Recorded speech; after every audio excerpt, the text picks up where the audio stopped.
All right, everybody, welcome to coverage here of the U.S. Regional Championship here in beautiful Hartford, Connecticut. My name is Corey Baumeister. That's Jim Davis. We're going to be bringing you coverage here of the morning half of this event. Before we get too far into it, Jim, how are you and what are you looking forward to? I'm doing great, and I'm very excited to see the evolution. You know, if you watch us 2 weeks ago in Minneapolis, I was talking a lot about how Standard is so dynamic in that how it grows from format to format, from event to event. You know, where you watch the format kind of grow and coalesce. Is it kind of had its pretty big breakout in Minneapolis? That was sort of the definition of is it being like, okay, this is currently the #1 deck. Now we're going to see if we can beat it. Players have had 2 weeks to both tune their Izzet decks and then tune their decks to beat the Izzet decks. I think this is going to be the event where we really see, all right, is it maybe a little over the top? Yep. Is it beatable? What do you think going into it? What would your initial thought be? Because, I mean, I looked around, we looked on Twitter and stuff. There's some great players playing Izzet. So, I mean, if this is going to be the weekend where it becomes too good, that wouldn't surprise me too much. What do you think? I'm starting to come around on that a little bit. Okay. Of all my friends playing in this event, who are many, many good players, not to brag or anything. Yeah. A lot of them are playing Izzet. Like a lot. And, 2 weeks ago, I chastised chat, for calling for bans a little too early. Now you are chat. No, we're not there yet. But okay. After 2 weeks of iterating, 2 weeks of working, it does feel like the Izzet deck is very, very powerful and resilient. And Definitely. when your deck is so cheap, and all of your spells are so cheap, and you have so many cantrips or whatever, and so much velocity, like that's just like the typical archetype for a really, really good deck. So we're going to see. We're going to find out this weekend. I'm very, very excited to see how folks take it down or... Yeah, that's the thing is like right when we saw Izzet pop up, maybe the lists weren't tuned. People were attacking it in ways that it wasn't prepared for. But now with a bunch of, I don't know, for instance, the public enemy #1 to the deck has always been Temporary Lockdown. Mm-hmm. And now that every deck is playing like 3 into the Flood Mob, maybe 1 or 2 this town ain't big enough to be able to interact with that spell once it's on the battlefield, ends up not having the biggest weakness attached to it like it would before. So let's take a look at the schedule of what we're going to be seeing on the broadcast here all weekend. Jim, walk us through this. So we got 9 rounds of Swiss today, similar format we see on the RCs as usual, where players will be vying for 18 match points or more to advance to day 2. Now, of course, that's a good cornerstone, but it's not all the way there, because on day 2, we're going to have 6 rounds of Swiss, players playing for 32 Pro Tour invites, and then, of course, big-time top 8 and money. So top 8 players, single elimination playoff to play for the trophy, and a whole lot more. Gotta love it. Gotta love it. All right, so we are not the only casters that you're going to be seeing all weekend. Let's take a look at our full graphic here. Me and Jim up top will be bringing you the first 2 rounds, and then we'll have Ailey Loney and Reed Duke coming in here a little bit later. Going to be a lot of fun. Going to be nice to hear their insight as well on the standard format. And you test with Reed Duke as well, so I'm sure you guys have talked about standard plenty together. There's almost no one in the world better to listen to talk about Magic than Reed. Yeah. Reed is just unbelievable. I've known Reed for a very, very long time. Yeah. And having worked with him closely for the last few years at Pro Tours, like, whenever we have a meeting or anything like that, Reed will say his piece, and then I'm just like, I don't have anything to say, because you can just take what Reed said and just, I'll say that too. It was just too well spoken, too good. So yeah, I have nothing to add. And I love Ailey too. Ailey's great as well. So looking forward to watching them on my off rounds, and it's gonna be a great event. We're gonna sit right over there, and we're just gonna be watching like this, be like, all right, just watch the goats go. So gonna be a lot of fun there. Let's take a look at the format we're gonna be playing here today at this regional championship. It's standard, of course. It's a minimum 60 card deck, up to 15 card sideboard, 50-minute round, best of 3 games. There's not too many slow decks, but we did have Jeskai Control that won our last regional championship, so I bet the numbers on that deck are going to go up, which would mean, the 50-minute rounds when you're in a Jeskai Control mirror can be a problem here in Standard. Maybe not Izzet Prowess mirrors as much. Those tend to finish pretty fast. But other than that, the control matchups can definitely go to times. You got to be playing fast. This, of course, is a rotating format. And we have all those formats below, as well as Final Fantasy coming in a little bit later. But that is Standard. Now, Jim, walk us through the prizes that these players will be competing for. It's a lot, Corey. Oh, yeah. Of course, a lot of money. Whenever you see a 5-figure payout, that's kind of like a, whoa, sticker shock. Oh, my God. So $20,000 to first, a cool $10K to second. Prizes go all the way down to top 128 in a pretty wide spread. Now, there's more than money on the line here, though. And an event like this, what makes an event like this special is that for some players, they don't even care about the money that much. Yeah. Obviously, 10K is great, sure. But these players are playing for 2 World Championship slots, the pinnacle of Magic competition, and, every Magic player's dream to play in, as well as 32 Pro Tour slots. So top 32 players will be qualified for the Pro Tour. So even for some players who might, make day 2, take a loss or 2, be out of top 8 contention. Yeah. They're playing for a slot at the Pro Tour, and there is nothing like it. For some players trying to get back on, for some players trying to make it to their very first Pro Tour and make a memory that lasts a lifetime. Yeah. And then, of course, top 128 will also get a RC invite for the future and a little bit of cash for the trouble as well. And now, so Jim, you've been a Pro Tour mainstay. You've been a mainstay on the SCG Tour and stuff like that. Do you remember your first Pro Tour? Do you remember your first World Championship? Are those things that stick with you kind of for always? Forever. Yes. Yeah. The first player meeting of your first Pro Tour is just a magical experience where you kind of sit down, and we all know how player meetings go. They're kind of like long and dull and dry. Yeah. But while you're sitting there, you're looking around the room and just like, oh, there's Shuhei, there's Paulo, and oh my God, I'm on the same playing field as these legendary players. I'm here in the room. I earned the spot. It's not a charity thing where I'm just like playing with some better players. Like, I'm here. I earned this, and at that moment in the player meeting, you are on even footing with them. Yep. And if you have a good day, you can do better with them, and you can make your own name. Yeah, there's nothing better. And also nothing more terrifying than, just playing against one of these goats here. I played against Finkel in my second match of my Pro Tour in 08, so, that was pretty fun, pretty scary. But, nothing like the experience of getting to go play one of those events, especially the World Championship. I've played the events where they were like big Pro Tours, basically, but I've never played those small, intimate World Championship events. Walk us through those. Are those just all they're cracked up to be? Yeah, I've played both as well. Okay. My first Worlds was in 06. It was actually in Paris, held in the Louvre. Oh. But it was a large World. It was like 400 players. In the Louvre? Literally in the Louvre. It was insane. Okay. Actually unbelievable. And that was the Dragonstorm Draw the Right of Flame Pro Tour. Oh, okay. But I was definitely watching that from home, losing my mind, Right. And those are fun, but you're right. The small field events, I played in the Worlds in 2022. That was the Arena Worlds, 32 players.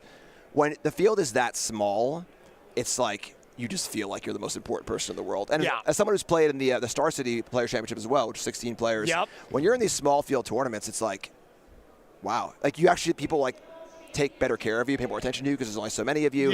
Now Worlds is a little bigger. It's like 100-ish players. But it's still so great. Unbelievable experience. You know, it's a Pro Tour dialed up to 11. Where you're in that player meeting and you're like, all right, there's even less people here. This is it. There's no higher pinnacle than this. And a lot of the best players in the world still want this really bad. Maybe they don't have that World's Top 8 or have that World Championship or whatever it might be. So unbelievable experience. I'm just here gushing about Pro Magic. I love it so much. And now I'm happy to watch today, send some players to Worlds, send some players to the Pro Tour. Absolutely. I mean, that's what we're all here for right now. Competitive Magic is the best way to play Magic by far, and it's always fun to see those players go from the RCQ level to the RC, have a great weekend, and then, you know, turn those into really, really impressive results at the Pro Tour and stuff. It's my favorite thing about these regional championships. So we're going to get our players here into the feature match and get you ready to go for round one. I'm not going to spoil it just quite yet who we got in the feature match, but it's a pretty solid player, wouldn't you say? Yeah. Pretty solid. So we don't have our metagame graphic quite yet, but the one thing that we know is a pretty close assumption of the best deck. We got around 33%. We're still finalizing all the numbers here backstage. Around 33%. Is that surprising to you? Is that too high? Is that too low? What do you think? That's about exactly where I had it, honestly. Yeah, not 1/3. Yeah, let me get it. You got some on this side. Sorry. But yeah, you know, I think going in, you know, it's pretty clear. Is like the level 0 deck. You know, it is very, very good. It's proven itself over multiple events now. It's also just like a deck that's super clean. It is definitely not easy to play, but it plays a type of Magic that is like, it's just smooth. You know, play creatures, attack, a lot of little card draw, a lot of game actions. But your deck's also very fast, so you have the potential of this like really high-powered turn 3 or 4 kill. But that I can go long too, which is very, very appealing. So for the folks like, you know, who are good players who wouldn't want to play a deck like mono red, you know, because like good players want to have decisions. It has that angle of lots of decisions, lots of, you know, sideboarding, trickiness or whatever.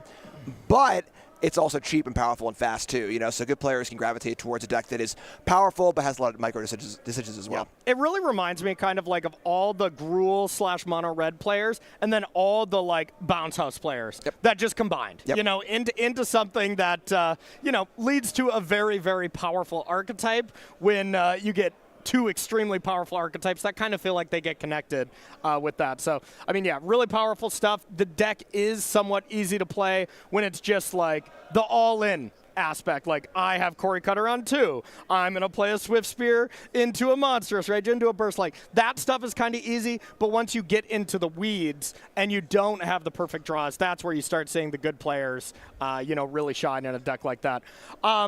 33% is it. We'll get all the rest of the percentages here for you. What would you have played at this event? Were you at the camp where you'd be joining them? Or I think you were pretty high on Domain the last RC that we had, right? Yeah, it's still there. Still, you know? Okay. My wife's in the field right now. Hopefully we'll see her on camera later on doing well. But she is playing Domain. We actually worked on it a lot over the course of the last 2 weeks.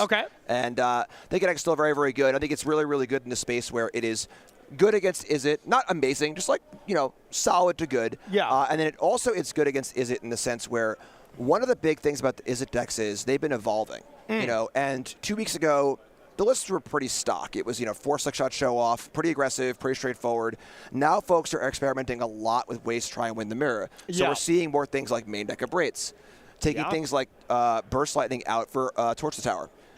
Drake Hatcher is the biggest innovation, where it's the 1/3, and it is a less aggressive card, but much better in the mirror and more versatile. However, one of the things you need to realize when you change your deck like that, try beat the mirror, is the effect it has against the other decks. And I think that all of the changes that Izzet makes to try win the mirror are steps very, very far away from beating Domain and some of the other like decks that are a little more fringe. So as Izzet becomes more inbred, the outlier decks get a little bit better, and we see that kind of cyclical nature of the format. And honestly, that's what we saw at our last Pro Tour, where we just saw Domain dominate. All those Gruul decks were slowing down. They were playing more Innkeeper's Talent to kind of win the arms race of other Gruul decks, and you saw Domain really take advantage of that. So do you think we're at that kind of exact spot? It kind of feels like it. You know, of course, Izzet was not really a big deck there. People didn't understand or respect the GOAT stock up yet.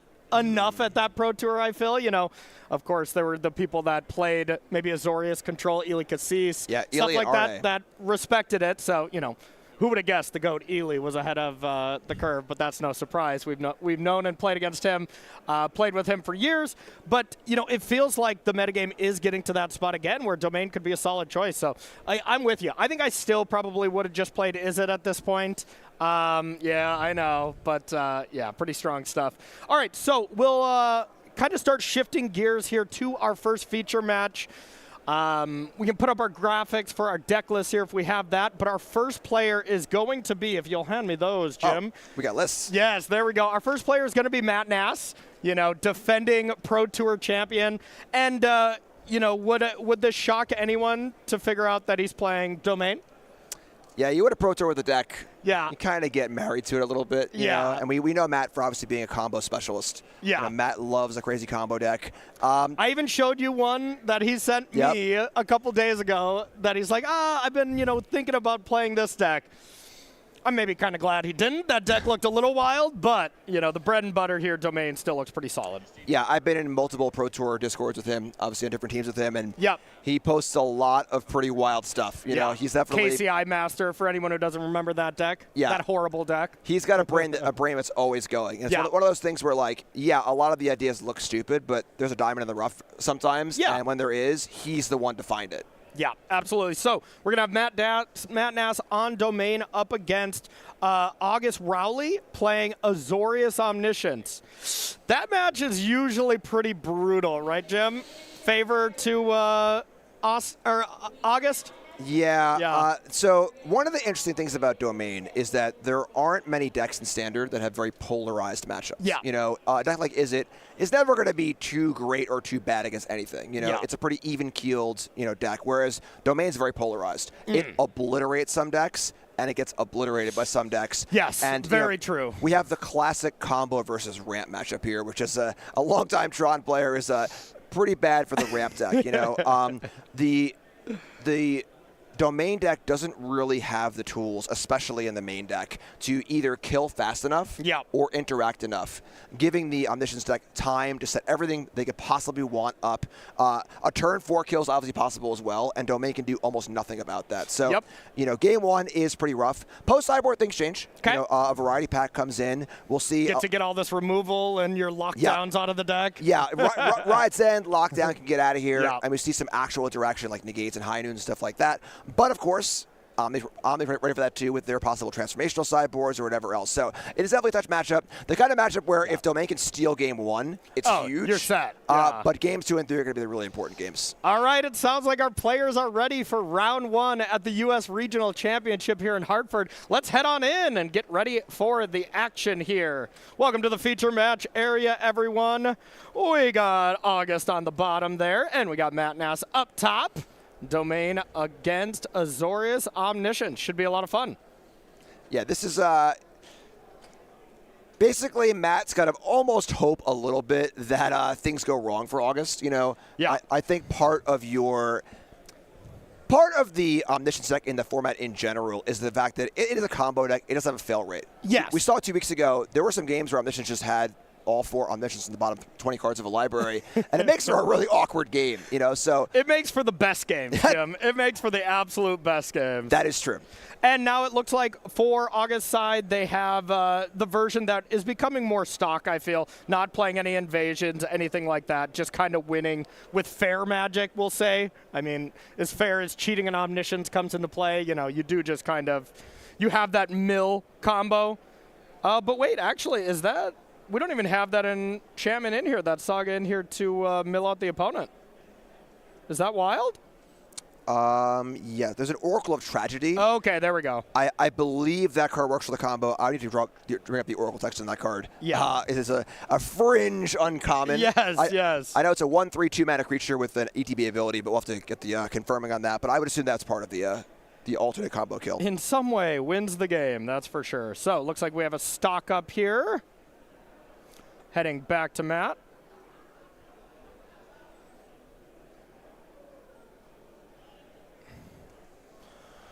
All right, and Matt thinking this out here. Doesn't have the kind of ideal start you want. or really any start whatsoever. Really wanted to have Up the Beanstalk, something like that to get it going. And of course, I think the last time that we saw Matt Nass play Domain, you know, we saw him take down the Pro Tour here not too long ago in some impressive fashion, fell off out of his seat, you know, after doing a long, long set of math over and over and over again. Was really fun to watch. I know you were right there next to me. Yeah, very, very stressful last turn or two. Yeah. All right, there we have a Verge, 4 mana available. There is the Oracle.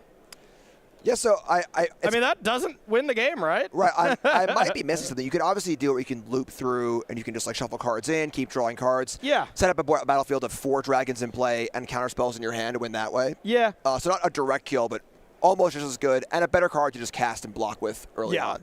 It seems like these Omniscience decks are just pulling farther away from the unplayable cards as far as they can go, where they're still winning games. And it really does seem like the way to do it here. Just have a bunch of counter spells, win with your dragons, and go from there. All right. Overlord of the Hauntwoods for Matt there. And then back to August. Here's the Umbrellos. Here's the Omniscience. And a heavy sigh from Matt. Yeah, so this is the 1-turn window if Matt has a Leyline Binding. There could be a target on it if August's first spell is not another Omniscience. Yeah, because that would negate it there. Or, you know, if they just had any kind of counter spell, anything like that, we would be pretty much all set. Well, the window's open. Okay. Looks like Matt does not have anything to say about it. And looks like we're communicating something here. I see another dragon getting cast. I don't know if this is August saying hold priority, and then they are just putting essentially 2 Sifts on the stack. Not sure why you would do that. I'm not sure either, because you want to draw more river regions, I would think, right? Yeah. Of course, it will shuffle back in at resolution, so having it back into your deck means that you will have more access to draw it randomly. Realistically, like, this is the spot where you feel a little bad playing as Omniscience because, like, they could, in theory, fizzle here. Yeah. It is pretty unlikely. And I don't see how if Matt had a Binding, it wouldn't already be on the table. So I would think so as well. There's no reason to hold back there, right? Yeah, because you want to, obviously, August could just draw a counter spell. So let's get that thing in there as soon as possible. But so Matt is now in the wonderful waiting room of, hey, please fizzle. That would be awesome.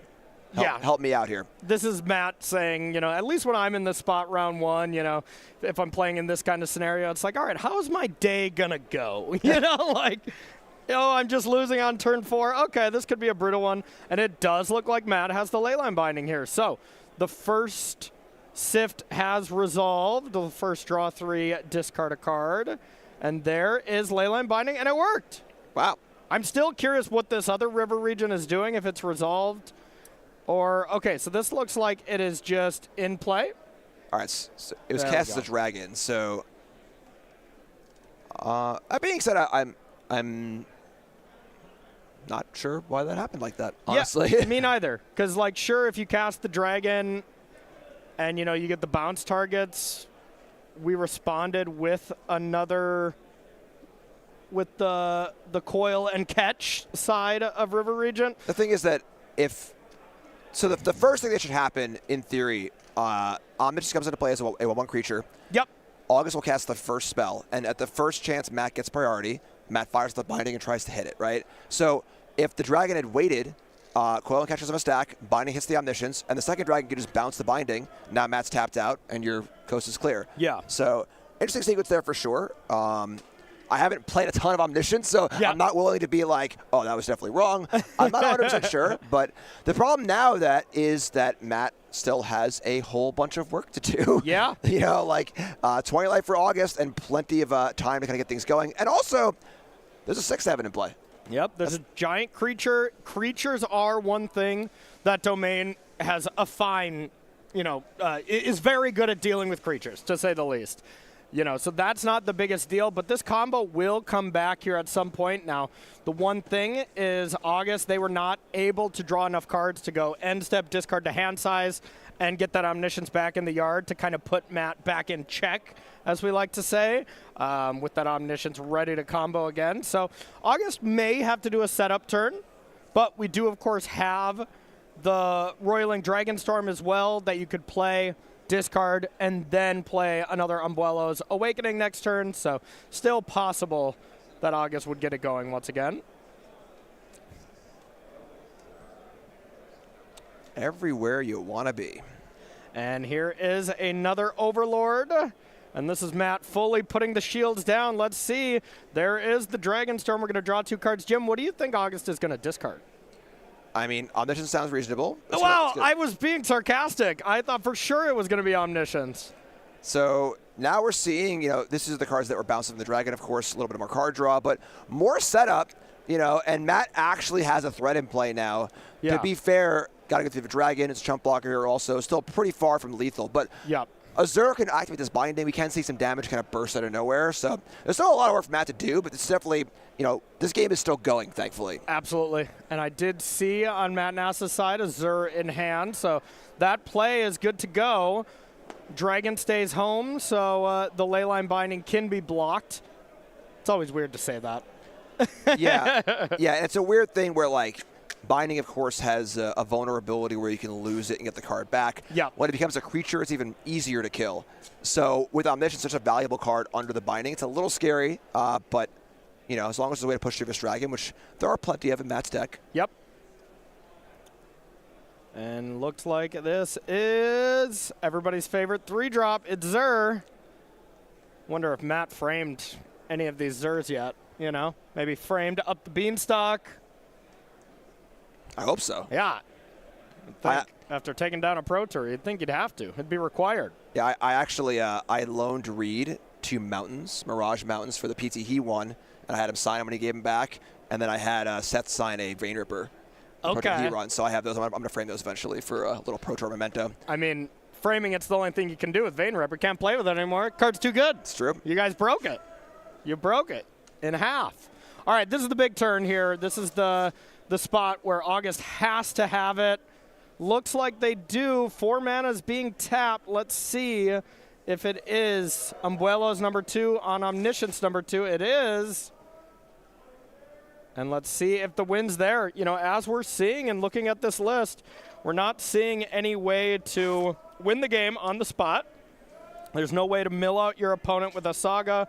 There's a scroll shift where you can copy this Oracle. And you can get a ton of value, but man, not being able to win on the spot seems like, especially in this matchup, could be a problem, Jim. Yeah, this is a weird thing where normally putting a bunch of dragons in play, bouncing all your opponent's stuff and saying go is like a pretty much guaranteed win. But there are Wrath of Gods in Matt Nass's deck. Now, there's a small counterspell suite in August's deck. 2 Spell Pierce, 2 Dispelling Exhale, 1 Confounding Riddle, no hard counter.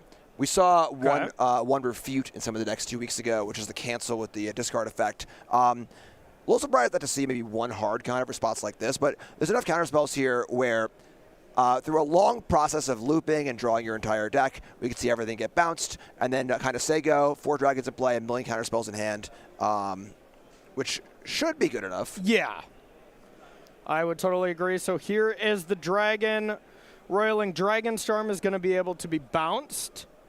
And really the only thing that can be bounced on Matt Nass's side is the Zur for now, as everything else does have hexproof until that card is gone. So this gets to return, that gets to return. We got some more card draw on its way. Might as well start with another Roiling Dragonstorm. And another, and another.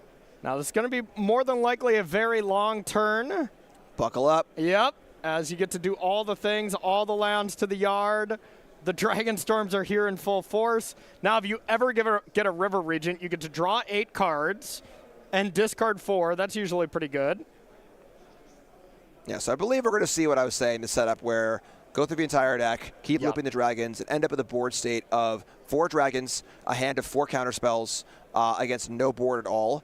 And even though Matt has 9 mana, because these are all soft counter spells. Exhale is counter spell 4 with the dragon, Spell Pierces 2, Riddles 4, but 4 plus 4 plus 4 plus 2 plus 2 is more than 9. So like, well, carry the 3 divided by. No, he's right. He's right, y'all. No, it makes a lot of sense because, like, you look, we have 9 mana for Matt. You play a Sunfall, and you play 1 Dispelling Exhale. Be like, you want to pay 4 and tap out, and then you get a Spell Pierced or whatever, So I would think we're all done here, and especially if we see August Rowley here win against Domain without the mill plan, who needs it then?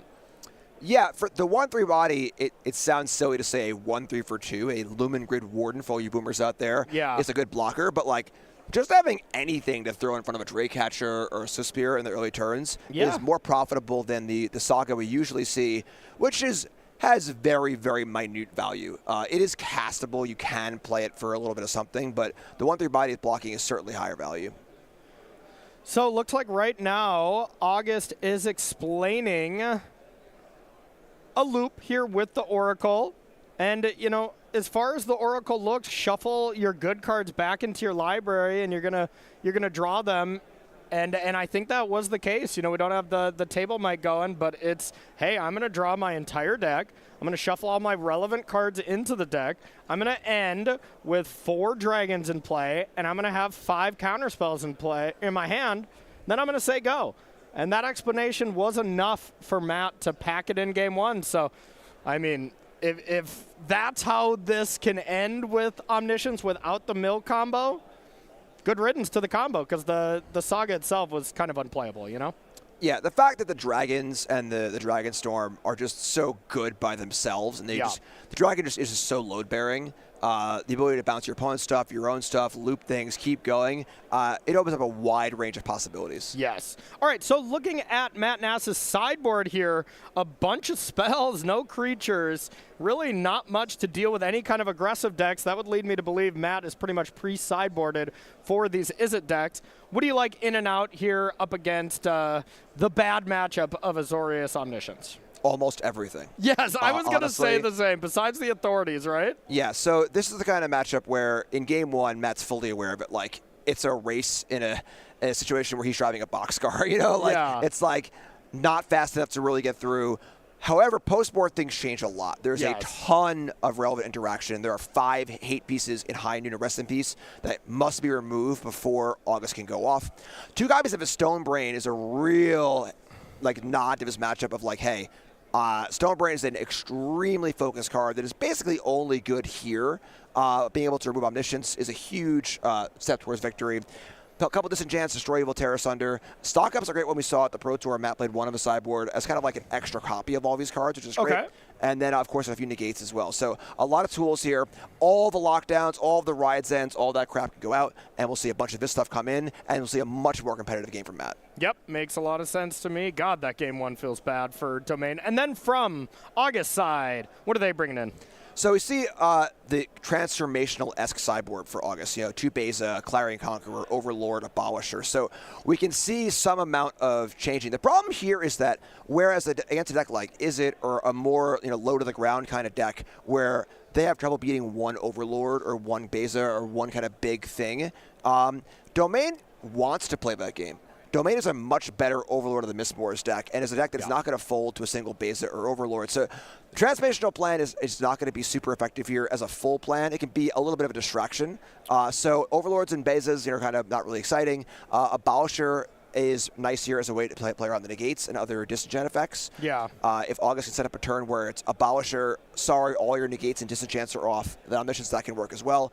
But realistically, kind of fighting back a little bit against the hate. Get Lost works there as well. But maybe change the equation to deal with all those hate cards in the board, as well as hit some big stuff. That might be okay. Yeah, I can pop up an Overlord and then hit all the 2 mana things as well. So we see a bit of interaction coming in. Advantage sideboarding, though, definitely goes to Matt, although it's coming from a place where Matt was already down by quite a lot, though. So a big step up, but still, about at ground level. Yeah, this is the classic, riddle, if you will, of, okay, your matchup post-board's amazing, but you have an auto lose game one. Is your matchup good in general? Probably not, right? Yeah, it's pretty tough. Yeah. All right, so let's take a look at our flash sale we have going on this weekend. SCG always has a really great sale every time we do one of these broadcasts, so make sure to take advantage of this. We got select Magic singles being 10% off, so just kind of a lot of different stuff and giving you a little bit of money off. Head to StarCityGames.com. Now, the sale does end Monday, so make sure to get your orders in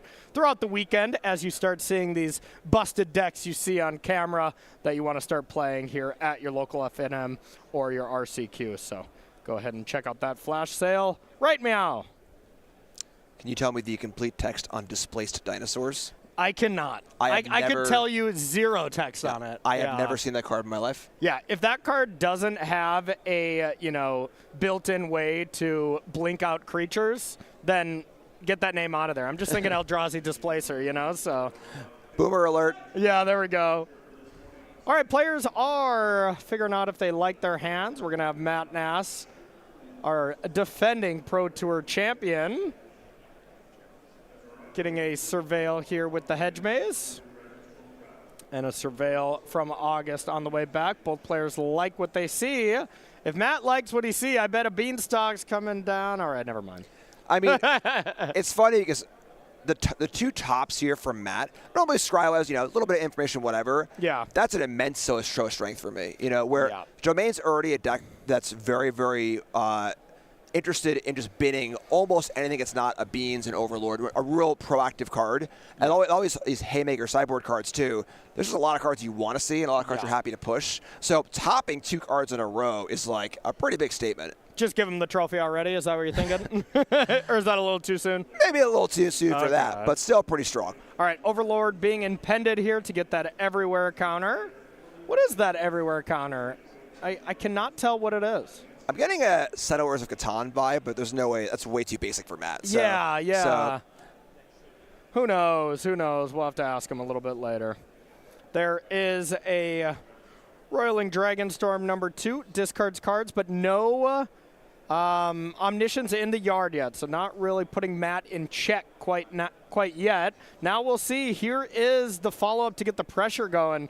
Here's Zur, Animate Overlord, and you got to think Matt's play would have had to change quite a bit if there was an Omniscience in the yard. So that's the nice thing about playing against this deck. If you don't see it in the graveyard, your opponent's about to untap and play their 4th land, they are not comboing you. That's just how it works. Yeah, a turn 2 hate piece would be the actual nuts here. Yes. But this is pretty much the fastest clock that Matt can assemble. Yep.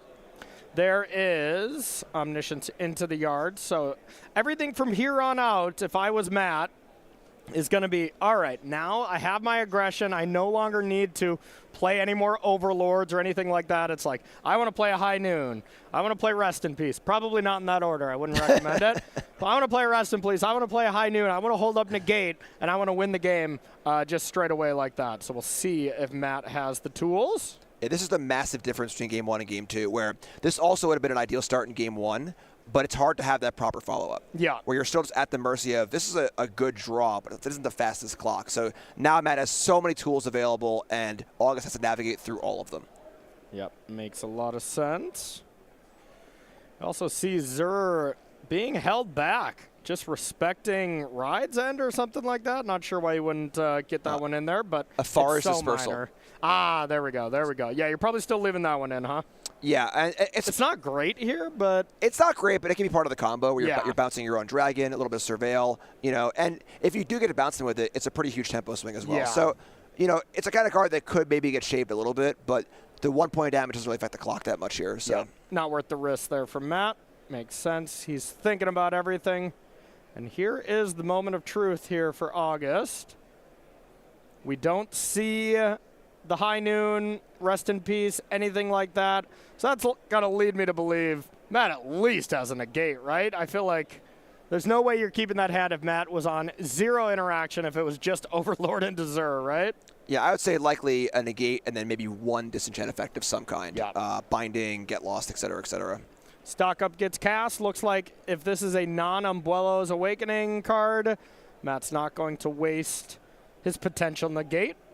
and says, yep, stock it up. No big deal. You're on a 2-turn clock. And I think the best that August can do at this point is they can play land 5 and land 6, and then next turn go Umbuelos with negate backup and hope it's enough, or maybe ideally 2 spell peer backup, something like that. But that's about all August has up their sleeve. How about an end step 1 mana 6/6? Yes, not bad. Yep. Not bad. I would like to target nothing with this Leyline Binding. Not needed. And Matt Nass is able to take game number 2 in pretty impressive fashion. So, I mean, Jim, have both of these games kind of played out as this match does? Yeah, it was funny because actually, in that game. Okay. Because we didn't see a single piece of hate or interaction from Matt. Yeah. That was just that's the fastest possible kill I could show for the most part. Yep. However, the threat of these interactive pieces is going to force August to play differently, where August needs to make sure that they're sculpting a hand that has answers to these high noons, rest in peace. You can't just keep a hand that has turn 4 omniscience that's cold to a rest in peace or cold to a high noon too. So there's a lot of implied pressure there as far as the setup goes, and then you just got to find it too. Yeah. That's part of the equation as well. All right, let's take a look at our most exciting set, at least the set I am most excited for here. Coming up next, it is Magic the Gathering's Final Fantasy. Jim, walk us through this set. I know, at least I'm a huge Final Fantasy fan. I know you're maybe not the absolute biggest, but as far as our coverage team goes, I am not the biggest Final Fantasy fan on our team. As we know, Reed Duke is quite the Final Fantasy fan as well. But walk us through what's going on with this set. Yeah, I have a confession. I was a Zelda kid growing up. You were a Zelda kid, okay, yeah, okay. And you had your NES, and you either were a Final Fantasy turn-based kid or an action RPG Zelda kid. I was Zelda kid through and through. Okay. I love me some Zelda games. So I know very little about Final Fantasy. I believe this is Sephiroth and Cloud. There we go. You got Nailed that. it. Yes. But so I know it's a little tiny bit, but honestly, looking at the previews, one of the cool things about Universes Beyond is that, like, if the IP's for you, home run. It's out of the park, no matter what. The cards can be literally dog water and no one cares. But for me, I've really enjoyed looking at the spoilers because the cards just seem great. It's a lot of really fun stuff. It's a standard set, which is very, very exciting also. And it's also kind of fun trying to reverse engineer. Like, I'll see Cloud's card, and I'll try to infer, okay, what's Cloud's character about? Sure. From the Magic card, which is kind of fun. So, cool stuff. Pre-order now. Absolutely. For me, I think this was funny. I remember chatting with you a lot about the Lord of the Rings IP for that one. I wasn't a Lord of the Rings fan. I never watched the movies when I was a kid, and after the set came out, I'm like, you know what? I'm going to watch all the movies after I've seen the cards. So it was kind of fun to come full circle. I watched all 3 of the movies. I was chatting with you about them because I know you're a big fan. And just like, when I see a Magic card, I'd be like, I remember that scene. I remember that scene. And stuff like that is just a lot of fun. Man, Matt and August are ready to go here. We're just like waxing poetic about Final Fantasy and Lord of the Rings. Yes. We got some Magic to watch. We got some Magic to watch. So it looks like we have an incredible start here from Matt. We have 2 lands into the Stone Brain, and then Moment of Truth here for August. And, I mean, does Matt do anything next turn besides just crack this and name Omniscience? Like, that seems incredibly tough for August to do. So this is actually interesting because, your fear with Stone Brain is it'll get answered before it's able to be activated. Yeah. Now, the only card in August's deck that can remove it is Temporary Lockdown. Okay, which is not in, right? Actually, no. I think that the good Omniscience players actually will leave in a few Temporary Lockdowns. Okay. Because of how effective it is against all the hate pieces. High Noon, Stone Brain, and there you go. So August knows what they're doing. Wow. Because there's a real cost there for Matt where you could just play it on turn 4 and activate it and not expose it here, but then you expose it to counter spells and spell pierce and stuff. Wow, that was incredible. Okay, so from Matt's hand, I saw a glimpse. I saw a Get Lost. I saw up the Beanstalk as well as a stock up. Looks like Matt is probably trying to stock up Fine Land 4, and then next turn can piece together the combo of Get Lost on the lockdown and then just activate the Stone Brain straight away. Yeah, this is a fun, now we enter the sub-game of August is fully aware there are plenty of disenchants in Matt's deck. You know, so now we're in the spot where at any point the Stonebrain could pop off and get activated. It is sorcery speed, so it can't be like on the end of turn or whatever like that. But and then once that brain goes off and the omniscients are gone, or maybe the abuelos, probably a better choice. Maybe one of the two combo pieces is fine. Now August is forced to play this fair game, which the domain deck is extremely well equipped to handle. Here is the fair card, Overlord getting impended. And the thing is, you know, if we do not have the Omniscience in the yard yet, Matt doesn't have to prioritize Stonebraining this turn at least. You know, Matt would have to next turn because the possibility that August could just go Roiling Dragonstorm, discard Omniscience, Abuelos is very possible with 6 mana, but on 5, it's still very tough. You got to have a Surveil land and you got to get lucky. Yeah, that being said, the presence of counterspells and everything else means that we could definitely just take your shot here. Just get it out of there. Get out of here. The thing that I was saying, you know, in one of the breaks was, you know, how this plan B of Omniscience is good against a lot of decks. It's a control deck, whatever. But again, this is the game that Domain wants to play. You want to get into a white Overlord battle with Domain, they're pumping the fist. Oh, yeah. Absolutely. But, hey, when Matt is, you know, approaching the game on this axis where, you know, he's trying to get Stonebrain in, he's trying to deal with the combo, and then all of a sudden maybe Matt's hand is so distracted in that way that, you know, these Overlords could take over. It is pretty far-fetched, but, like, let's say there's a second Overlord here. This could be kind of nasty. And there is taking a pain for Biza, so trying to get not only a treasure, get some life, more than likely some cards, and this is full on plan B right now. Happening from August. I did see a Leyline Binding in hand from Matt, so feeling plenty fine at least about dealing with the Biza. Yeah, it's funny now where Matt might just bind in one of these creatures. Yeah. And just go off the lockdown plan entirely. But again, I think this sort of game favors Matt pretty heavily, which is great, you know, for Matt as far as getting set up here. And then Matt's setup turn last turn of being able to Overlord into a binding for interaction, and then a lot of flexibility here too of could get Stonebrain or could just kill a creature.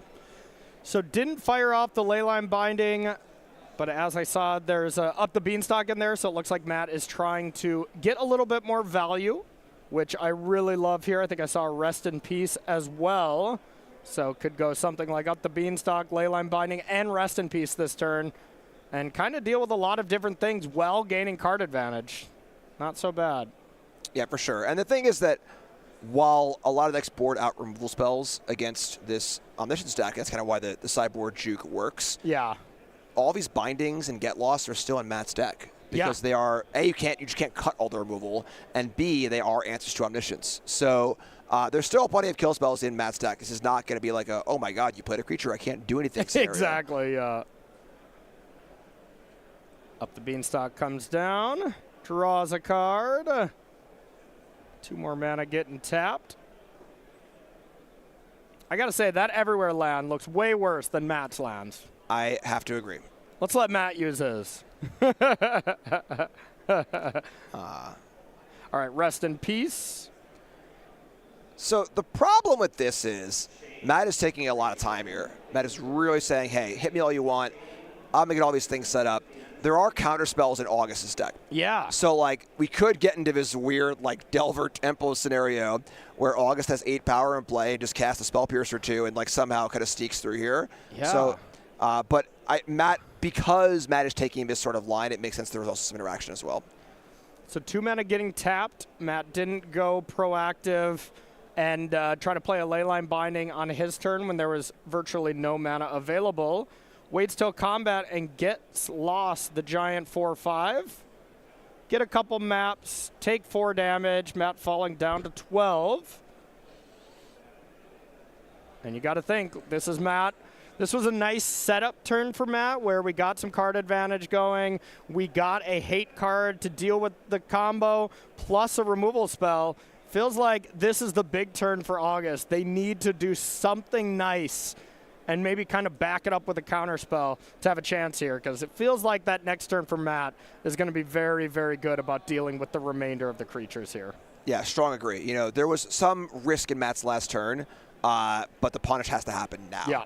The window is going to close very, very fast. If you see a Zur, another Overlord. And it's funny because the brain is still just sitting there under the lockdown. Yeah. At any point of Madness Disenchant, August deck can stop being a combo deck. Yep. Which is extremely powerful as well.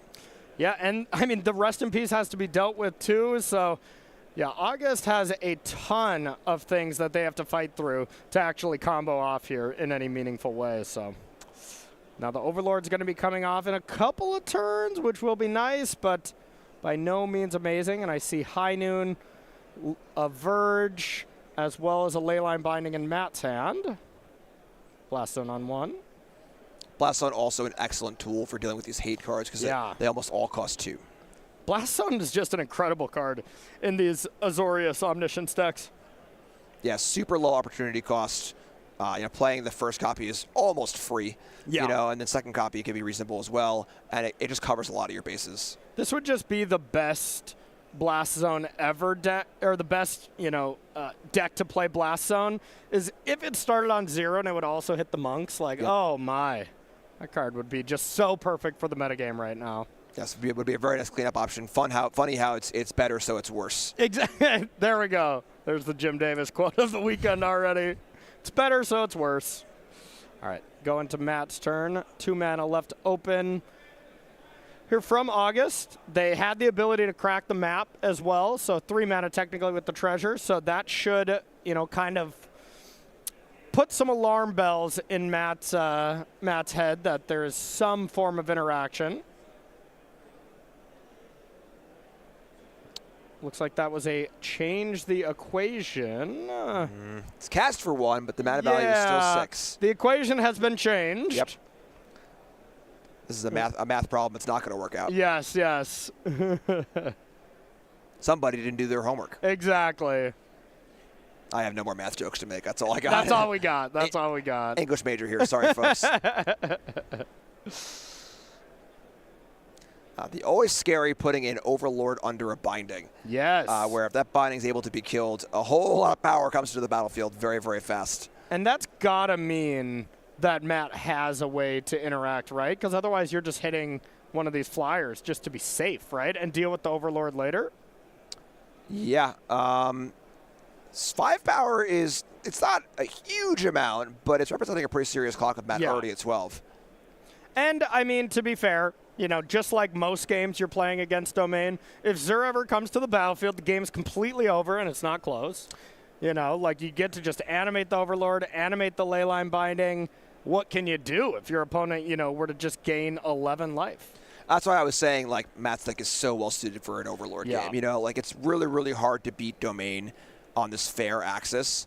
Even when your deck is, suited for it. And the sideboard plan from August deck is definitely, it's a plan B. It is not a main, mid-range kind of deck. So that being said, that Analyze the Pollen would have been a Zur, but with the fact that Rest in Peace is in play, was unable to actually collect the evidence.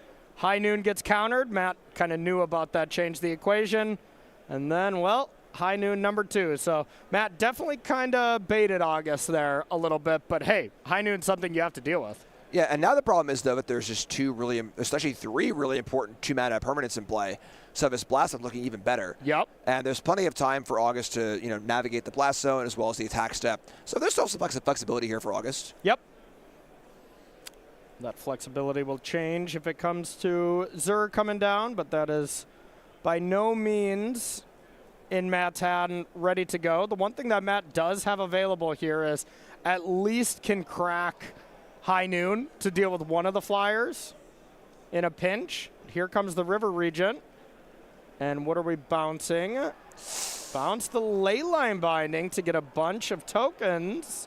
Now the Leyline Binding can get recast at end step, and Matt can draw a card. So is that worth it, or is that something that's a little scary to you? That's a lot of bodies. There's definitely no Day of Judgment still in Matt's deck. So with Matt at 7, and now we're going to see a bunch of Moth tokens as well. This is getting a little scary. So, I mean, Matt would just have to, auto play this Leyline Binding at end step, you would think, right? Yeah, I mean, I think you have to remove a thing and draw a card. You're also locked to 1 spell a turn. So you're almost you have to play one spell on their turn, one spell on your own turn, or you're not playing enough spells to do anything. So here is the end step Leyline Binding, and one thing that Matt can do is sack the High Noon to kill a creature and then start multiple spelling. But yeah, I'm with you. The battlefield here, the fair game plan that we thought was kind of not possible, is doing some good work. And when Matt is taking out this many cards to bring in all these hate cards, you know, the Sunfalls, the Day of Judgments, they easily might not be in the deck. There's 2 days in the main, and actually just 0 Sunfalls in the 75. So, I mean, Day of Judgment looks like the best possible card right now, and I would not be shocked if it's not in the deck. Yeah, you got to see it on Matt's face. Like, there really is so much inherent risk, like I said when it happened, of bindinging an Overlord. You know, same with Atraxa, too, back when that was played more often, where, like, you just really build this house of cards, and it can come down at such a cheap cost at such an inopportune time. Yeah. You know, where, like, you know, there are plenty of 1 and 2 mana ways to remove an enchantment, and all of a sudden you have a 1 or 2 mana White Overlord or Atraxa that swings the game massively. Yeah. And then Matt's taken so many setup turns this game. Matt's taken so many turns to, like, play some enchantments, play some hate pieces. I'll set up for next turn. And now, like, it's really catching up with him. It is very much catching up with him, and this green Overlord is basically textless at the moment. Like, sure, you can play it for its impending cost to draw a card, but, I mean, there is a ton of flying damage here. What do we have? Just casual 15 points of flying damage, which has got to lead me to believe that even if you deal with the River Regent, we still have lethal. So, yeah, Matt's got a lot of stuff to do here. With a High Noon in play. Yeah, with a High Noon in play. Now, listen here, partner. You'll only be casting 1 spell this turn. 1 spell. You all better make it a good one. Exactly. Very good Western voice there. Oh, thank you, son.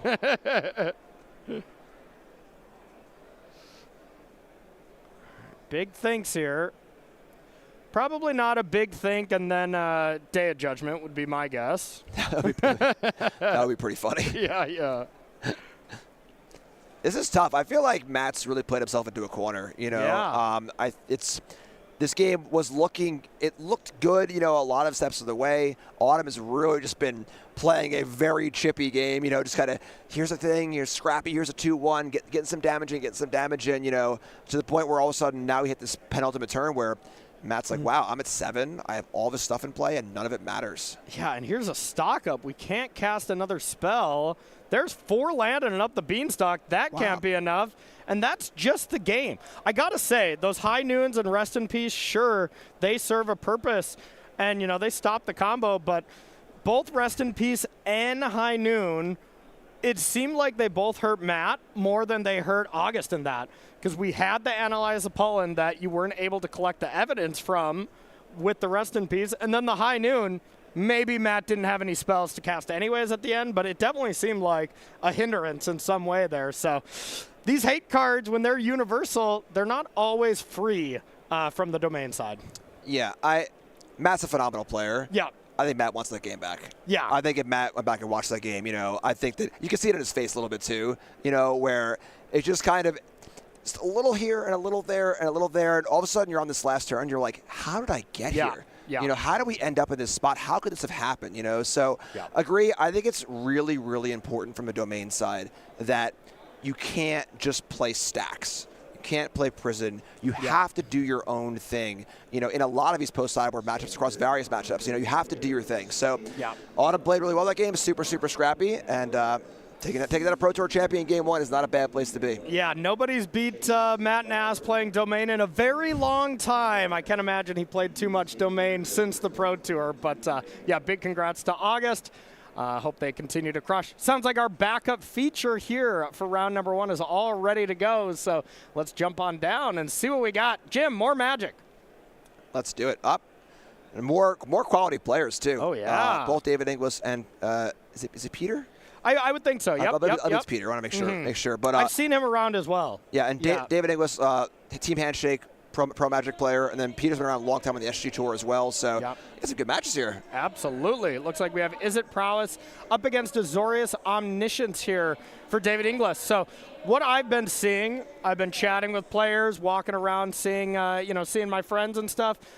basically every really strong player, these kind of top 1%, top 5% of elite players in the room, 75% is it, 25% Omniscience. I saw Zachary Keeney out there playing Omniscience. And then basically every other great player has decided to play Izzet Prowess. Yeah, good friend and former teammate Andrew Jessup, Stone Cold Ringer, did an LCQ yesterday with Omniscience as well. Okay. He's the current trophy leader of Magic Online and has been for the last month or so playing Omniscience. Oh, really? Okay. Yeah. So, yeah, definitely a matchup we'll be seeing a lot this weekend. And one that's pretty interesting, you know, with the Omni deck has all these lockdowns. It's a good lockdown deck. And realistically in Game 1, a lot of these Izzet decks are mostly just racing. It's honestly kind of similar to the Domain Omniscience matchup we just saw. Difference being that the Izzet Prowess deck has a really fast clock. You know, so it is putting on, you know, potentially a turn 3 or 4 kill.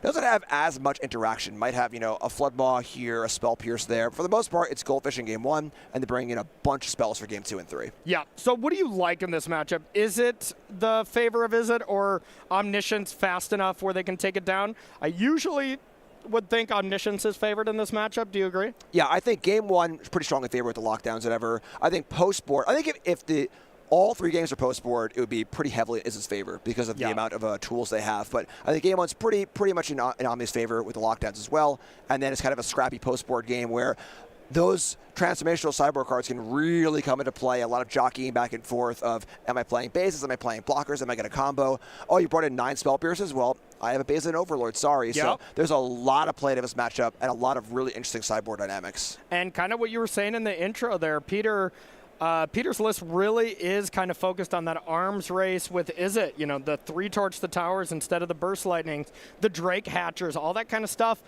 that I would think would favor David in this kind of situation. Sure, I think Peter's deck is going to be a little bit better geared for the mirror, but, you know, that's these other non-mirror matchups feel pretty good about it.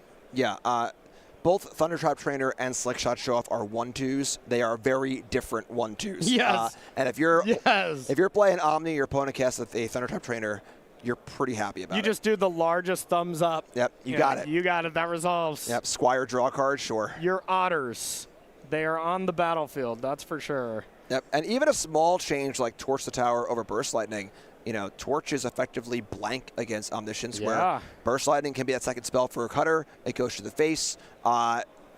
It seems small, but it's actually a huge difference. I mean, it's Torch the Tower is so much better in this matchup. It can exile the Omniscience. You know, I mean, come on, Jim. Keep up, buddy. Keep up. That is true, I suppose. All right, so it looks like we are deciding maybe the final card to discard. Nope, we already discarded. It's just Peter.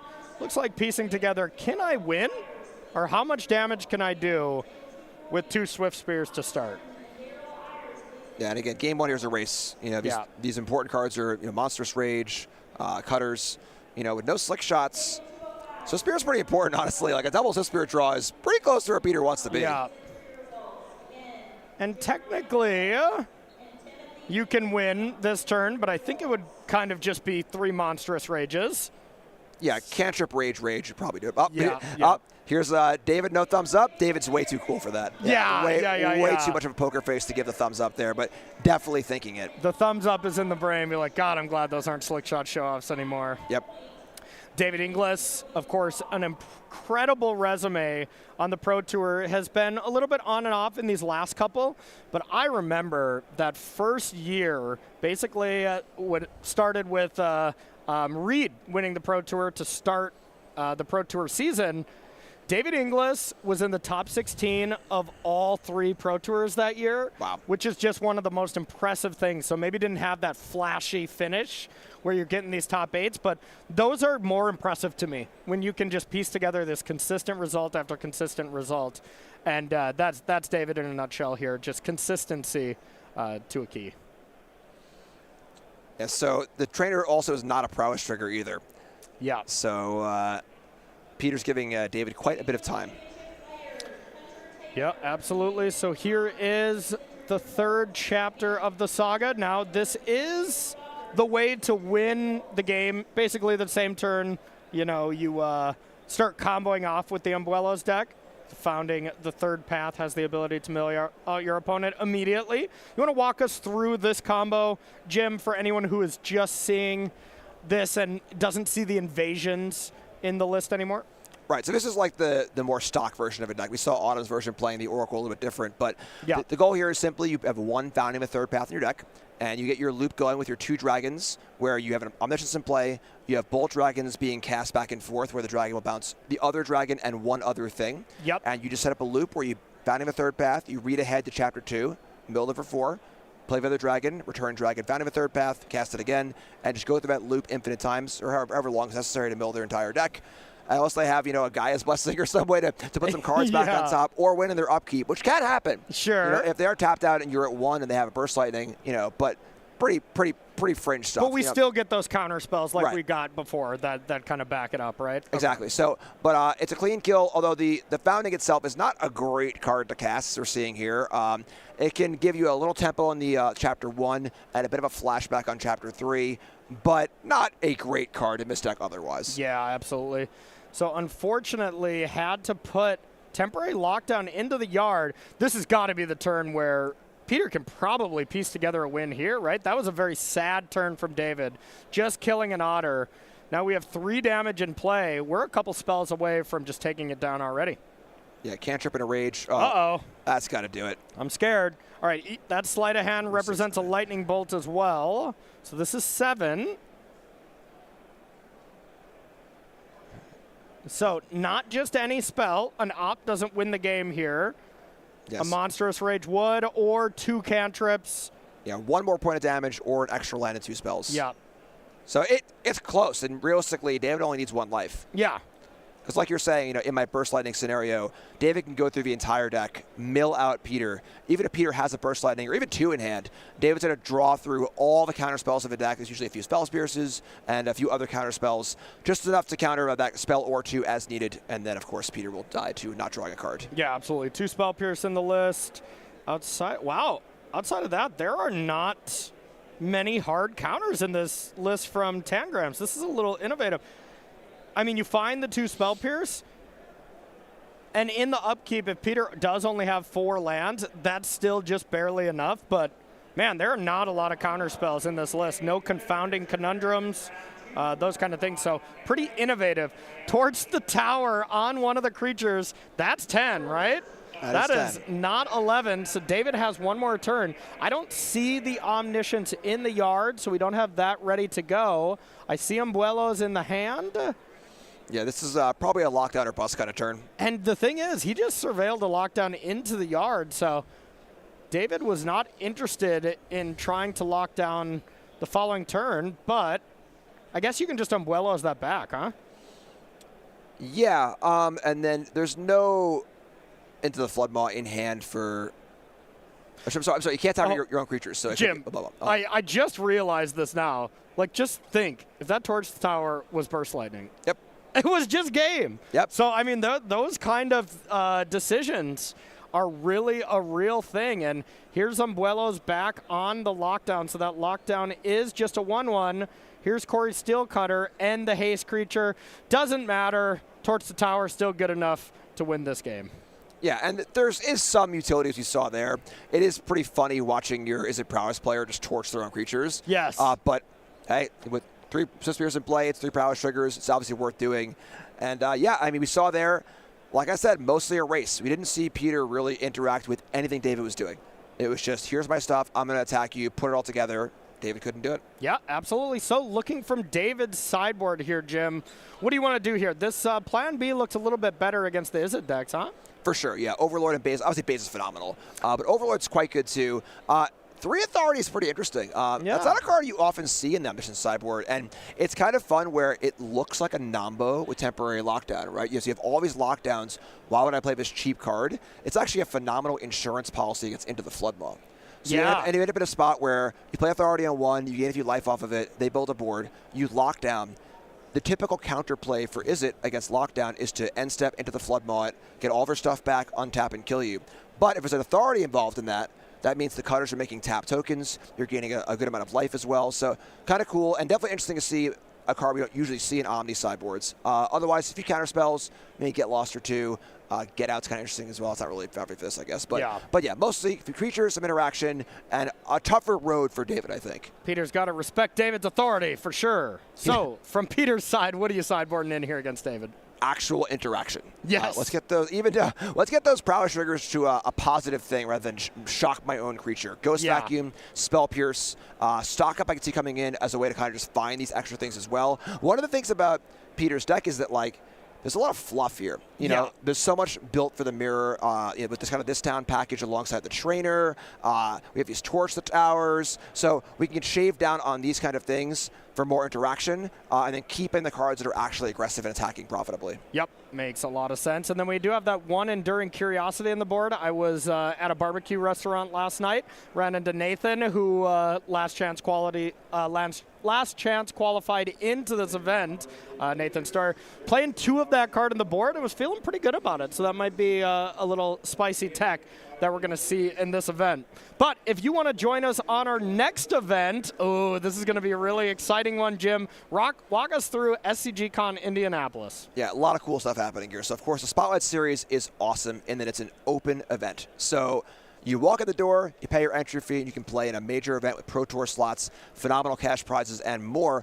But there's a prize for this one that is unique, a prize that's never been given out before. No. The winner of this event gets to help design their own secret lair. Now, we don't know exactly what that entails. You know, it's probably, I imagine, choosing the cards and the theme. I imagine there's going to be some collaboration there with WotC. They're going to make sure, you know, it's not secret lair, my local band from high school kind of thing. yes.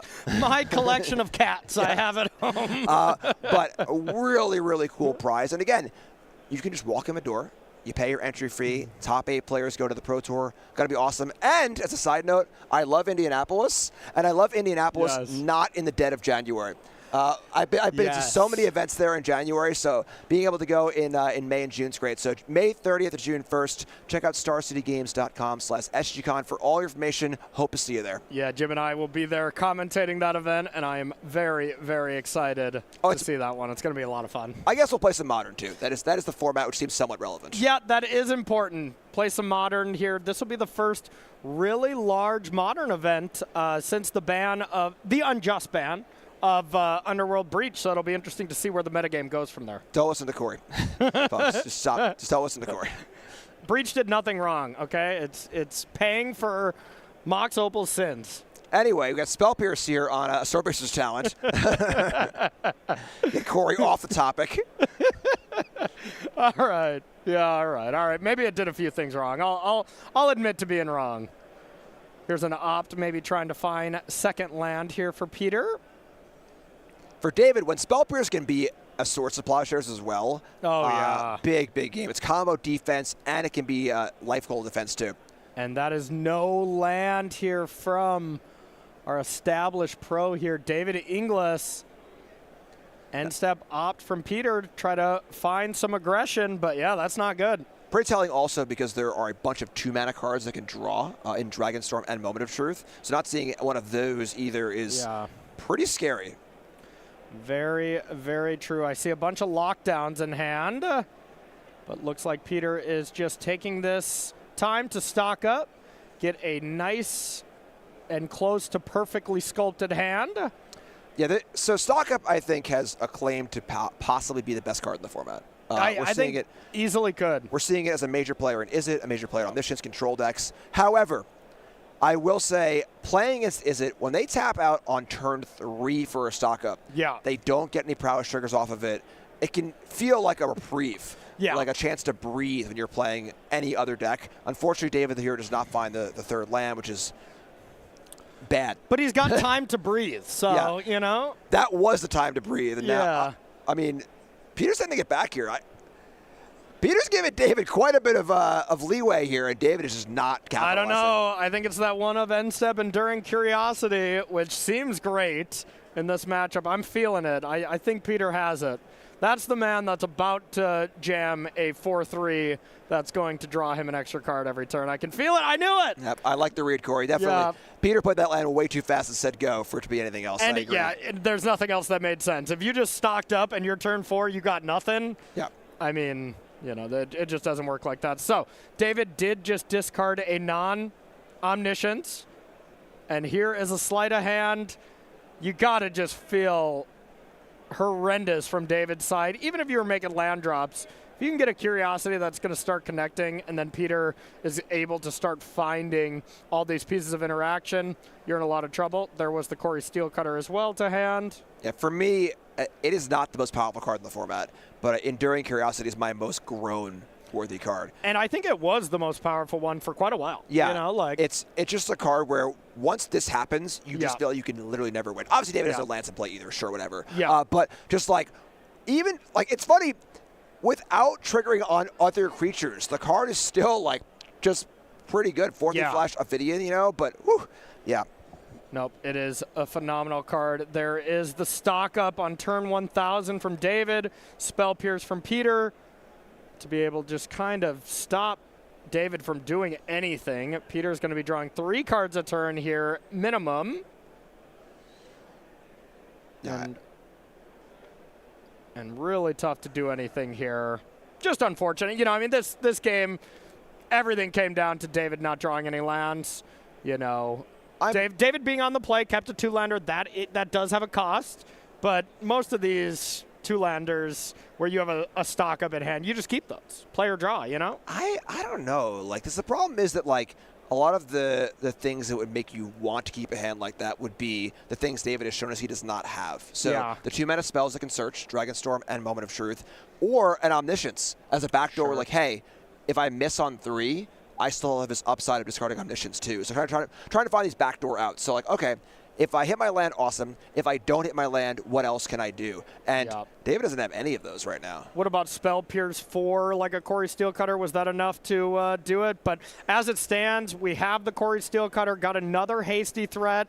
Peter was going to draw 3 cards during that combat, had a Ghost Vacuum ready to go. Temporary lockdown wasn't going to clear the battlefield next turn. David saw the writing on the wall, and Peter advances to 1-0 at the U.S. Regional Championship. Any surprises from that matchup? I mean, the land, of course, makes it brutal. Yeah, but that hand, it's just, I mean, it's definitely a risk, you know, where you keep a hand like that, you draw line number 3 up, you know, on time, you look like a genius, you know. Oh, yeah. But there's a lot of risk there, you know, and there's a lot of search in the Omniscience deck where, like, you mulligan, sure, you're down a card, but, like, there's just so much card draw and searching, you know, you want the right answers early to make sure Izzet doesn't run you over, and, like, you do have a little more time given how this Izzet deck is built. Yeah. You know, it is not Slick Shot Show Off. It is not hyper aggressive, you know, so there's that too, but that almost makes me more inclined to mulligan. Yeah. Because I feel like I can be down a card, but I have a little more time to get things set up, and if I have the right answers, that'll buy me even more time, you know. Yeah. So nope, that's reasonable. Tough break for David, you know. It is, you know, post-board the games do get harder, so I could see wanting to maybe take a little more risk there, but works out for Peter. All right, our 2 kind of established pros here in the feature match did not get it done round 1, but this is a long tournament. Of course, you can have up to 3 losses, so plenty of game left to play here for those 2 players. But we are going to take ourselves a short break, and on the other side, round 2 from the U.S. Regional Championship. So don't go anywhere. We'll see you in a second.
All right, everybody, welcome back to coverage here of the U.S. Regional Championship here in Hartford, Connecticut. My name is Corey Baumeister. That's Jim Davis. We're going to be bringing you coverage here of round number 2. But before we dive into it, the moment you've all been waiting for here at the start of a tournament, let's take a look at the metagame before we head down into the feature match area. 36% is it, Jim? Ooh, that's a little more than we thought there. A little bit. That's a lot. You know, it's funny how much more 36 looks than like 31 or 32, you know? Dude, it's 5 or, you know, maybe 4%. Like, yeah. That's math. I couldn't even count that high. Yeah, I was helping you out. I appreciate it. That's why you're here with me. But that's a lot, you know, and that is certainly, you know, over a third of the field. You know, again, I think that a lot of, you know, from what I've talked to, a lot of the good players in there are playing a deck. I do think there is a bit of an element. I'm going to call out a lot of good players here. Of kind of just being ready to accept this is the best deck, I'm just going to play it, and not looking for that extra oomph, that extra edge, you know? Yeah, maybe they just don't want to be wrong, too. You know, you feel bad if you're wrong. For sure, you know, and there's a lot. I think there's a lot of like safetiness in amongst very, very good players where they don't want to take a risk. I'm just gonna play the best deck. I'm gonna find a good list for it, whatever. But that's a big statement. And then our only other deck in the double digits is Omniscience. That deck had a great showing in Minneapolis 2 weeks ago. 3 copies in the top 8, absolutely. And it's interesting to see here that the next 3 most played decks all potentially sport a good matchup against Izzet. In theory, you know, that is not always true in practice, but, you know, Omniscience, of course, has all of our lockdowns, and then Oculus, notably, often has a pretty good matchup against the Prowess decks, although the Oculus decks are still kind of finding their footing a little bit. I think that the exact list hasn't really been nailed down yet, and, of course, we saw Jeskai Control win the tournament in Minneapolis, beating many, many Izzet decks along the way. So, we got Overlords, we got Mono Red Aggro falling from grace here. The mouse package, the much maligned mouse package, has really fallen out of favor here for Steelcutter and friends. You know, down to 4%, and then Gruul Bice is way at the bottom, 0.8%. Gruul Delirium is over. I guess they have the same copies, but all right, Gruul, poor mice. Yeah, and the big thing for me here, I think, is this next section is Dimir and Mono Black. These decks had phenomenal win rates in previous events, and these black cards look pretty well lined up too. Yeah, absolutely. So metagame looks great. We'll be talking about it a little bit later in the event as well, but looks like our players are ready to go down in the feature match, so let's jump on in. Oh, okay, not ready quite yet, but let's talk about our feature match. So the one player that we have, Casey Miller, playing Jeskai Control. Well, that name might sound a little familiar because, well, Casey took it down here at the regional championship here a couple weeks ago. Are you not allowed to change decks if you just win and it's the same format? It's a crime, right, if you change? Yeah, I mean, Matt and Ash, we just saw playing Domain again. You gotta, you put yourself on the map with the deck, and Casey had a phenomenal tournament. Cruised through. Again, sported a good matchup against the Izzet decks, and it's funny. It's obviously billed as Jeskai Control. It's almost more of like Jeskai Ragged Z mid-range, you know, not your typical Drago, but powerful deck. Casey's got a great pedigree here. It's a champ. What more do you want? It's the champ, and now the champ is ready in the feature match area, so we're gonna head on down, get ready to see if Casey Miller can defend. I don't think we've ever seen.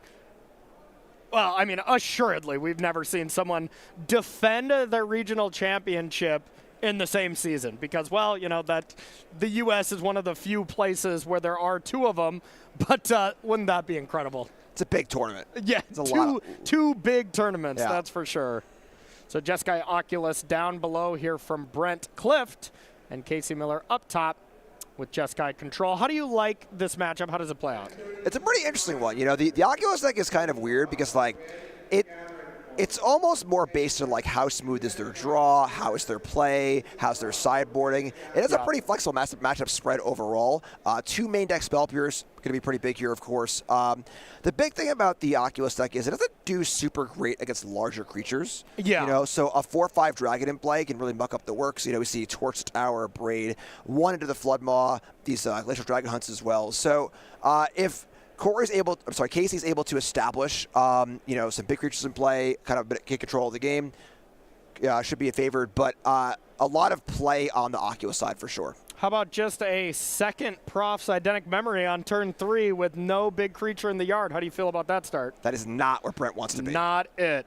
not it. Okay, so Brent, not the greatest start there, but hey, sometimes this happens. You know, this deck, similar to Omniscience, kind of is a plus B style.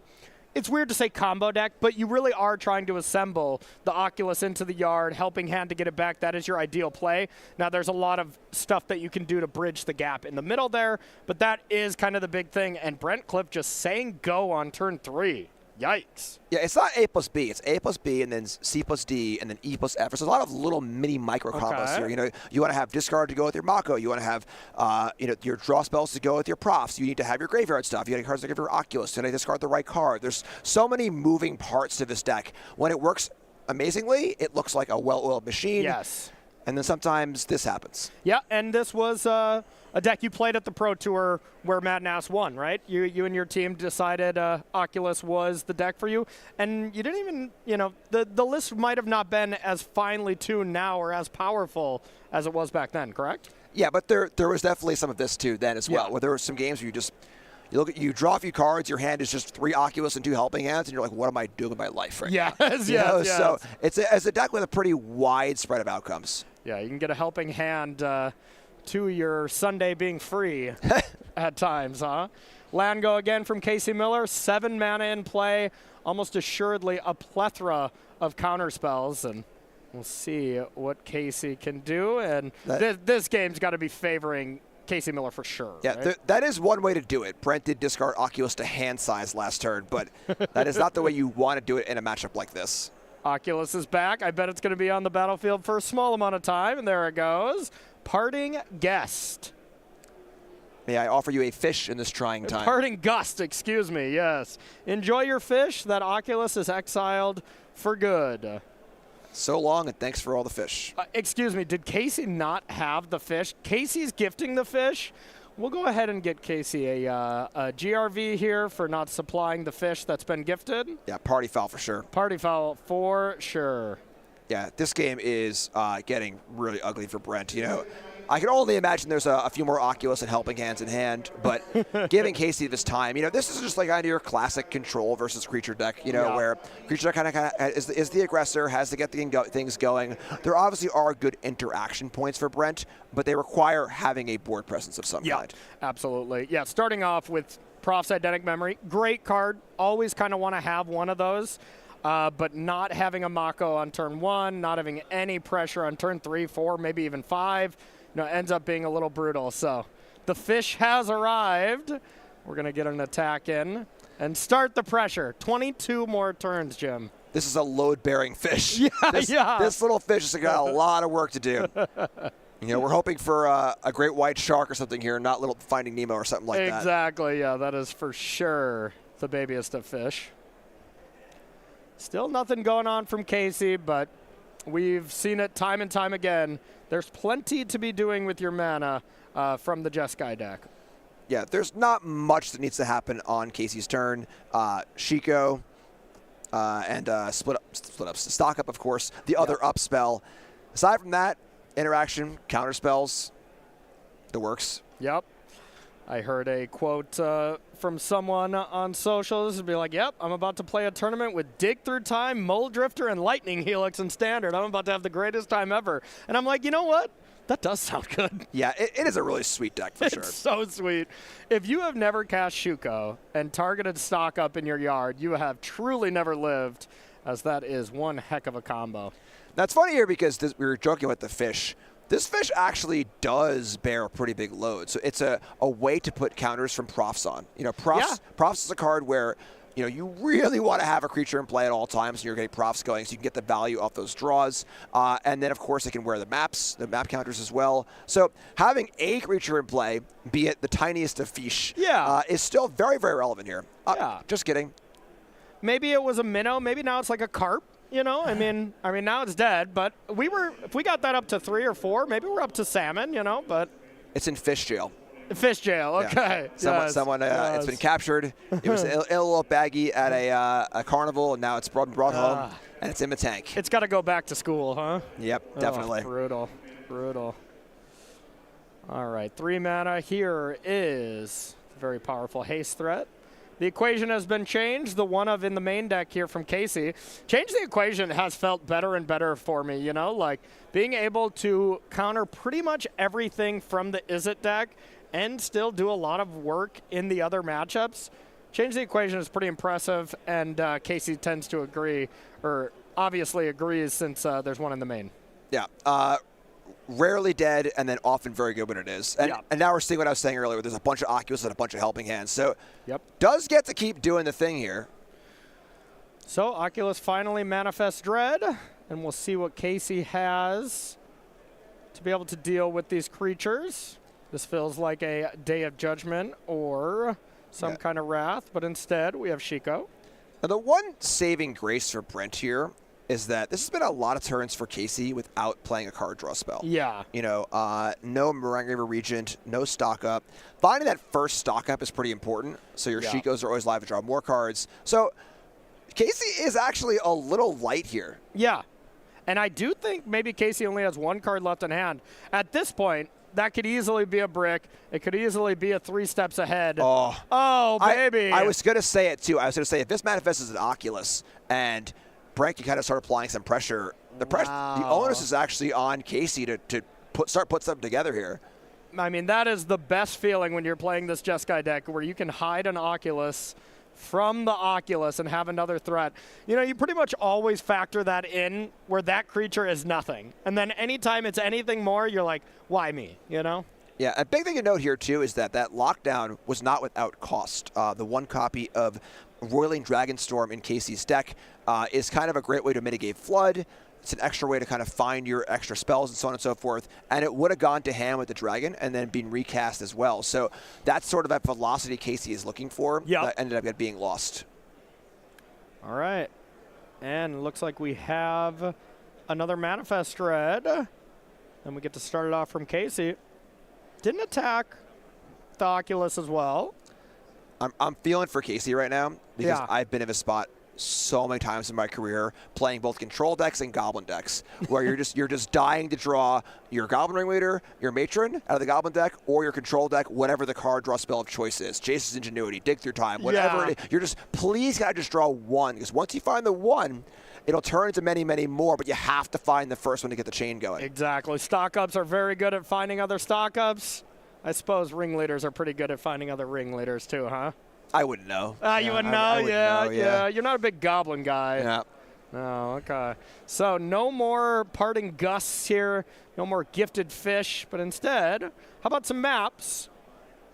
And just one card in hand from Casey. Pretty clearly not a stock-up, I'll tell you that. Yeah, the somewhat desperation dragon here of just taking a 5-mana get lost is tough. But that being said, the battlefield is stable. Casey's at a high life total, so Casey Miller has plenty of time to be able to find some things. This is kind of the fear with control decks, I think, where folks shy away from control decks occasionally because this happens sometimes. You just draw a lot of removal spells, but you give your opponent so much time. Yes. You know, and they have time to, all right, well, I'm just going to keep drawing cards. Oh, look, I have this dead, quote-unquote, Abrade and Torch Tower. Now it actually is relevant. Now you have to counter it. And, oh, yeah.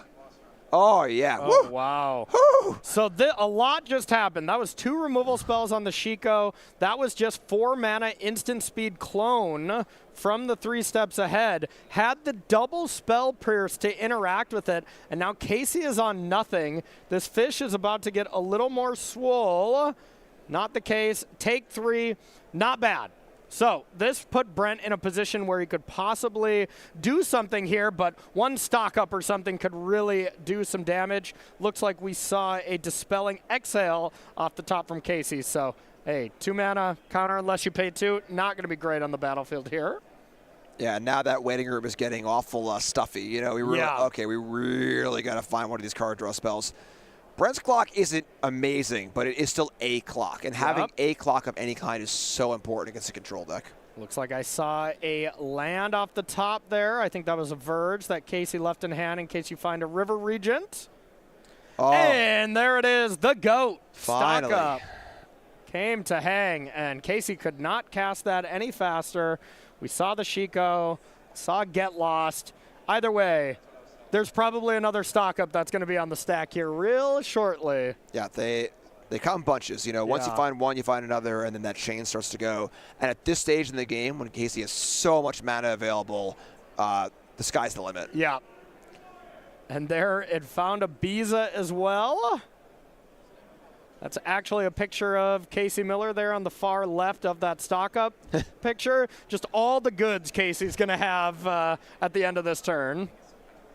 We'll have to get an altarist in there to add the trophy. Yeah, there we go. There we go. All right, so Brent may have got some fish, but now it's time for Casey to have some fish as well. I think in our off rounds, I might head down to the feature match area and draw some proper fish on those tokens. I think you should. Yeah. I think you absolutely should. I don't know. I like them. Simplicity of these fish. All right, now we're going to draw some cards. Cast ourselves the one of Winter Night Stories. It's a spicy one in this deck for sure. Yeah, it is quite good. It is not stock up good, though. And the thing is that at this stage in the game, you do not want to be trading card draw spell blows with a control deck. You know, they're always going to beat you on that angle. Yeah, and you're not. I mean, you do draw 2. You know, you draw 3, discard 1, so you do kind of net the same amount of cards as stock up, but you're not seeing as many. But the Harmonize is quite strong. And here is a Sheltered by Ghost. We kind of saw it in our last match where, you know, you put a giant creature underneath a Leyline Binding. It's equally as scary here putting a Biza underneath that. But maybe we go for lockup as well? Probably not. It's really tough, yeah. I mean, by getting locked down, you're giving the Dragonstorm 2. Yeah. Oh, man. Uh-oh. And it's now, like, oh, can I have that one? And now, if the Shelter by Ghost goes to the graveyard, it'll nuke the entire board. It'll hit the fish, the manifest, the profs, and everything else, too. So, desperation play for Brent here. That fish. Everything is riding on it here. They're talking about active player, active, non-active player, how it works here. You know, scientists are still trying to figure out how it works based on which player's turn it is. Yeah, so basically how it works is the active player, the player whose turn it is, always stacks their abilities first. Yeah. So theirs go on the stack, then the non-active player's ability go on the stack, and theirs will resolve first. So you can have very, very different things happening based on whose turn it is. Yeah. Can be very, very important when you have things like Disciple of the Vault or effects like that, where one player will win before the other one and vice versa. Yep. Makes a lot of sense. This fish is full on gigantic. This is a shark at this point, right? Hammerhead shark, I think? I think hammerhead, probably, yeah. This thing is swole, but still probably can't attack very well. And here is a recommission. I like this turn from Brent. You know, like realistically, Brent is building a pretty insane house of cards. There is a lot that can go wrong. But Brent is clearly pretty far behind here. And Brent's best chance to win this game is basically Casey bricks for a turn or two, and Brent's able to really turn the corner with his profs and his fish and kind of just get it done quickly. It's probably going to blow up in his face, realistically. But actually, it's really important for players to give themselves a chance to actually win a game that looks almost unwinnable either way. Yeah, exactly. You know, I think playing Magic to not lose and playing Magic to win are two very different things. And, you know, one of our co-workers for the weekend is one of the best at it. You know, Reed Duke always playing the games to his outs, win some absurd games by doing that every single time. And you give yourself those percentage points. Unfortunately, though, there's the blow-up. Yeah, and you know, after the stock up, I felt like this game was pretty much out of reach. But I still agree with you. I like how Brent Cliff played the game and gave himself a shot here. So here is Shiko into stock up. I see 3 steps ahead to have that cancel effect available. And now here is the time that Casey Miller just has the most fun ever, and every control mage. The spot where you're like, yep, I can't really lose, but the game won't end for 3 or 4 turns is going to be a blast. Yeah, I think if you're Brent here, we should pack up going to game 2. I think that, you know, these games can be very, very grindy, very, very low chance to win, much greater risk of a draw. You know, we're at 34 minutes left is a good amount, don't get me wrong. Yeah. But if we were to see a really long game 2, you know, things could get a little bit dicey. Yeah, totally agree. If Brent's hand is like 2 lands, get it out of here. If it's an Oculus or whatever, maybe jam it, hope for the best. play one more turn. Looks like it was double fear of missing out. And passes the turn. We got a 2-3 up against Shiko, and this is usually where the control players speed up because they know it's over. They just have to go through the motions and kind of figure out the end game from here. Yeah, kind of make sure not to screw up too. Yeah. You know, don't let a one game fall slip out of your hands. But yeah, great shape here. Looks like that was a stock up with 4 lands, and I want to say a Shiko. I could be wrong. It was at least 1 spell. So nothing amazing. And there's how you know the game's almost over. When that card gets cast for 6 mana instead of 4. It's funny, I almost wouldn't have minded bouncing the lockdown too. Yeah. You know, you get the Dragonstorm draws. You can re-lockdown later. But whatever. 6 to 1, half a dozen the other. In great shape there. Absolutely. So that is our defending RC champion, Casey Miller, winning game number 1. So from Brent Cliff's side, what are we bringing in up against Casey Miller? And does this match get to be favorable post-board with, from the Oculus side? Yeah, I think it helps out a ton. You know, we've got a lot more interaction here. Disable Stroke, Negate, No More Lies. I love how this like package is so stock. Every Oculus deck has 1 No More Lies, 1 Negate, and 1 Stroke, which seems so like arbitrary, but it makes sense to have a spread because the Oculus deck sees so many cards. And in an open deckless tournament, there's some value to making your opponent kind of guess which one you could have, right? Yeah, absolutely, honestly. It makes it a lot harder. Big card here is Chandra Sparkhunter. Planeswalkers are typically very, very good against these control decks. There are a few get lost. As Casey Miller's reading it as we speak. There you go. And so that one's a great threat you can deploy that you don't have to worry about, you know, Day of Judgment or temporary lockdown. You kind of get it out there and do its thing. It also loots, which is kind of cool too. But so mostly bringing the counter spells, kind of cutting these Torch Towers, these kind of extraneous cards. And then on Casey's side, there is some graveyard hate here in the flanker, the Kutzul's flanker. It's kind of an awkward card, though, because it is pretty hard to tag a graveyard at the time you might want to. It's expensive to leave up. The body is not super relevant. It's not in the air. You can block a FOMO or Tursa if there aren't any counters involved, but it's like kind of tough. Barrage is a big one to kill Oculus, obviously. You can get to a negate battle a little bit as well. Tidebiter has some utility too. There are some abilities, but nothing here is like, you know, knockdown. Wow, I'm definitely slamming these in, except for the barrages. Yeah, it makes sense from Casey too. I think the deck would rather play Rest in Peace, like it's a better card against those kind of things. But, you know, when you're playing a deck that your kind of endgame engine here is Shiko returning stock up, you don't want to cancel out your own ability to do so. So Flanker's, I guess, the second best option here. But we got another tournament here to talk about. Let's talk about SCG Con Orlando. Jim, this is going to be a lot of fun. SCG Con Orlando is when we have planetary rotation. This is going to be when Standard rotates. So this is our next Spotlight series. You can check out more information at #Spotlight Planetary Rotation, but I cannot wait for this event. Standard after a big rotation like this is going to be so exciting. Nothing like it.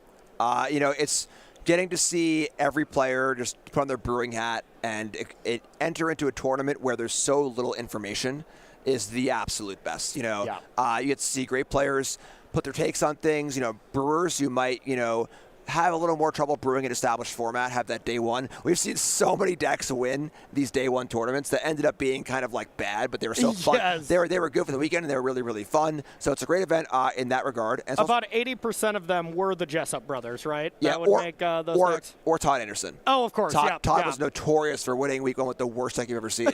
But yeah, and it's also a Spotlight Series event, so just show up and play. You're a brewer. You've been playing F&M. You're getting back into Standard. Show up with your deck, and we could be here talking about you. And there's nothing like, you know, a home brew winning a tournament, which we kind of saw a little bit 2 weeks ago. Where, you know, Jessica Control is not home brew-y, but definitely a lesser deck in the metagame, not one of the top like 5 established decks. August 29th through the 31st, if you are interested in joining us there. And hey, I mean, coming in the end of the summer, things are starting to cool down, hang out in Florida a bit. I'm all about it. That sounds like a blast. So I'll also be right before, about 30 days right before the Standard Pro Tour in Atlanta as well. So we'll start, maybe see some Pro Tour players that come out to play a little early, or at least all of them will be on their couch watching, getting ready to see what decks do well and start testing with our testing teams. Yeah, no better event to watch. It is so much fun to watch, and it's like Christmas. It's like everyone got these toys. Let's see how they play with them. What are they going to do? You know, how are they going to work them together?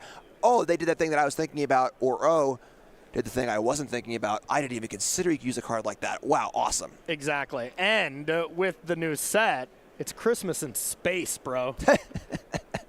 Everything's better in space. Merry Christmas to all of us. That's going to be a lot of fun. Really looking forward to seeing. You know, I don't think we've ever went to space in any kind of plane, right? With Magic, this has got to be a first, right? Yeah, the closest is like the Blind Eternities. It's like the void between realms where the Eldrazi live, and they are the most alien-esque thing in Magic. But yeah, it's new ground, and honestly, it's exciting too. You know, there's not a lot of ground in space, though, Jim. All right, have you looked into space? I'm going to call it a show, folks. Thanks for watching. I'm Jim Davis signing off. I will see you next time. But yeah, it's really cool seeing Magic explore these kind of new territories with their own IP. You know, where it's like, oh, cool. Like, we didn't do that yet. What could we do with this? And so many of my favorite sets, you know, Mirrodin, for example. Yeah. Like an all-metal world. It's all about artifice and stuff. That's really new. You can do that. And then make a really awesome set that now it feels like just part of Magic, but back then it was this crazy new thing. Yeah, absolutely. And no real busted cards came out of that set, right? Pretty chill stuff? Yeah. It was the best of times. It was the worst of times. Oh, I guess that's true. Technically, Unfinity had space stuff. Okay. That's a total blind spot for me. I don't know how you feel about that. Same. So, I don't know. I don't really know what's going on in that set as well. Yeah. So, all right, here we go. Game time here. We got Brent. Plays a land to start it off. Looks like we have Brent out of mulligan to 6. Let's see if the start is a little better for Brent. Brent was really kind of out of this game when he just really went to turn 3 and just cantripped. Kind of did nothing else. But this game, this is what I'm talking about. Fear of missing out, discard the Oculus. This is kind of putting Casey just in check, kind of scared for the rest of the game that the Oculus could come back. Now we're heading to combat, gets in a couple of damage. And let's see what the follow-up is for Brent. This is also where open deck lists come into play a lot. You know, where Brent can very, very happily just dump his Oculus in the graveyard, not scared of Rest in Peace, not scared of Ghost Vacuum. You know, if it's a flanker or whatever, sure. But, you know, and the goal here is not just jam all your cards. It can be more of a setup. Yeah. Put it in there for now, and let's play some other stuff like the Steam Core Scholar and make you deal with this. And then when you're exhausted, we can pop the Oculus in. Yep. Makes sense to me. Couple counter spells to the yard. Casey's not interested there. And passes back with 2 mana available. Let's see if this FOMO gets in there. Still very far away from Delirium. Just gets in a couple of points. And ships it back. And oh my god, it's Lightning Helix. Oh my god. Just kidding. Get Spell Pierced. Spell Pierced to be able to protect it and get another card towards Delirium. I feel like you got to be happy with that exchange, but the one thing that Brent is missing once again here is the pressure. But it makes sense. When you don't have the pressure, you got a lot of interaction. Counters that. Looks like Casey has 3 cards in hand, and we're about to enter that 5 mana phase where if Brent is out of counter magic now and Casey can go Shiko into stock up, you got to feel like, uh-oh, maybe I fired off the counter spell too soon, huh? That was a huge sequence for Brent. Yeah. Because No More Lies, of course, will exile the stock up. Oh, yeah, of course. So lining up the Spell Pierce on the Helix, and then specifically the No More Lies on the stock up is great sequencing and then great future planning. Because what Casey has access to in the graveyard is a huge determiner for how the game's going to go with these Shikos. Okay, Into the Floodmaw was discarded. And just instant and creatures, so no Delirium. Gets on in there for a good chunk of damage.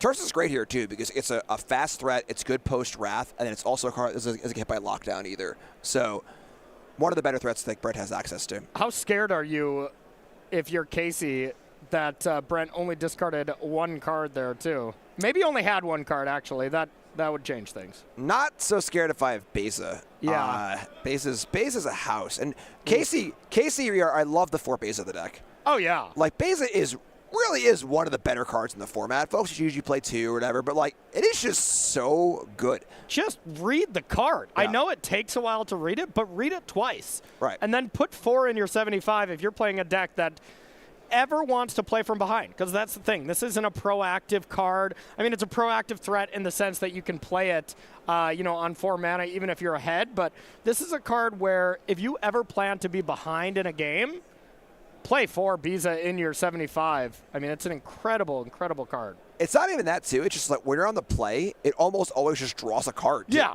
Like, on the play basis, like even in the matchups where, like, it's not, against a control deck, you're playing Domain or whatever, just a 4/5 draws a card. That's great. And most of the time will gain you that life, too. Sure, you're not Yes. getting the fish. Sure, you're not getting the treasure because you're on the play. But, I mean, that reads as a fantastic card here. So Get Lost on the Lightsaber. Light Shatter, excuse me. I wasn't going to say anything because I was super happy. That in my head, cool, I was right? just like, Yes. Star Wars Universes Beyond when? It's coming. Absolutely. That'd be cool. That would be cool. All right, so Prof's Eidetic Memory on the top. Now, this is something you can put into the yard and hit Delirium, right? But we already attacked. Maybe that was a little out of sequence. But when you had the other attacker coming in, maybe we didn't want to lean in, kind of go all in with a face-up removal spell, or pretty face-up. And here's the big old dragon. We might not have stock up to bring back, but Get Lost or Helix, solid. Get Lost being a much better at killing the fear of missing out when it's a 4/5. Turns out when you staple Snapcaster Mage to Serra Angel, you get a pretty good Magic card. You get a pretty good one. Yeah, absolutely. Poor Serra Angel, though. Not going to be played in Standard anytime soon with Shiko hanging around. Listen, Serra Angel's a legend. Yeah. All right, so Serra Angel right now has her feet up on the porch, sipping lemonade. Yeah. It's like Thanos in Infinity War. My job here is done. I have nothing more to do. I'm just going to Exactly. I'm going to live my life here and enjoy what I've got. Been having iconic moments throughout Magic's history for a very long time. Change the Equation was the last card in Casey's hand. Now the dragon starts to go, and now it's the spot. If Casey draws stock up, draws something big like that, huge advantage to Casey, but if he bricks a few times, Brent still has some cards and can come back. Oculus being a bigger threat than Shiko here, but just another Prof's Eidetic Memory. Not the start you want. Yeah, I think having the maps and the profs in play is pretty important. Yeah. Because sizing up is a thing that the Oculus deck does very, very well. Very well. Which allows it to push through these larger creatures. So FOMO right now is only a 2/3, but add those profs counters. Now add some map counters, and all of a sudden it can rumble with the dragon. Yep, looks like we are sacking that map. And this one almost assuredly has to be Delirious Enchantment. Land, instant sorcery. Yep, we got it. So we're good to go on double attacks with fear of missing out. So Casey really does need to be finding something for sure here. Yeah, the thing is that, once again, yeah, Casey's kind of lacking this card draw. Just please, God, give me this card draw effect. Go back to turn 3. That No More Lies on that first stock up ended up being super relevant. Super huge, as we would have probably saw maybe 2 stock ups. That fear of missing out was a creature that had to be dealt with, but you're totally right. All right, Prof's Eidetic Memory at number 3. That will at least size fear of missing out to be able to attack through the Shiko, so still an important aspect. This is going to be an attack for 10 if Casey has nothing here. Wow. FOMO's a great card. So good. Just phenomenal. I love it. Like, you forget about this double attack thing because, it's not the primary purpose of the card most of the time. Yeah. But it is so potent, especially in this deck. Did we actually, we didn't even miss the second props trigger here, did we? Oh, you're right. We totally did. So you do get another one there because you start at combat. Right. That works well with Urbrass Forge, any of those kind of cards. Yeah, and then also there are the Vigilance creatures in the deck too. Yeah. So this is like the best FOMO deck ever. It uses every part of the card amazingly, and you can push through amazing chunks of damage between profs and the Vigilance creatures and the sizing up. Yep. We'll see if it comes down to mattering. The missed 1 damage here. Here is another Shiko. Just a Helix to face, though. No Get Lost, anything like that. So that is just buying some time. That was not great. But to be fair, this fear of missing out, if it had 1 more counter on it, was a lethal attacker here. So it matters. Now, it's not too hard for Brent to just draw 1 card here to put it into that space, but still, chump blocking with your dragon to deal some damage is not exactly where Casey wants to be. No, not at all. All right, gonna draw a card, see if we want to discard. No discard.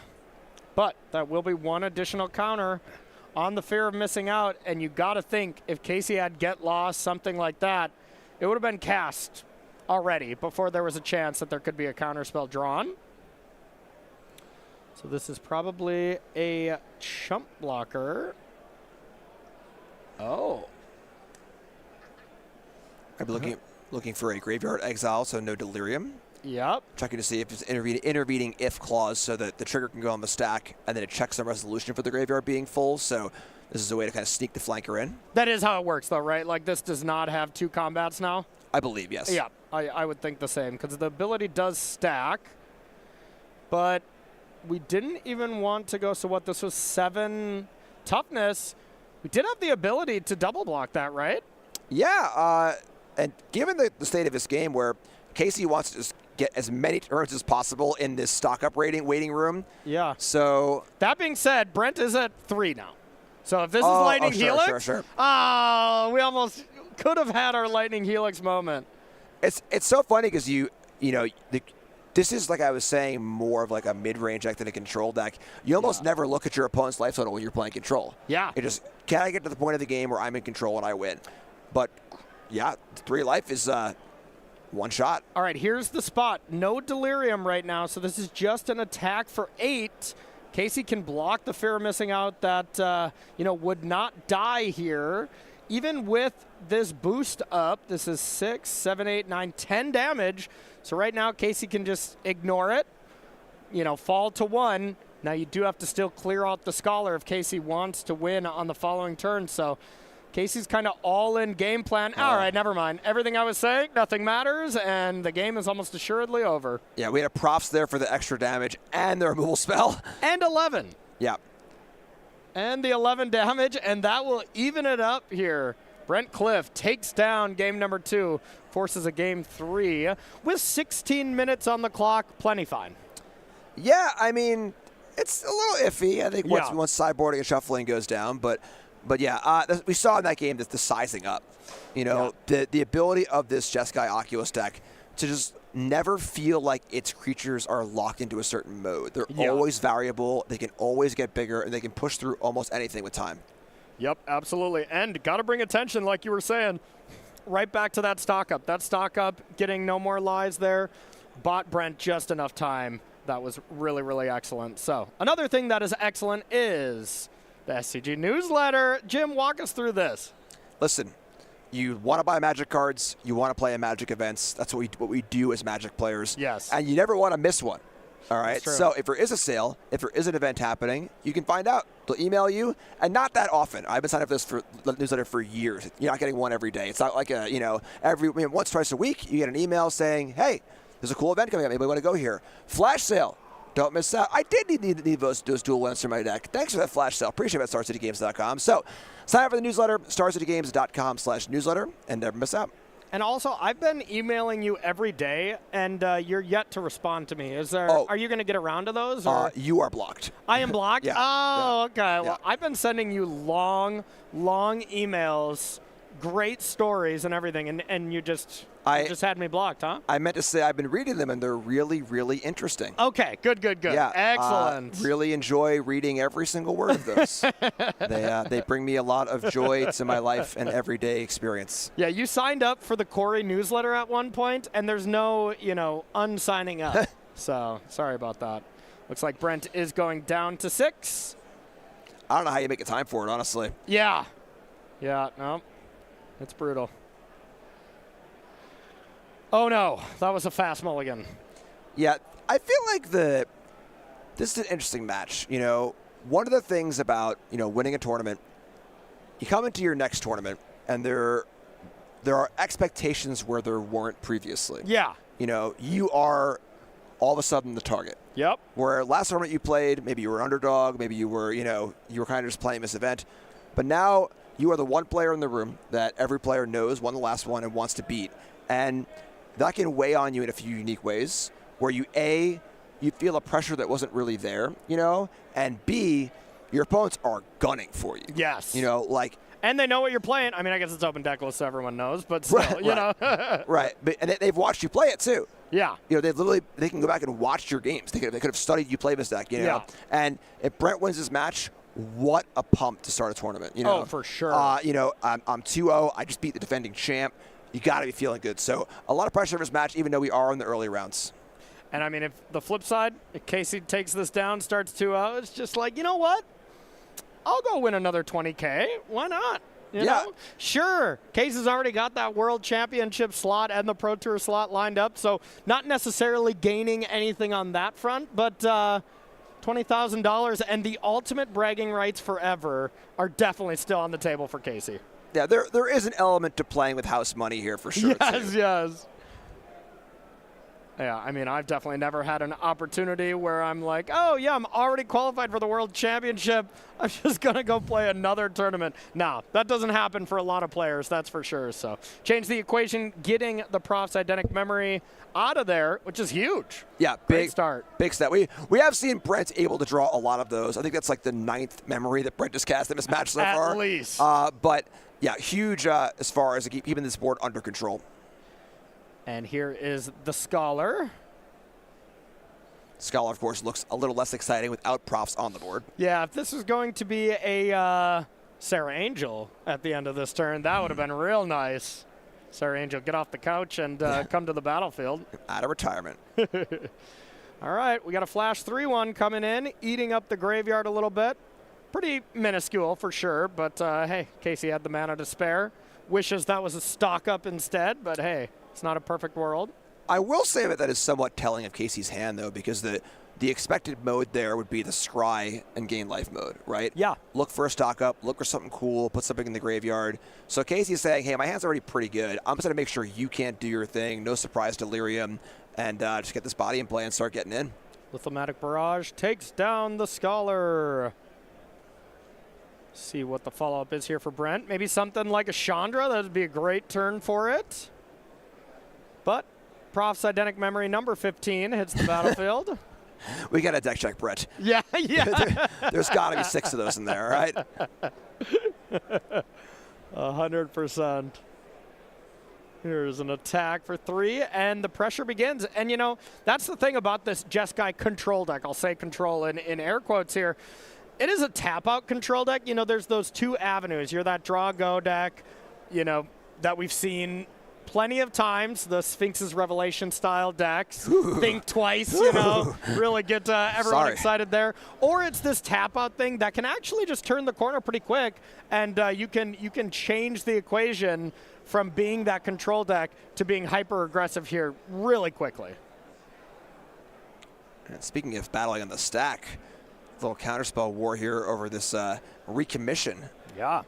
Great stuff. Hey, that was not only countering something that counters your Scholar from coming back, but also another 3-1 body into play. And when you're at 13 already, and Brent is probably taking out a lot of removal, you know, you're not leaving in Torch the Tower or a Braid against this Jeskai control deck. So these 3-1s can get scrappy, as the Oculus deck is okay at playing defense. You know, if we would have got to combat here and that Scholar would have been a 6/6 Vigilance Flyer, great. You're good at attacking and blocking. But outside of that kind of stuff, not a great defensive deck or that great from playing from behind. Yeah, and there's this weird shift where, like, we see Beza, again, being awesome, just 4/5 draw card on the play. Yeah. But, you know, Casey's deck can play this game pretty well because all these defensive removal spells can also just be used offensively. If there just happens to be a body or 2 in play and Casey is a little bit ahead, the corner can be turned very, very quickly where kill a thing, oh my God, Brent's at 3. Yeah, and I mean, we've seen it plenty of times, maybe of older formats, and this is going to, you know, get all of you old school Magic players really excited, but Snapcaster Bolt, people, you know, I mean, the whole Shiko Lightning Helix, untap, Lightning Helix again, those kind of lines definitely can happen from this Jeskai control deck. Ooh. There is the stock up, and it looks like it's resolving. So not only are you going to get to find some good cards, but it's in the yard in case you find another Shiko. And you have that really awesome ability of getting card advantage attached with the 4/5 body. Yeah, pretty interesting game. You know, there's just sort of like Delver tempo thing going on here for Casey. But the thing is that, like, if this doesn't work, that's fine. That's great for Casey because it means we're going to enter the mid to late game with Casey at 20+ life and having a few utility lands in play and a pretty stable board. And Casey's deck is definitely favored in those games too. Yeah. Yeah, the Quarry Mountain Monastery coming in. Do you think that's the best card in the format that's, has the word Quarry in it? I have to do a little more research, I think. Okay. Really kind of, Sorry I put you on the spot there. Yeah, I got to, crunch some numbers. Okay. Take a look. It's close. Yeah, it's got to be close. Yeah, close. Top 5 probably? Yeah, yeah, sure. Okay. Close.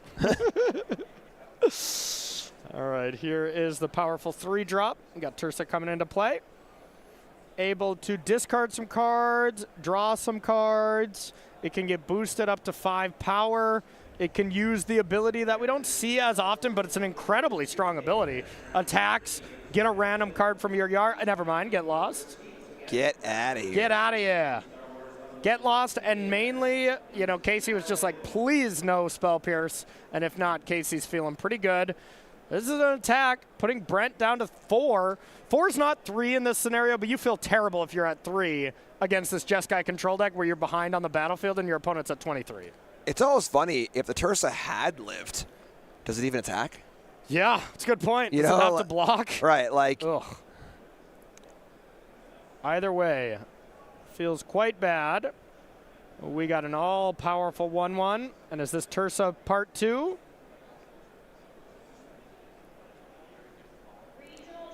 This is a obviously big spot here. The fact that Casey is thinking about this is quite scary for Brent. Okay, here is the activation from the Quarry Monastery. This is where Casey's buffered life total really comes into play. Oh, yeah. Casey is in no danger at all here. One of these creatures is probably staying back, if not both of them, which really, really favors Casey. And when you're this far ahead from the control side, you pretty much set aside that 5 mana and be like, I'm going to draw an extra card with this land every turn, and whatever mana I have to spare, I will use to interact, And then that one turn, you've got too much stuff.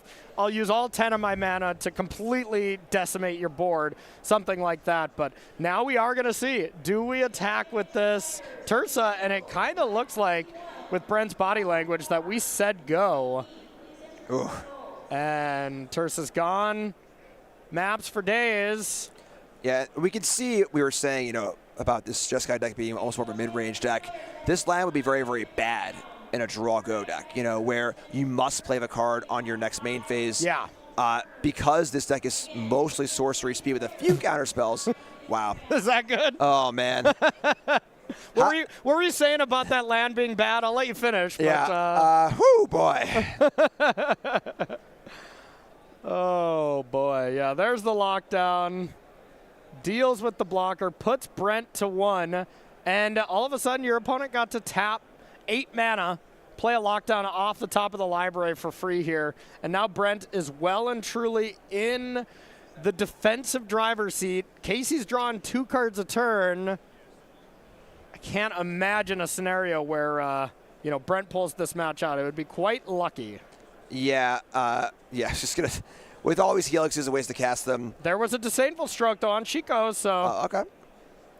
So we play on, and I was going to say the card advantage land got tapped, but we wouldn't have been able to activate it anyways.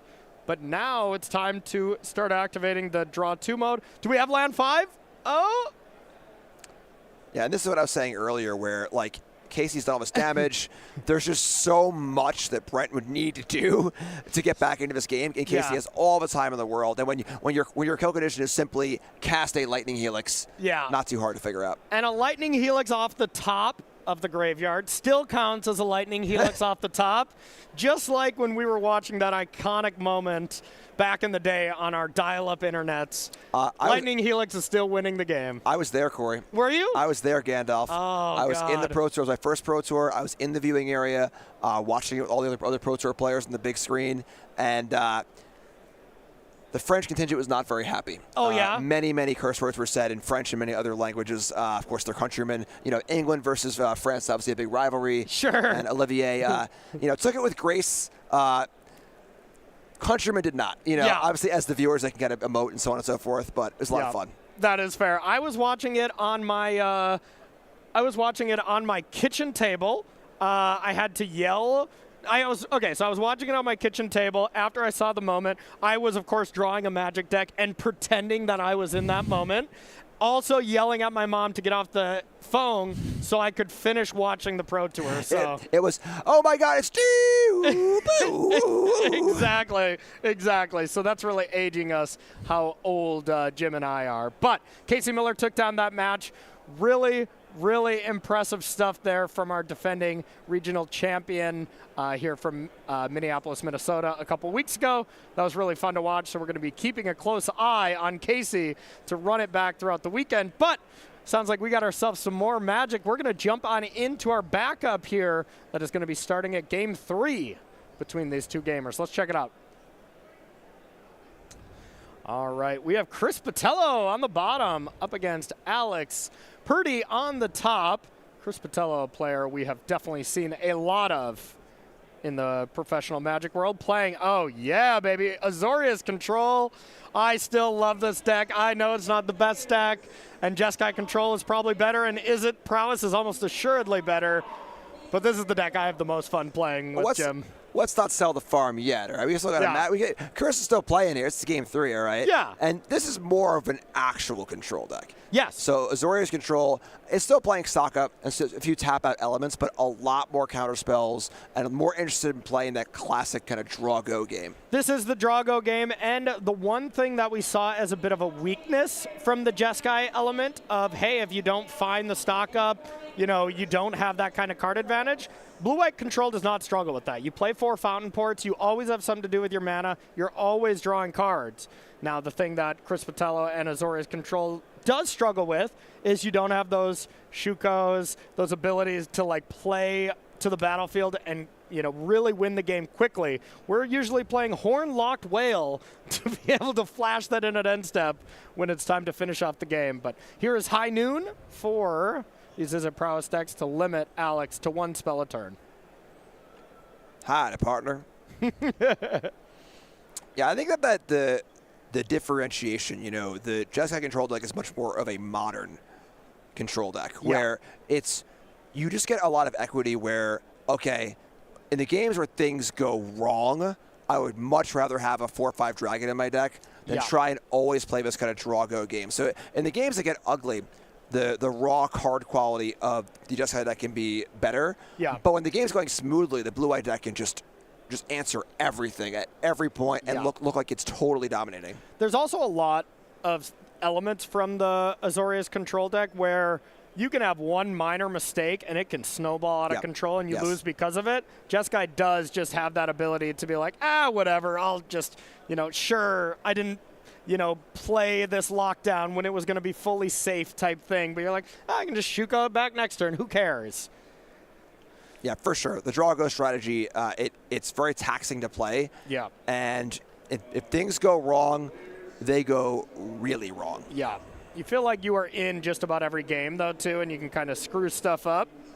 Now, the one thing from Alex here is it is very brutal right after High Noon to then play Corey Steelcutter. I mean, it's basically completely shut off. It is now working as intended, we'll say, where you can just pay 2 to equip to beef up a creature, just like equipment, you know, kind of should be played.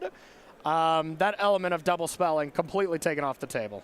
Yeah, High Noon is one of the best cards against Izzet available. Yeah. It just like says so in the package, right? You know, it's just like, well, they want to cast 2 spells. They can only cast 1 spell. Pretty simple.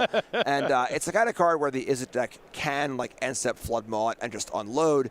But as part of this whole control package here, it can be a great tool to keep you alive, get you into that mid game where you can kind of take over. Yep, absolutely.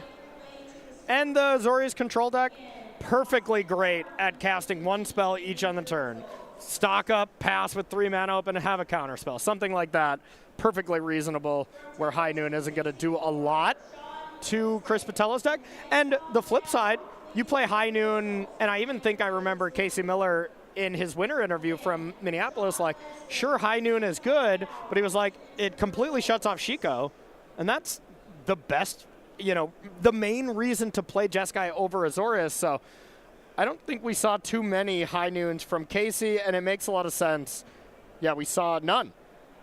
So the cost of Jeskai control, you got to play flanker instead of Rest in Peace. You can't play high noon because you use the graveyard as well. So there's some gives and takes from these two decks. It's funny, too, because the Jeskai deck can activate high noon for the 5 damage ability, and Azorius cannot, but it's still better than the Azorius deck. Whoa. Fountain Port making a treasure, bro. All right. Put some respect on the port's name. All right. You are technically correct. It's not all about fish with that Fountain Port. Sometimes you get some treasures in the depths of that port. Yeah, that's fair. That's fair. One cool thing, too, about high noon against these blue decks is that typically they'll try and defend their own things with their own counter spells. Yeah. So you try to use a Spell Pierce to push through your spell. Not possible. High noon just says, you cast a thing, I counter it, and we are both done casting spells for the turn. Absolutely. So just the talent, and then one of the talents got leveled up, and in response, get lost to deal with it. So stock up doesn't go back to Alex Purdy's hand. Yeah, important to note on the talents that the ability must resolve. It's not like you're putting the ability in a stack. You're putting the level this up to the next level ability in a stack. Then when that resolves, the enchantment will go off. So if it's destroyed in the interim, you will not get the effect. God, Storm Chaser's talent would be so busted if that ability goes on the stack when you pay 4 instead of needing it to resolve to go to level 2. Absolutely, and it's a big investment, too, because it does feel bad to kill an enchantment that already made an otter. Yeah. But when you get 4 wasted mana out of your opponent, it feels great. Yep, absolutely. Another thing for 4 mana that feels great, it's Biza, and that's the thing with these Azorius control decks. You get to play 4 Biza, you get to play 4 Lockdown. So I personally love this matchup from the Azorius side. I think it is a good matchup. It's not the 70-30, but it's a solid, 60-40 in favor of Azorius control. Now, Azorius has plenty of other problems. You place it against Domain, Dimir. Those are the matchups where I do not feel good by any means. But this is the main one and would be the main reason to actually play Azorius control. And this is sort of like the exploitable part of having a metagame like this, where it's sort of like in draft, where if a color is too good, it's very self-correcting. If too many people are trying to take that color, it won't really work out. So same thing here. If you just walked into the room and you knew every single player was playing Is It, this is obviously a not possible scenario, but just breaking it down to a binary, and you built a deck to beat Is It, you would be in a phenomenal spot. So you'd be set. The larger the metagame percentage gets, the more exploitable it is for good players who are going to be clever, find a good Is It matchup, and then also find ways to make the other matchups good. Yeah, absolutely. That is just usually control in general.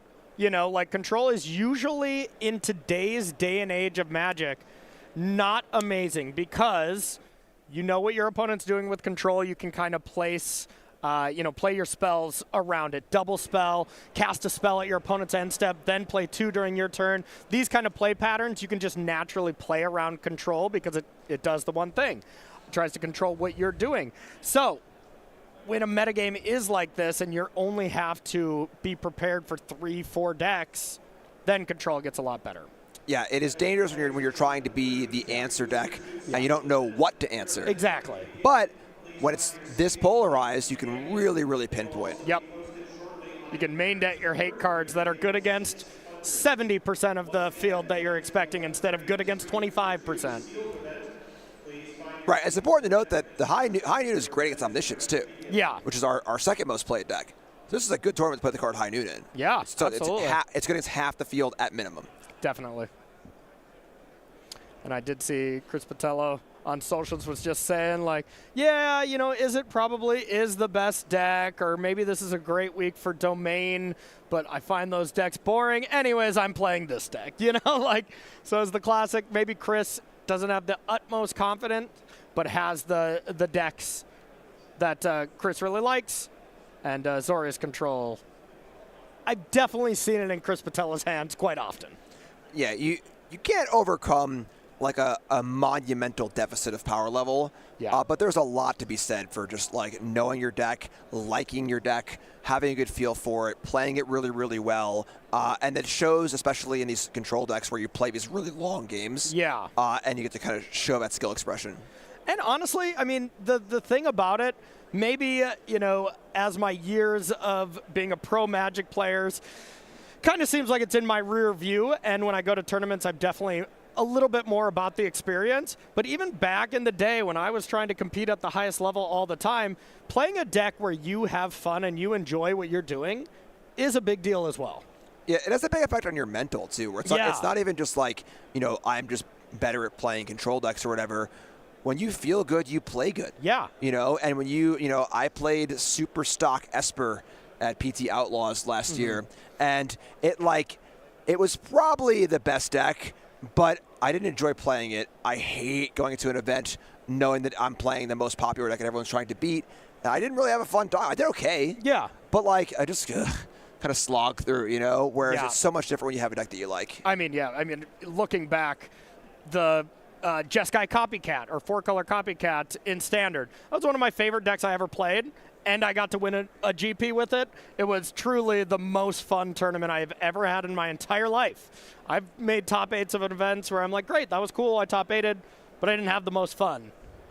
But when you can combine both, it feels really, really good. So temporary lockdown cleans up everything, and High Noon then follows it up to get that back onto the battlefield. Alex starts over with absolutely nothing. Got to put huge advantage to Chris Patello here, huh?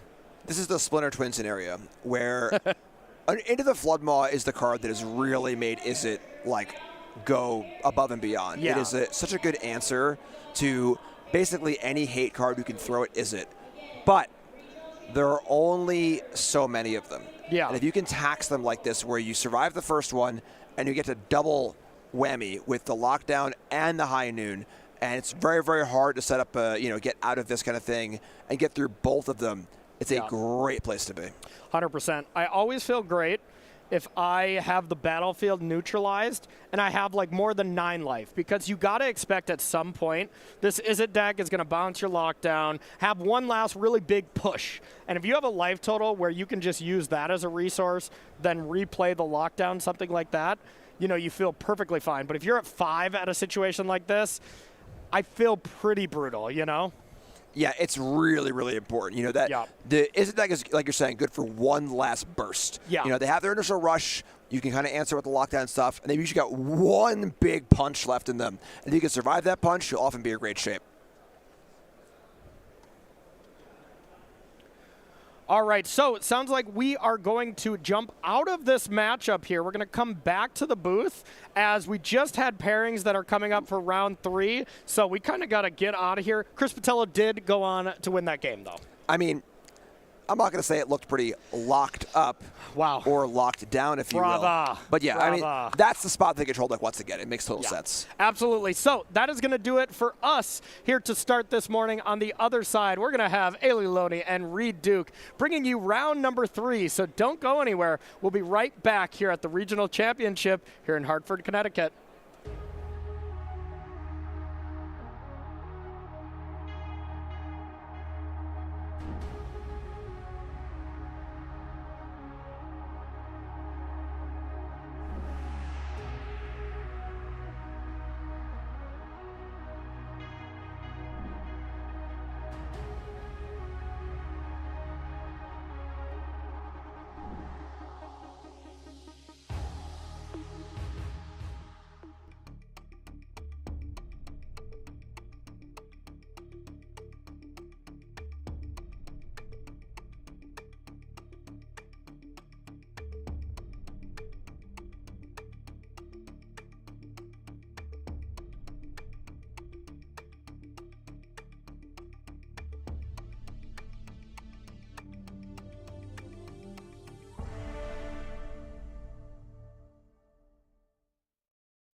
What's cracking, everybody? Hello and welcome back to coverage of the U.S. Regional Championship here from Hartford, Connecticut. I'm Aileen Lolly alongside one of the GOATs, Mr. Hall of Fame, Mr. Pro Tour winner, You need to be a world champion, so we can just chuck that in there as well. Reed Duke. I'll work on that. Thank you. Good job. Good job. Everyone's rooting for you to do that, I'm sure. Reed Duke joining us this weekend. An awesome treat for everyone, and looking forward to some standard action here, Reed.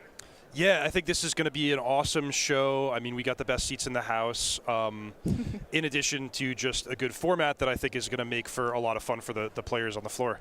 Yeah, I'm looking forward to seeing how dominant Is It Prowess is going to be, and if anything has been found to solve that Is It problem just yet. Yeah, for sure. That's the storyline of the event. We're about to see the metagame can basically be described as tons of Is It and a bit of everything else. Everyone trying to take different approaches to shore up or get a positive matchup against Is It, and which of these archetypes or individual players succeed is what we're keeping an eye on over the next 13 rounds. If you were to play in this event, what do you think you'd bring? I played Domain at the last Pro Tour, and I had a good experience. So that, I think, would have been my first choice. Jim was saying similar because he started us off in the morning, and he framed it pretty well as Domain against Is It is a close matchup structurally, but as the Is It players make more and more compromises, sacrifices to improve in the mirror match, they sometimes have to give up something against slower matchups like Domain, Omniscience, things like that. So what I would like to see over the course of the weekend is if these matchups that were really close a couple weeks ago are now are the knobs turning such that maybe the Domain control Omniscience players can actually get a little bit of a leg up. Yeah, it's going to be interesting to see. It's kind of like when you're making something, you're cooking, you put too many spices in, it's just going to get ruined eventually, right? And then it's like, okay, what is this deck actually? I think either Corey or Jim said it in the first round, where it's like these two archetypes just kind of smushed themselves together and then became what the Is It Prowess deck is now. But if you try and do that too much with all the different archetypes or avenues of attack, then it gets a bit muddled, I would say. Muddled in the mixture. Alrighty, we are ready to jump into round 3 of the action here. Let's go and see who our players are and what they have in their hands. Aaron Schwartz up against Corey Lurch, both players at 2-0. Looks like we have Azorius Artifacts up against Is It Prowess. Aaron is on a Malta 5, but pretty good start here with the talent. And that's not a magic card. That's a magic carp, in fact. It is. Okay, so yeah, I mean, great start here. I think we're going to see a lot of this on camera, where it's just sort of an Is It player against somebody trying their best to beat Is It. Let's bring on all challengers. And Corey, in particular, has, as far as I could tell, a unique deck in the field. It's not totally unheard of to see an artifact-based strategy, blue based on Simulacrum's synthesizer or whatever else it might be. Yeah. But I think Corey has a somewhat unique take on the archetype. It's brought him to 2-0 so far, and this is the real test, right? If he can hang against the most popular and successful deck in the field, then things might bode well for him. Yeah. It's kind of interesting to see a lot of players bring in decks where they don't entirely care what the Is It deck is doing. They just want to do their own thing. And to a degree, the Azorius Artifacts deck feels like that. It's just like, okay, cool, these are the cards I need. This is what I'm going to do to just overwhelm you. And I don't really care what you're doing so long as I'm not dead before I get to do the thing. Yeah, that's a great way to put it, because one of the strengths of Is It is it's so challenging to keep them down on a one-for-one basis. Things like Corey Steelcutter and later in the game stock ups, sometimes some sideboard options. Like, Is It, it's just never going to slow down. It's never going to take its foot off of the gas pedal. So alternatively, you could just try to go over the top. Yeah. So that's Simulacrum Synthesizer, it's Omniscience, it's Domain Overlords. And yeah, I think that's sometimes a more appealing approach to the matchup, rather than just saying, okay, I'm going to play a million spot removal spells. Yeah, because after a while, you're just not going to have the answer for the creatures that you need. And like you said, it's just pedal to the metal, foot down the entire time. This deck is relentless if it's doing what it wants to do. As we see stock up cost here, Aaron just refilling his hand, finding all of the card draw needed to basically undo that multi-5.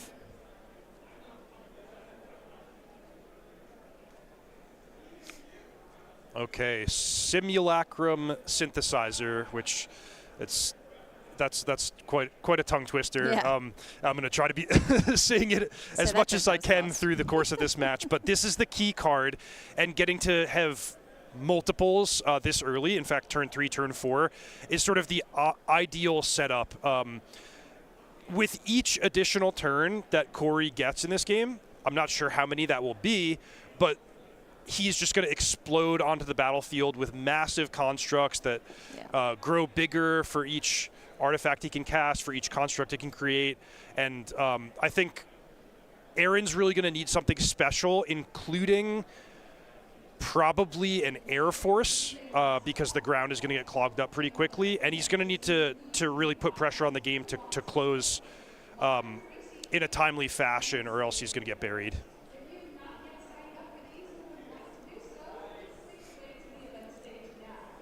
I believe in this small otter. Storm Chaser's talent on level 2 now, so getting back a card from the graveyard. Stock up was the pick. Right, so this is an example of what we were saying a moment ago, where Aaron's strategy is, it's really grindy. You know, I'm going to cast stock up, sculpt my hand, pick up the stock up to do it again. So that would be super effective against, for example, a control opponent who's trying to wipe the board, kill creatures, counter spells. But that is not what Corey is doing. Corey is just going to amass a huge battlefield, make the biggest creatures that he can, and I think Aaron's going to pretty quickly shift to being on the back foot and have to defend his own life total. So a strategy that would work under the right conditions, but I think these are the wrong conditions for the stock up Storm Chaser's talent plan out of Is It.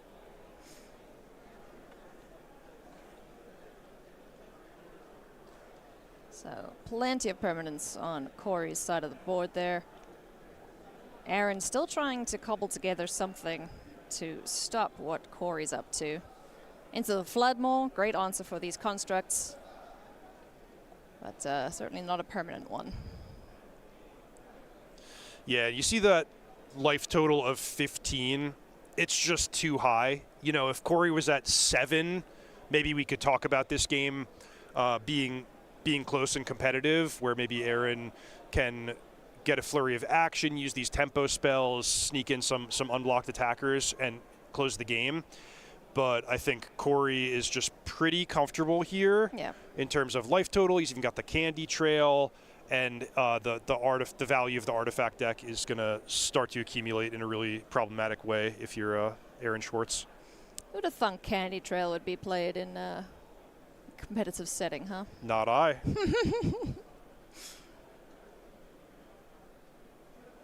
I guess you just want a critical mass of artifacts to get these constructs as big as possible. But, you know, this little otter is going to be a good blocker for the time being.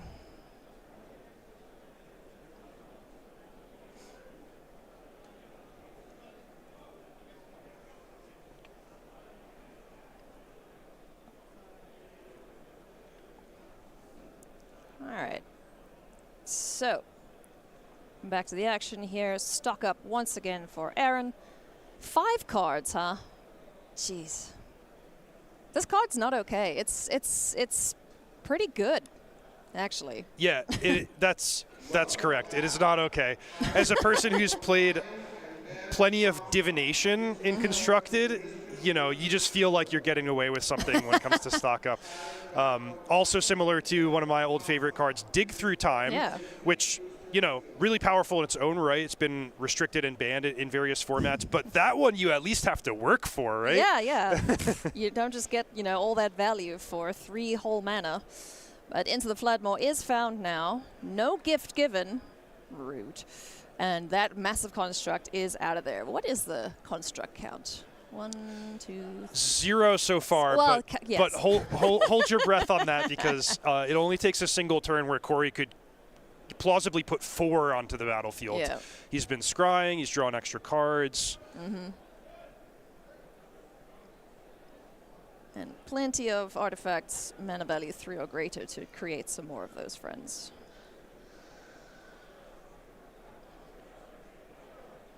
$17 to $20. Life totals not doing much moving at the moment. In fact, none at all as we go back up to 20. That's like we just joined the game. It just started. Yeah. Candy Trail reminds me of Carrot Cake in the white tokens deck, where both cases it's like, okay, I'm going to draw a card, gain some life, just accumulate all these little bits of value, and it's sometimes just exactly what you need, the glue that holds your deck together. Wow, here's a cool one, Perilous Snare. Nice, I like this which, card. Using a 3-mana spell take care of an otter token is not what you're excited about, but when you get 2 6/6 constructs for your troubles, it starts to look a lot better. Yeah, not too shabby.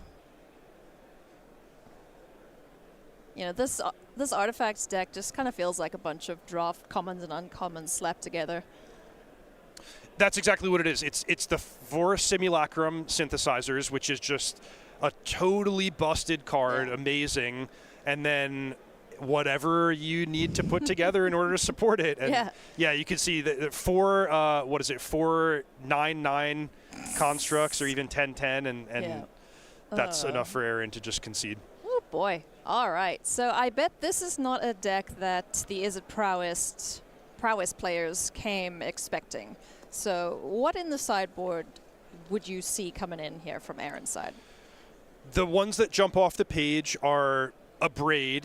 Any card that says destroy an artifact is kind of a no-brainer. But Spell Pierce also, because most of Corey's, in fact, all of Corey's cards are non-creatures. Yeah, so no creatures in this deck. Yeah, I mean, if Aaron's able to just counter Corey's best spell for 1 mana, perhaps on a turn where Aaron's able to double spell, like put out a hasted attacker, play Sleight of Hand, make an attack, pass the turn, Spell Pierce your play. It only takes 1 or 2 turn cycles of that kind of brutal efficiency before the game is out of reach for Corey. So Spell Pierce, I think, is going to be a huge one. And I'll mention, that doesn't sound like a dramatic change where it's like, okay, 3 cards, they're not really auto win cards. It's more about efficiency and small upgrades. But when you're talking about a deck that has 4 Sleight of Hand, 4 Stock Up, 4 Opt, it's suddenly these cards show up a disproportionate amount of time. And as I said, it doesn't take much for the Izzet deck to go from just barely losing to just barely winning in these close games. Yeah, and from the other side of things, Corey, I'm looking at those temporary lockdowns. This card has been an all-star in these Izzet prowess matchups because, fun fact, most of their things are 2 mana or less. Absolutely, and there's some interesting tension in that temporary lockdown can exile some of Corey's cards, including, he's not going to want to cast it if he has a board of 4 9/9 constructs like last game. But I think a lot of players, who came with white decks in this tournament, they're just sort of embracing that tension and saying, okay, temporary lockdown is a powerful enough effect against Izzet that I just want access to it, and I'm going to use my judgment based on the way the game's playing out, if and when I want to cast the lockdown or how I want to sequence my cards around it. Well, friends, if you are enjoying this weekend's action, we have 2 very special sponsors to say thank you for helping us make this possible. Big shout out to Beckett and to Dragon Shield. If you would like to get your cards graded and then keep them protected, Beckett and Dragon Shield have got you covered. Yes, unintentional pun, but here we are, friends. So a big thank you to them and to everyone else working at this event to bring the action for the regional championship here from Hartford.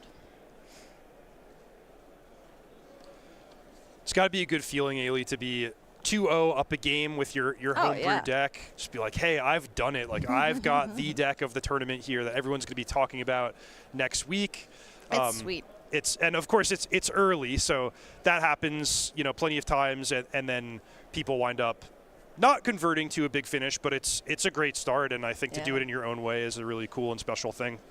There have been a lot of players recently who've done something that it basically becomes the meta.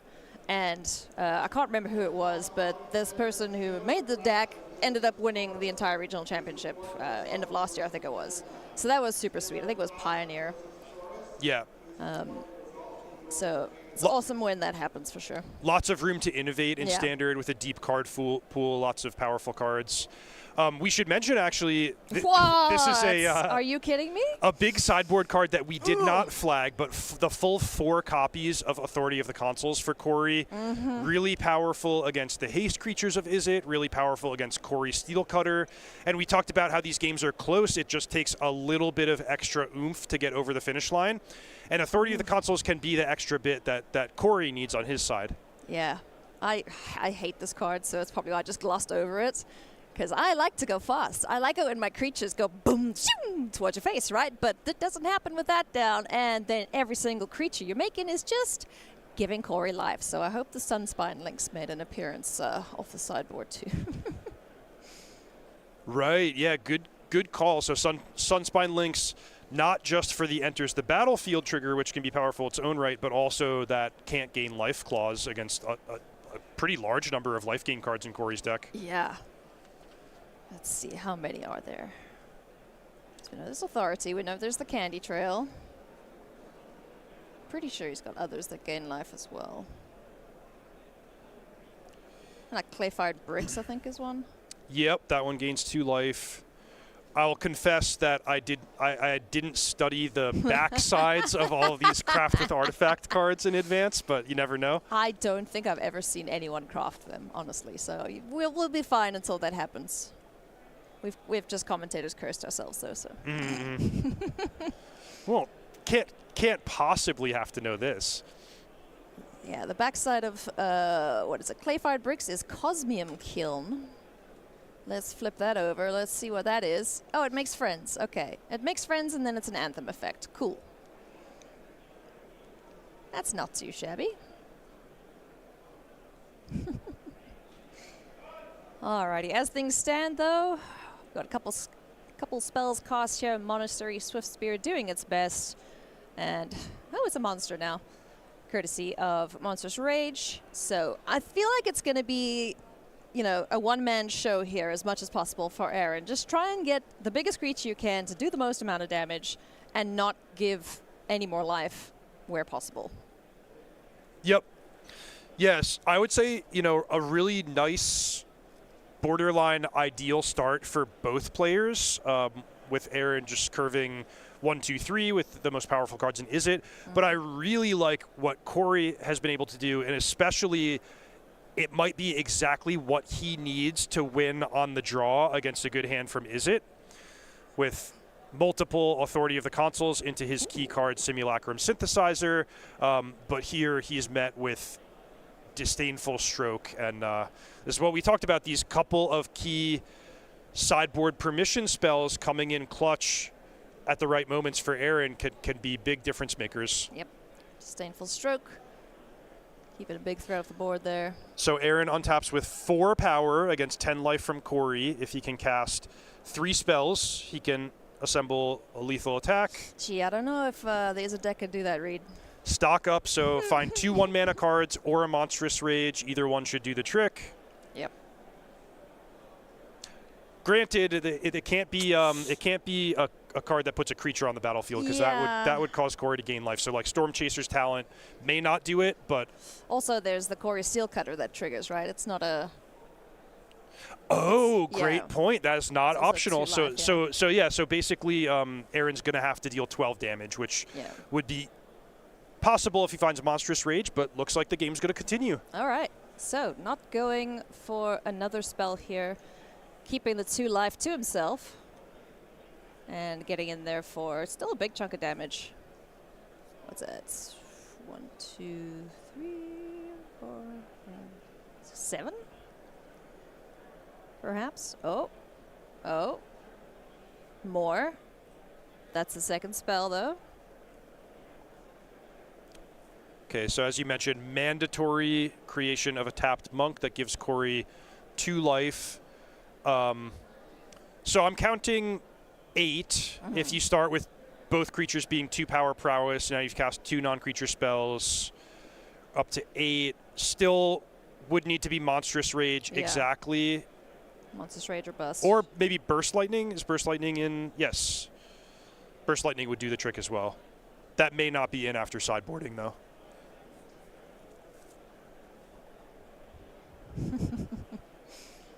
What you got? Ah, there we go. Alrighty, Monstrous Rage, the bane of every blocking player. It's standard at the moment, but getting the job done there for Aaron Schwartz. That was really tricky. Lucky he found that. Yeah, so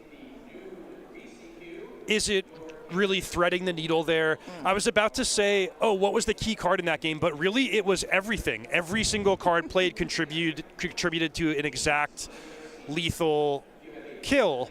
So, you know, this is what's so strong about the deck is like all your lands usually enter the battlefield untapped. All your cards cost a really low amount of mana. Sometimes trade for cards that cost more mana on the other side of the battlefield, as you know, illustrated by this disdainful stroke off the sideboard. But really brutal, especially when Izzet has a good draw on the play. Sometimes it just doesn't even matter what cards you brought because you either don't get time to cast them, they get countered, or you know, they're rendered ineffective in some other way. Yeah. Well, friends, if you are interested in buying or selling some cards, be sure to go and check out SCG, sellyourcards.starcitygames.com. Get some extra cash, buy the new staples that you're looking for in whatever format you're playing. Chances are, if you're looking for it, Star City Games will have it. Yeah, I gotta say, playing this Izzet Prowess deck, it feels like cheating almost. Just with the amount of card draw, the amount of power that you can put down on the board. I mean, I had a couple games yesterday where I was playing Drake Hatchers on turn 2 and then dealing enough damage to make 2 Drakes on their end step. Wow, at the end of turn 3. That's a lot. It's crazy. That's a lot. Like this card is a sweet inclusion. I really like it in the Izzet lists. So this time, Corey gets to go first, and he has, similar to in Game 1, the turn 2 Iron Crag to jump out ahead on mana. No Authority of the Consuls this game, so it's going to be a different, different texture. Aaron taking some time to set up, but the nice thing about this Izzet deck is as you're taking your time to set up, you're also getting to attack for 3 damage on turn 2. Feels nice. I wonder if the double basic island could be a little bit problematic, as it could hamper Aaron's ability to play multiple red spells on a future turn. Oh, goodbye, Otter. Spring-loaded Soul Blades. There we go. We got there. Coming in and taking care of the attacking creature. Corey brought a tongue twister deck. Jeez, no kidding. It's too early for this. I haven't had coffee yet. And then followed up with the clay-fired bricks. So artifacts flowing nicely there for Corey Lurch. Both players hoping to remain undefeated. Excellent way to start off their regional championships here in Hartford. Yeah, a little bit of a concerning turn there for Aaron. So we flagged the 2 basic islands, which is definitely not the optimal lands to start on from the Izzet deck. Then he began his turn 3 with main phase opt, which to me indicates like, hey, I'm searching for a land or otherwise have an awkward hand, need something. Did find Shivan Reef, but again, just much different texture in that Aaron doesn't have a creature out unloading damage. Yep. Here comes the namesake card for Corey, Simulacrum Synthesizer. Any following 3 mana artifact or greater will start making very large creatures. So, Aaron, you got to keep digging here, friend. 2 opts in a row here now. Digging, digging, digging. We flagged Spell Pierce as a key card after sideboarding, but because Corey has done such a nice job in this game between accelerating his own mana with Iron Crag and removing Aaron's aggression with the spring-loaded saw blades. Now he's bought himself enough time that he could just play around Spell Pierce. Like, hey, here's my best card with 2 mana open. What are you going to do about it? Yeah. You have 1 Abrade in your whole deck list that can remove it from the battlefield. Okay, that's a good find here for Aaron. Stock up, 5 cards seen now, so a couple lands in there. Any downside to stock up is it doesn't say reveal, so we don't get to see them. Yep. But it's okay. Basically, when somebody plays stock up, you can just assume they have the best card every turn for the rest of the game. Yes, that's a safe assumption. Turn passes back here now. So we see Braided Net. I could not tell you what this does off the top of my head, but I bet it's something funky. It makes a construct under that much. It gets counters on it, and you can tap things. Okay, cool. So it basically just catches some stuff.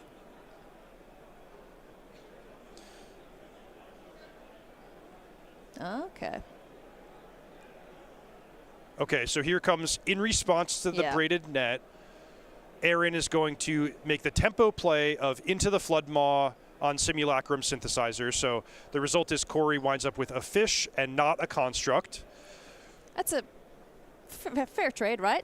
Yeah, fair trade. Robot for a fish. The synthesizer does get the additional Scry 2 on its way back down. So definitely a temporary reprieve from Aaron's perspective where, okay, I have to give my opponent, card advantage because I'm spending a card from my hand to bounce a permanent rather than kill it permanently. Yeah.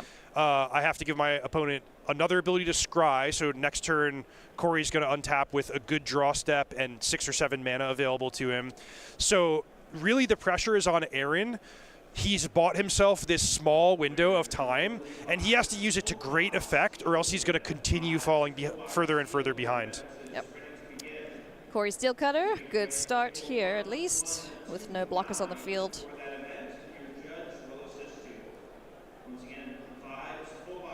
Monastery Swiftspear as well joins the fray, and now we get to the punchies step. Whoopsie. Oh no, Corey kind of accidentally flipped his hand there when he knocked the playmat. I only saw 1 card, which was a land, but if the other card is something nice, or if he was able to scry something to the top, he could still have a great turn. Not to mention, there are all these craft with artifact abilities that are sitting there on the battlefield, which so he's going to have something to spend his mana on one way or another. Yeah, I guess that is the nice thing about this deck, is you always have a decision to make, something to do, so long as your opponent's not applying too much pressure. And now, an untapped fish. I really want to go doodle a fish there. I want to draw it for them. Yeah, if the commentary doesn't work out, you could be a table artist for these feature matches. Yeah, table doodler. Another Braided Net. So 3 more net counters, 3 more ways to tap things down. Hey, that's at least one way to stem the bleeding here.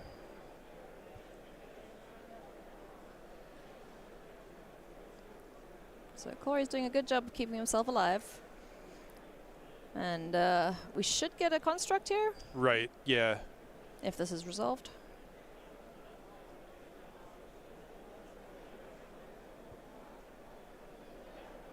Don't forget about your robot, Nian.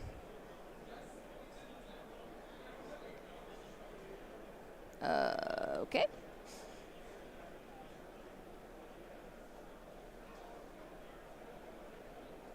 Big thank here from Corey. So deep in the tank.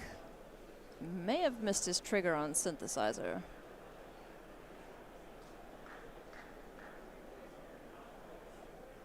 Unless the tokens have gone AWOL.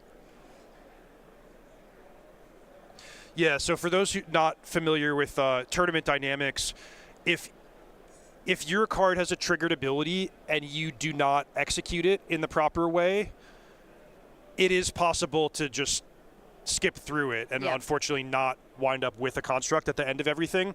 Yep. This is something that totally happens to everybody when you play, especially in a game like this where there's just so much to think about, so many moving pieces. We even forgot, like, the synthesizer was on the battlefield, then bounced to the hand, now on the battlefield again. So, yeah, we'll see. You usually have, like, a pretty generous, fair window to get it.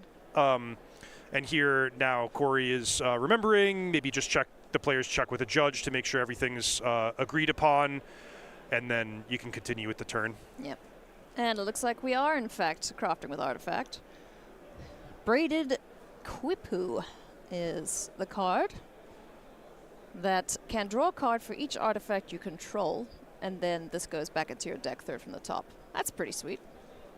Wow. It's so expensive, but sweet. Yeah, it's a lot of mana, but it could be just what Corey needs here, where he's invested a lot of resources into sort of stalling the game, slowing things down, and then if he has enough time to invest this mana and draw a whole handful of cards, it could be, you know, sort of the precursor to the killing blow. It's a more roundabout way of drawing a whole bunch of cards, but certainly a pretty sweet one for the archetype. And it does just look like the judges are confirming something, probably about a craftability of sorts, I would imagine.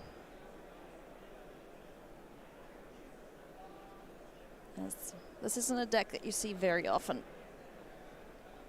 Let's see how many people bought it here this weekend. Also follow up on the question of creating the construct. It's all about how the players communicate with each other. So for all we know, Corey may have verbally announced making the construct and just there was a delay in actually representing it. But yeah, just as long as the players and the judges agree on what the game state should look like, then everyone's happy.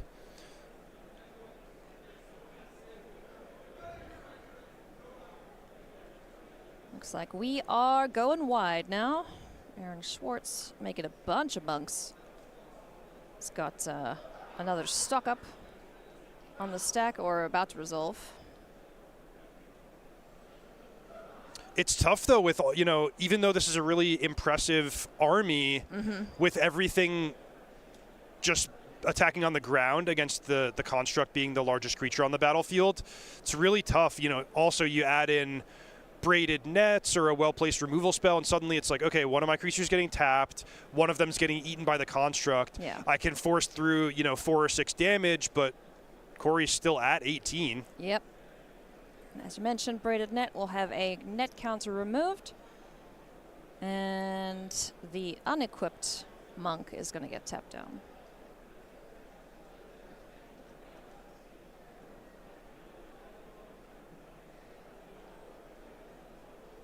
Corey deciding if he wants to do anything else before attacks are declared.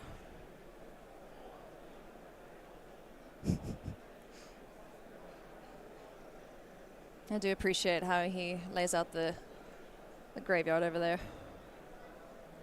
Yeah, and no graveyard for Corey, Yeah. which is interesting. His cards have been exiled, they've been bounced, they've been everything, but not actually destroyed or put into the graveyard. Okay, so one of these monks was tapped.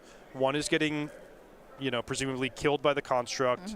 Monastery Swiftspear is getting chump blocked by the fish token. So again, remember that Into the Flood Maw, it does come with a cost. Yep. The gift must be given. So Aaron's going to be able to push some damage, but at a reasonable cost. Oh, nice. Or not. Spring-loaded Soul Blades. The fish lives! Long live the fish. We have a 6/6 construct that's, even with a couple prowess triggers, really tough to get through. Yeah. It's a pretty good blocker, and Corey's doing an excellent job of preserving his life total here. Now, as this game goes on, you've got to think Corey is firmly in the driver's seat the longer this game goes. I would say so, yeah. The more opportunities he has to activate his abilities, craft to get more powerful artifacts, trigger the Simulacrum Synthesizer, it's just going to get worse and worse for Aaron. Granted, like, Aaron is competing in this game, right? He's taking relevant actions, he's drawing cards, he's pushing damage. So it's not over, but I do think this is what Corey designed his deck to do. And drawing 5 cards, I mean, that's a good feeling. I think it was 7. 7? Yeah. I saw them both count, and then he was like, oh yeah, 7. That's a brand new hand. You like a windfall? Have a windfall. Yeah, brand new hand. Jeez. Yeah, that's pretty sweet. Okay. And the one thing I will say about the standard meta, Frank Carson did a follow-up of the most recent regional championships from around the world, is that you can find success with almost anything. Like, obviously, the more a deck is played, statistically, it's just going to do better. But, you know, we saw a couple of decks like Orzhov Pixie, which kind of fell out of favor, doing really well at a recent RC as well. We've seen some other really cool ones like the Rakdos. I don't know if you saw the Gix Dragon Engine Reanimator deck. Oh, that's so cool. Yeah, so there's been some crazy, I won't say brews, but, you know, rogue decks, as it were, doing very well at these events. And one thing I'll say is, okay, we have, what, almost 400 people playing Izzet this weekend, plus similar dynamics at previous regional championships. We sort of have seen what this deck can do. We've seen the card choices, the sideboard options. However, when you have Azorius Artifacts, a deck that maybe 5 people are playing in the field, there can definitely still be room to innovate, find the right configuration of cards, unlock some cool combos, maybe pilot it in a way that other people haven't done before you.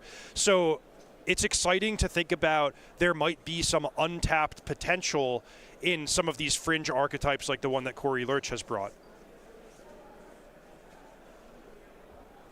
And doubtless you'll be seeing plenty of the big testing teams iterating and finessing and tweaking and fiddling with as many different archetypes as they possibly can before the next big events, like the Pro Tour coming up in Vegas shortly. Yeah, that's going to be exciting. I mean, Standard's already exciting just from what we're covering this weekend, but with the new Final Fantasy set coming out, which looks to be a really powerful one, it's going to be like new archetypes, infusing interesting new cards into these existing decks, so a lot to think about. Yeah, so don't think we're going to be stuck seeing Corey Steelcutter for the next 3 years, friends. I doubt that'll be the case. I will say, Ailey, one of my favorite cards that's been previewed so far is Cloud, who is kind of like a Stoneforge Mystic style creature where you get to search for an equipment. Oh, yeah. And I was like, oh, hey, one of the best cards in Standard is already an equipment, so this might slot in pretty nicely. Ain't that handy? Oh, yeah, 4 people are playing artifacts here this weekend. So, a small group, a commander pod, if you will, playing this archetype. And both players slowing things down here, deciding what the best target is, who's getting tapped, who's getting eaten. And these monks, they're just going to keep going.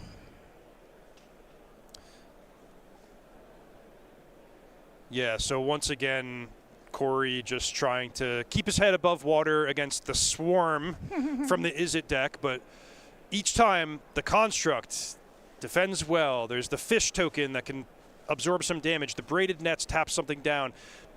Does he have another play, you know, an instant speed effect that he can add from his hand?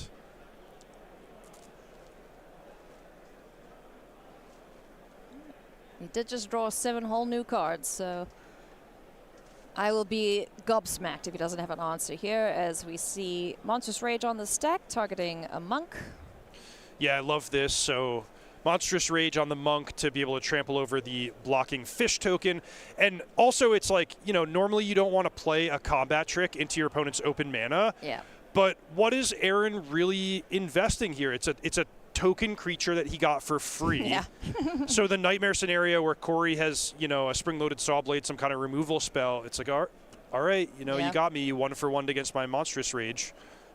On the plus side, at least, all of the other surviving tokens will get the +1/+1 from the prowess trigger. So there's that. He's got that going for him, which is nice. So not that much of an investment. Again, the fish survives. MVP. So did you happen to catch what is the status of that slick shot show off? I think maybe it was cast and tapped before blockers, but could be, Yes, you know. I think so. Yeah, because I think I saw the braided net tapping it down. Right. So it's not plotted. That's No. on the battlefield. Just kind of neutralized for now. Just sleepy. Just sleepy. It's all tied up. Yeah. And the one other interesting thing, as Standard has developed, Corey goes down to 10, is that this time ain't big enough. Apparently it wasn't actually big enough, because that card is almost in not very many decks this weekend. Fascinating development. Yeah, I thought that was going to be basically a pillar of Standard. You know, the combination of Storm Chaser's talent plus this town ain't big enough. But it seems enough new cards have been printed and things are moving fast enough that a lot of players are just opting out of that whole package. I'm personally okay with it because I cannot stand having my things bounced. Yeah. It's the most infuriating thing in the world. No kidding. Like, kill it. It's fine. I'd be happier. But now I have to pay mana for it again? Ugh. Here comes another construct. Ooh, so second synthesizer now. Oh, we're going to make so many robots. And we're approaching that stage in the game where Aaron is going to be unable to push damage on the ground. So really leaning on stuff like Slick Shot Show Off, but, you know, there's still one more counter on Braided Net. So it's a while before Aaron's going to have any prospects of something new and exciting. This is the United Battlefront. Oh, yeah. Which is a card I have not yet seen resolve ever in my lifetime. It's, you know, this is the card I open in every booster pack when I'm drafting Tarkir, and it's like, okay, this is useless unless you've built a constructed deck exactly like what Corey has come up with. Spell Pierce. No. Pays. It resolves. Yay! We get to see it. I misread this card horribly. I thought it was creatures. It's not. It's like a collected company for non-creatures. Yeah. So not as cool, but in this deck, very good. Yeah, I suspect we're going to see it have a powerful effect right now. And also, I'm pretty sure there's a couple more braided nets in hand there, because once it does the 4-card draw, it goes 3 cards deep, and then he drew 7 cards, so... That's a nice combo, so basically guaranteeing you can have a good hit. And yeah, you see just the squeeze tighten from Corey's side of the battlefield, so now it's like, holy moly. Hey, any of your haste creatures are entering the battlefield tapped due to authority of the consoles. I have 2 braided nets, so you need to present 3 relevant attackers before you can do anything. Oh, no. I have all these blockers on the ground, so you know, the scope of relevant plays Aaron Schwartz can make is just narrowing and narrowing. Good grief. How big is that guy? He was an 18, goes down to 6. That's a 12-12. Big enough. It's got to be more than that. Come on, there's so much crap on the board there.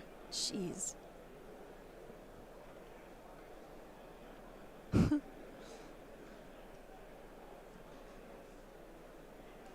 This has been a fascinating game 3 here. It almost feels like Aaron stole game 2, but that's going to be enough to do it. Aaron ran out of gas. Corey just has all the answers there, and a good old death robot building machine.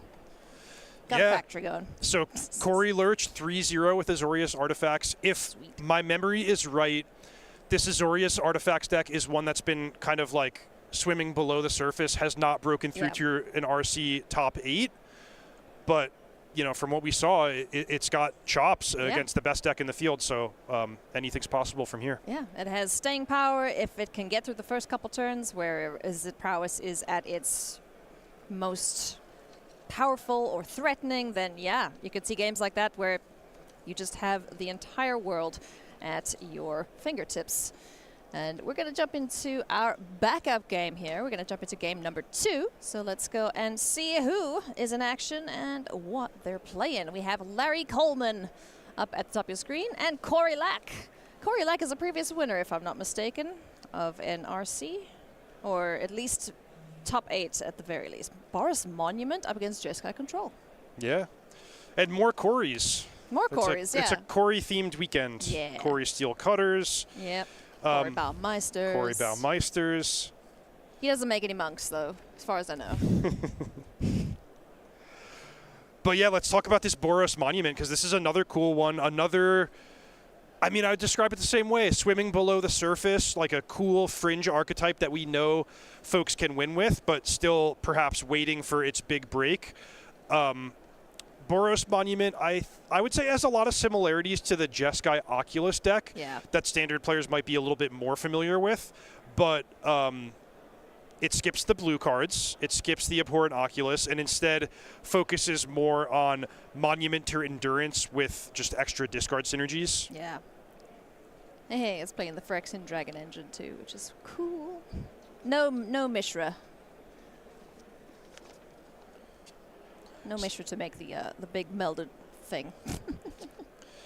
Yeah, so Phyrexian Dragon Engine is another one where, like, if you get to unearth that when you have the Monument to Endurance on the battlefield, the game is probably going to be within your reach very quickly.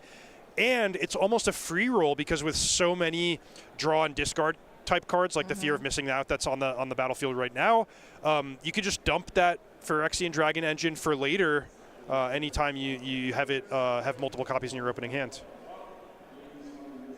You know, with the amount of graveyard synergies at the moment, it's not surprising to see the bounce decks fall out of favor with all the discard and disruption that they like to play, because you have this deck that wants to put big dragon engines in the bin. You've got the Oculus deck that's made a resurgence.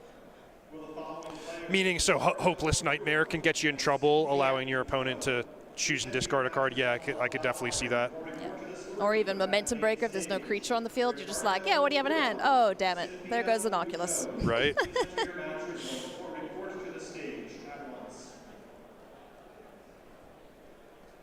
So both players getting things underway here. Braid takes care of the Monument to Endurance. Fear of Missing Out hanging out as the only permanent now on the board. So Larry doing a decent job of keeping Corey at bay. So really cool turn there. And Hi, Basil.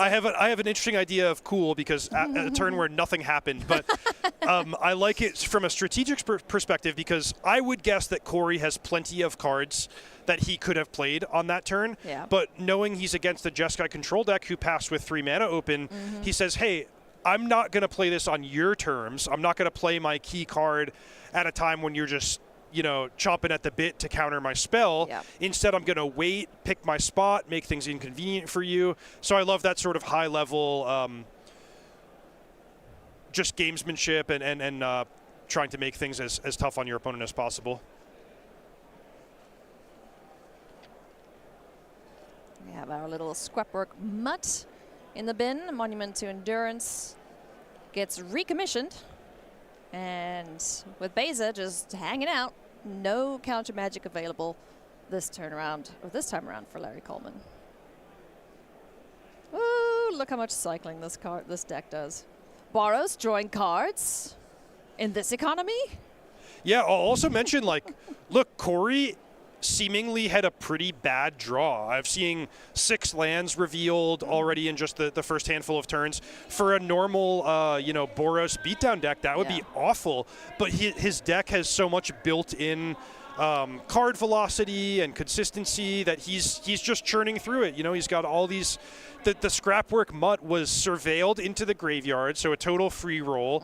Then it helped him smooth his hand by activating from the graveyard, got a trigger off the Monument. So even when this deck has like a bottom, 25% draw, it's still looking pretty nice. Oh, hi, Chandra. Hello. She hurts. This is Chandra Hope's Beacon. Yeah, this is one of these cards that's like so powerful and so appealing, but it hasn't had a home in Standard for a while, so you kind of forget about it. Yeah. But then when somebody like Larry Coleman shows up, 1 copy of Chandra in the Jeskai control deck, it's like, yeah, wow, she's still got some moves. Opting for the +1 here, exiling top 5 cards and able to play them until the end of the next step, or the next end step, I should say, and copies them. Who doesn't love free spells?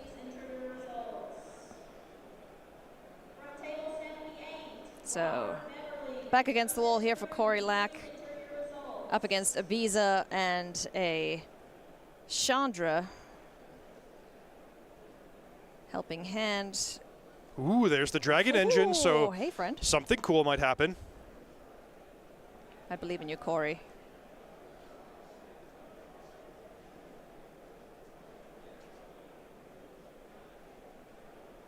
Yeah, Phyrexian Dragon Engine double striker. And you can discard your hand and draw 3 cards, which is pretty neat when you have Monument to Endurance out. Right, so you're going to get basically all 3 triggers from the Monument in most cases. You're going to get to draw the 3 cards from the Dragon Engine's ability. And 2/2 haste double strike is no joke.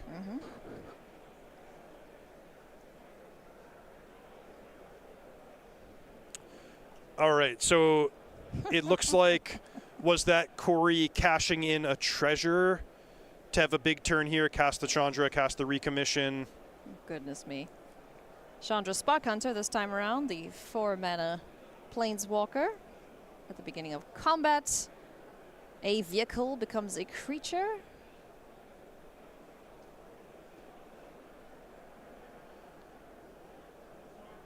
Yeah, so it was Helping Hand returns the FOMO, discard the Dragon Engine, make a treasure off the Monument ability, then cast Chandra, cash in the treasure, recommission the Dragon Engine, get the remaining 2 triggers from the Monument.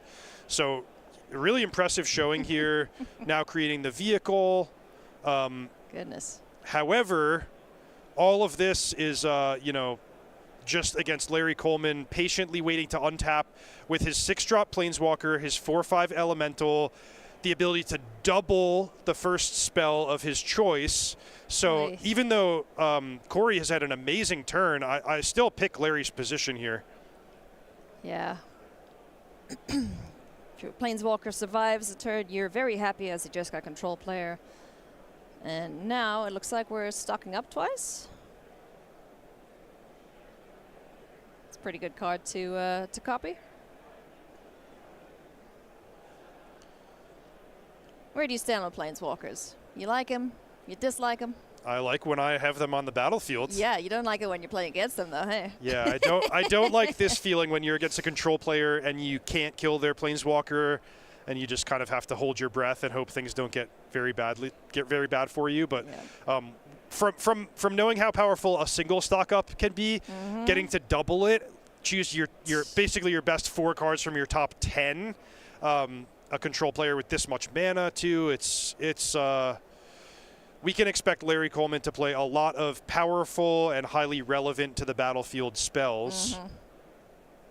And Corey just has to kind of sit there and wait.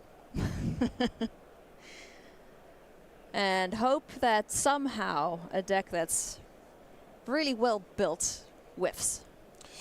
Yeah, so what maybe we see? Like Get Lost for the Chandra Spark Hunter would be a good one. A Braid for the Monument, set yourself up with a counter spell. Any of the above would be things that I'm looking to achieve when I'm taking a look at my stock up cards. And this is also post-board game 3, so you know all those options available as well to Larry.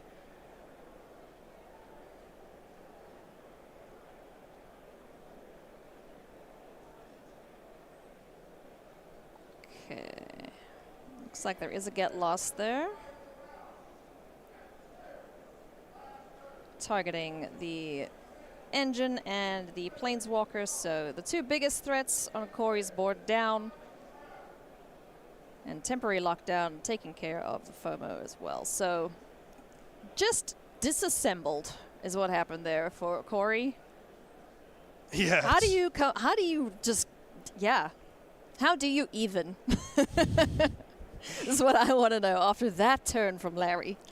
I mean, this has been haymakers on both sides, right? Because the good news for Corey is he does get to untap with the Monument on the battlefield. He's got a full hand from using the Dragon Engine the previous turn, so he could make some things happen. Unfortunately, I just think that Chandra Hope's Beacon is the most powerful card on the battlefield, and if Larry Coleman is going to get to untap with it turn after turn, I just like his position more, despite both players really getting to do their thing and do some impressive stuff. Guardian of New Benalia hits the board here for Corey. Pretty sweet, I believe it's a free discard outlet where you can just keep chucking things. Yep, that's exactly right. And then the Mycosynth Gardens copies Monument to Endurance, so really cool how Corey is able to double up on his most powerful card, but it's too much mana spent setting up against a board that really should be creating a sense of urgency here. I mean, yeah, what even from the sideboard would help in this instance? Stonebrain? No. Yeah, too late for any of that stuff. Yeah. So just going to rely on the Guardian here and copies of the Monument to draw as many cards as possible and try and just find something to deal with this battlefield of Larry's. Yes, Loran. Bye-bye, Loran.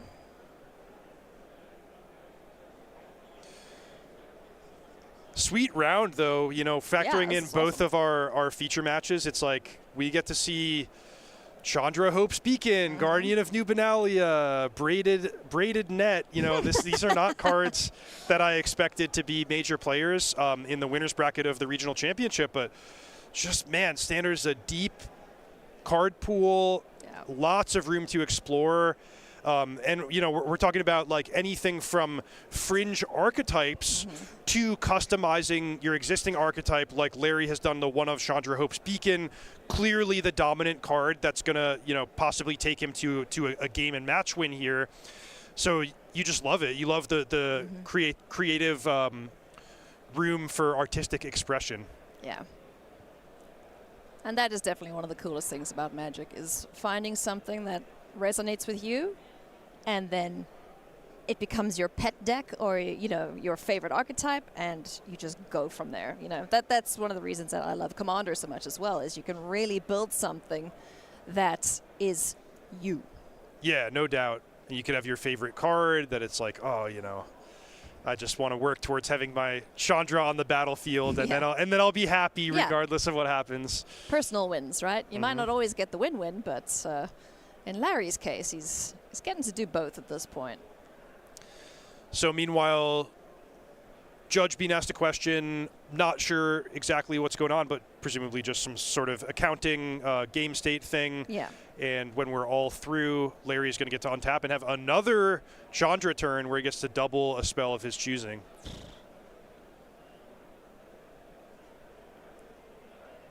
So it looks like questions being asked perhaps about the discards, but then we're pointing at Beza as well. There's a very nice moose or elk. Another discard there, so if draw was picked off the first discard, then you can't pick that one again.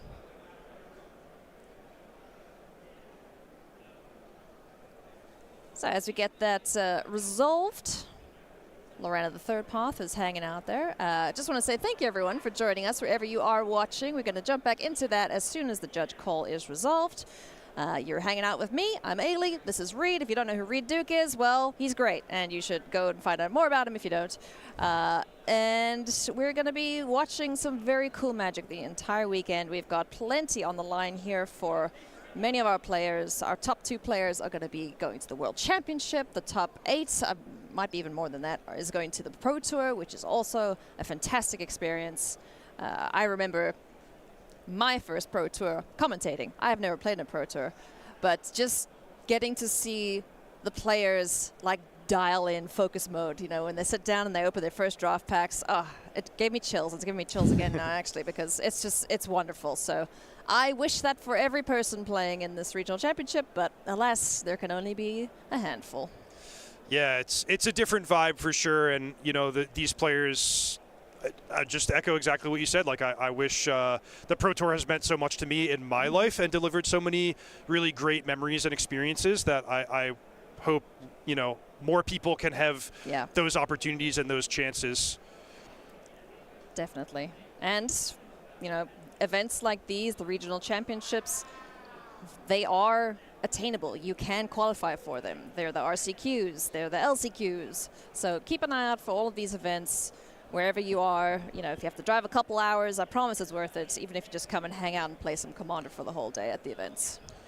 Yeah, we have the modern RCQ season for the next round of regionals. You know, whether you're coming from the United States, where you might be playing at one of these SCG cons, or from anywhere in the world, you know, you can check out a modern RCQ local to you and take your steps towards these big competitive tournaments. And hey, you may even get to beat like Pro Tour champions in the first round of one of these. Like, sorry, Matt Nass. Chico Paragon of the Way. This card is so cool. I love it. Flying Vigi 4/5 gets you a free thing. Yeah, arguably this is the card that has really made Jeskai Control take off, because, you know, you had the existing blue-white control deck, Azorius Control. You, of course, have Is It Prowess, but mash them together and you get this dream card for a value player, where it's like, hey, I'm going to cast this creature. It's the biggest thing on the battlefield, but even if you're able to kill it or fight through it, I get a second shot at my best spell. Yeah. How about a stock up? How about a 3-mana board sweeper like Split Up or Temporary Lockdown? Yeah. You know, whatever the situation calls for, you get a second shot at it with Chico Paragon of the Way. Oh boy. And now we see it's Tishana's Tidebinder. Do we have an activated ability on this deck? I don't know.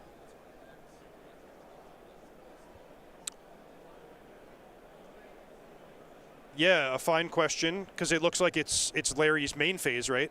I think so, yeah.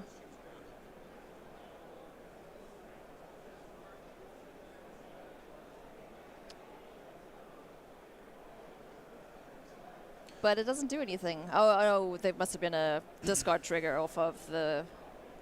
Yeah, okay. Yeah, so it looks like something caused a discard trigger.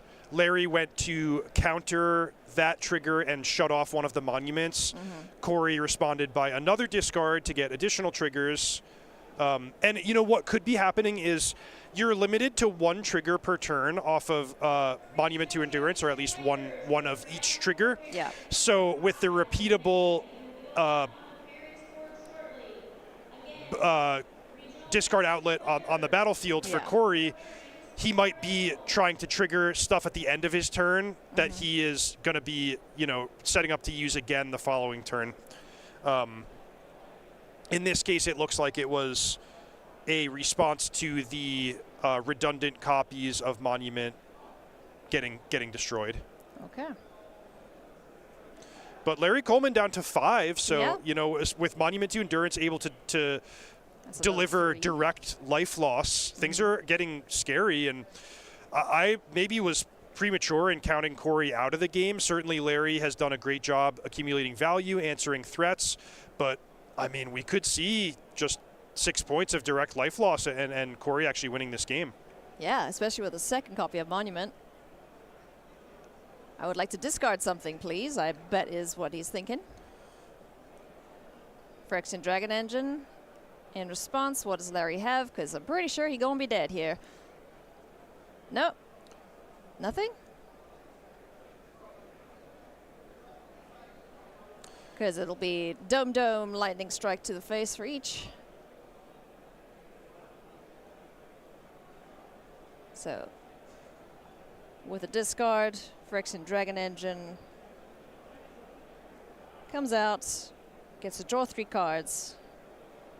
And the triggers off of Monument should wrap this up. Holy cow, what a finish. Like, I wasn't even really paying attention to the life totals. I thought this game was all about value, who could draw more cards, who could do more cool stuff, but all of a sudden the Monument's just getting turned at the opponent's life total directly, and is Corey about to steal this one? Mycosynth Gardens put in so much work there. Yeah, we kind of just didn't even notice that it was sitting there just chipping away. Well, chipping away. 3 damage is a lot. Larry's life total there. Does he have a way to keep himself alive? Monument to Endurance is such a sweet card. Probably one of the coolest ones that came out of Ether Drift along with Stock Up. So if you're wondering, you know, why is the game not over, the Tishana's Tidebinder does cause the Monument to lose its abilities for as long as the Tidebinder's on the battlefield. So while this is getting very dicey, Larry is not dead just yet. because it shuts off all of the abilities. Loses all, yeah, loses all abilities. So even if they're new? Yeah, like basically it just makes the monument an inert rock for as long as the Tidebinder's on the battlefield. Huh. So, Tidebinder needs to go die-die, and that is what's going to happen here. At least an attempt will be made. Dispelling Exile will say, no thank you. I think that's what that is, yep. So I do think that Corey's going to wind up winning this one, because what I'm seeing on the battlefield is that if both creatures attack Larry, Larry's going to have to risk the Tidebinder in combat. And then if the Tidebinder dies, it only takes Corey saying, okay, I'm going to pass the turn, discard a card, make you lose 6 life. Yeah. And, you know, while we're not going to have enough time to actually see the handshake in that match, they're playing too fast. we can let you know that Corey did wind up winning, which I'm, like, bowled over, like, very, very impressed by how that deck played out and how he was able to navigate that game. And that's it for round 3, right? Yeah, that is it for round 3. Round 4 is coming up shortly after this. The players are ready to rock and roll, so don't go anywhere.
Welcome back to the action here. I said we'd be quick, and I didn't lie.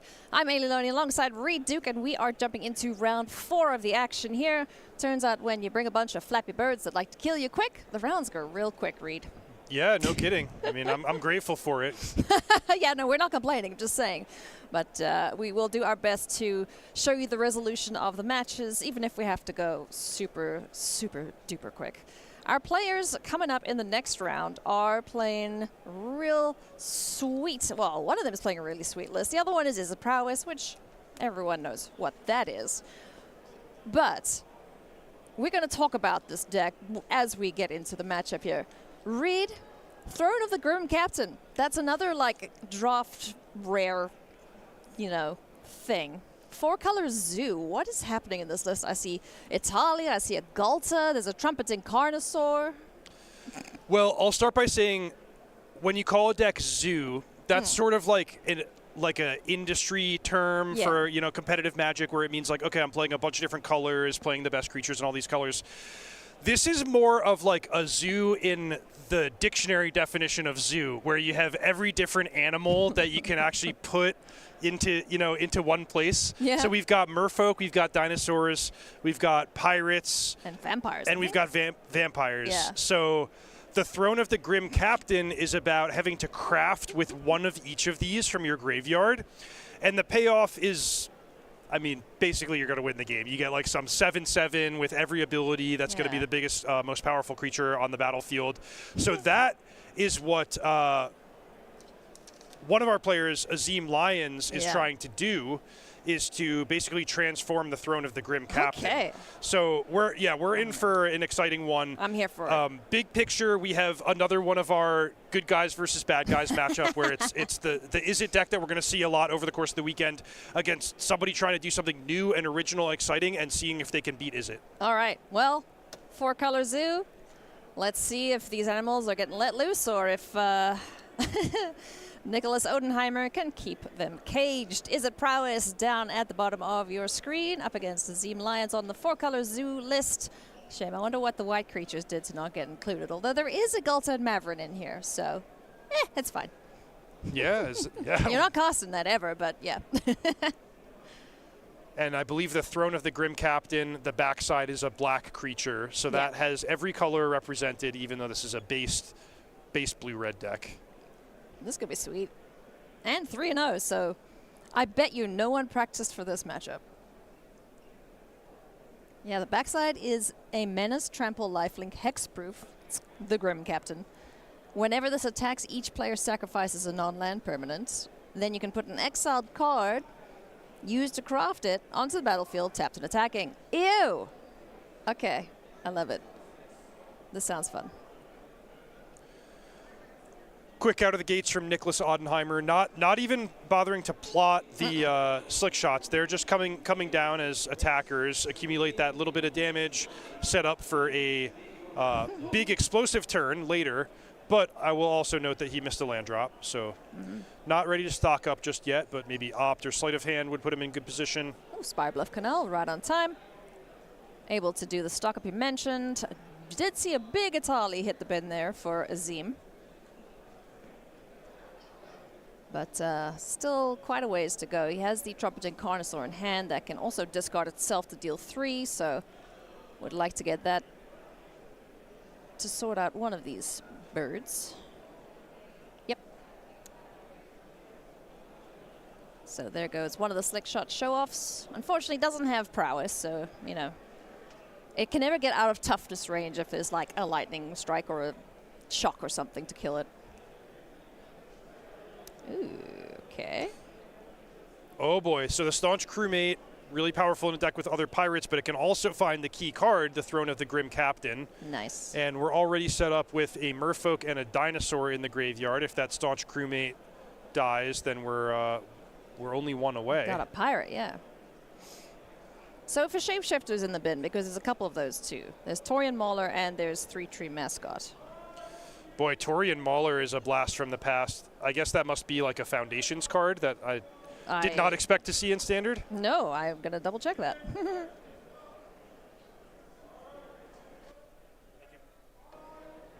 Yeah, so there you see it on the screen. Torian Mauler, 3-mana 2/2 Changeling that grows. This was a really desirable card back when it was printed in like the Lorwyn Morningtide era of the original Changelings. And hey, if you need to beef up your count of a variety of different creature types, this is a way to do it. Grim Captain can't just target one thing, though. Or it can, right? So if there's a Changeling in the bin, granted, you want to get as many cool things under it as you can, but it could just be one thing to flip it. I believe the Changeling is like sort of a wild card, so I think you would still need 4 distinct creatures Right, okay. But yeah, the changeling can count as whatever you're missing. Okay. Yeah, that would be silly. Also, if you ever cast a Torian Mauler, it's like kind of reverse prowess, right? So when all your opponents are trying to cast a big flurry of spells in the same turn, you can accumulate a bunch of counters and have the biggest creature on the battlefield. It's a good way to give yourself a massive blocker against the ground-based creatures like these monks that we see Nicholas Odenheimer creating. I know my brain is mush for the most part of the year, but I'm pretty sure Nicholas Odenheimer also won an RC. Wow, very cool. I think he won the first Spotlight series. Oh, right, with the Gruul Leyline deck. Yeah. So that's pretty fun just to see the evolution of Standard as of like, okay, this is one of our expert red aggressive players who has probably spanned the whole spectrum from like Gruul of varying types to mono red to now playing Izzet as his deck of choice. Nice. Doing all the things he wants to be doing at this point. Stormchaser's Talent on the board. We've got the remaining Slickshot Show-Off and a whole bunch of little friends here, as well as the Monstrous Rage now on the Monastery Swift Spear. So that's a lot of damage coming in. And that's enough for Azim Lions to go, okay, let's go sideboard times. Yeah, wow. So was that actually lethal right there? I saw Azim lined up a block with the Staunch Crewmate against the Swift Spear. That was rendered ineffective by Monstrous Rage giving trample. Then Nicholas also removed the blocker with into the Flood Maw, which is another prowess trigger, takes away even the one toughness of the Staunch Crewmate. So I guess with enough triggers on the on the Slickshot Show-Off, plus the trampling Monastery Swift Spear, it was just all over before Azim was even able to craft. Yeah. I wonder what Azim has faced thus far. Try and have a look at that as we take a look at the sideboards here. What are we doing against this list? Against Izzet Prowess. So what do you think Azim's going to bring in? Boy, that is the million-dollar question. You know, if anyone has come up with a good answer to that of what cards can I sideboard against Izzet Prowess to really shore up the matchup, then they're going to have a good weekend. But some cards that he might be turning to, Pyroclasm is sort of hit or miss against Izzet, where sometimes you can tag like, you know, a creature if they've tapped out and they can't trigger Prowess, or if they've put the Slickshot Show-Off onto the battlefield rather than plotting it, like did happen in the first game. Abrade, I think, is pretty safe as far as dispersal. These are ones that are a little bit more reliable in terms of being able to remove an attacker. And I think that's the name of the game for Azim. You know, his goal is to delay the game long enough to get the Throne of the Grim Captain as a relevant game piece. And to do that, you just need to make sure you're not dying to those Slickshot Show-Offs. Yeah, you know, similarly to how we saw with Corey Lurch with the Azorius artifacts, you need a way to just slow them down so that you can do the fun stuff too. Because pretty sure everyone wants to play Magic here this weekend. And you know what Magic I really enjoy playing? Tarkir. Tarkir Dragonstorm is such a cool set. My set of the year so far, probably over the last like 2 years maybe. Who doesn't love big dragons? You a dragon fan? I am, yeah. Good, yes. I saw you playing Tarkir Dragonstorm during our off rounds in the morning, right? You just can't get enough. I can't, no. Yes, I really, really enjoy the set. It is so much fun. Be sure to go and check it out at starcitygames.com/MTG-TDM and go pick up some dragons because they really, really are cool. And the reprint of Craterhoof Behemoth has made it super affordable too. So yay for reprints. I didn't own one, and then I opened one, and I was very happy about it. Nice. Congratulations. That's an important one to have in your collection. Yeah. Oh, and the art and the treatments. Everything's just so good in that set. I even built my own dragons deck. I was like, I'm never going to own an dragon deck because no one likes playing against it. But now there's new dragons. You could do other cool things with it. So it's like, yeah, I'll build it. So I did. Anyway, I digress. Sideboarding now for Nicholas Odenheimer. I'm guessing Abrade will be pretty important here. Yeah. Anything else of importance? I love the two Abrades, the two Ghost Vacuums, because those are cards that can directly fight the scariest card from Azim's deck, which is that Throne of the Grim Captain. Other than that, it's options, right? You might turn to Spell Pierce if you think that's going to be important. Maybe Sunspine Links if your opponent really is playing, a 4 or 5 color deck. But yeah, I would jump to the Abrades and the Ghost Vacuums, and then kind of optimize and round things out as you see fit in the other departments. Yeah, Ghost Vacuum is going to have a pretty good weekend, I think. Just based off of how many decks we've seen that care about their graveyards. Right. Yeah. When we talked about the metagame breakdown, we were sort of focused on the big story, which of course is it Prowess. Yeah. But the second most played deck is Omniscience, which is not something, certainly like 2 weeks ago, I would not have foreseen that development in the metagame. But I did a lap around the room. I saw a lot of the sharp players, like the experienced players, bringing Omniscience. So this is going to be one to watch, even though we didn't have it in the feature match last round. Definitely look for that as sort of like a day 2 winners metagame deck if some players have found a way to solve the Is It matchup with Omniscience. And yeah, Ghost Vacuum, just one of those sort of ubiquitous cards. It's like almost any deck in the format starts with those 2 Ghost Vacuums in the sideboard. Piece in the other 73 cards as you see fit, and you're ready to go. It's kind of like Soul Ring and Arcane Signet and Commander. Yeah, no kidding. Ailey, while the players are setting up, let me ask you the question that you asked me last round. What would you play if you were competing in the RC? I probably would play the Is It Prowess deck. Okay. Because I really like going fast. That's how I started playing Magic, or learning to play Magic, was with it was a mono red deck around Ixalan time, so like Fanatical Firebrand, that kind of nonsense. That's why I always play things in my first main phase, because I always expect them to have haste. Yeah. Yep. So they should have haste. So bad habit for that, but yeah, I like killing my opponent quicker, because then there's less decisions for them to make and less mistakes for me to make. So Is It Prowess heavy on Swift Spears and Slick Shots, it sounds like? Yeah. Go fast, smack face. So meanwhile, we have Azim with his key card right off the bat. Oh, nice. Can we get Throne of the Grim Captain on the screen? Throne of the Grim Captain is on the board, milling now. So can we get the 4 creature types needed to craft that by turn 4? That would be sweet. I would love to see it, please, Azim. Yeah, so the key, the payoff, of course, is the craft ability. But this is a cool card because if you cast it on turn 2, it's sort of like a self-enabler where you get to stock your graveyard. We talked about how Azim designed his deck with the appropriate mix of all these creature types, plenty of changelings to serve as wild cards. So he's just trying to set up, if Nicholas can't find a Braid or Ghost Vacuum, he could just be a sitting duck to the Throne of the Grim Captain, making essentially an unbeatable creature. That would be rough. Sleight of hand now. After the plotted Slickshot Show-Off joins the battlefield, finds land number 3, Spire Bluff Canal. Opt, another trigger there. So now these are what, 3, 4, 5, 6, 7, 8? 8 power, I believe. What else can you do, Nicholas? Nothing, because Floodpits Drowner says, sit down, please, birdie. Back to sleep you go. Somewhat interesting that in game 1, Nicholas was just casting outright the Slick Shots to start attacking for 1. This time he did elect to plot, which could be a nod to Pyroclasm.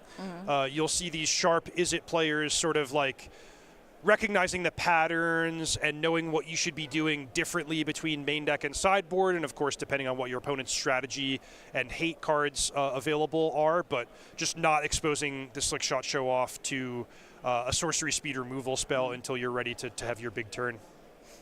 Moldaran Thrillseeker in hand, along with Into the Flood Bowl. I appreciate Azim leaning forward there a little bit. Oh, okay. This is a sweet card, too. Beautiful card, yeah.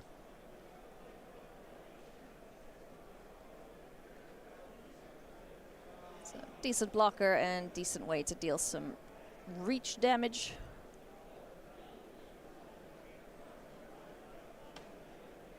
Turn passes back now to Nicholas. Stun counter's gone, so one more turn and that bird will be back on duty. What can this otter do against a vampire? Well, it's got to become at least a 3/3 before it can be a relevant attacker. Oh, imagine doing the backup ability on a Taurian Mauler in a long game. Oh, that would be so sweet. There's so much cool stuff you can do with the Thrill Seeker. It's not doesn't appear in this particular deck list, but that's a favorite card with Agatha's Soul Cauldron. Yes. Where it's like, it's hey, beautiful. I'm going to give all my creatures the ability to grow huge and sacrifice to deal damage directly to you. That's another really sweet card. I love Soul Cauldron. Hey, Ghost Vacuum. Uh-oh, that's going to put a bit of a wrinkle in Azim's plans. One of the things that's fun about Ghost Vacuum is it's not all or nothing, right? It's not Rest in Peace, it's not Leyline of the Void, but it's more like we're going to see whether the Throne of the Grim Captain and, you know, all of the support Azim can put together for it can outpace the one targeted graveyard removal each turn. And I don't know the answer. Certainly, you know, if you're a fan of Nicholas, you're happy that he's got the Ghost Vacuum to at least, like, interact and try, but it's not impossible for Azim to just fight through it. Okay, so here we have activate the mill 2. Nicholas pauses to think, do I want to you know, remove something in response? Because once the craft ability goes on the stack, it's too late. Yeah. You can't remove one of the craftable cards in response. You have to do it preemptively. So don't ever let Azim get all 4 types in the graveyard. Ruh-roh. Because it's not a target ability, that's why it's not. There's no ability to respond, correct?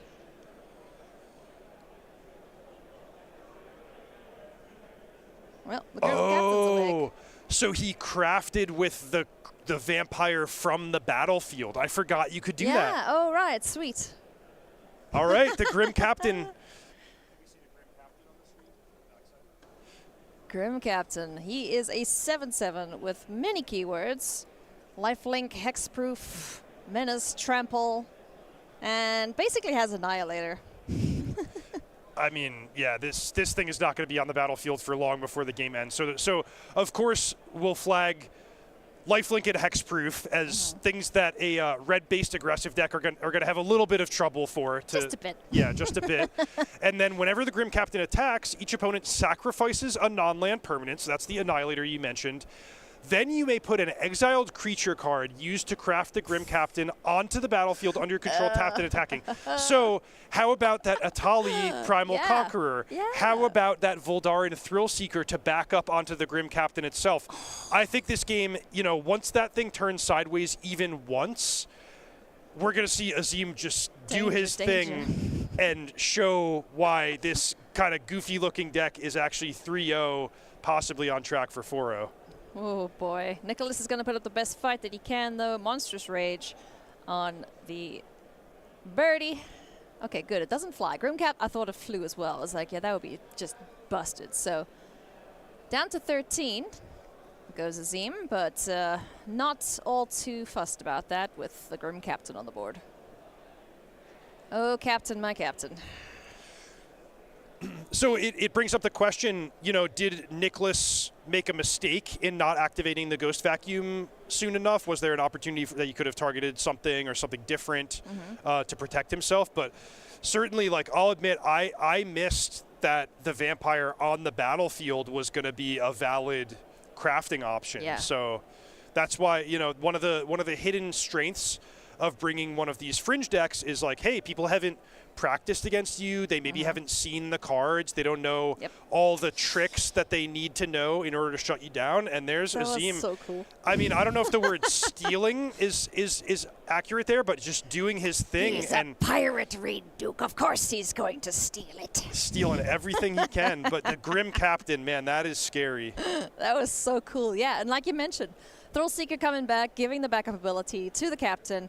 Thrill Seeker also has the ability if you need that extra little ping of damage, but wow, that was sick. More, please. I'm ready for it. Yeah. So we saw Into the Floodmaw as one of those like we weren't sure sideboard options, but it makes perfect sense. You just want to slow the game down. And other than that, Azim wants to make sure he's keeping the 4 copies of his key card, the Throne of the Grim Captain, plus the healthy mix of creatures, because we saw, he needed it. He needed to have his random mills deliver the right intersection of creatures in order to craft and win the game. Man. Didn't think I'd see 2 games with Croft in it. TBH. It's kind of one of those keywords where you just go, okay, fine, it's cute. It's doing work.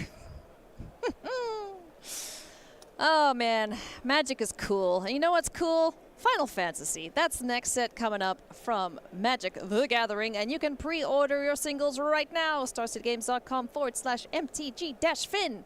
This set is already the best-selling Magic set of all time. Video gamers want to get their hands on this stuff. And I'm looking forward to seeing how they translate all of these characters into Magic the Gathering. Reed, I know you're a big fan. I got in on it yesterday. I pre-ordered. Yeah? So, yeah. Sweet. Get ready. What are you looking forward to playing with? So my pre-orders, I ordered Cloud and I ordered Cecil. Because these cards look sweet to me. They're like really nice, cheap creatures. Cecil's Dark Knight is 1 black to cast. Yeah. Cloud is 2 white, kind of like a Stoneforge Mystic type creature. But I figured, hey, even if I'm wrong and these cards don't wind up being competitive, I got 4 copies of my favorite characters. Yeah, so you're happy. that's the upside of this Final Fantasy is like everything's going to either be a great competitive card or it's just going to be really sweet and you're going to be happy to own it, especially if you're a fan like I am. Hell yeah. I still need to get in on Final Fantasy. I've been told that Final Fantasy 9 is the one to play. It's a good one. You really can't go wrong. Yeah. There's 15 to choose from, right? 16 main line numbered games, which those are the ones represented in the set.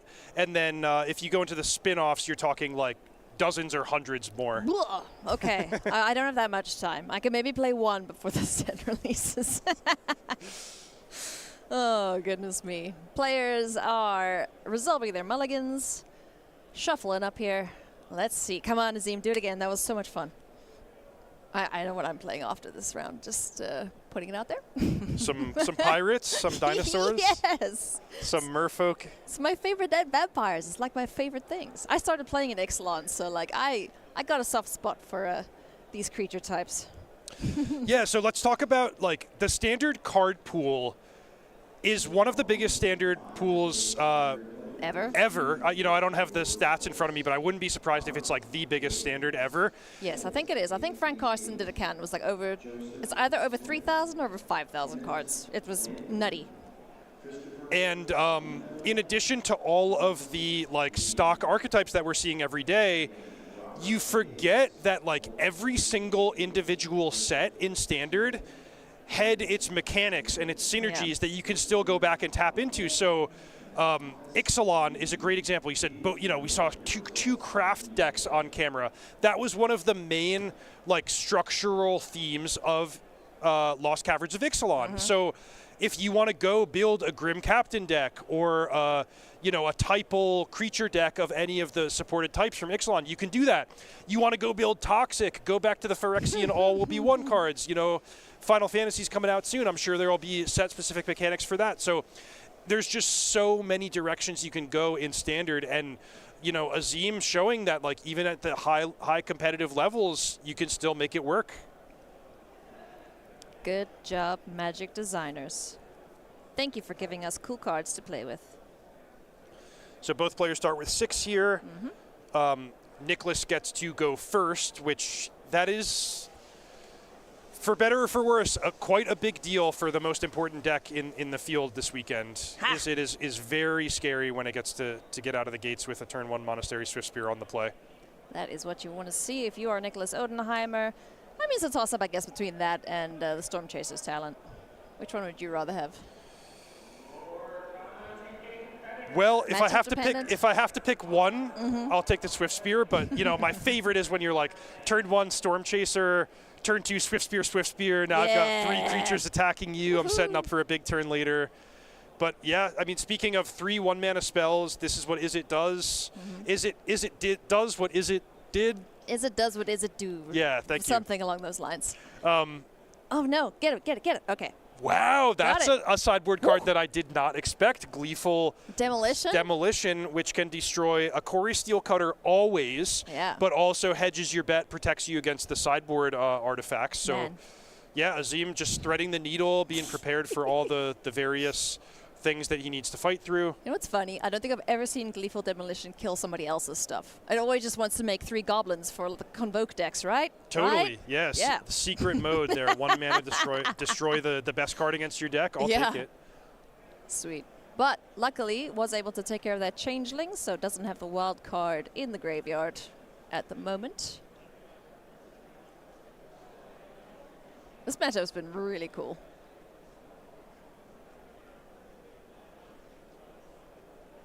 We got Flood Pits Drowner into the Floodmaw.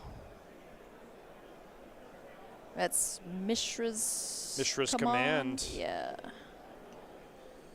Okay, the Staunch Crewmate. Whereas we saw this card find the Throne of the Grim Captain in game 1, it actually misses this time. So, you know, seeing the highs and the lows there. Yeah.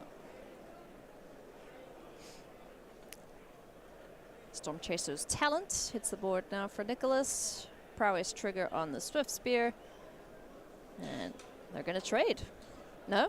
Just blocking. Yeah, so that's one of the cool things that we've seen from, like, every time Azim gets attacked, his body language is like he can't wait. He cannot wait to block as fast as he can. And that's what's awesome is he's got the Staunch Crewmate, the Flood Pits Drowner, you know, a handful of other creatures that have cool enters the battlefield abilities. Yeah. And he can play them, get the trigger up front, use them as chump blockers. Now they're in the graveyard ready to support the Throne of the Grim Captain. So everything kind of goes together in this nice package of getting my triggers, sculpting my game plan, buying me time, and then inevitably hitting the graveyard as fodder for later. Nice. So we have a Pirate in the bin. We've got a Merfolk on the board. We had an everything, but that's gone. Oh, Dinosaur. That's it. Oh, no. Into the Floodmaw. Gives him a fish. But that's going to go back to hand. Yeah, so a nice tempo play for Nicholas to stay in the game because it is somewhat mana, mana hungry to 2 mana to cast the Throne and 4 mana to craft. But it brings up another great point, which is not only can you not Ghost Vacuum a card from the graveyard in response to the craft ability, you can't even interact with the permanent because it exiles as part of the crafting cost. So there's no, oh, hey, you're going to invest your mana, I'm going to respond and deal with your Throne. You can't do that. Oh, boy. Throne's back. We have the Merfolk on the board still, and the Flood Pits Drowner. Nicholas has his back up against the wall here, down to 12. Azim's on 14. But it's looking very, very close to Grim Captain time for Azim. Can Nicholas find an answer? Kori Steel Cutter is his first go-to here. Follow-up spell. What do we cast? Into the Floodmaw once again. Man, there's just so many fish going around here. And in response, we're going to see Azim mill 2 cards just to get some value off of that before it goes bye-bye. Whew. That's a scary fish. How are you feeling about 14 life at this point, Ailey? Is that comfortable? Are you starting to sweat? It's not the greatest. There's a blocker in the way, at least, which is helpful-ish. You got any more of them combat tricks there, Nicholas? Oh, yeah. Monstrous Rage. They always have it. How much damage is that? Oh, into the Floodmaw. Excellently timed there by Azim. No fish given to Nicholas. I can see how this is. I see how this relationship goes. This is not reciprocal. Well, 14 life, I would have been feeling pretty bad if I took that Monstrous Rage hit, but actually it looks not too bad for Azim. Yeah. Let's keep perspective that 2 times now, Nicholas Audenheimer has used Into the Floodmaw to, you know, significant resource disadvantage, right? Because he's using a card to only temporarily, not permanently, answer one of his opponent's cards. He's also having to gift a fish each time. Yeah. And this is a game where both players mulliganed, so that sort of resource disadvantage starts to become pretty pronounced. And there has been no stock up, so at a certain point you start to get a little bit squeezed on resources, and you're like, hey, I'm trying to set up this big turn, kill my opponent for 14 through blockers, and it's just not easy when I'm having to operate with a low number of cards in hand. That's an awful turn here from Nicholas. Man, when you spend 4 mana to just level up the Storm Chaser's talent and get an uncastable card back in hand. So are we going to see it again? Yes, it's coming. Because we get to untap with it. Look, what's Nicholas going to do? He's going to take a lot of damage from a really angry pirate man. Not right now, but soon. No? No? Azim. Bud, are we just going to kill him? Okay, fine. I suppose that works too. You got any more damage there? Oh, boy. Yeah, so Azim is just saying, hey, I have 3 creatures. I can put you to 1. Yeah, I'm not going to leave the door open for any slick shot show-off like shenanigans where I might accidentally die from 14. Yep. That's I like it. Yeah, I mean, the known monstrous rage in hand, you do have to be conservative, but this looks like a really reliable way to put the game away, just attacking with the fish. It's not the cool play, but it's the correct play. And Azim Lions gets to 4-0 here at the Regional Championship in Hartford with the coolest deck of the weekend thus far. Hell yeah. I'm here for it. No doubt about that. I did not expect to see Throne of the Grim Captain. Heck, I didn't even know Torian Mauler was a standard legal card that you could play with.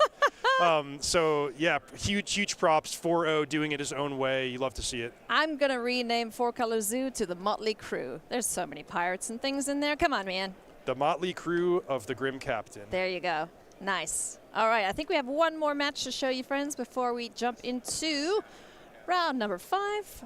But, yeah, I want to go and play this list so much. That was so cool.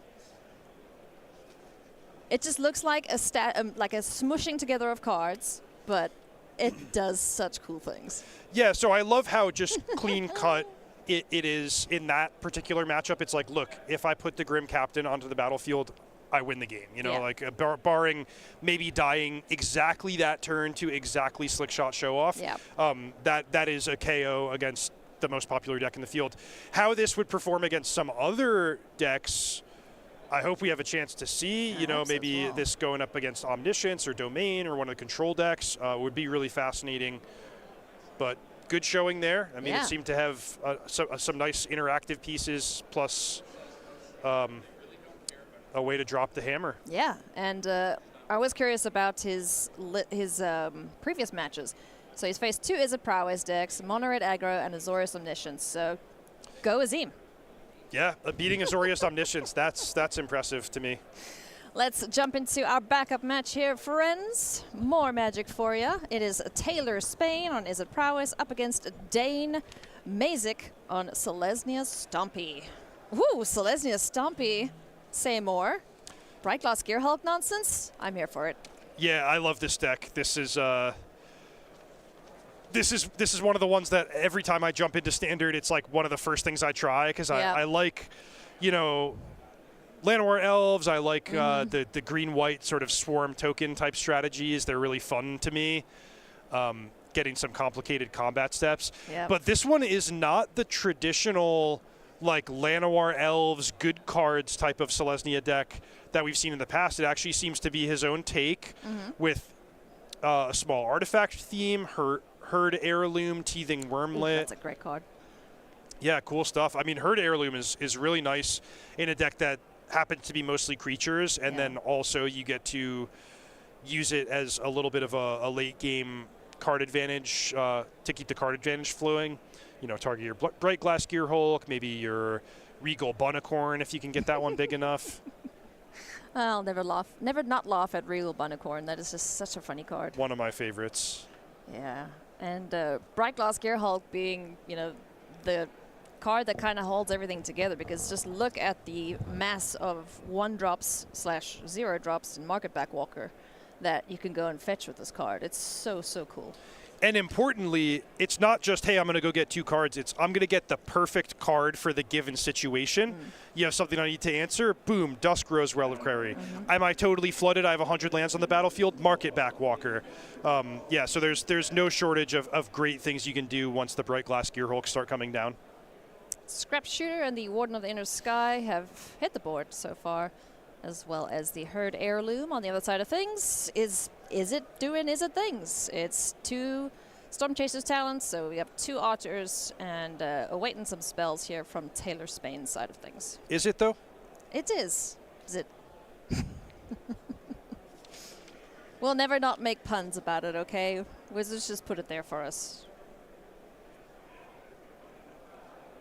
Scrap Shooter. Just a 3-mana 4/4. So another card that I really like. Again, you know, Bloomburrow, this is a set that has all this like sort of untapped potential with all the various creature types and cool gift cards. And Scrap Shooter is one that I saw this printed. I was like, wow, that's sweet. 3-mana 4/4 reach right up front. Yeah. And you have this extra ability. So I love to see Dane making good use of it. Just, I mean, kind of just face value, right? As a good It's just a good green creature. Yeah. I guess the hidden below face value is the synergy with Herd Heirloom, where exactly a 3-mana 4/4, you can actually attack with that and start drawing some cards, giving it trample. Yeah. You know, you'd think Herd Heirloom would only be found in the Gruul decks, for example, but the Scrap Shooter is doing a good job of fulfilling that role of being 4 power. As the turn gets passed back now, we have 2 Otters, one with Monstrous Rage on it. Well, excuse me, the monster roll. What do we do from here? So Dane passing the turn with no play, that really can't bode well. I mean, this for as cool and sweet as the Selesnya deck is, it is kind of one-dimensional. Like, you're kind of just playing creatures at sorcery speed. That's the one thing that your deck does. So the fact that he passes with all this mana open, I don't think there's going to be some kind of powerful instant or card to restock. I think it just means he didn't draw really well, hasn't found a Bright Glass Gearhulk. Yeah, that's unfortunate, because you really, really want to find that card. That is the glue that makes the deck work. I mean, he's sitting at 3-0, so he's had a great run thus far at the regional championships. But alas, the big robot hasn't shown up just yet. How about now? Nope. Phooey. That's going to be enough for game 1 here. Taylor Spain picking up the first game. Dane will hopefully be able to put a better showing on for game number 2 here to keep his undefeated hopes alive.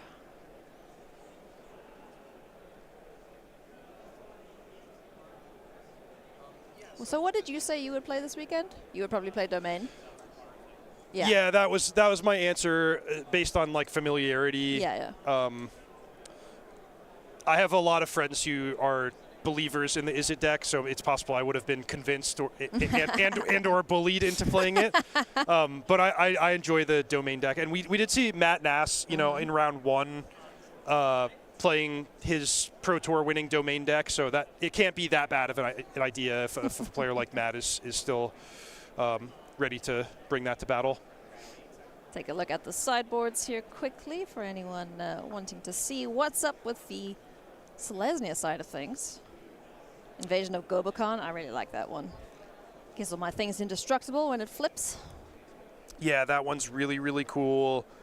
Authority of the Console seems to be just anyone with white mana has been turning to that against Is It Prowess, so I expect that to come in. You could even grab it with the Bright Glass Gearhulk if that's what the situation calls for. Other than that, I would guess that Dane's deck is pretty, like the main deck is pretty well suited to the Is It matchup already.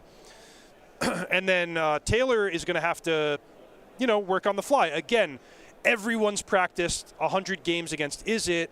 You might not have had time to play against the Selesnya deck that's going to be 1% or less of the field. So Taylor's probably thinking on the fly, like, okay, how do I want to balance my Abrades versus my Disdainful Strokes versus my aggressive cards. So it's not super obvious how he's going to sideboard, but I would be certainly looking towards like anything that can kill a creature or remove something from the battlefield. Lithomantic Barrage has some nice targets, so we'll see. Unable to Scream is an interesting one. What is that doing in here? Gotta remind myself what that card does. Yeah, that's a nice one to aura, neutralize a bigger creature. Exactly, yeah. So where your red burn spells might fail against the larger big creature, the larger big green creatures, Unable to Scream can still do the trick. Ah, yes. With the creepy dull art, that's the one. Duskmourn was a unsettling set.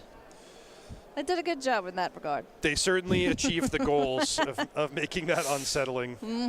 The scary dolls. Are you afraid of any typical thing like clowns or stuff like that? Yeah, clowns and dolls. I don't know, as much as the next guy. Friends, if you want to pick up some great cards, this weekend is the perfect time to do so. There's a flash sale ongoing that ends Monday. So go to starcitygames.com to go and pick up your singles, see if there's anything that tickles your fancy, and yeah, go play some Magic, because Magic is cool.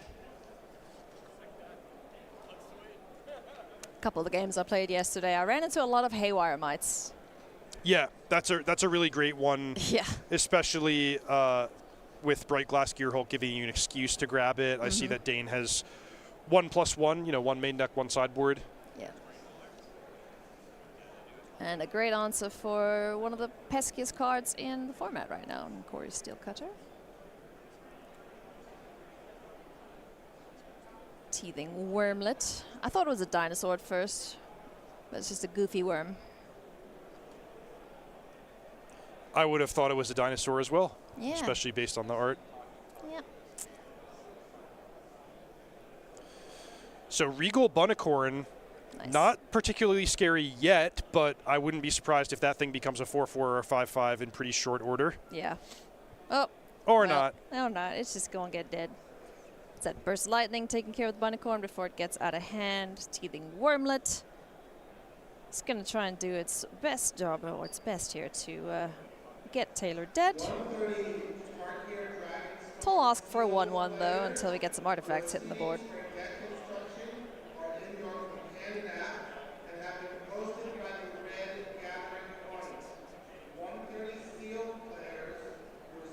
Haywire Might hits the board. So we have an answer for a Corey Steelcutter should it appear.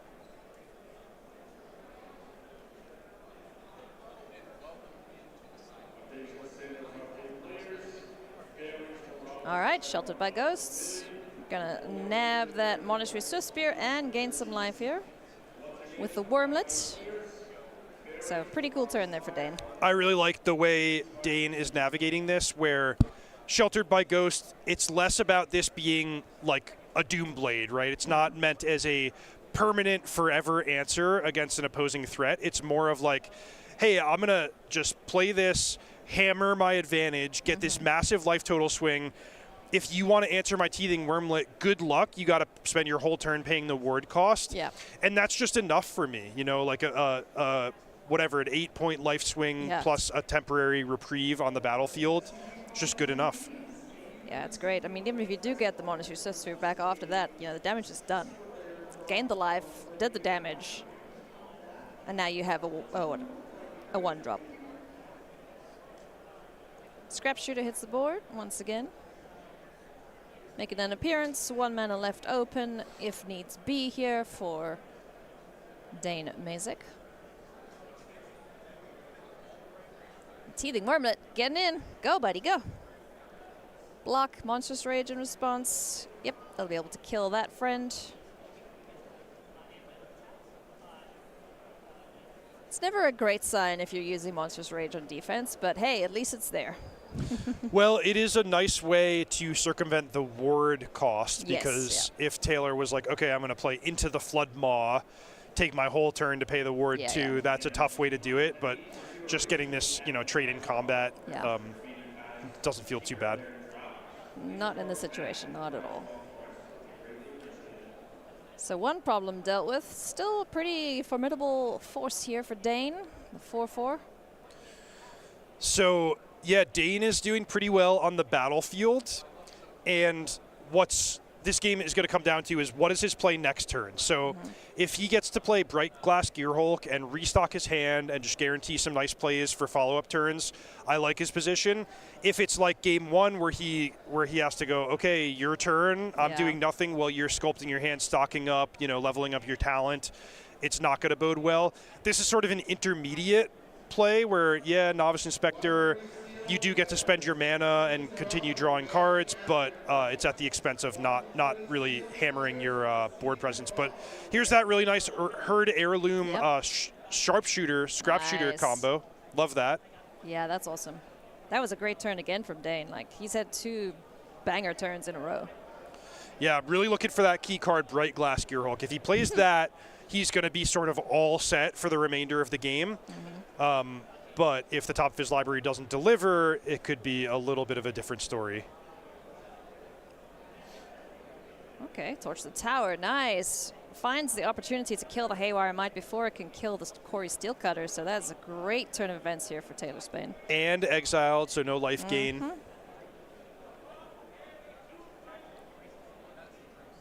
Nice.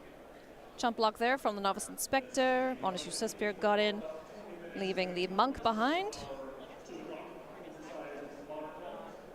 All right, things looking okay for Taylor. Stabilizing, perhaps. Sentinel of the Nameless City hits the board. It's gonna make a map token. Yeah, let's explore. Yeah, let's get that land. Would have preferred a counter there, probably, but you don't hate hitting your land drops. Dane plays a plane against Spain. Good job. So here we have 4/4 trample being met by 3/3 token plus Torch the Tower. So it looks like did the Herd Heirloom get to draw a card there? Doesn't look like it did, because it was activated for that. It wasn't spent for mana, was it?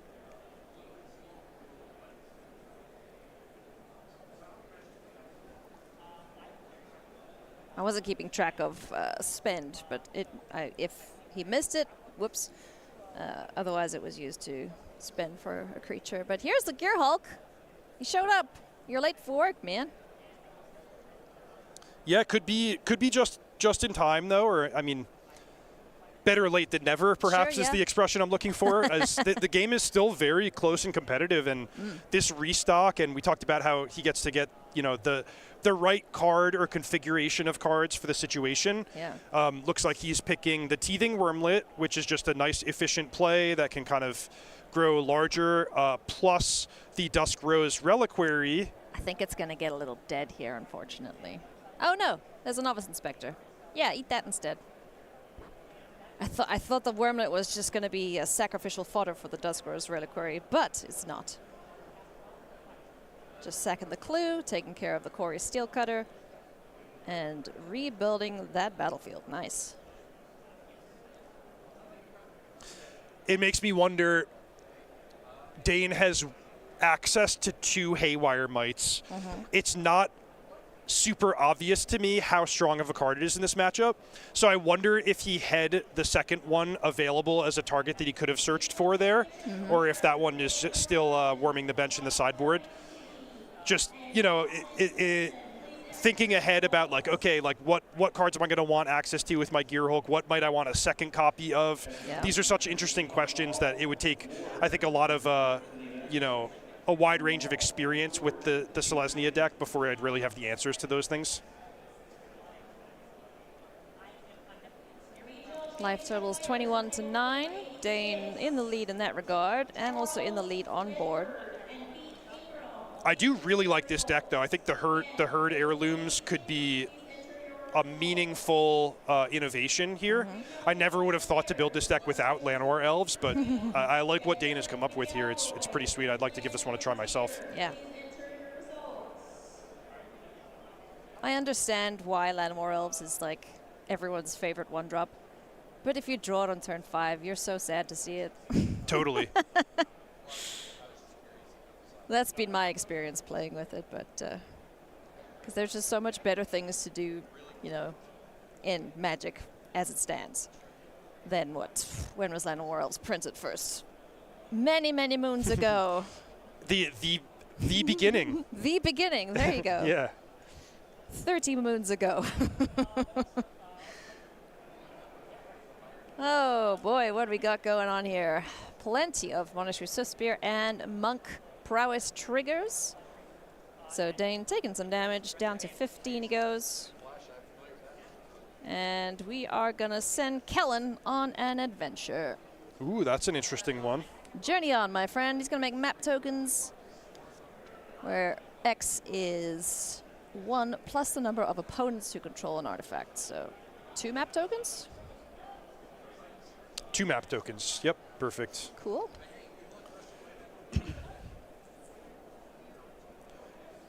I think Dane's mission right now is to maybe try to create a 4-power creature so that he can turn his heirloom back on. Yeah. He did not cast the Kellen from Adventure.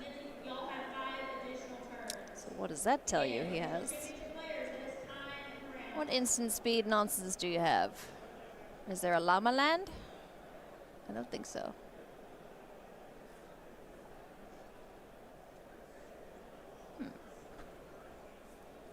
Curious and curious. No, doesn't work. All right, turn passes back now to Dane. As we see Kellen, Daring Traveler, hit the board now. And just gonna get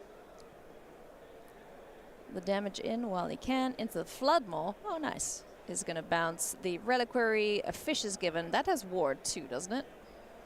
Yes. So Dane, yeah. Dane triggers the ward. Taylor pays for it. And a fish is given. So things looking dicey here for Taylor. It's at 4 life now. And Duskar's Reliquary number 2 comes back to take away the Quarry Steel Cutter that is equipped. It's getting a little stressful here for the Izzet player, not gonna lie. All right, the turn that Izzet has to pump the brakes and play defense can often be a turning point in the game. No stock up there, which is the card Taylor really was hoping to have. Dane is Hellbent, barring one, that card in hand, yep. Oh boy, Sheltered by Ghosts on Kellen. Gonna grab the monk out the way, so that will never come back. And this is gonna hurt. So a huge sort of gambit here, playing Sheltered by Ghosts into open mana, attacking into the prowess creature. I think Dane is he's just saying, hey, I don't think you have anything, and I'm gonna attack, you know, yeah, based on that read on the situation. Sometimes you just go for it. Make them have it. Sentinel of the Nameless City. Hey, another Gearhulk on top. Woohoo! Okay. So the Teething Wormlet, I think that was a 3-2 fighting a 2-3, but looks like the game's over regardless. All right. Dane puts on a good show as requested, so thank you very much, Bright Glass Gearhulk, for showing up. Friends, if you would like to join us at a future event, then come join us for SCG Con in Indianapolis. It is happening on May 30th to June 1st, and it is going to be Magic Spotlight Secret Lair with a unique first place prize, of consulting on a future Secret Lair product. That is sweet. Yeah, no kidding. That is an amazing, I mean, once in a lifetime kind of prize. Man, what would your Secret Lair be? What would Secret Lair Reed Duke include? Boy, I wouldn't even know where to begin. Jund stuff. Yeah, right? Secret Lair, all my old favorite Jund cards. That would be cool. But So- yeah, I mean, that's an opportunity that, like, there have been a handful of tournaments in the history, in Magic's 30-year history, where you get to help design cards, namely the World Championships, the old Invitationals. So having that opportunity from Secret Lair, Spotlight Secret Lair is very cool and special. That's going to be awesome. So starcitygames.com/SCGCon. Go get more details, and hopefully we'll see you all there. And hey, maybe you'll get your name in the credits for Secret Lair. I don't know how they keep track of people who worked on it, but you know what I mean. Taylor Spain, Dane Mazik, 3-0 apiece. This is game 3. We kick things off with a Storm Chasers talent. Here comes an Otter, and there comes Authority of Consoles. This is going to be fun. Yeah, just what Dane wants, given that he's on the draw and may have to play from behind in this game, but just slowing things down, making sure he doesn't lose before he's able to play out his hand. Yeah. Gain life, lose a life from the Otter attacking. Oh boy. Great find there for Dane to kick things off. What does turn 2 hold for him? You got any more of them wormlets? Hopefully land 2. Yeah, there you go. Yeah, there's a teething wormlet and a haywire mite. So nice little sequence there for turn 2 for Dane. I've quite enjoyed this match so far because both games were like right up till the end. It was competitive. People were making relevant plays. And then I would say both games kind of resulted in one player or the other like petering out and the top of their library, you know, failing to deliver. But that's not going to happen every game. You know, these decks contain stock up, Bright Glass Gearhulk, map tokens, cantrips. So it's, you know, I think there's a wide range of how things can play out. And even this game, we're seeing a much different dynamic with Dane taking a perhaps defensive approach with Authority of the Consoles. Oh, nice. Finds a Sheltered by Ghosts, but both creatures were dealt with there by Taylor. So great use of the removal spells to keep things off the board and keep his creatures safe. Now, how much damage can he do with 2 little guys? None. Well, no more than the 2. But we will level up the Storm Chaser's talent and get back a spell from the yard. Would you like to hear an interesting fact about Dane's deck? Would, yes. It has no cards that are not permanents. Ah. So there's three copies of Pick Your Poison in the sideboard as sorceries. That's it. Other 72 cards are all permanents. That's so cool. So there's no instant speed. There's no like get lost or good honest magic. Yeah, and parting gust. Sometimes you see in these Selesnya decks, but yeah, this is just good honest magic. Everything's right there on the battlefield. No trixies from this Hobbitses. So again, great to see that you can play something like that. You don't need to be playing on your opponent's turn and countering everything and combat tricks up the wazoo. So again, a great testament to what Standard is like at the moment. So let's see if this 4/4 first strike can actually hold the ground against the prowess creatures. I believe. Opt to the top.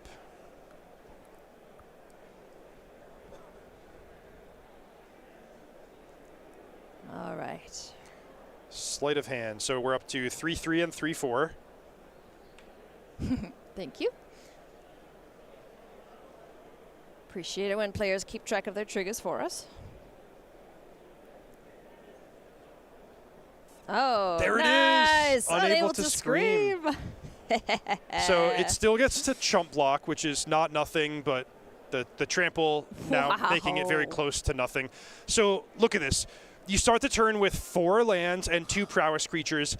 Every single land plays a 1-mana spell, resulting in the maximum possible amount of damage. You're trampling over your opponent. I mean, you barely even needed Unable to Scream. You could have just trampled over the 4/4 first strike if you wanted. I mean, what, he's got effectively 12 life with a 2 toughness on the board? Okay, so they start as 1/1s, 4 triggers each, so that's 10, plus the Monstrous Rage an additional 3. That is it. Holy smokes. Oh, man. That was so cool. Taylor Spain picking up the win there, doing what the Izzet deck loves to do best, and just proving again why over 300 people are playing it this weekend. Yeah, what if I told you that you got to play turn 1 Authority of the Consuls, and then you played 3 more creatures, and then you died before your 5th turn? That's pretty extreme. Oh my goodness, that was so cool though. So congratulations to Taylor. He's going to continue on his undefeated streak, and that, I believe, is going to do it for Reed and myself for this round. We're going to hand things back over to Corey and Jim. They're going to have a great time with you for a couple rounds, and we'll see you all again a little later.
All right, everybody, welcome back to coverage here of the U.S. Regional Championship in beautiful Hartford, Connecticut. My name is Corey Baumeister. That's Jim Davis. We're going to be bringing you coverage here of the next couple rounds before we get Ailey and Reed Duke back into the booth. So, Jim, we're about to enter round 5.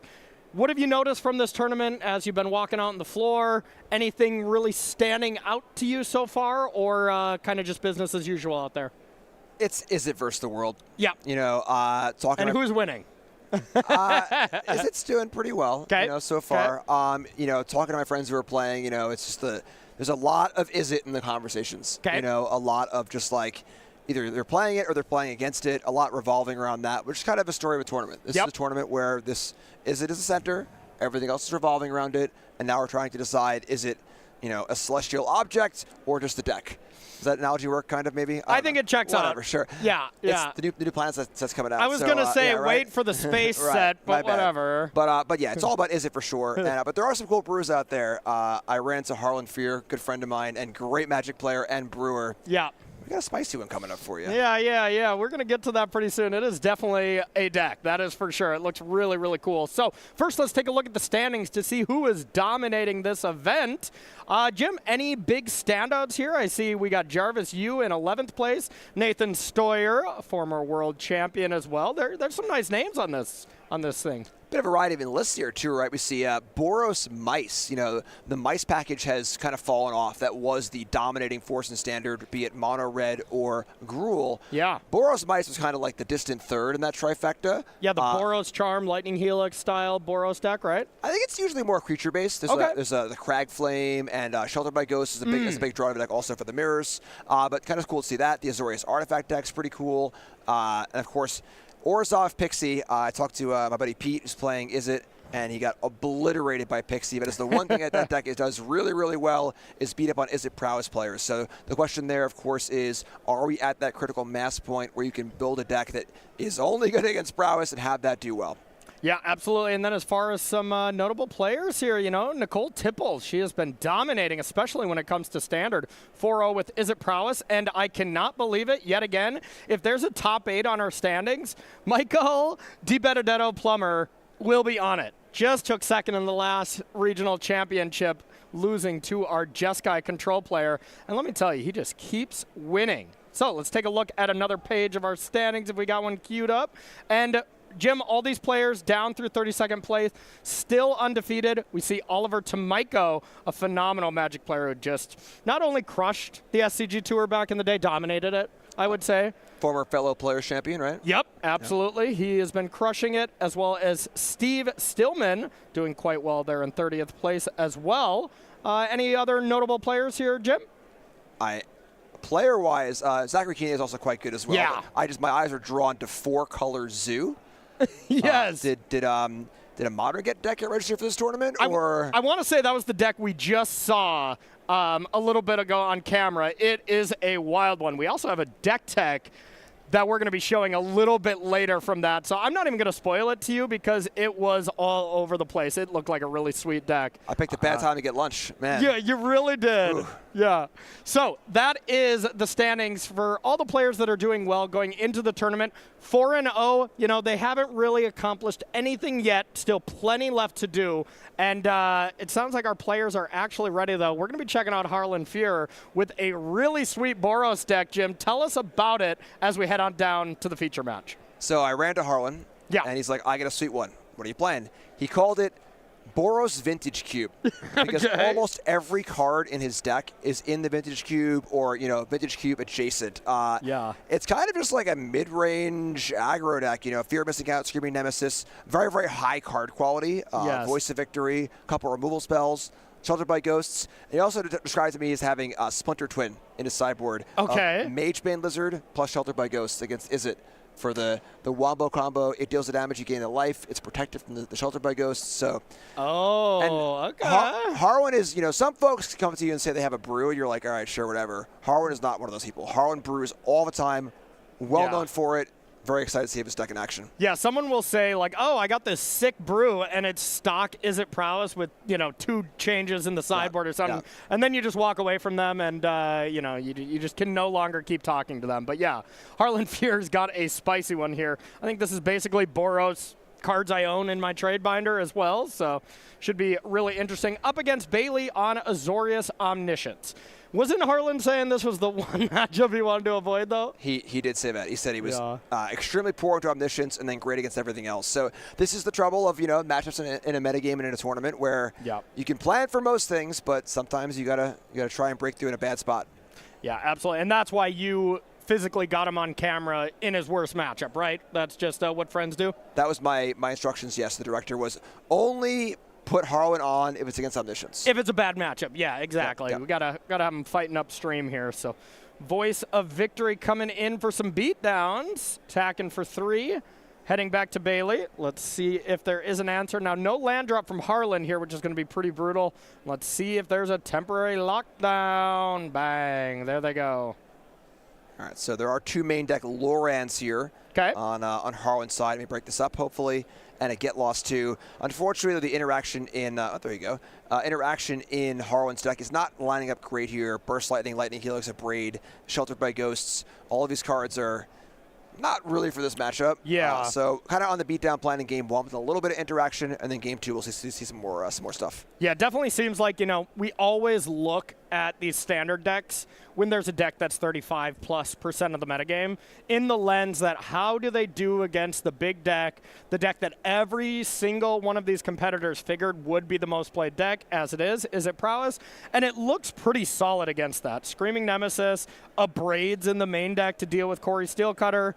This definitely seems like this is not only a Harlan brew, but a deck very much ready to and does pretty confidently beat the Izzet deck.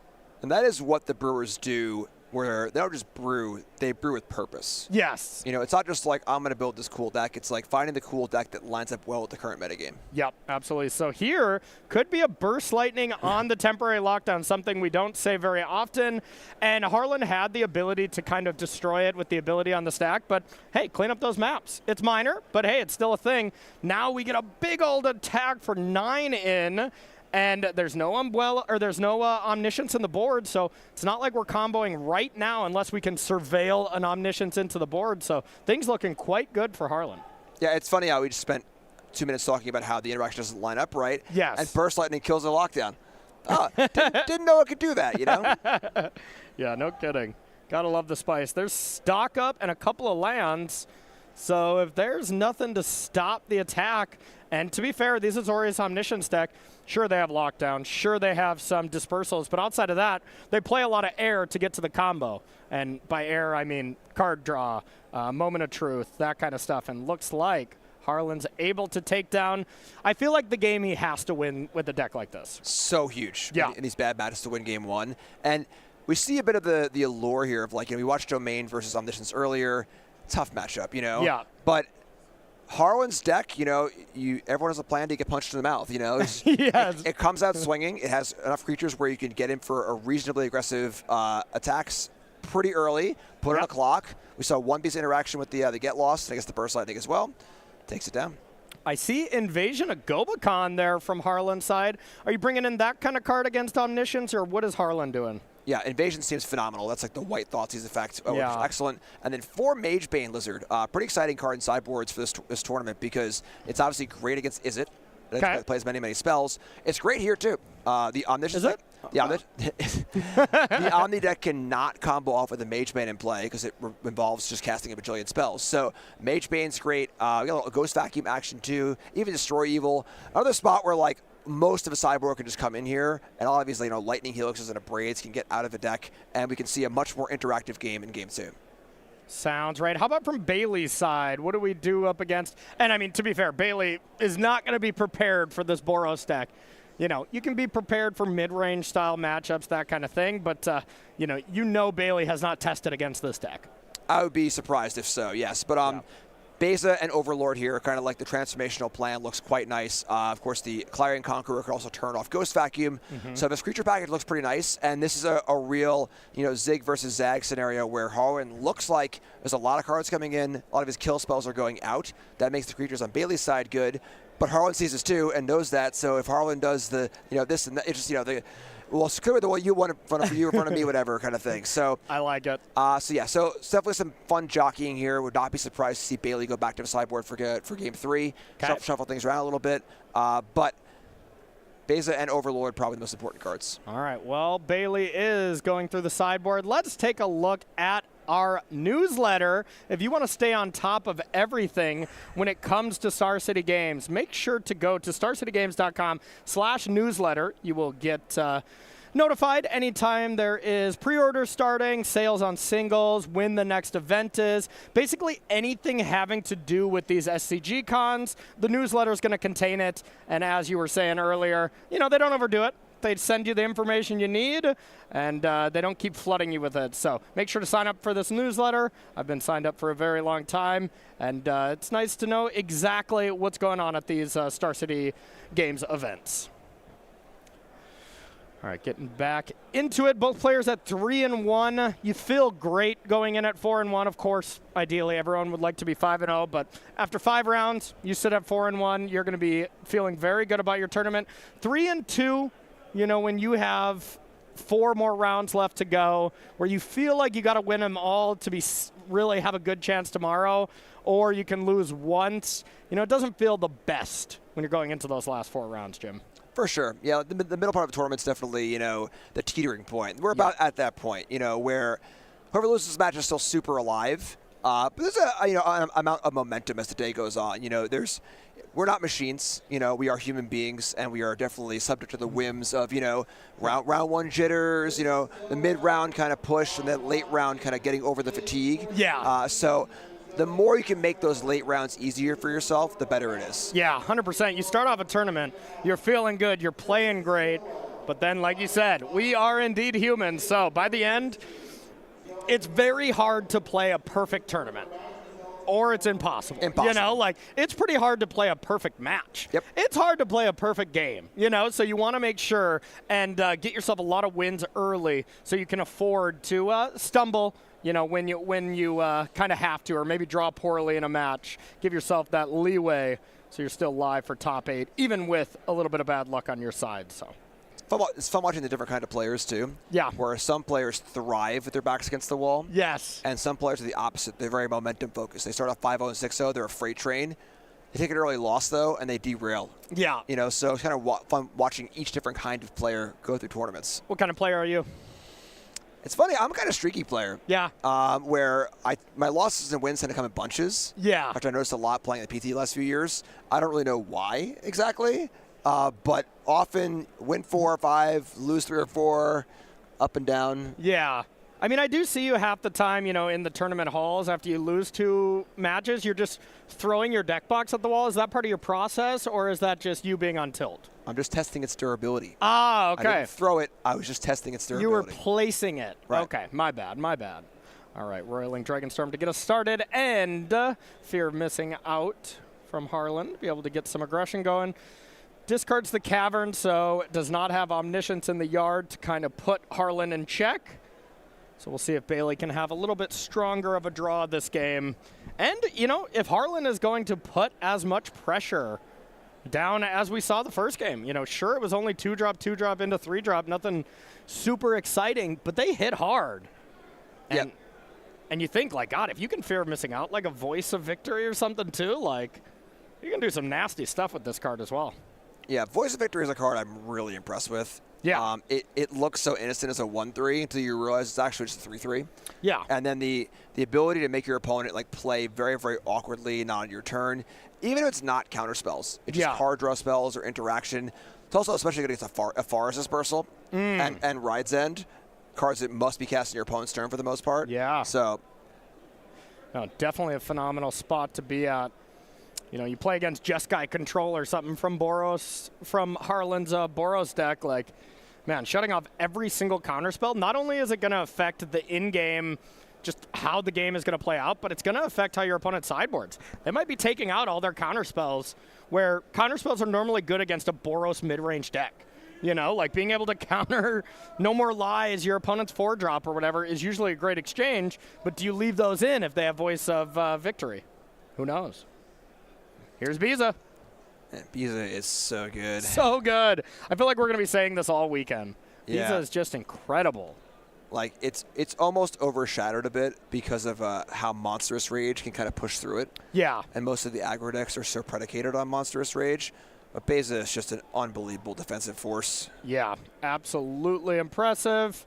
And we're going to be seeing it for a long time, you know, in one of our most recent sets here in Bloomburrow. So when we see rotation, the powerful Elemental Elk or Monstrous Rage for that, we'll still be seeing them.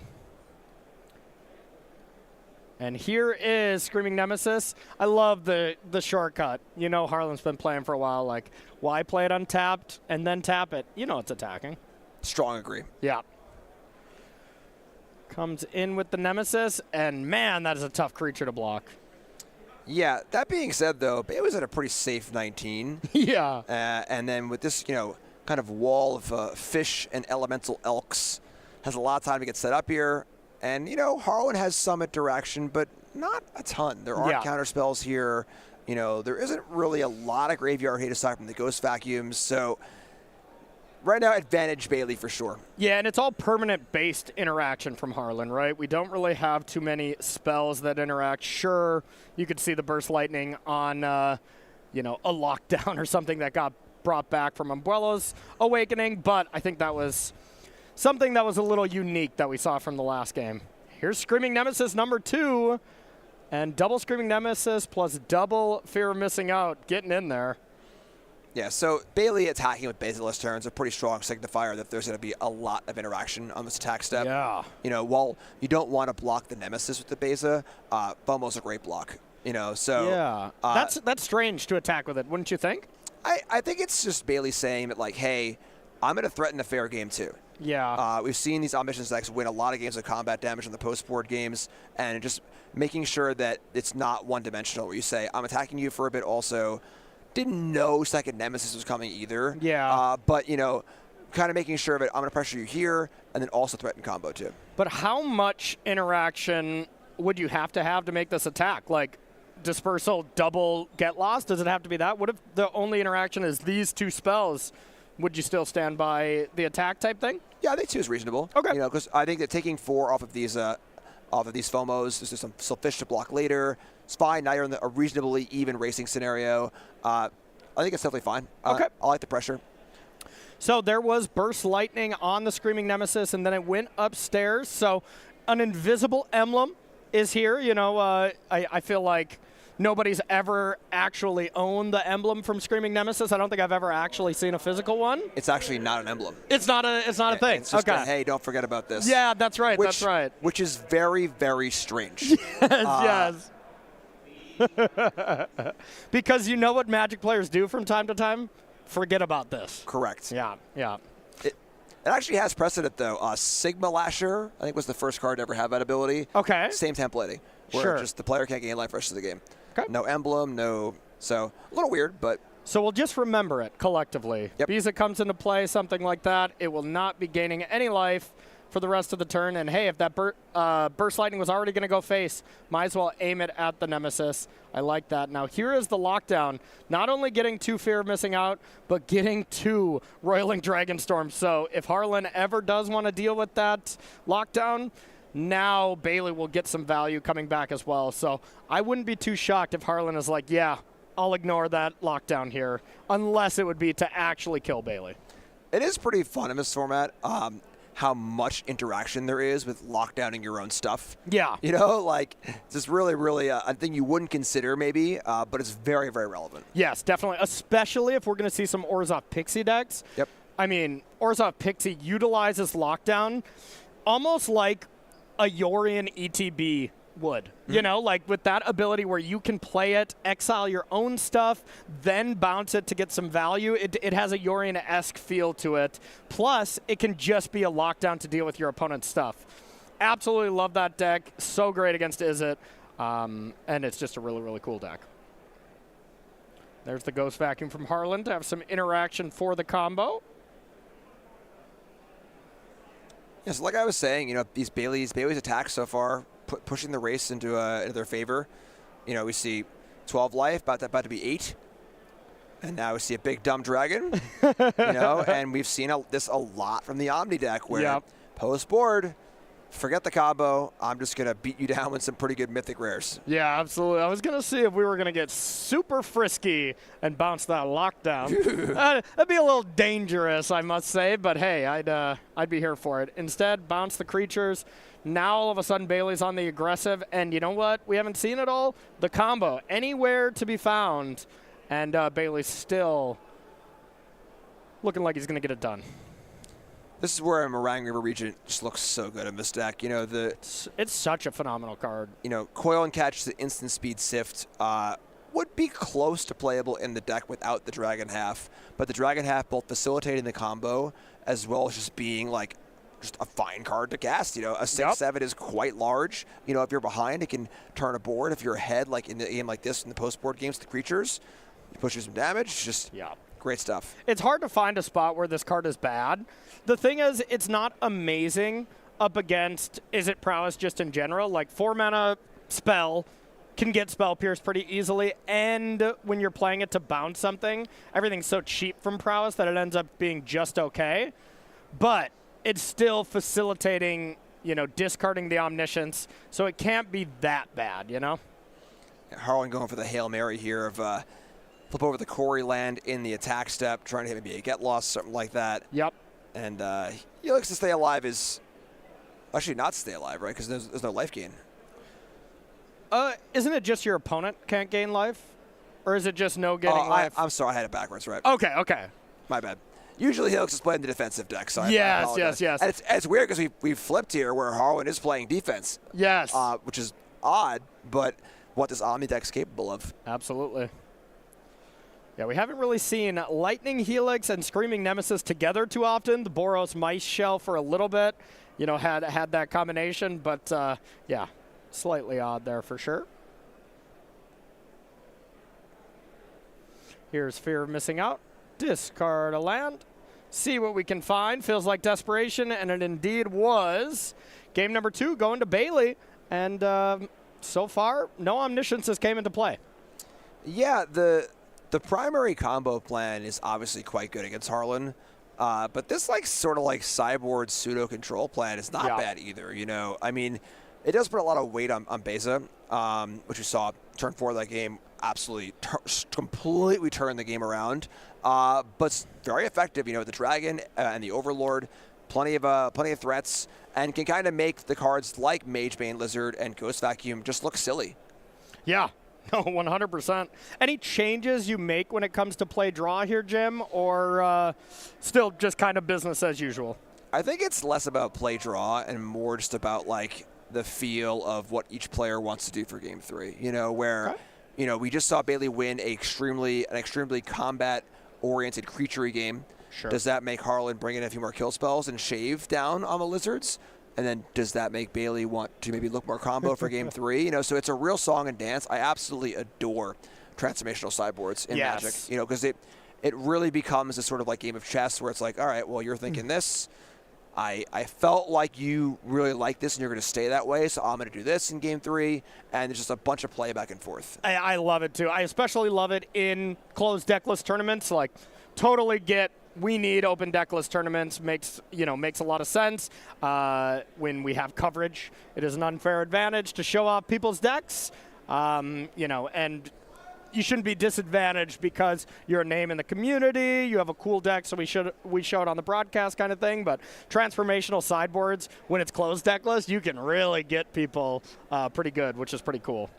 Yeah, I love it. My first Pro Tour, there was a Heartbeat of Spring combo deck in Standard. Yeah. And I lost to player's actually banned now, I think. And he completely had a 15-card creature sideboard. Yeah. Just boarded all creatures, boarded out the entire combo, and this is my first Pro Tour. Game 2, I was stunned. Yeah. It was just like, creature on 2, creature on 3, creature on 4, GT. And I was just like, but you comboed me in game 1. You comboed me. That's not fair. It was like a classic welcome to the Pro Tour, kid, huh? Yep.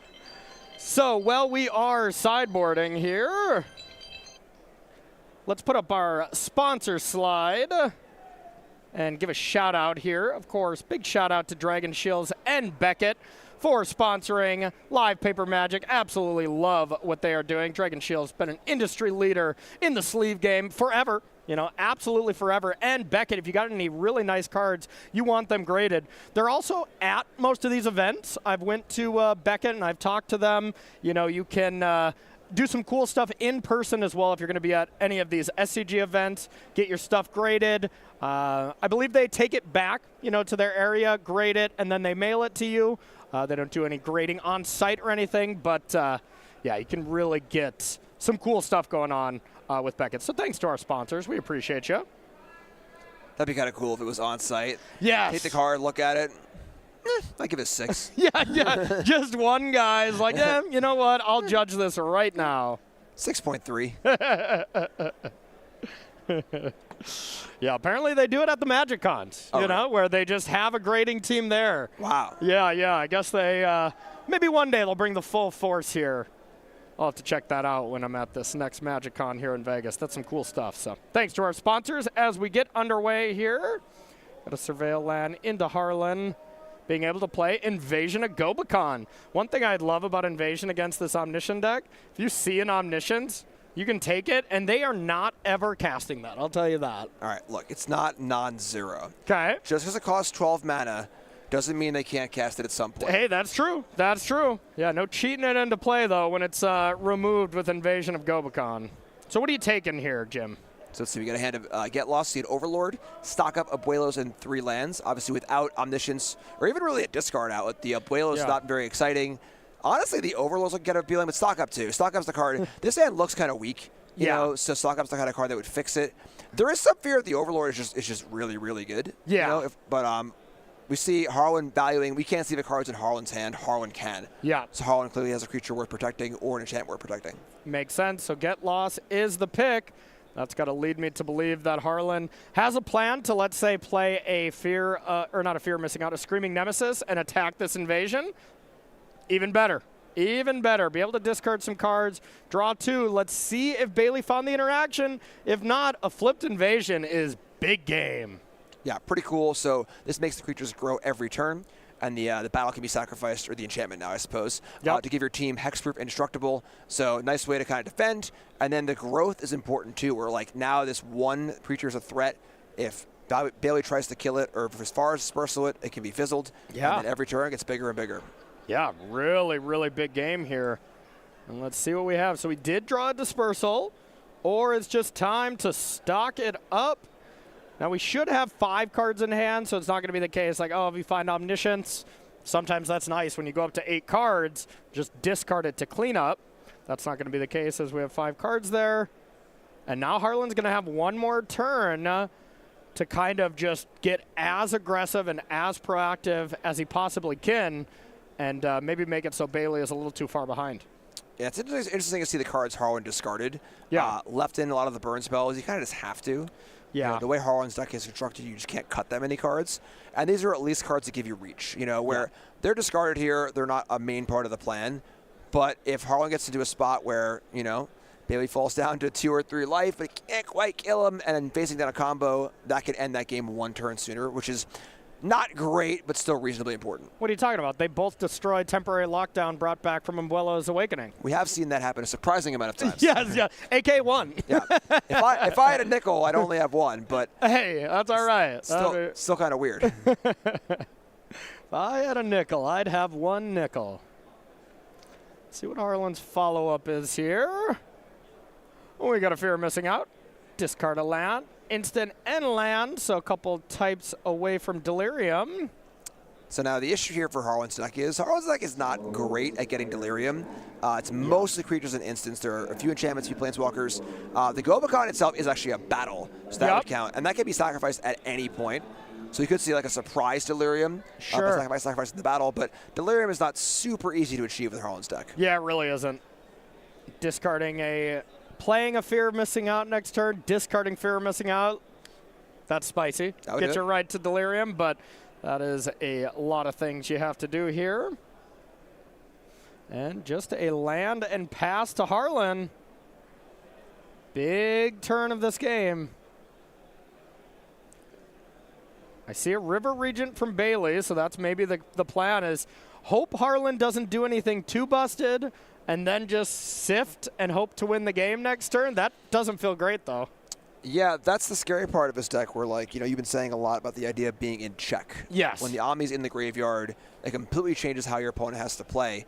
It is not there yet, but it looks like a coil and catch. So it could be, it's Schrodinger's omniscience, if you will. So it might be there, it might not be there, and Harlan has to prepare for that because this looks very much like a draw 3, discard 1. Yeah, and even if it's not there, half the time you're like, okay, if I don't find the combo and I find a lockdown, I can clear away your battlefield. That's not the case with what Harlan has set up. Harlan has a strong 3-drop that with this attack, it getting pumped next turn, and if all Bailey had was just lockdown, that's probably not enough. Bailey would either need to combo off, which is kind of the best plan. The best way to survive, kill your opponent, believe it or not. Or second best, lockdown and a dispersal, something like that to be able to clean up all the permanents. It's also a bit of a wrench in the plan here, too, that, like, Harlan has these random burn spells in his deck. Yeah. So you can't be quite sure about the math. It's not a clean clock where you might be 2 or 3 life lower than you think you are. Yeah. Thus shaving a turn off your plan of setting up to go off. Absolutely. Bailey just said, I'll take it. I'll take all this damage, no big deal. And a post-combat fear of missing out. That would lead me to believe that we're not going to get Delirium right now. It's Planeswalker. Okay. So the battle could give Delirium, right? But the fact that, we still want this for the counters, and if there is any kind of direct cards that are being targeted for Harlan, there was Omniscience. So Omniscience is in the yard. Counters go up.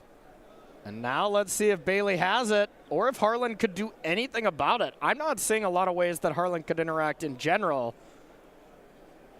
We're going to see that usual one-turn or one-step window where Omni comes into play as a 1/1. When that first spell is cast, do you have a Destroy Evil? Do you have a burn spell? Some way to kill it.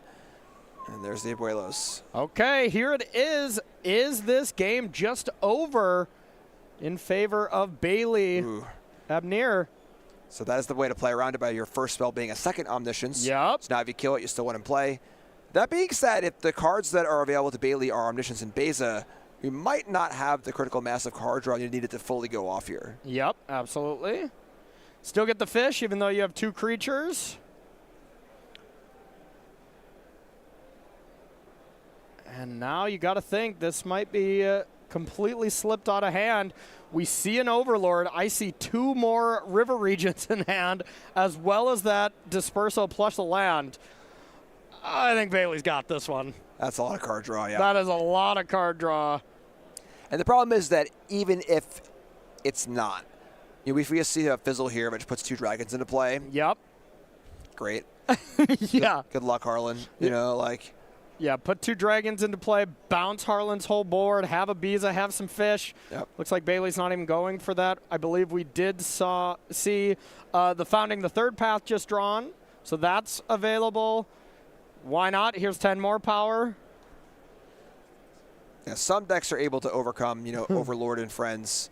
Harlan's deck is not really built like that. No, not really. Harlan was 1 turn away from beating the matchup that, well, he definitely did not want to play against. It makes sense. Azorius Omniscience gets to kind of do the thing that Boros midrange historically has struggled against and gets to do it well. Be a control deck and be a combo deck. That is not what you want to face when you are a deck that is playing just good rares and mythic rares at 2, 3, and 4.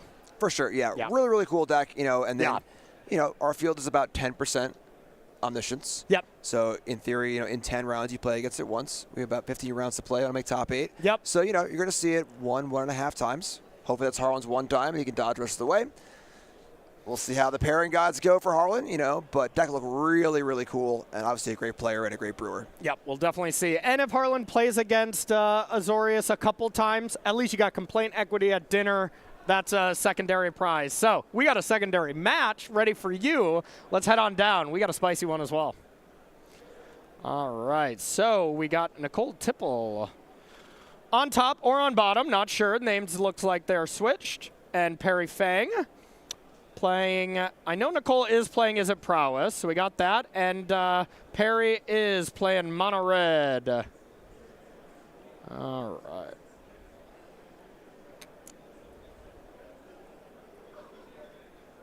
All right, so this is recording, so we'll not be able to get that adjusted, just a heads up.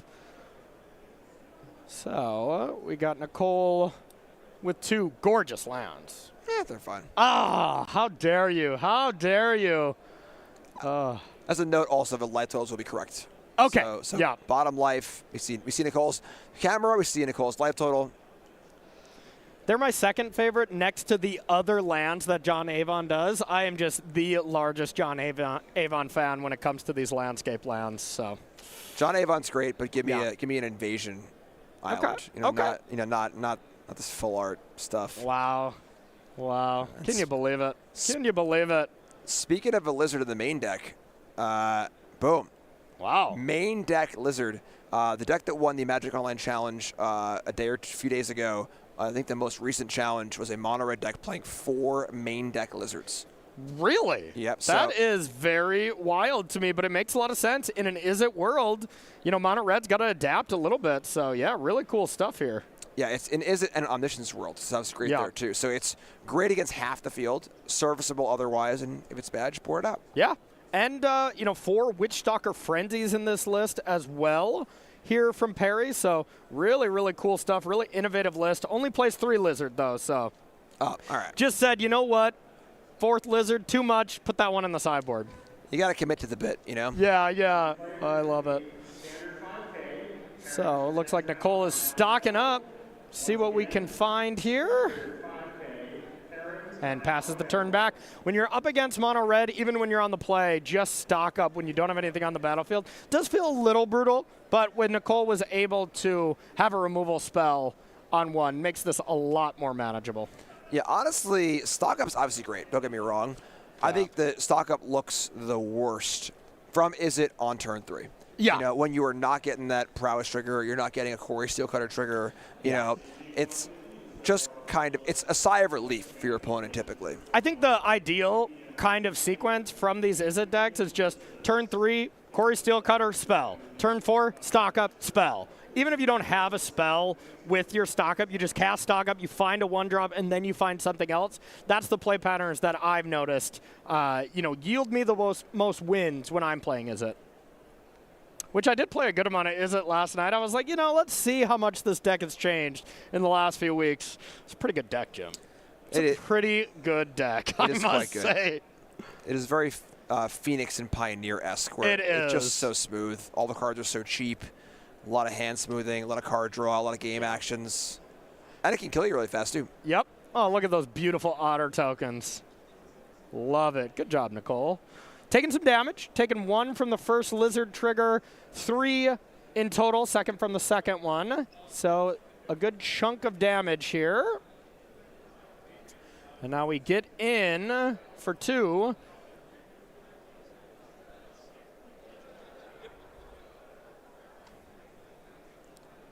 Yeah, lizard does attack also. It's not an enchantment. Yeah. So that first 1 point of power is not great, but that 4 toughness makes it pretty hard to kill. Yeah. Okay, so getting life totals adjusted here. And reminder, everyone, sorry about the name mix-up here.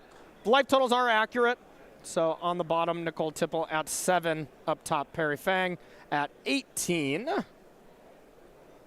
And the lizard goes back to hand. We got ourselves an opt. Ouch, take 1. Usually when you play opts in this Is It deck, they essentially deal damage in the form of these prowess triggers that you're getting. It's not often that they would deal damage to you. Obviously, the lizard's not on the field now, but normally. Yeah, it's kind of backwards. It adds up quick, too. It really does. It's not like, Eidolon of the Great Revel where it's just like, a fixed amount. Yeah. It's 1, then 2, then 3, then 4. So the bigger turn they want to have, the more damage they have to take. Oh, yeah. Oh, my time with Underworld Breach, which was cut short far too soon. I hated that lizard. Hated it. Yep. It's way too good against that deck. The big thing about the lizard is that booty. 4 toughness is a lot, you know? Yeah. Like, it's not an easy card to kill, and typically being seen against these decks with damage-based removal, 4's hard. It's hard to kill, and you see Nicole here had to bounce it, which is not a permanent solution, not even a great solution, but just to kind of get a good turn going here. Exactly. So Corey Steelcutter played as the second spell. Not necessarily ideal, but hey, what can you do? Here comes a good chunk of damage in. All right, and Perry down to 10. And going to be heading back with Perry able to animate the Soulstone Sanctuary at end step and be able to have a nice turn with an Emberheart Challenger. You got to think there's plenty of ways that Perry can piece together a win this turn. Yeah, a pretty big shields down moment for Nicole. I would not be surprised to see a Flood Maw or some other point of interaction. Otherwise, in pretty grievous danger. With the Lizard coming down also, so the threat being the more damage you take, the less spells you could actually cast. Yep. So let's see if Perry's able to get really aggressive here. Starting with the Lizard leads me to believe that, hey, we're not going to cast a Monstrous Rage after that, which that would be the card I'd be most afraid of from Nicole's side. Yeah, sort of like a soft forcing of the action here for Perry. Yep. Nicole doesn't have to respond to this, but taking an extra point of damage would not be ideal. So Nicole gets to weigh the options here. You know, do I want to wait and deceive a little bit, or do I want to, you know, just kind of not take the point of damage? Yep, absolutely. And here comes an attack for 5. And with absolutely no blockers or anything, that's pretty scary. 1 Burst Lightning and this game's over. Now there is only one, there is the full 4 Burst Lightnings here from Perry, so we'll see if it's there. The problem is that Nicole just can't cast 2 spells, not 2 non-creature spells. Yeah. So it can be a creature to trigger cutter number 2, but need to cobble together 10 damage through 2 blockers, a good amount of toughness, with not a lot to work with. And only 1 red source, the Shivan Reap. You know, you can't cast double Monstrous Rage. I guess you couldn't do that anyways. But Swift Spear Monstrous Rage, not on the table, with only 1 red source that doesn't deal you damage. I see an Into the Flood Maw, though, there from Nicole. That opens the door. See, there is the Otter. I think, right? Oh, no, that's Drake. Drake Hatchery. Yep, okay. And then there is Into the Flood Maw. Trigger the Corey Steelcutters. Nicole's going to go down to 1. And what do we bounce, Jim? I mean, I would think the Lizard, if Nicole has another spell, you know, like... Yeah. Or the land as it hits harder on the crackback. Yeah, with Nicole at 1 now because of the Lizard damage, anything is lethal, so if this is going to be a reasonable attack, the board's getting kind of cluttery here. Yep, so this is 5 2/2s coming in. That is not enough for lethal as it stands. I was going to say 1 opt would have been lethal, but with this Lizards in play, it's pretty clearly not in hand for Nicole. I think I saw Stock Up as the last card too. I'm not 100% sure, but... If that's the case, this is a weird attack, right? Like, if it's not a lethal attack. It would be. And now just dead on the backswing to the 2 creatures. Yep. So a more tempered attack, leaving back a few blockers. So thumbs up here. Yep. Now we'll see. It is the players that are controlling the life total down at the feature match. So, hey, maybe Perry's at 8. You know, like... That would be a little bit different. Yeah, that would make a little more sense. But I would agree. This is leaving Nicole dead on the crackback. And there are... Okay. Yeah, so the only real thing there could have been like maybe a second Drake-Catcher. Yeah. As the only spell that could be cast that would block. It's the only blue creature in the deck. Yep. But yeah, not there. Not there. And game number 1 going to Perry Fang. So looking at Nicole Tipple's Is It list, Any big changes from this list? I feel like Sunspine Links, as a 4 of, isn't necessarily stock, but that is a lot.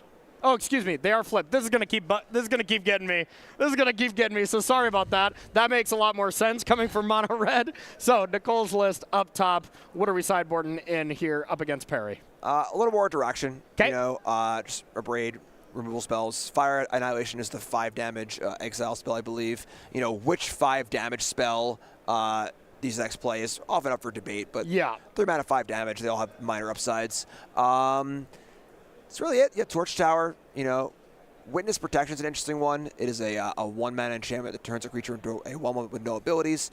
That can be nice against Screaming Nemesis. Yep. There aren't many ways to remove that in the Izzet decks, but not too much happening here. Just a little you know, season to taste removal spells here or there. That's really it.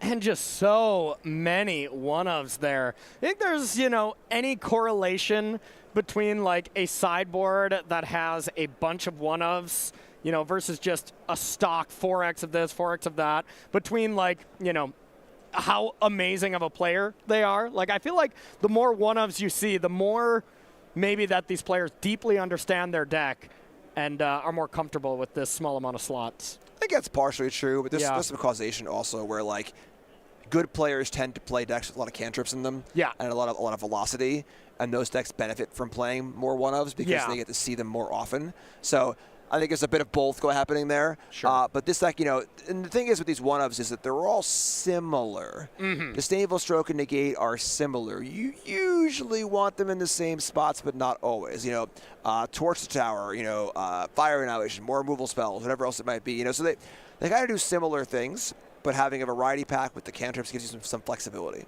Okay, and then from the other side, from Perry's side, what are we bringing in up against Izzet? So Barrage is an interesting one where it is one of the few clean answers to Draycatcher, which is very good in these damage-based removal matchups. Doesn't have like a ton of targets otherwise. Yeah, not really. The kind of card that's nice to break serve if you are on the draw. But otherwise, a few removal spells here or there. Not trying to fight the Abrade fight, which I think is very, very reasonable. Just going to try and do the mono red thing and get him dead. So probably a few more kill spells. Not too much else. Okay, very reasonable. I do. I'm sorry, and the 4th Lizard. And the 4th Lizard. Right, yeah, I mean, come on, get that in immediately. Lizards are far too busted. We saw that game. Lizard was great. Yeah. You know, Lizard was a constant problem for Nicole. Lizard had to be answered, and then once it, you know, Nicole can't really answer it super well. Yeah. As far as just killing it, so you got to kind of bounce it, and then like take your turn around it. You know, it's coming back next turn, so it is a very, very annoying card for these Izzet decks. The most annoying card to deal with, that is for sure. So, Perry Fang on Mono Red going to be starting off the action here. Definitely what Mono Red wants to be doing.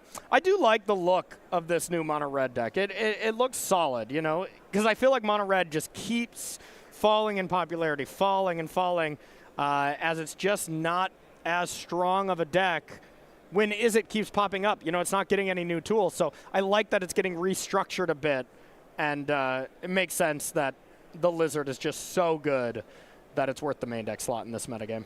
Yeah, this is format evolution in action. Yep. Which is great. All right. So we have the talent coming down up against Heartfire Hero. Dang it, it got me again. Of course, Nicole is on the play. Right.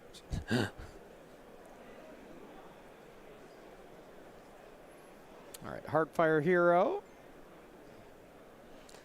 Being on the play, you know, it's kind of obvious to say, but really, really important in any Izzet or red versus the other matchup. Yeah. You know, Izzet versus red, red versus red.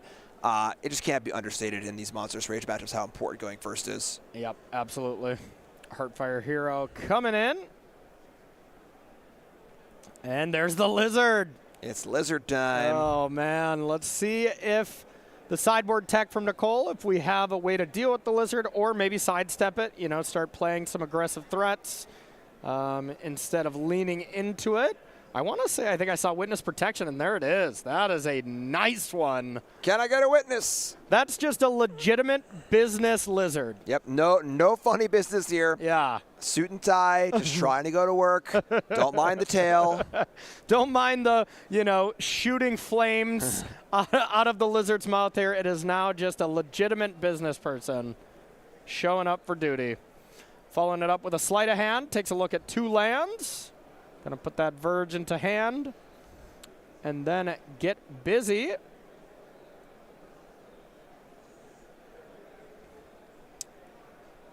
This is part of the evolution we see, in these decks where, the Izzet deck is, people are trying to solve the Izzet deck. Yep. And the Izzet deck has to kind of react and, all right, how am I going to resolve that problem?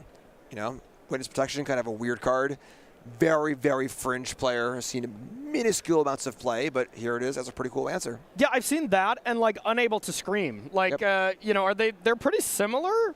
But why would we like one or the other? So Unable to Scream removes creature type also, whereas Witness Protection does not. And these cards are important against demons because the sizing on the demon creatures are so large they can't really be removed. Okay. And then if your opponent has Unholy Annex in play, you want the demon type off the card. Ah, okay. So protection is better there, but does leave a power in play so they can still attack you with it. Okay. So there are pluses and minuses to the cards. That checks out to me for sure.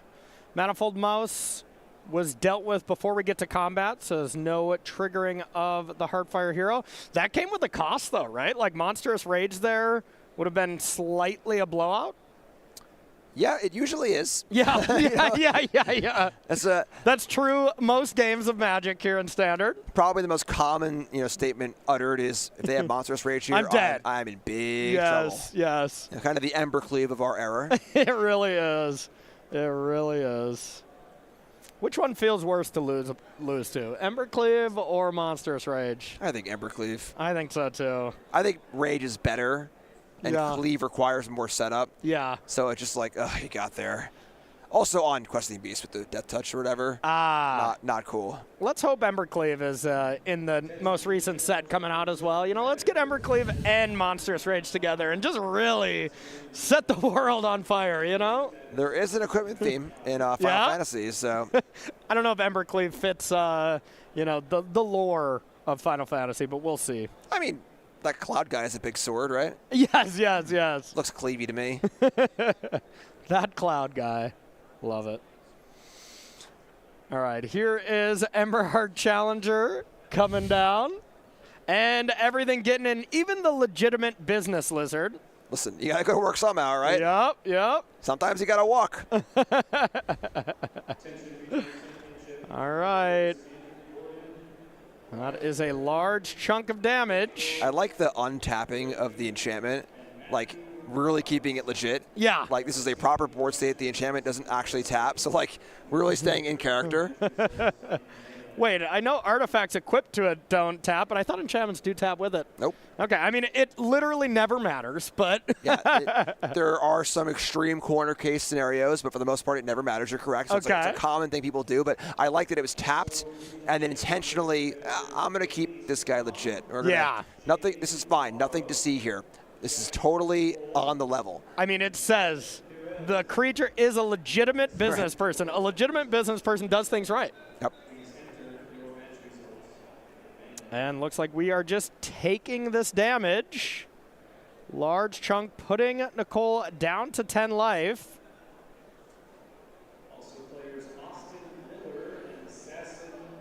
So kind of what I was saying about being in the play and stuff, part of that was what we see here once the boards get kind of big, is that neither deck really has a great way to mop a board up. Yeah. Once a player starts to get ahead and the board gets kind of big, unless you could have some big backswing and really kind of race it, it's kind of hard to overcome. And Perry's board is starting to get out of control here. And Nicole didn't use up her mana at all last turn, which is very brutal for these Izzet decks on turn 4.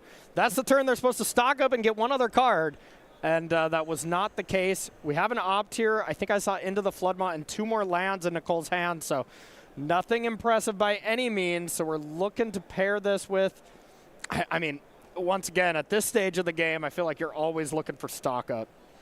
Yeah, any spell will do. Yeah. It feels like they'd have a never-ending stream of spells usually, But it can certainly happen where, you know, 1 or 2 bricks and all of a sudden you can't hit that flurry trigger and things start to go south really fast from there. Yep, very true.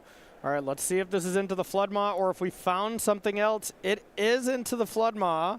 Corey Steelcutter is going to be triggered.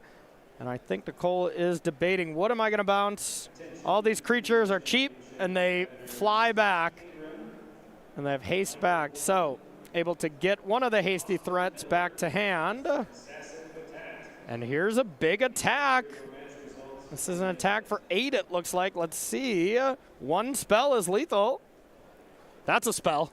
I mean, we were just saying it, Embercleave time. Uh-oh. Looks like Perry does have the interaction. And there it is. The Frenzy to deal with that Otter shrinks this down to 4, 5, 6, 7 damage, putting Perry down to 4. And then Perry has the ability to crack back and maybe piece together lethal here. So that was huge. Yeah, and Nicole in a spot where you got to go for it. Yep. You know, you're down bit, kind of losing the race. There's a decent chance there that there is no answer and the game just ends. Yep. That didn't happen. Play on. We're probably in trouble now. Yeah. But I think definitely worth the shot. And I think if Nicole had the option where she could have only sent 2 creatures, with this list having 4 Witchstalker Frenzies, she would have. But she needed every piece to be able to win that one. For sure. And that's always so frustrating when your opponent plays around Frenzy. Yeah. You're like, well, why didn't you attack with everything? What do you? Yeah. Stop being smart. Have you seen the attack all button? Use it. Yeah. Don't think just attack is what anyone with Witchstalker Frenzy in hand is saying. Yep. All right, here's the challenger. Now what I see is we got 4, 5, 6 damage, 7 damage on surface value if you pump the Hired Claw. That's not going to be enough, and if not everything's getting in there, you got to expect Perry does not have lethal. And here comes 4 damage. So that's kind of cool where like the backdoor result of Nicole's attack is even though it didn't work, it did enough damage where it forces Perry to have lethal. If not, Perry needs to hang back. Yep. And now Nicole gets their shot at it. All right, Nicole had no relevant cards in hand, though, so big draw step. Stock up, maybe? That would be a good one. Let's see. Realistically, though, the cool part of this is it can kind of come from anywhere. One sleight of hand, into an opt, into this, into that. You know, it kind of can start chaining together. So I think it was a Corey Steelcutter, which is is less than ideal. So if you can play that, equip to the Monk. Now you got 2 3-power Tramplers, and I'm seeing 3 damage instead of 4 if that's the case. Yeah, and of course these mice will deal damage on the way out too. Yeah. So they are both blockers and then a bit of damage source.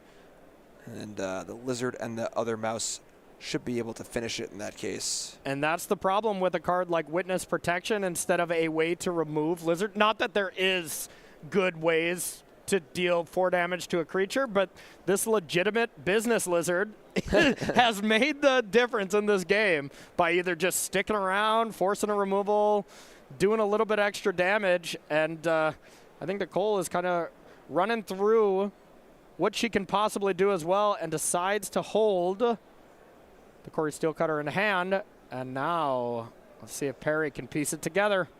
Now to be fair, we can see the hands.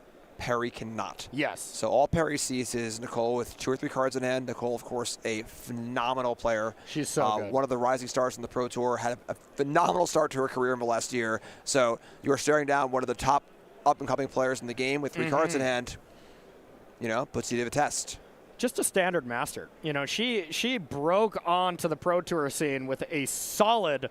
I want to say, I'm not 100% sure, but I think she lost at double winning in for a PT top 8 and then went and crushed the very next standard Pro Tour. So she knows her way around the standard format for sure.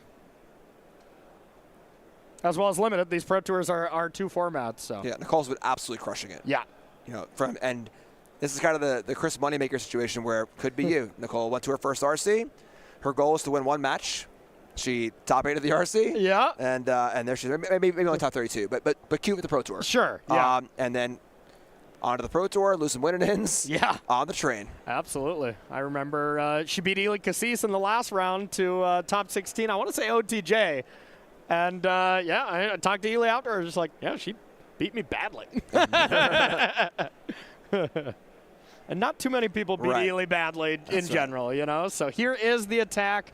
1 damage dealt from the Hired Claw. And is this the classic? Okay, I can't beat anything. I'm going to block to just stay alive mode from Nicole. I mean, this is the spot where she's like, she looks and thinks about Monstrous Rage. She's like, LOL, I can never beat that card. If you have that, I'm dead. Yeah, it's interesting. Is an attack all here would have been lethal. What would have forced the other monk to block the legitimate business lizard, right? Right. Lethal in the sense that it forces both blockers. Sure. Yep. So the fear of cards in hand, both either for reprisal next turn, be it a big hasted attack, or some kind of interaction, keeping things safe here. We got a tight one, though. Okay. Looks like Perry must not have it. We have land, Corey Steelcutter. Let's see what the other card is. Is it Guildgate? Spire Bluff Canal off the top. I was like, wait, what? That card is legal, right? It was in Foundations, like the starter kit. Is it Guildgate? I'm not sure, but it doesn't matter. Perry Fang takes this one down and advances to 5-0 here at the U.S. Regional Championship. Impressive stuff there from, I mean, this really innovative mono red deck. 3 Magebane Lizards in the main, a Scorching Shot in the main, as well as those 4 Witchstalker Frenzies. Very unique build of mono red, but looking pretty nice there. Yeah, I think this is a great build for 2 reasons.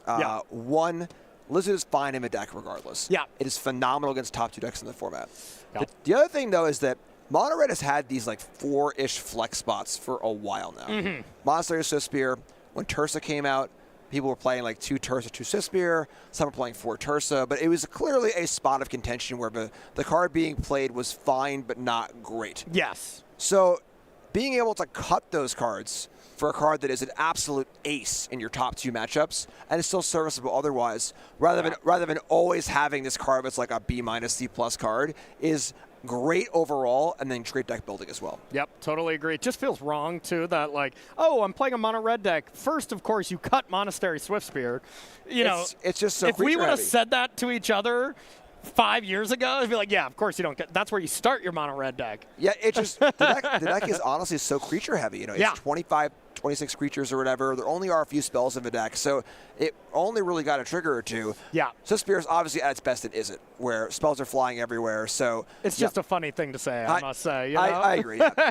All right, it sounds like we are going to take ourselves a short break, but we got ourselves a deck tech, and it's a really sweet one with Corbin. So let's check it out.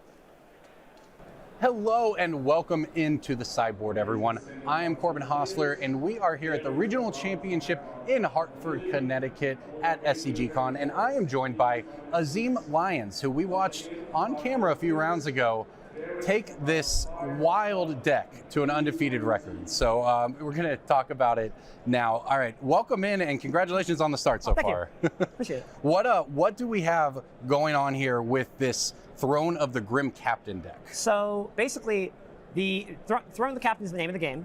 Throne of the Grim Captain is the name of the game.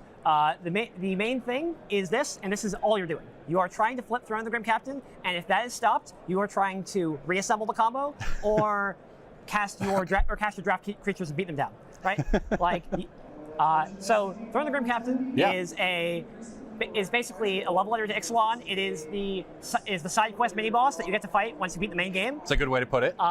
It mills 2 cards at a time. It puts stuff in your graveyard. However, when you get 4, you get to craft it. Sorcery speed, exile it and 4 creatures, 4 cards from among your battlefield and graveyard to flip it over into the big scary. And if we flip all the right creature types with it, you get this monstrous Grim Captain. Yes, which is Menace, Trample, Lifelink, Hexproof.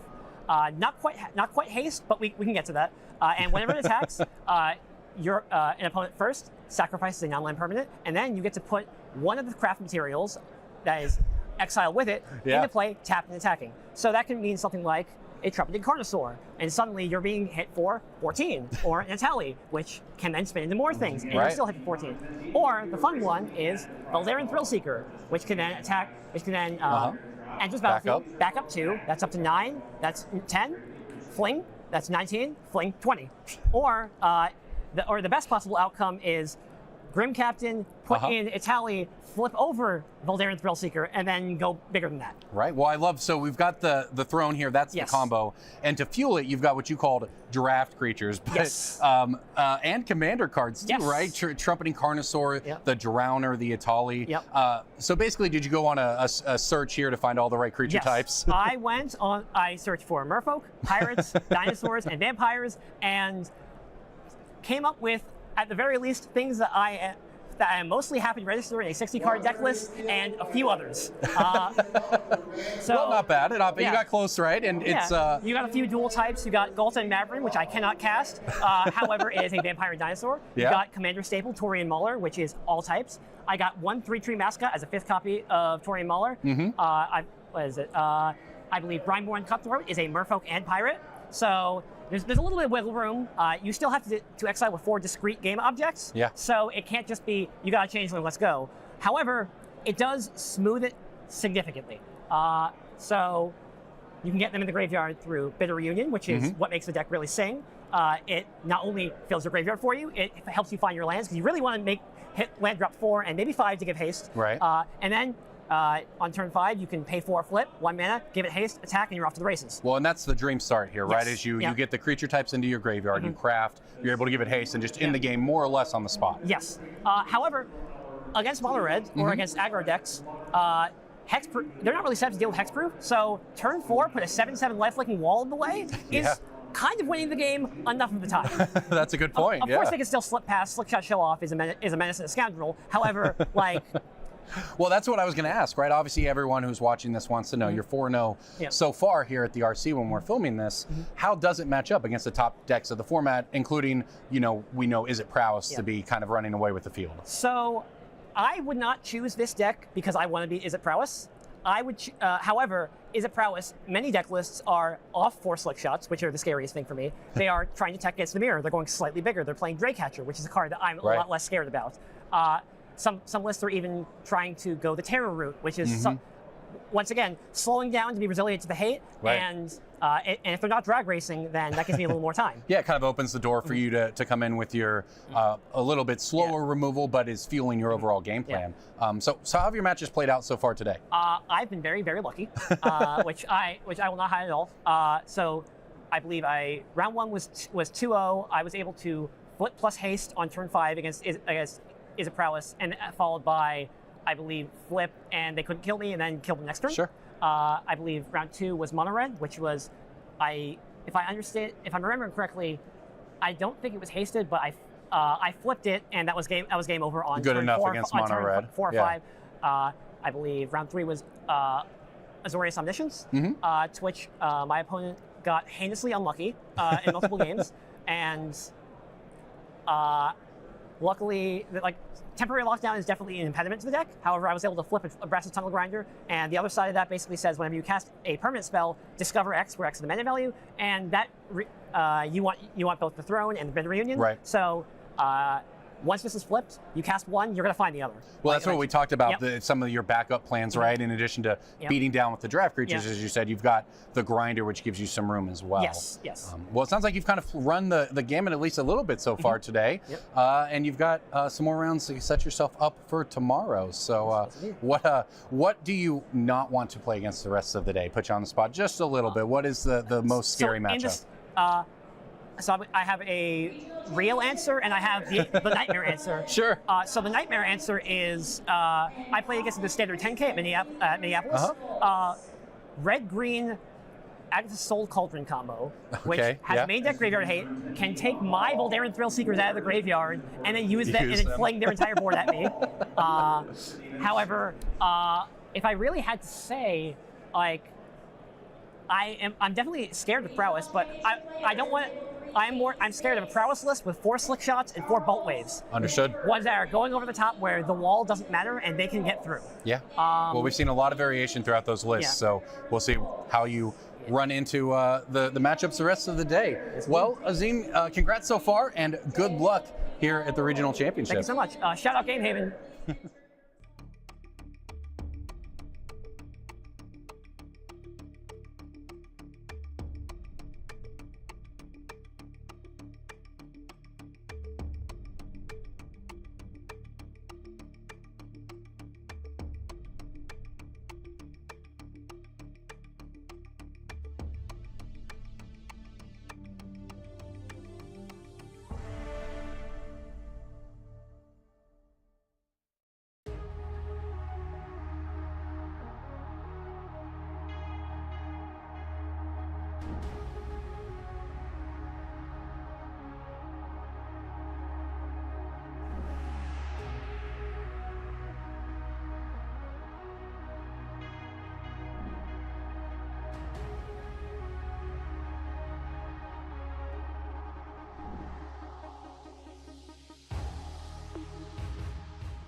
All right, everybody, welcome back to coverage here of the U.S. Regional Championship here in Hartford, Connecticut. My name is Corey. That's Jim. We're going to be bringing you coverage here of round number 6. Before we get into it, let's take a look at the standings, see who is crushing this event so far. Our first couple pages are, of course, going to be all 5-0s, and we got Jarvis Yu in second. We just saw Perry Fang take down Nicole Tipple in the feature match area. Any other big names to call out? Ooh, I see Connor there doing quite well, and in 6th place as well. Yeah, I spoke to Connor, who's having a pretty interesting day. I saw exactly what you're about to say. That is brutal. Had a bit of a stomach bug overnight. Didn't really sleep at all, but it's just powering through. I talked to him after round like 3. He was 3-0, and he's like, I'm feeling better. I'm starting to get a little ball rolling here. So that continuing, and of course playing as a prowess. A lot of the top players are, honestly. Yeah. And I know you just you start to actually feel better the more wins you get through a Magic tournament, right? Like, is that a formula? Scientifically proven. Scientifically proven. Yes. Okay, that makes sense. Let's take a look at our other page of standings here. I also love that Corey Lurch there was on 5-0 with that blue-white artifact deck. That stuff is really nice. So, Michael DiBenedetto Plummer, still undefeated, took second in our last regional championship. Really, really impressive stuff. And as far as decks, I mean, still pretty much the wild, wild west. Like, of course, we're going to notice a little bit more, but even on this page, really isn't even, wow, there's one Prowess, 2 Prowess decks. So, hey, maybe the deck is not having the most dominant weekend so far. It's still pretty early, though, so it's hard to really tell how great it's doing yet. I think the important number is, of course, the win percentage. Yes. Play percentage is one thing. Obviously, 36% that's a high number. That's a lot. I'm not gonna sugarcoat it. But if it ends up having a 50%, 51% win percent over the weekend, not counting for mirror matches, that's a combination of like maybe it's just too easy of a deck to kind of jump into. Mm-hmm. People should be trying other things and aren't. But like that's not blowing it out of the water. It's just like a very average win rate. We've seen, decks like Nadu, even Phoenix at times in Pioneer. The Vampire Pro Tour that Seth won, the breakout for the Rakdos Vampires deck. Mm-hmm. Phoenix was the clear-cut best deck going into that tournament. It had like a 58% win rate. Okay. So it was, and it was the most played, right? Most played deck. Not 36%, but still over 20, and 58% win rate with that large of a sample size is unbelievable. Yeah, I mean, Breach at the end, like it knocked on the door 60%. Right. Basically for both of those regional championships. So I don't think we're there. What is the percentage from Prowess after the weekend, where you're like, oh my God, like what's the minimum percentage where it kind of makes the hair stand up on the back of your neck? The line's probably like 55%, where I think even like 53 or 54 is worth a discussion. Yeah. 55 is where things start to get like, okay. And it has to be sustained, though. So we actually have a metagame breakdown here of decks that we're doing well of the last few events. Dimir Midrange and Mono Black Demons are actually 2 decks that are in that like 54% win rate. Yeah. Over the last few events. Both kind of fringy decks doing very, very well, and if we saw that from so if you see that number alongside the most played deck and you see it in an amount that is sustained, not just like one breakout event, that's when things get scary. Yep, totally agree. And Prowess numbers here, this is the win rates of, the U.S., Japan, Brazil, RC, as well as the Australia one, 52% across that. So nothing too crazy. Gruel Delirium is actually at the top with 62.2%. Now, 23-14, this is a small amount, but that is a deck that's been slowly kind of doing better. Yeah, it's top 4 in Australia. Yep. And the Australia top 8 in general, the top 4 was pretty wild. Yeah. It was Dimir midrange beating Rakdos mid-range cards I own. Yeah. I believe it was deck building like Harlan Fuhr had just for Rakdos instead of Boros. Yeah. And then the rest of the top 4 was Gruel Delirium and Orzhov Pixie. So there's still a variety of decks doing well. We saw it right there in the standings. There's still plenty of decks too. So the narrative, the Prowess narrative is one we're still writing. It is not finished yet. And I think that a lot of the better players I don't want to say they're lazy, but I guess I just did. You know, I think that it feels like a very hit 'em, Jim. It feels like a very safe deck. Yeah, and it's also the kind of deck that good players love to play. Yes, tons of agency, tons of cool sideboarding. Still plenty of room for deck building innovation as well, where the stock list is not set in stone yet at all. You know, as I'm watching a lot of the good players work on this deck over the last 2 weeks, a lot are making it less aggressive. A lot are adding a little more, maybe some bounce house loops and things like that. You know, kind of a variety of more controlling elements. So it's an arms race within the Is It Prowess decks, right? They're trying to gain that edge in the mirror. And, you know, when these Is It decks get too distracted like that, that's when these other decks really come in to feast. For sure. You know, so until we see the kind of the final form thing, we're still kind of growing and learning and stuff too. But I don't think we're there yet. We're going to find out tomorrow. We are definitely going to find out. So we're going to kind of shift gears, get ready for our round 6 feature match, and we're going to kind of look at some of the decks here. If we have our graphics, we'll pull that up. If not, we got an Orzhov Demons deck here from Ben. And let me tell you, this is a spicy one. So definitely not Orzhov Pixie. There's not any of the kind of bounce aspects. It's very much a demon deck. You know, we even have 1 copy of the Speed Demon, 3 Archfiend of the Dross. You know, this is a 4 Unholy Annex deck. This feels like what the Golgari decks look like. You know, these Golgari mid-range decks that play Unholy Annex without the, you know, Llanowar Elves and stuff like that. But it feels much more mid-rangey instead of the Pixie package. Yeah, like I was saying, you know, Mono Black Demons is one of the 2 decks that had that kind of like 55%-ish win rate over the last few tournaments in a pretty large sample size, honestly. And it's a deck that lines up pretty well against Cutter and pretty well against a lot of the red things happening in the format. Now, being mono black, there isn't really a reason to be mono black. You know, obviously your mana is smooth, but there's no like corrupt or mutilate or some card saying, hey, play a lot of swamps. Splashing is almost free, and I love the splash here. You're not splashing much. We see literally 2 white cards in the main deck, a Legion to Ashes and a Loran, notably both cards that can kill Corey Steelcutter. But the sideboard's where the real sauce is. Authority of the Consuls, Destroy Evil, High Noon, Kutzel's Flanker, Beza. These are all some of the most powerful tools in the format against various decks. And this deck gets to access those decks almost for free. You know, there's some pain lands here and tap lands, but it's mostly free. Big upgrade. Like the list a lot. I love splashing white for Beza too. Absolutely love it. Let's take a look at Ben's opponent real quick. We just saw this. This was Perry Fang taking down Nicole Tipple. This is the unique build of red with those Magebane Lizards, as well as our other really fantastic 4 of Witchstalker Frenzy. But it sounds like our players are ready to go, so we're going to head right into the feature match and get going here at round number 6 at the U.S. Regional Championship here in Hartford. All right. Yes, of course, the story here is we just saw Magebane Lizard at its best. We're about to see it kind of at its worst, you know. Okay. Where, not so good against a bunch of 6/6s, a bunch of creatures, very creature-heavy deck. Deck playing a bunch of cutdowns and removal spells, so if it is an issue, it can be removed. And that is the deck-building cost of playing a kind of sideboard-esque card in your main deck. Okay, checks out. So we have Perry playing the Hired Claw to start it off.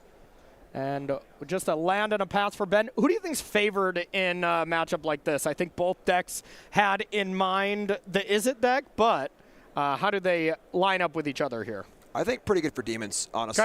Okay. The Demon deck is just chock full of both cheap removal spells, but more importantly, ridiculously large threats that end the game very, very quickly. You know, Sheoldred, Archfiend of Dross. These are cards that get it done really, really quick, which is one of the important parts against these aggro decks where you want to kill their stuff and then turn the corner and end the game in 2 turns. Yep. Checks out to me. Here is the bat. Not only is it good at breaking up the curve of mono red, but having that lifelink ability ends up being pretty awesome. And this is pretty much the go-to thing when you see one removal spell, or honestly, even if there's multiple, you take the cheapest one that could kill the bat, right? Yeah, it's not a matchup that Bat shines in. This is not the pure goal of the card. Much better against Domain or Control deck, stuff like that. But it's a very reasonable speed bump. Yeah. You know, it often draws a removal spell of some kind. It forces your opponent to kind of trip up a little bit where they have to spend mana on maybe turn 3 or 4 they wouldn't want to. It might gain a life or 2, and it can block at a pinch as well. Yep, absolutely. And gain a little bit of life here and there. You know, always pretty nice. Here comes an attack for 5. And looks like we are just taking it. Ben goes down to 11 and heads back. And just a fantastic aggressive start here from Perry. Yeah, the big thing about Perry's draw here, if it is so good, is it is so creature and threat dense.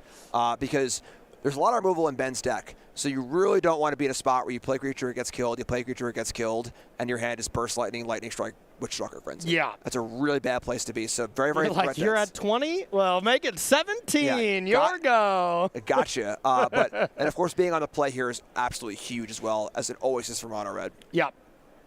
Bat comes in, gain a life, take your opponent down, and let's see what we got. Go for the throat to deal with the challenger straight away.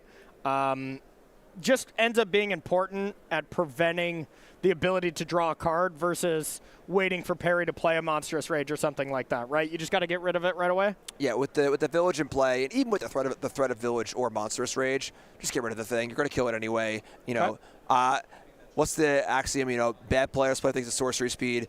Good players play things at instant speed. Yeah. Great players play things at sorcery speed when they're supposed to, and that's a good example of that. Yes, I like that. I like that. So both Hired Claws getting in there and boosting both of them up. Takes a good chunk of damage. And now we're getting into the boom boom territory for Ben. Yep. And I want to say Ben is at a little bit lower life. There's a bat taking the last card. The lizard comes down.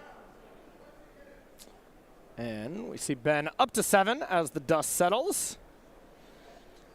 Yeah, I mean, no cards in it for Perry, but the Village in play means that there are a lot of big draws. Yep. And even if there isn't a big draw, these pump abilities on the Hired Claws are just totally fine in this spot, you know? And you know that the coast is clear if these creatures get to turn sideways. Okay, yeah. So you have to do it at the beginning of combat. You just can't prevent, or you just can't have these claws, you know, stacking up with their damage. Clawing away. Just clawing away. That's why we pay you the big bucks here. Thanks. Yeah, and wise of Ben. So we saw Ben immediately kill the Emberheart Challenger on Ben's turn, but wisely waiting here because the Village in play, possible haste threat of a different creature, or if Perry wanted to use it on one of the Higher Claws, kill it in response. So keeping the options open, waiting until the last reasonable moment. Exactly, and no, you know, Spell Pierce, anything that would, you know, prevent that. So Coast is pretty clear to wait a little bit, but Ben for sure has to respect his life total and deal with this claw before it can get in there. Now we got an attack. We're boosting it up. And this should be Ben falling to 2. There are a lot of great red cards in Standard. I think it gets lost a little bit how solid Hired Claw is. It's so good. It's basically close to a 2/2 for 1 with some upside. It's got a Mana Sink ability, a little bit of synergy. Card's just great. Turns out Bloomburrow has an incredible amount of good creatures. Yeah. Whether they're adorable bunnies that turn to be terrifying or a bunch of really tricky lizards. There's a lot of little creatures coming around. Legendary Outlaw. All right, so attacks in, puts Ben down to 2. Ben's at an effective 4 with these lifelinkers coming in, and with Perry playing nothing, I mean, you gotta think that this is just a brick, or could be Witchstalker Frenzy, which would be incredible. Yeah, very reasonable. You know, there was no big play from Ben last turn. Maybe wanting to just kind of set up a little bit more, get the extra bat down, get a removal spell in, and then drop the big whammy now. Sheoldred. Speed Demon would be a little scary, honestly, as far as the life loss goes, but or Archfiend if it draws good as well. And again, this is a very creature-heavy deck for Ben. There are also 4 Preachers. There's Quasi Revenant. Am I saying that right? Quasi Revenant, yes. I believe. Yep. And so there are a lot of big boom booms here, and of course the Unholy Annex. And what's the other half of the room? Ritual Chamber. That's the one. Yes. 6/6 token. Yeah, just a lot of ways to gain life. I mean, this Orzhov deck has so many ways to gain life here, whether it be Preacher creating vampires that gain life, the Revenant to have lifelink, Bees out of the sideboard. I think the one major card that we're going to see immediately get sided out, Speed Demon. You don't want to be losing life to draw cards against this red deck. Yep. Lizard comes in, gets even bigger, And then a second Lizard comes down, which will probably be sided out from Perry's side as well, I would think, wouldn't you? Yeah, for sure. But, 3 life points for Ben now. Casting your removal spells is a little more painful than you'd like it to be. And it does just attack for 1. Yeah. And it can be 2. It isn't a Lizard. So the Rockface Village is able to target it. Oh, yes. Is that a Splinter Twin situation, or? A little bit. Okay. Looks like it's coming in there. More than likely just taking 1, but maybe this Lizard doesn't block for whatever reason. I'm not seeing a clear reason to do so.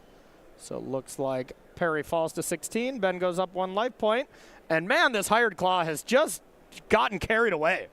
Think of the amount of damage. You don't see a Hired Claw with 3 counters on it too often, as that means it has connected and done a ton of damage. Yeah, 1 mana for a red 4/5 is pretty good. Pretty good. Not Yep, not so bad. We see Preacher here on Ben's side, a little late to the party. Yeah. Ben would have loved this a few turns ago. And Preacher's the kind of bridge the gap to your bigger threats kind of card. And we really have been waiting for one of those big threats now for a number of turns, and it has not shown up. Yeah, Preacher on 3 looks a lot different than turn 6 here. Flip side, Perry isn't just windmill slamming an attack in, but you don't like when your mono red player is doing this kind of math. It usually signifies a monstrous rage, as I feel like that one would probably be pretty good here, huh? But no, a pass. It's probably not monstrous rage. I was hoping for count. Burst lightning. You kick burst lightning. That's what I was hoping for. Showboat for the camera a little bit. Go for a little emotional damage. Yeah. I would like it. I think that kind of showmanship's missing in Magic a little bit. Put your opponent on tilt. Players too nice these days. That's true. And you don't see enough people openly celebrating when they win. I want the hype. I want them to, jump up to their friends, high five. Even when it's just round 4 and you're now 3-1. Come on, get hyped. It's funny because you want to see the fun, exciting part of it. Yeah. I want to see the cutthroat. I'm going to destroy your mental game for game 3. I'm going to make you a shell of a person, and then I'm going to eat you alive in game 3. Yes. You're the evil one. I'm the good one here for sure. Yep. All right. So. Are those both Caves of Quelos? I believe those are, because at end step, the Hired Claw did go up. You can do that if your opponent's taking a bunch of damage. Yeah, pretty adorable. So as we were saying, I was saying in the intro that there's no cost to splashing. There is a mild cost, as we saw there.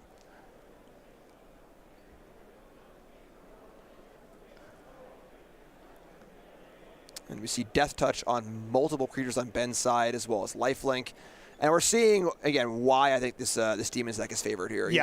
Even though Ben's missed a bunch of land drops, hasn't played a big hitter yet, there's just a good amount of removal and life gain. And Perry has missed for a turn or two, but, realistically, a lot of Perry's draws just aren't good here. Yeah. There's a lot of small creatures, we draw a Heartfire Hero here. Yeah, I guess you can pump it up and attack. Sure. It's walking into a Lifelinker, It's not amazing. Yep. The best card Perry wants has been hidden underneath that bat here from the very beginning of this game, and this is the big turning point. If Perry gets hit for 4 here and Ben's able to gain 4, I think we're done. Yeah, I strongly agree. Yeah, and this bat is also dealt 5 points of damage, gained 5 points of life. It's basically a Baneslayer. Right. Make your own Baneslayer over 5 turns. It's a very slow Baneslayer because Ben would be dead. Ben would be a -1. So. Even though it didn't look super impactful on that turn 2, it has done a lot of incremental advantage. Looks like Ben is up to 8. Ben was pretty happy to click those buttons when he goes up to 8 instead of down to 3, or whatever the lowest point we had so far. So here is another Preacher, and you got to think we're basically out of time. Monstrous Rage on Hired Claw to go crazy. Or also, I'm just very curious, what is in Perry's hand? We have 4 cards. We haven't played anything, in a solid 45 minutes, I feel. 4 cards, really? 4 cards in hand for Perry, yeah. Just has been draw, go. I just, don't believe you. I know. Even lands, you would play lands because if you draw the Heartfire or the Challenger, you want to be able to have, not played your land, just in case you get a land or a spell, but... Yeah, What could they be, Perry? There are no lightning strikes, so we're not sandbagging some sort of ridiculous emotional damage kill. yes. Much to my chagrin. Yep. All right, so we're getting an attack in for 3. Ben's thinking about it. This would be this Preacher getting a Vampire. And then connecting for a ton of damage. I got to say, as great as these Lizards seemed in the last match up against Nicole Tipple, they do not seem good against the basically mono black deck. Yeah. At all. This is definitely a targeted card, Yeah. And, kind of similar to how, like, decks are playing a million lockdowns, and those just, aren't great against Omniscience or Control and stuff, You build your deck in the metagame you expect. It's not always going to be perfect. And that's why you got a sideboard. You can take some of those cards out. Yep. One thing about sideboarding of this matchup that is different than it would be for mono black is these Sunspine Lynxes are actually pretty live. Yes. I mean, I feel like they're already pretty good against mono black anyways. Like, just, there's a lot of swamps, but they still have a decent amount of non-basic lands. And just shutting out the light link with Preachers, with Unholy Annex, gaining life. Like, even if they take 0, the fact that they can't gain life can be an important clause against both mono black and Orzhov demons. I just love seeing these end-step hired claw activations. Yes. It's just so funny. This has to be the largest hired claw I've ever seen. Yeah. Oh, by far, yeah. Yes. And there it is. There's all the cards in hand. So a bunch of lands and one more creature.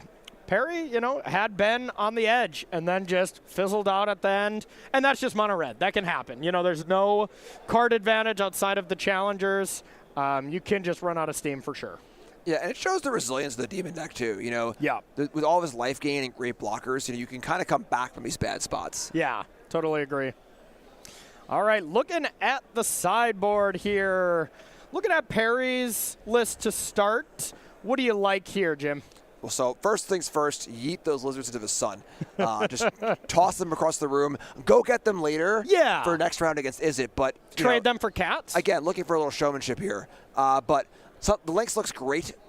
Case the Crimson Pulse also looks awesome here. It is great, these grindy matchups. It is a little awkward against Shielded proper because it is a card draw card, but still excellent. Twisted Fealty's a fun one. This is the Threaten. I believe it makes a, what's the extra condition? It makes a roll. I believe it is a cursed roll. Yep. So stealing a Shieldred or a big, huge demon, big way to swing a game. Yep. Kind of an awkward card against Deep Cavern Bat. A little bit. You don't want to show it to your opponent first. So that's a kind of a wild card there. But definitely Lynxes, definitely Case the Crimson Pulse. Get those lizards out of here. Do you leave in the bats against mono red? Like, it has the words lifelink attached to it, so it seems good. But when they have all these burst lightnings, maybe these torches, like, I've had bats be amazing. I've had them be so terrible against red. I think yes, because realistically there aren't many other good targets in the entire deck for Burst Lightning, for Torch. And your goal, the bat's goal isn't to live. The bat's goal is to trip them up. That game was a little weird. The bat kind of just lived for a really long time. But usually your goal is to make him stumble, make him use a removal spell on turn 3 when they want to cast a Nemesis or whatever, and then while they're messing with that, you go, oh, turn 4, 6/6. Oh, turn 5, 6/6. Yeah. So I like the card a lot as a kind of a little bit of a delaying tactic to get you to your bigger cards. Okay, makes sense to me. All right, so if you want to pick up some of these really cool decks that you're seeing on the screen, well, you might have too many cards at home already, Jim. What are you going to do with them? Sell them. Sweet, get them out of there. You can hop online to sell your cards.starcitygames.com, or at any event, just walk right to the booth, and you can sell your cards. You can get some hold hard cash, obviously, if you need to pay your rent or buy whatever real-life things you might need. Boring. Or you can take that big markup on store credit, and you can bank up your credit. You can use it immediately at the booth or on the website, or you can save it for later. You're always going to buy more Magic cards. Don't lie to me and tell me you're not, because you are. Yep. And having that bank account sort of like in the system, ready to rock and roll, is awesome. You go to an event, you got to buy some cards, and oh, I just have credit. I'll take that, put it on my tab. So love to see it. Sell your cards.starcitygames.com. On my way to the airport, I stopped at SCG to pick up my card order where, you guessed it, I paid with all store credit because I had a bunch racked up from selling some cards to get my blue-white control deck that I went 0-1 with in a Reese queue. Congrats. Thank you. I had a great time, though. What'd you lose to? I lost to Izzet Prowess. I know. Game 3, I was on the draw. I mulled to 5. Oh, my God. Yeah, I got wrecked. It's honestly goes to show why Izzet Prowess is, currently our #1 deck, where when you have a deck that's just, like, really fast, really resilient, you just get to prey on people who just, I mulliganed to 6 in the draw, and they kind of just got me. And I know it was a good matchup, but them's the breaks. Doesn't matter. Get wrecked. Yep. And when you're playing, Domain, or even like a mid-range deck like this Demon deck, you can't really pounce on that. No. You're going to give your opponent at least some time to put it all together. So there's definitely some inherent value there. Yep, absolutely. So getting ready here, both players 5-0, so winning in for day 2. But neither of these players are thinking that right now. They got their eyes set on an undefeated record or maybe a top 8 when you have this kind of start. Or hopefully nothing at all. Yep. I'm a clear mind, no numbers kind of guy, Yeah. I think that for me at least, my goal in a tournament is every round is I'm just absent of the world. Yes. Someone's in front of me, I'm going to try and beat them. Yep. I'm going to do that again. I'm going to do it again. And at some point, a judge will walk over and hand me a trophy or tell me, Jim, the tournament's over. You're 1-5. Please go home. You can't play anymore. You're done. You are not allowed to be in the building any longer, Jim. Yes. Please leave. Yeah, the hall is closing. But, trying to, because your goal is to play as hard as you can in every match. Yeah. Your goal is not to try harder when you're 5-0 or to try less when you're 2-2 or whatever. Yeah. So every match is the same, and I think that's one of the tougher lessons for players is, they're getting close. Be like, now I need 2 wins for top 8. Now I need 1 win for top 8. I'm 1 win away from my goal. Those kind of things, they inherently build pressure on you. Yep. So pressure, sure, it can be a motivating factor. And pressure is, to steal Tennis's line, pressure is a privilege where it comes to, if you have a lot of pressure on you, that means that you are doing something big, you're close to something that's worth accomplishing, But it can very much take down a lot of players if you let that pressure get to you. If you can get it out of your head, great. That is the way to do it. Yeah, true mental game skill. Yeah. You could say the easy thing to do is to ignore your emotions, to ignore the pressure. Yeah. That's hard to do. True Very hard. mental game zenness is being able to feel the pressure, have it, but be able to use it. Yes. And not let it use you. Yep, absolutely. I remember my first big top 8, a state tournament in North Dakota, when I was a 14-year-old kid, and I was so nervous going into the finals that I asked everyone around, the 15 people or whatever that are waiting for us to end to go to dinner. I was like, can we all, not watch my match? And the guy in front of me is like, you're going to have to get used to the pressure, kid. Did you win? I did win, yeah. Sorry, Dad. It was the Kavu, the 2/2 Kavu, where when you gain life, it got bigger. Fiery Justice. And then Fiery Justice. Yeah, it was a sweet deck. Got to play Garrick Wild Speaker. So, that was my curve in the first game. Was that the Time Spiral States? It was. I was playing against fairies in the finals, so. Yes, yeah. I actually also won states that year. Really? What'd you play? Mystical Teachings. Oh, okay. Yep. I actually Shadow Mage Infiltrator was in the Okay. deck. That's the 1/3 Fear. It's John Finkel's Invitational card. Yeah. I actually attacked it into a 3/4 artifact creature, and my opponent just blocked. And I was just like, okay. Is that the equivalent of Secret Reach before Secret Reach was a thing? Yeah, basically. And I have a lot of problems with fear over the course of my career. But the mechanic, You were just saying you play without fear. Yeah, well, the mechanic is a problem. Okay. I did win the match, thankfully. Wow. But you really are the evil one in this relationship, and I'm the good guy, right? I mean, Kavu Justice, that's a good, happy deck. Mystical Teaching, that's pretty evil, dude. Teferi can't play spells, Damnation. Wow. Tendrils of Corruption with 2 swamps in your deck because you were playing the 1 Urborg or 2 Urborgs or whatever. That deck was awesome. Oh, man. And I splashed 4 Tarmogoyfs in the sideboard. Oh, God. We're already playing the Evolving Wilds. I put a Forest in the sideboard, 4 Tarmogoyfs. I have no idea if it was good or not, but the looks on my opponent's faces was awesome. Just brutal. And I know a state tournament that, we're talking about all this nonsense as Perry Fang mulligans into pure oblivion, it looks like. Looks like Perry might be down to 5, which, honestly, it's hard to do with mono red to find 3 hands that are completely unplayable. in a monocolored deck, right? Yeah, it's, mostly either no lands, no spells. Yeah. Or the really awkward, like, Monstrous Rage, Burst Lightning, 3 lands. Or, where your hand doesn't actually do anything. And there isn't a lot of that A plus B in this deck. Like you see like an Oculus deck where there are so many moving parts. But it can happen. Yeah. So getting back to your sick transformational sideboard, you sideboarded in some Goyfs, and I mean, States back then, or for sure not open deck lists, so I bet you were getting people left and right. Oh, yeah, because all the kill spells come out, and, back in the day, Tarmogoyf was an absolute monster. Just this 2-mana 5/6, nobody could beat it, and the deck even had, like, Nameless Inversion in it, which was a Kindred instance. That's 2 more types there. It was awesome. Good times. Sounds incredible. Sounds incredible. So, mulligan to 4 here.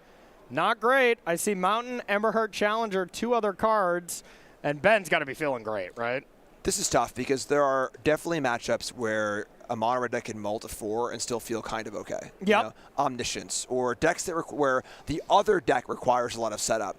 But the Demon's deck is just a machine when it comes to killing creatures and stuff. And then that's how you catch up. Exactly. Right there. Also, sure, that a machine at these 1-for-1 exchanges, duress not working there, but cut down is going to work. And Ben just going to say, kill your card, kill your card, kill your card, 6/6. I mean, right there, Perry basically mulligan to only 5 with that Mr. S. I will not be taking any questions on that statement, but... Math checks out. Okay. All right, here we go. We got the 3/3 Flying Death Touch Lifelinker, Quasi-Revenant. And here is the land activating.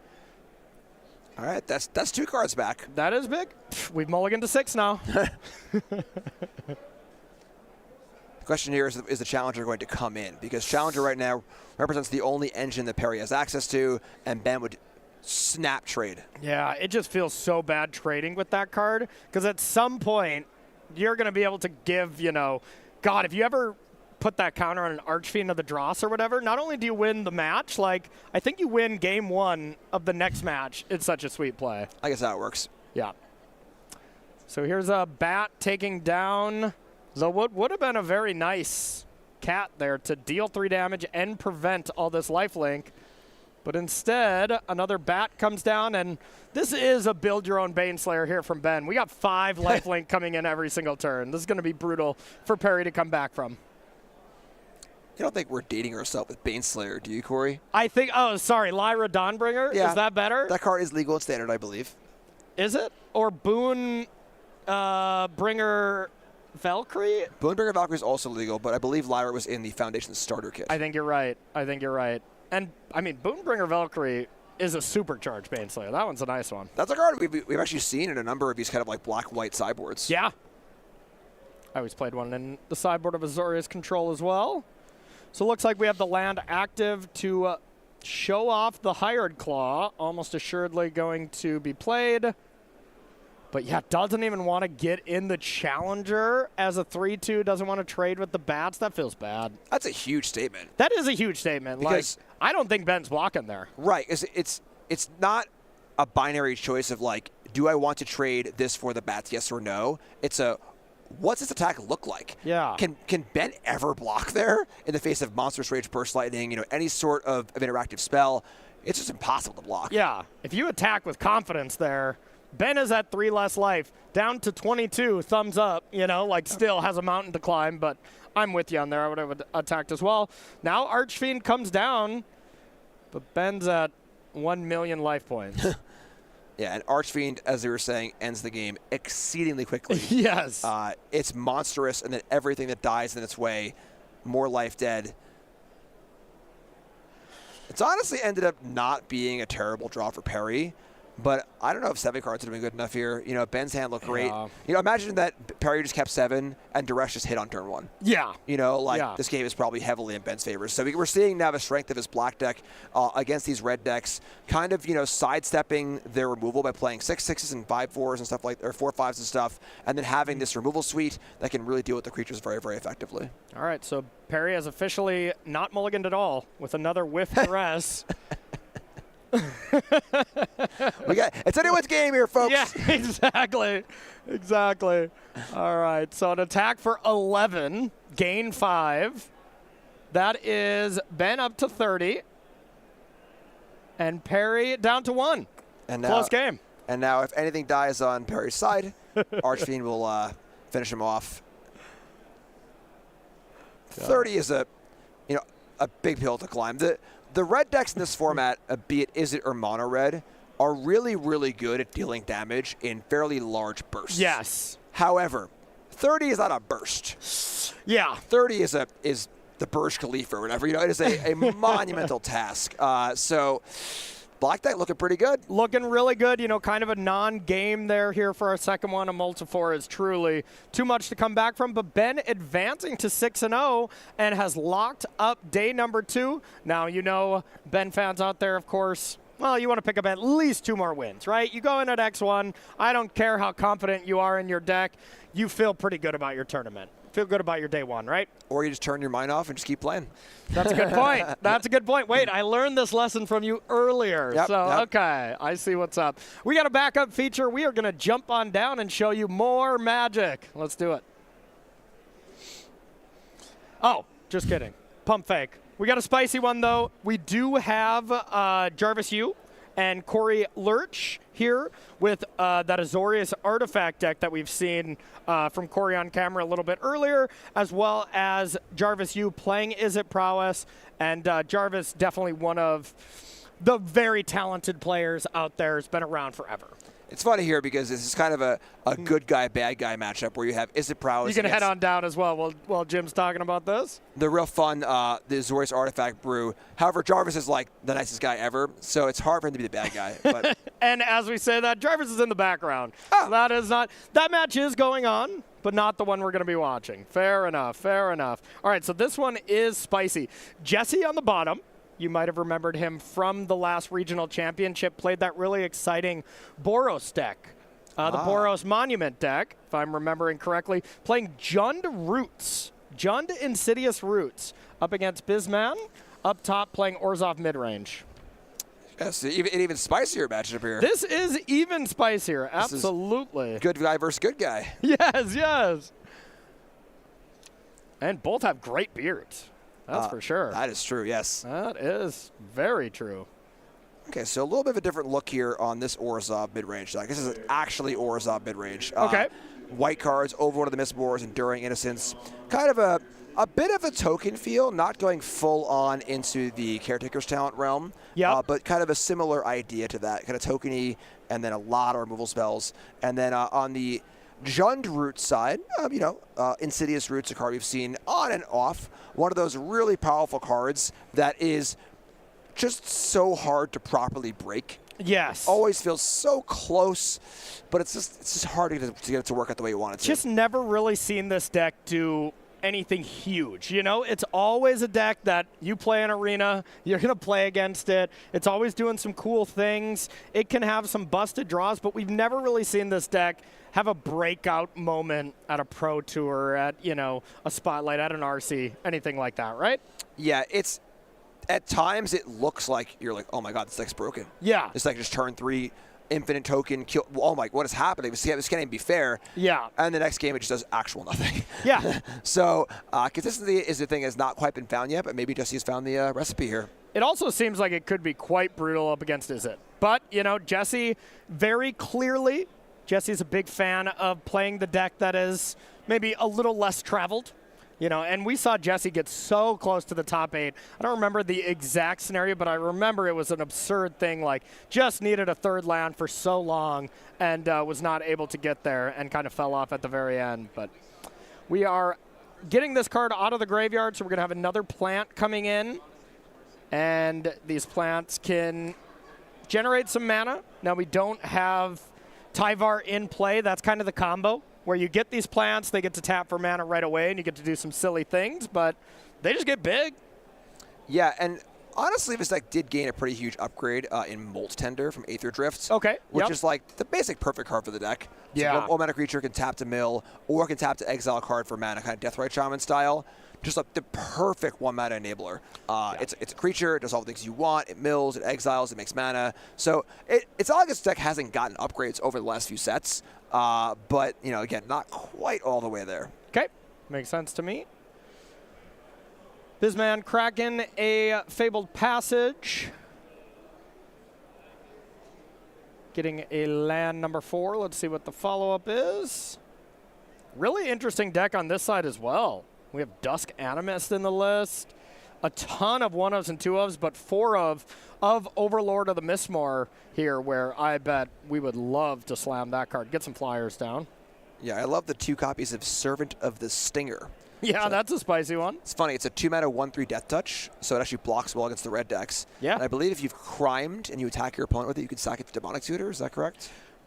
Deals combat damage to a player. If you've committed a crime, you may sack it to Demonic Tutor. Yep. Yeah. So okay. Kind of cool here, this like miniature 1-of package. You know, where a couple strange 1-ofs in the deck kind of pulled together by this weird tutor effect. So yeah, kind of cool. Cool deck building. Really spicy. I love it. And even in the sideboard, all 1-ofs except 3 High Noon. I'm here for it. This is a cool deck. Oh, never mind. 4 Destroy Evil as well. Okay. So, like, we need to deal with enchantments, big creatures, and stop you from playing multiple spells. Other than that, let's get some 1-ofs in here. Got a toolbox. Yes. All right, so cut downs one of the creature, redeploys another creature, and attacks in and gets that beautiful, I'll get both abilities, where you get the vampire as well as you get to draw the card. And a Dredger's Insight here from Jesse, trying to find the goods. Yes, that is the Adept. That is a squirrel. That's part of the some of the looping that's going on. I can cast more stuff in the graveyard, more stuff getting exiled. And Insight's part of the engine here too, where when you're getting life for each exile too, buys you more time. Yeah. It's kind of a Rube Goldberg machine, you know, where Tyvar's the real important piece. Yes. That's the one that really gets you going, where now every plant you make is an extra mana as well. But, you know, it's kind of coming together, and this mid-range deck shouldn't be able to pressure that hard. So Jesse should kind of have the time to get going. Now, does this deck have, like, an infinite kill, or, like, what is the goal here? Because with the Adept, the Squirrel Warlock, it's basically Underworld Breach on a squirrel. Yeah, honestly. Yeah, close, right? So there is a combo kill. Okay. There is 1 Agatha Soul Cauldron and 1 Voldaren Thrillseeker. And as you're able to go through your deck, if you can get the Thrillseeker under the Cauldron, and the Cauldron has the ability to give the ability of that card to every countered creature you have. At that point, you've gone through so many plants. You're going to have, you know, 18 plants in play, 18 power, 17 power, 16 power, and so on and so forth, and they can all sack and fire away, do a little fling action too. So just throwing plants at people, huh? Okay. Yeah. So if you need to have that one turn kill kind of action where you're scared of them combo killing you back, like Omniscience, or playing a big sweeper or something like that, this deck can do that. All right. I love it. Very spicy. We're adding some mana here. This is a nice cash grab. Trying to find the goods. Okay, there's a Cauldron. The 1-of Curious Forager. Limited All-Star. Took me a second there. I was, wait, what is that? Now these players are playing some spice here. I am a fan. Listen, lizards, mice, not the only creature types available in Bloomborough. All right, yeah. Squirrels are there too. Yeah, absolutely. This deck looks nuts. One of the things about this deck that is a little tough, though, is it is really, really dexterity taxing to play paper. When these plants start to go up, you need to put every single dice up. Mostly played it on Arena, where, you know, obviously does it all for you. Yeah. In paper, it's a lot to move around. And you can forget all these things, right? Like if you brick on it, it's too bad. Yep. Okay. These creatures are swole, but at the same time, Bisman's coming in with 2 Preachers, and being at less life, that's kind of the spot you don't want to be. You want to draw those cards, but hey, you get a couple Vampires. Should have 3 of those available. And we're going to be able to connect. Interesting, blocking with basically your best creature. That's leading me to believe that Well, we might have a Soul Cauldron already in hand, and we want to give that ability to your creatures. There's only one Soul Cauldron in the deck. Okay. So I do not have an answer for you about what that block was about. Tyvar only returns creatures, correct? Tyvar, yes. So I guess you can just return that creature and then just play it and it will have haste, but that is a strange block. You would think that's the one creature you want to keep around, but then again, it does have Death Touch. It kills the creature, and your plants are just going to get very large here, so this might just be Jesse saying, you know what, my plants are better than this squirrel. We got a dice war going on here, folks. Yeah, no kidding. So this is the kind of matchup where Jesse doesn't need a combo. Can kind of just like keep making plans, and overwhelm. But now we see a virtue of loyalty on Bisman's side. That, of course, is a incredible scaling effect, untapping and putting counters every single turn. So now we got a big token dice show off, which I think favors Jesse. Yeah, I would think so. Here is just a hard cast Overlord. What are we going to bring back? And that's just returning creatures as well. You can't get back the Soul Cauldron. And then we see Llanowar Elves. Man, it's crazy how little Llanowar Elves we see and how everyone, maybe even including myself, thought this card was just going to be so format defining. So far, really all we've seen it do is just Llanowar Elf into Glissa, and that's necessarily not very good right now. Yeah, green is, after a very long period of being the best color in Standard on and off for the last, 5 or so years in various, energy and this and that, green's got it rough right now. Do you think that's why Reed's in the booth with us instead of playing right now? He's like, if I can't play green, get me in the booth. I wasn't going to say nothing. Okay. Maybe. Okay. Maybe. Fair enough. And, it's just right now, colors wax and wane. And right now it's green's time. Green had a lot of time there. Energy, Tireless Tracker, Collector Company, all of these kind of great decks for a long period. Yes. Now it's green's turn to be down for a little bit. But Llanowar Elves ain't going anywhere. You tell that to those plants. These plants are on the up and up, okay? They are growing exponentially here. All right, and that was just recasting our squirrel, not really attacking by any means. And, man, this battlefield's going to get larger and larger from Bisman. But I'm trying to think, what is the way out from Bisman?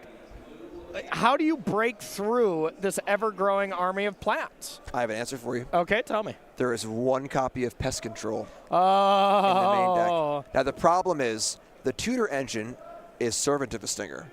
Okay. Which is a creature that needs to deal combat damage. Pretty tough to do on this board. But if this game goes really, really long, one Pest Control can mop this whole thing up. And, it would require some big creatures in play also. But as it stands, I think this game favors Jesse. Yeah. The plants just get bigger. And the big thing, too, is the plants make mana. Yeah. So it's not just a board getting big. It's just the ability to keep doing more stuff every turn, too, with all your mana. Pest Control to deal with the plants. Can you believe it? You should be dealing with the pests that are attached to the plants, right? Isn't that more flavorful? They think of them as weeds, not as rose bushes. Ah, okay. Gotcha.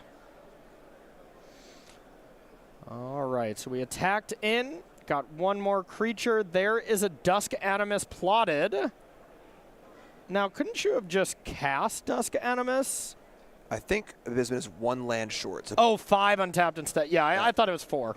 That's been a while since we've seen that one. Yeah, Dust Animus asks you to have 5 untapped lands and you cast it. Typical way to do that is to plot it and then play it untapped on off plot on turn 5. Yeah. But you can't just cast it with 7 lands in play. A fantastic card. Unbeatable Unlimited. That was a good one. Yeah. And we're attacking in with the Overlord. Let's see what we find. How about a Tyvar? Yeah, so this is the point you're going to get to see Jesse's deck really do its thing. Yeah. Once Tyvar is in play alongside Insidious Roots, and every plant now has haste effectively for its mana ability, the deck can just go and go and go. Yeah, absolutely. This could get very scary. And now what do we do with the Adept? Do we cast Tyvar first and then activate the Adept, or? I think your Underworld Breach analogy was pretty apt, honestly. Yeah. So very similar to Breach, you can forage to cast things, so moving cards out just like a Breach would. Yep. And then as those cards are removed, more plants, more mana. And then you can just keep going, keep doing your thing. And, we might see an explosion of plants here. With the Cauldron in the graveyard, we're not going to be able to see that sort of fling kill. But there is no, no Sunfall kind of effect in Bisman's deck. Yeah. So make 100 plants, say go, and say good luck. And I mean, you could play the card from the yard, right, and back it up on some big creature and throw 1 plant, but no way you're getting 25 damage in that way. You need the Cauldron there for sure. I'm sorry, actually, you're correct. Yeah. So casting the Thrillseeker is super doable. Yeah. And I don't think it's out of line to think that Jesse could get to a 25 power plant. Yeah, yeah, it's not crazy, and you have Molt Tender to add red mana, right? I think that's probably the only way for red mana, but... The plants all tap for any color. Oh, yeah, of right. course, yeah. Yeah, so like, it's, going to be a long turn probably, so buckle up, grab a Snickers, and enjoy. Yeah, absolutely. All right, and here we're going. This is the spot where we're explaining something. That might be leading me to believe that we have a loop on our hands, and with the Gorehound, I mean, the Gorehound is the first thing that we go to get. So Gorehound is kind of the Dragon Rage Channeler of a scenario. Yes. Where a Channeler fuels the breach, so every spell you cast, you get more cards in the graveyard. Gorehound is the same thing. The plant does enter as a 0/1, and then gets the counters put on it. I believe that still triggers the ability on Gorehound. So now every card you cast from the graveyard that gets a plant, that'll put another card in the graveyard, and you can kind of keep going there. And then, it's not like a deterministic loop. It is bound by number of creatures in graveyard and so on and so forth, but it's still some pretty good fireworks. Yeah. All right, this is incredible. We are doing it. Now, when you cast stuff from the yard, can you Impending? Impending from the graveyard. Yeah. I think so. I would think so, too. I'm not 100% sure. This is a deck we do not see a lot of. We really do not see a lot of Insidious Root doing too much here, but we are truly popping off. And Jesse is explaining this like this is lethal right now, even without the Cauldron, which is sweet. You can tell Jesse's having the time of his life, too. Yeah. Just, oh, yeah, this, and this, and then I have this, and then I have this, and then I have this. Jesse's just the hero of our broadcasts in general. We missed it. Oh, we missed it? Yeah, it is the Curious Forager. Can bring back artifacts as well. Yep, there we go. Yeah, So there it is. That was the missing piece to return the Cauldron. Yep, that's all you need is the 1 Cauldron there, and eventually these plants will all have the Voldaren Fling ability, and you just get to whip all your plants at your opponent. Okay, this is incredible. Yeah, when this deck, like I said, when this deck gets going, it does look awesome. Yeah. It really, really does. But the problem is when your opponents are casting Monstrous Rage trying to kill you very fast. Yeah. It's kind of hard to assemble this Voltron machine. Yeah, I'm curious how this deck does against Izzet. I could easily see this being the type of deck where you're bad against the best deck, but you crush all the decks that are trying to crush the best deck. And whether or not that's a good place of the tournament or not, is to be determined.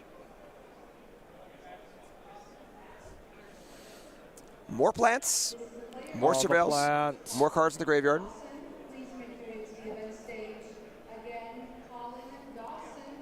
And eventually, Voldaren Thrillseeker will make itself not scarce. Yep.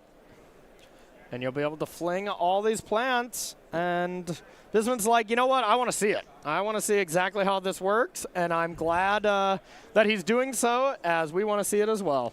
I love the arms crossed glare. Do it. Go ahead. Yep. Do your thing. Just already thinking about how do I sideboard here?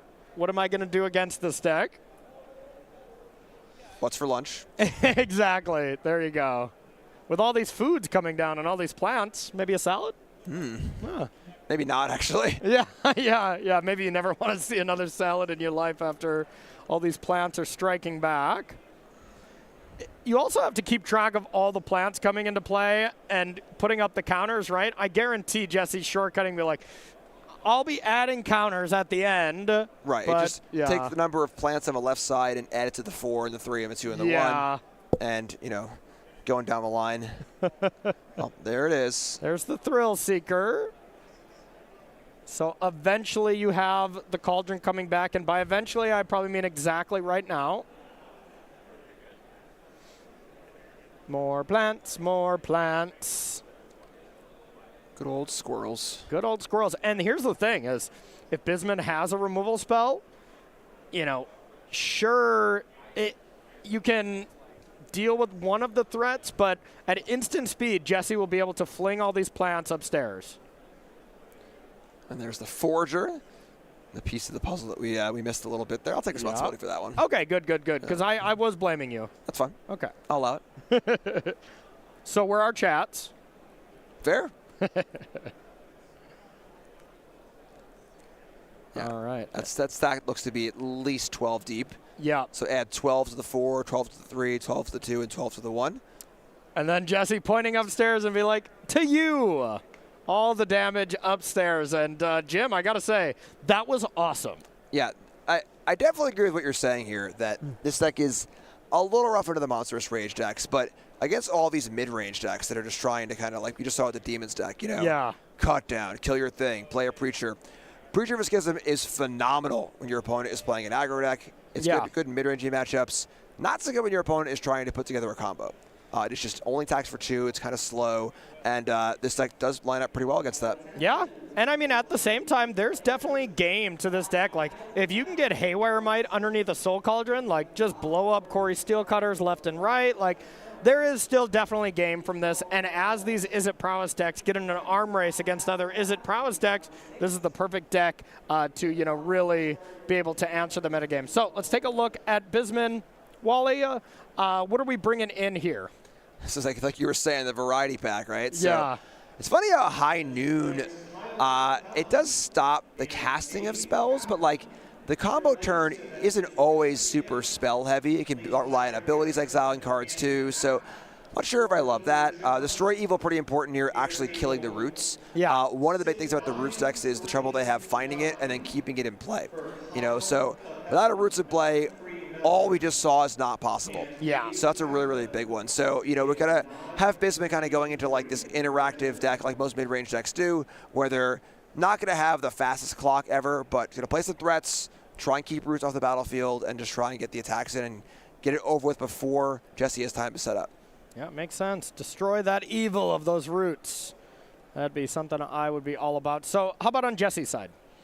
On Jesse's side, it's so weird, these weird, like, obtuse combo decks, you know? Yeah. Like, you can't change too much. Nothing really jumps out, you know? Harvester of Misery if the Gore got tokeny, but, like, it's not really a token deck on Bisman's side. Yeah. So I'm not really sure. The main plan seems pretty good. Yeah, I bet you can only change a couple cards here and there, you know. But, yeah, this is definitely tough to sideboard from both avenues. Both these decks are so sweet to be 4-1 here at this event. So let's take a look at our next events that we're going to be having here and look at all these sweet events. So these aren't the absolute next ones. Spotlight Series going to Indianapolis. That will be our actual factual next event. But these are the 4 after that. Jim, walk us through these. All right, so we got 2 Spotlight Series in Orlando and Baltimore. Yep. 2 cities I've been to a lot in August and October, respectively. These are, of course, open entry events. Walk up a door, pay the entry fee, and you can play. Top 8 go to the Pro Tour, and there's always a great theme around these. Not been announced yet, but given the themes we've had for the last few, should be pretty awesome. Yep. And then we're doing it again for the Regional Championship. That's going to be in October and November, respectively, in Houston and Las Vegas. And, of course, just like we're doing right now, we're sending 32 players to the Pro Tour, 2 players to Worlds, $20,000 to first place, and those will be Modern. Yeah, absolutely. That's going to be exciting. Seeing Modern and seeing how the metagame adjusts week to week, you know, that's my favorite thing about the RCs, and my absolute favorite thing about, you know, the U.S. having 2 RCs, because you get to see a very different metagame sometimes, you know? Or at least a picture that's painted very differently. Absolutely, yeah. A lot of the fun for Minneapolis, for me, was knowing that Hartford was in 2 weeks. Yes. All right, Llanowar Elf comes down and gets immediately cut down. Bisman plays another land and says go, heading back to Jesse. A little splash damage here on Llanowar Elves, too, where folks are so interested in killing small sheep creatures. Yep. There is the Llanowar Waste. Let's see what the follow-up is. All right, just gets a little scrying going. That card is definitely exactly what the Roots decks are looking for. But at the end of the day, it's a very underpowered creature for 1 mana. But just the synergies it has with Insidious Roots is through the roof with this Rubber Belt Maverick. Yeah, little setup on the Surveil, and then also a payoff once you have the Roots actually in play. And Molt Tender, dead as well. A cut down, takes it down, and Bisman, Wally heads to the turn. And is this a Preacher? Unholy Annex? A Preacher to get some card advantage going. Yeah, and this is what I was saying about Preacher, where the card's great in slower games, but you know, it's on Bisman here to end this game. Yeah. Preacher's not a very fast clock. Squirrel Breach has hit the battlefield. It's all it takes to get Corey excited in the booth. I'm crafting this deck as we speak right now in Arena. I am so for it. Let's go. Breach-esque card. Now, funny here with the Soul Cauldron. So, of course, Soul Cauldron is kind of a weird graveyard hate card. It's often seen as a combo piece, but yeah. it is just, you know, a half an unlicensed hearse. That being said, graveyard hate is pretty awkward against the Roots deck because if you exile cards one at a time and there's a Roots in play, that's a plant for every card. You know, Jesse is also playing Cauldron, not just as a combo piece, but as a way to exile cards in the graveyard. So yeah, there's a little push-pull there. I will also say, like, I mean, if Bisman can, even exiling the Molt Tender, putting a counter on the Vampire so you can add some mana, like, there's some real things that Bisman can start eating up here and supercharging the creatures. And yeah, I mean, we can also just get the Adapt underneath that. You can escape right now to cast a spell. We need one more spell in the yard, but that's a thing. Soul Cauldron is one of the most, like, deep and confusing cards printed in the last, like, 5 to 10 years. Ever. What it is capable of is unbounded, and it can do so many things to a game. It's just a wild card. It is such a wild card, and I like that it's just a big pot because, well, every player that plays it, they're cooking. You know, they're absolutely cooking, and there's always some messed up stuff going on. Most notably, I would say, is Yawgmoth in Modern. You can do some messed up stuff with Cauldron and Yawgmoth. Yeah, a lot of combo potential. And then also just like when the game gets messy and you're exiling cards that aren't part of the combo, those have abilities too. Yeah. And like you're saying, you know, we get this Molt Tender ability onto this this token or even a Llanowar ability. That's like pretty real. Yeah. You know, where, you know, put a Llanowar under this this Cauldron, get a token or two and play with some counters on it. All of a sudden, Bisman has 8 mana, which is crazy. Yeah. This is sweet. And would you guess that this is a one-of in Bisman's list? Bisman's list is sweet. A one-of out of the sideboard. And when you got a toolbox-style deck, you're here for it. Open deck list against Bisman's list, like, it's not even valuable. You look at it and you're like, you know what? I don't have the time to figure out what all of these different one-ofs are. Let's just play, you know? Bisman's going to hand his list to his opponent and say, good luck. Yeah. Have fun with that one. Like, can I get the Oracle text on 7 of my opponent's cards, please? Okay, cool. Let's play the game. Just shuffle up and play. You'll see it when we get there. Oh, love it. You probably shouldn't be a judge. Listen, back in my day, it was prison rules, all right? So Okay. Big thanks here on turn 4. Just got to keep that pressure coming realistically. Yeah, definitely. And how do we do it? All right, okay. Enduring Innocence. That is not a one-of. That's a 4-of here. Yeah, this spicy one. This is the core engine of Bisman's deck. So again, like we were saying, Bisman's deck is kind of at its heart a token deck. Preacher, get Virtue of Loyalty. Lord Skitter Sewer King. Love that card. Rats. But doing so with the engine that can attack and block and not Caretaker's Talent, which can be a little slow in this format. Yeah, we haven't really seen the Sewer King. It was like a 1 or 2 of in Esper Rafine.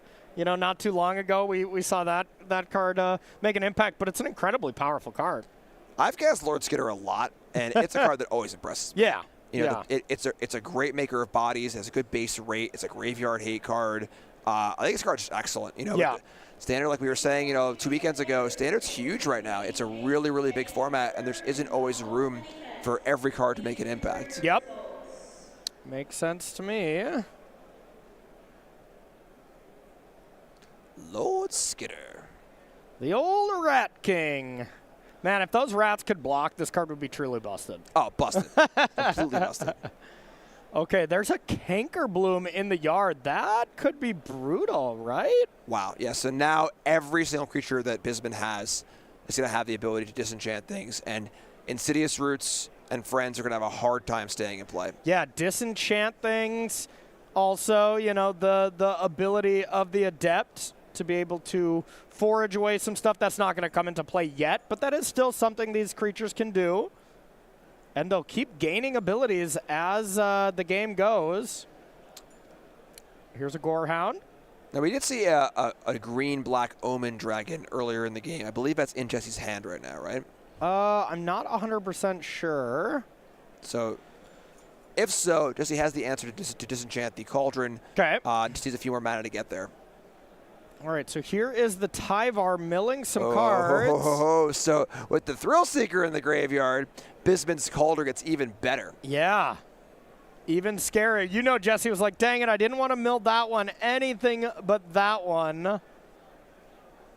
So now these creatures have haste. This Llanowar Elf can tap immediately, which is not amazing, but it's a thing.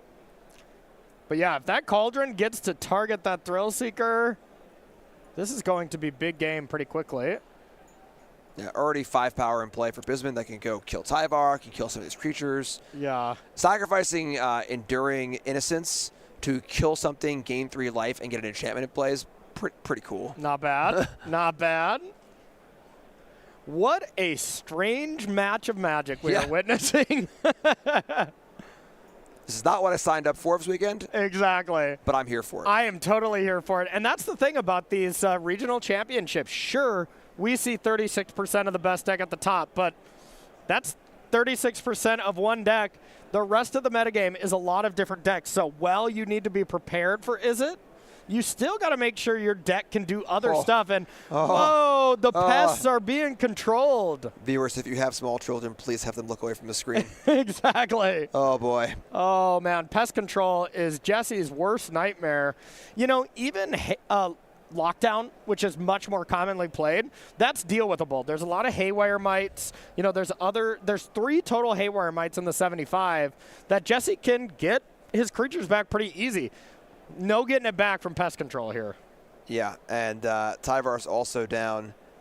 We could have seen the token disenchant the Dredger's Insight, right? With the 1 extra mana, probably. We could have, yes. I mean, doesn't matter that much, but it might be a few points of life here or there. Oh, yeah, definitely. Definitely want to do it. Play as tight as possible. And back to Jesse, see what we're going to do. Insidious Roots, a land.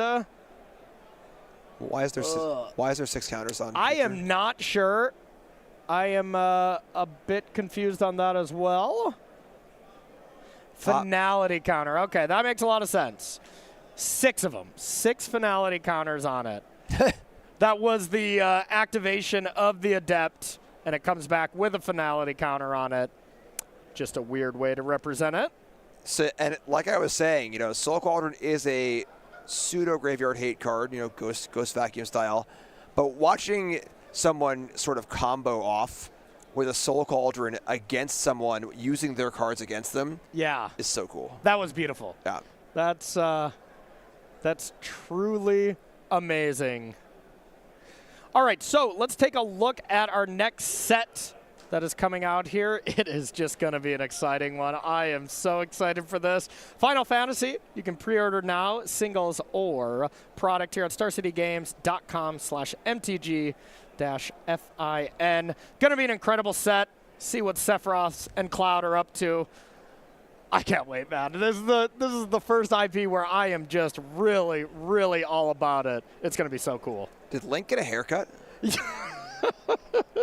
that what's happening Oh, here? my God. I don't know if Reed is going to continue doing the job after you just said that. You're lucky he's not in ear-shouting distance, that's for sure. Oh, boy. So we are getting the next round going, so we fast-forwarded a bit. This was not a glitch. we wanted to show you the very end. These players are in turns. I think that 4 is the fact that we're on turn 4. But round number 7 is getting close to being paired, so we do not want you to miss any of that action. So enjoy this battlefield, y'all. Jim, break us down everything that's going on right now. I am broken down. My head's going to explode. I am broken down. I'm slack-jawed just staring at the screen. I mean, you've broken me down with the Link comment, so I can't even focus any longer. I mean, 2 Overlords. How do we even get to this position? A Cauldron in play for Bisman. So many Moths. Yeah. Now, of course, Moths fly over the insects, which is a pretty big deal. Evil's getting destroyed. Insidious Roots down. There's still another Roots. Yeah, normally I would think, if you told me, hey, Jim, there's a game where Jesse has like a bunch of huge plants in play, I would say that game obviously favors Jesse. But with an Air Force in play on Bisman's side, you know, this is what, 2, 4, 6, 8, 10, 12, 13, 14, 15 power in the air, maybe 16 with the Cauldron. And Jesse only at 10. But we just passed back to Jesse, so that's the thing I'm wondering about is, were these flyers just made or something? I mean, we're seeing this, this battlefield just like y'all are, so maybe we're missing something, why they couldn't have just attacked and kind of won the game. But, yeah, as it stands, that looked to be turn 4. Bisman's turn 5 was probably going to be him flying over the top. And we'll get confirmation from our producer, but it looks like, yeah, Bisman took that down 2-1. Flying is strong. Flying is cheating. You know, you spend all this time cultivating this wonderful garden of plants. Yeah. You feed them, you water them, you get them all set up, and these stupid moths come in and just ruin it. Yeah. And, I mean, that's the one thing about plants. Like, I don't care how strong and how beastly these plants have gotten. One thing has never really changed. Well, they don't fly. You know, I guess maybe, if we get an IP with Mario and you get the plants snapping up, that's the closest we're going to get. Those should have reach, I suppose. But I mean, there's like the vine that goes into the sky. Yeah. I can see that too, yeah. Jack the Beanstalk kind of thing. Yep. I'm here for it. So that is going to do it for the end of round 6, and that's going to do it for us for the day. On the other side, we're going to get Ailey Loney and Reed Duke to bring you the final 3 rounds of the tournament. It's going to start heating up. We're going to start seeing these players playing for their day 2 life. There's nothing like the end of day 1 at one of these regional championships. So don't go anywhere. We'll be right back.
What's cracking, everybody? Hello and welcome back to coverage of the United States Regional Championship here in Hartford, Connecticut. SCG Con, it's full swing, awesome events going on, and some great people, players, artists, everyone out there. Have you seen anyone that you were like, oh, hey, I know you, I didn't know you were going to be here? Well, speaking of the artists, there's basically like a wall of people that divides the room in two, and I didn't know what was going on at first, but it's the lines for, first of all, Rob Alexander is here, Richard Kane Ferguson, just some of the legends, you know, the most iconic. I was going to say artists, but just really anyone, including anyone who's ever been involved in Magic the Gathering, some of the most, you know, just Prolific larger-than-life prolific names, exactly. Yeah. Hi, by the way, I'm Ailey. I forgot to do that part. This is Reed Duke. He's a Hall of Famer and real cool and knows a lot about Magic cards. And I hope you have brushed up on your Azorius/Dimir midrange matchup, because that's what we're going to be having a look at next as we head into round number 7. Before we do that, though, before I spot test you there, I do believe we have the standings to take a quick look and see how our players are doing. Ooh, okay, so we get into almost one page of undefeated players. Brandon Pearson up at the top there alongside Jarvis Yu, having a great day. I see Chris Patello down there. Any other notable names you'd like to point out? So folks we recognize, Alex Bianchi, I think former star of the SCG circuit. Zachary Keeney, really accomplished player, especially in the arena sort of play from home MPL era of Magic. And Chris Patello as well is a member of the MPL. So yeah, lots of big names at the top of the standings. That's all we can say. Which is what we like to see. If we can have a look at the second page, if that's available, we can see. There we go. Here starts our 5-1s. All right. So again, all these players having an excellent start to their day. We believe 6-3 is good enough to get through to day number 2. Nathan Stoyer, former world champion, at 21st place over there. And Nicole Tipple, also another Pro Tour up-and-comer, sitting at 18th position. Yeah, Nicole's just a name that you come to expect at the top of the standings in any of these large United States events. So cheering for her. Benton Madsen, Pro Tour finalist. I hear his opponent in the finals was a pretty cool guy. Yeah, that was me. Benton and I faced off in the finals, the first Pro Tour back in 2023 for Exia All Will Be One. And then similarly, Michael Di Benedetto Plummer is also a name. Like I sit home watching these events, right, when I'm not here in the coverage booth, and it's like, oh yeah, this guy's just always seeming to do well, always dominating the top of the standings. He was our runner-up in Minneapolis. Awesome. Well, I do believe our players are ready, so now we'll take a look at who they are and what it is they're playing. It's going to be Zachary Keeney on Azorius, the Abuelo's Awakening Omniscience combo, up against Tyler Geist, who has the coolest surname in the room, I'm just saying, on Dimir Midrange. Now, Dimir Midrange, I don't think we've seen that on camera just yet. And this deck looks like it's a couple of iterations late to the party, yet it's still doing really well. Yeah, so interesting. This is basically the deck that was really popular, and I played it along with some of my teammates at the World Championship way back in October of last year. Yeah, so it's almost like things have come full circle, right? Yeah. It went a little bit out of fashion when everyone was so excited about This Town Ain't Big Enough and those sort of bounce style decks. But now it's just back to the classics, right? The individual card quality, the nice black removal, enduring curiosity to get ahead and drop the hammer once you can develop some board presence. So I like it, and I got to imagine this is one of the matchups where it's relatively well set up between the black discard spells like the Deep Cavern Bat we're seeing, as well as the blue permission spells to supplement. So kicking things off here, real nice curve going Spyglass Siren into Deep Cavern Bats. On the other side of things, we have Founding the Third Path. which is one of the ways that this deck is looking to win by/with. I still don't entirely understand how this combo works. I know you get Omniscience out and then you do a whole bunch of other things that eventually mills your opponent, maybe, but yeah, there's a lot going on here. Yeah, you've got the essence of it. It's basically you get Omniscience into play, and then a lot of really bad things happen for your opponent, and you know the rest is fairly academic at that point. But that's a quote for the weekend. Yeah. The actual killing blow has evolved over time. Folks are streamlining it as much as possible, reducing the number of slots that have to be devoted to win conditions. But yeah, that you can, if you ever have to face the Omniscience deck for the first time, you can sort of shortcut it as like, do not let them get Omniscience into play, because there's it's going to end badly for you one way or another. So all of the small critters taken care of by temporary lockdown, and a deep cavern bats to follow up there for Tyler Geist. Zachary Keeney, though, doesn't care too much about losing another card from hand because, well, stock up is just going to restock. Yeah, as a black discard spell player, that's sort of the nightmare hand that you can see when you play a discard spell or Deep Cavern Bat at Duress, is when they just have redundant card drawing. Yeah. It's like, okay, whatever I pick, they still get to spend their mana, and then the next time we check in, they're going to have a whole new hand of cards anyway. So kind of the redundancy of Zachary's hand and game plan proving pretty effective here. And on the other side of things, pretty fair magic for Tyler. I have this 3-drop, missing a couple land drops, speaking of those. But Preacher of the Schism hits the board now and can hopefully take advantage of the different modes on it. Unless Zachary just decides, nah, I'm going to kill that. That's possible.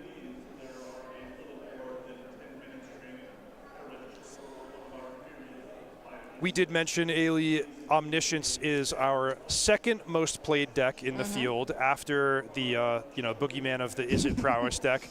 But the really great thing about this Omniscience deck is it's sort of a hybridized strategy where, it can get that quick turn 4 kill where you bin Omniscience, you bring it back with Abuelo's Awakening, you combo off. But in the meantime, it can also just play as an Azorius control deck, like temporary lockdown, taking out your opponent's first 2 threats, multiple copies of stock up to keep the gas flowing. So, Tyler has to worry about the combo and not leave the shields down if possible, sideboard against it, bring in the graveyard hate. But in the meantime, Zachary's can just go, hey, I'm fine to play a fair and square game of Magic and doing a good job of it. Develop my hand and my game plan in that way. Yeah. Preacher of the Schism was taken out there with Get Lost, but his backup has arrived. A second copy of Preacher. Still no 4th land here for Tyler. And as this game goes on, Zachary's just going to get more and more card advantage, more and more mana to do stuff, and Tyler is not going to be able to do anything. Well, he's going to untap with a Preacher of the Schism, which is the most traction he's been able to get so far in the game. He'll get to draw a card, hopefully hit that 4th land drop, and then we'll see. But Zachary, with the high life total at this stage in the game, many more lands on the battlefield. We know he just freed up a stock up from the Deep Cavern Bat. So gotta like Zachary's position, though the game is not necessarily close to over yet. Oh, no. This one's going to go a while. There's no red stuff involved, For the first time in our feature match area, the color red is not represented. No. Go Esper colors. So, hello. Sheldred's here. Speaking of cards that kind of fell out of favor, this one was everywhere at one point, and then nowhere at all to be seen, as this poor Preacher cannot stick on the board. I have a theory about Sheldred the Apocalypse, and it's exactly what you said, where she falls out of favor. People get sick of it, and she's like been around a long time. Everyone's excited to try the new cards whenever a set comes out. I think maybe Sheldred's just been the best thing you can be doing the whole time. Oh, I love that version too, the Phyrexian one. Yep. Good taste, Tyler. Yeah, it's such a I don't want to say dirty, but you do feel dirty playing Sheldred. Because it's just like, it's draw cards. Draw all the cards. Stock up, though, doesn't do that. So, unfortunately, no dings for Sheldred. But when she's on the board, you will definitely take note of your cards. And if they say put or draw, big difference. just one of the many sort of secret Ding, ding. benefits of stock up Yeah. is not triggering Sheoldred. But here, Zachary's going to take 4 off the Dragonstorm, but he does get to bin Omniscience setting up. This is getting dicey, though. I mean, either player is potentially 1 or 2 cards away from being killed. Like Zachary's going to get knocked down to 7, facing the prospect of another 2 damage in his draw step. Tyler, on the other hand, has to worry, hey, Zachary's seen half his deck at this point, 1 Abuelo's Awakening, and I could be done for. Yeah, and he doesn't really have all that much to deal with Sheoldred. As far as dispersals, there's 3 of them, and only 1 get lost. There is the Meringue River region, but that's just all temporary answers to Madame Sheoldred, as we do see Anafar's dispersal, sending that back to hand. So, Enduring Curiosity doesn't get the card off of Sheoldred making contact, but at least the cat sticks around. Okay, so I predict here we're going to see Abuelo's Awakening, and Zachary there makes his first play Omniscience, which is crucial because the 1 interactive card Tyler could have at this point would be cut down to destroy the 1/1 Spirit, and possibly give Zach a hard time.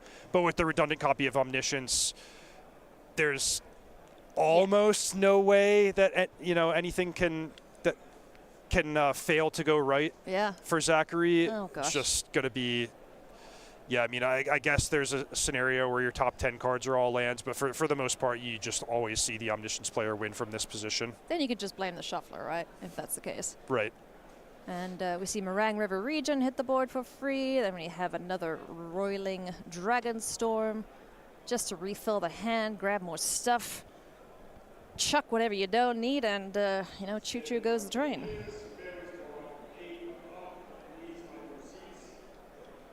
Meringue River region, that is another absolute powerhouse from Tarkia Dragonstorm.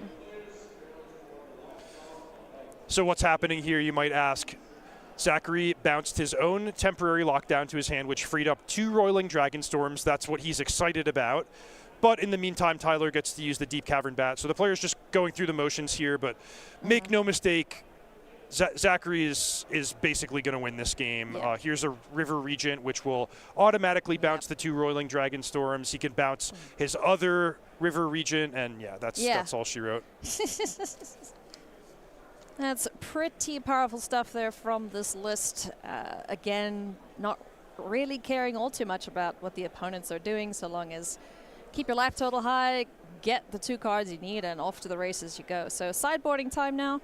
What does Tyler need to do here to get a victory here in game number 2? The good news, if you're a fan of Tyler, is his sideboard is excellent for this matchup. Look, 2 Disdainful Stroke, 3 Duress, 1 Urtai Resurrected, even Fairy Mastermind, Tishana's Tidebinder, Kaito improving the ability to operate at instant speed and make Zachary's permission spells awkward. So Tyler's gonna really be able to configure his deck in a way that it's hateful for the combo deck and put the squeeze on Zachary.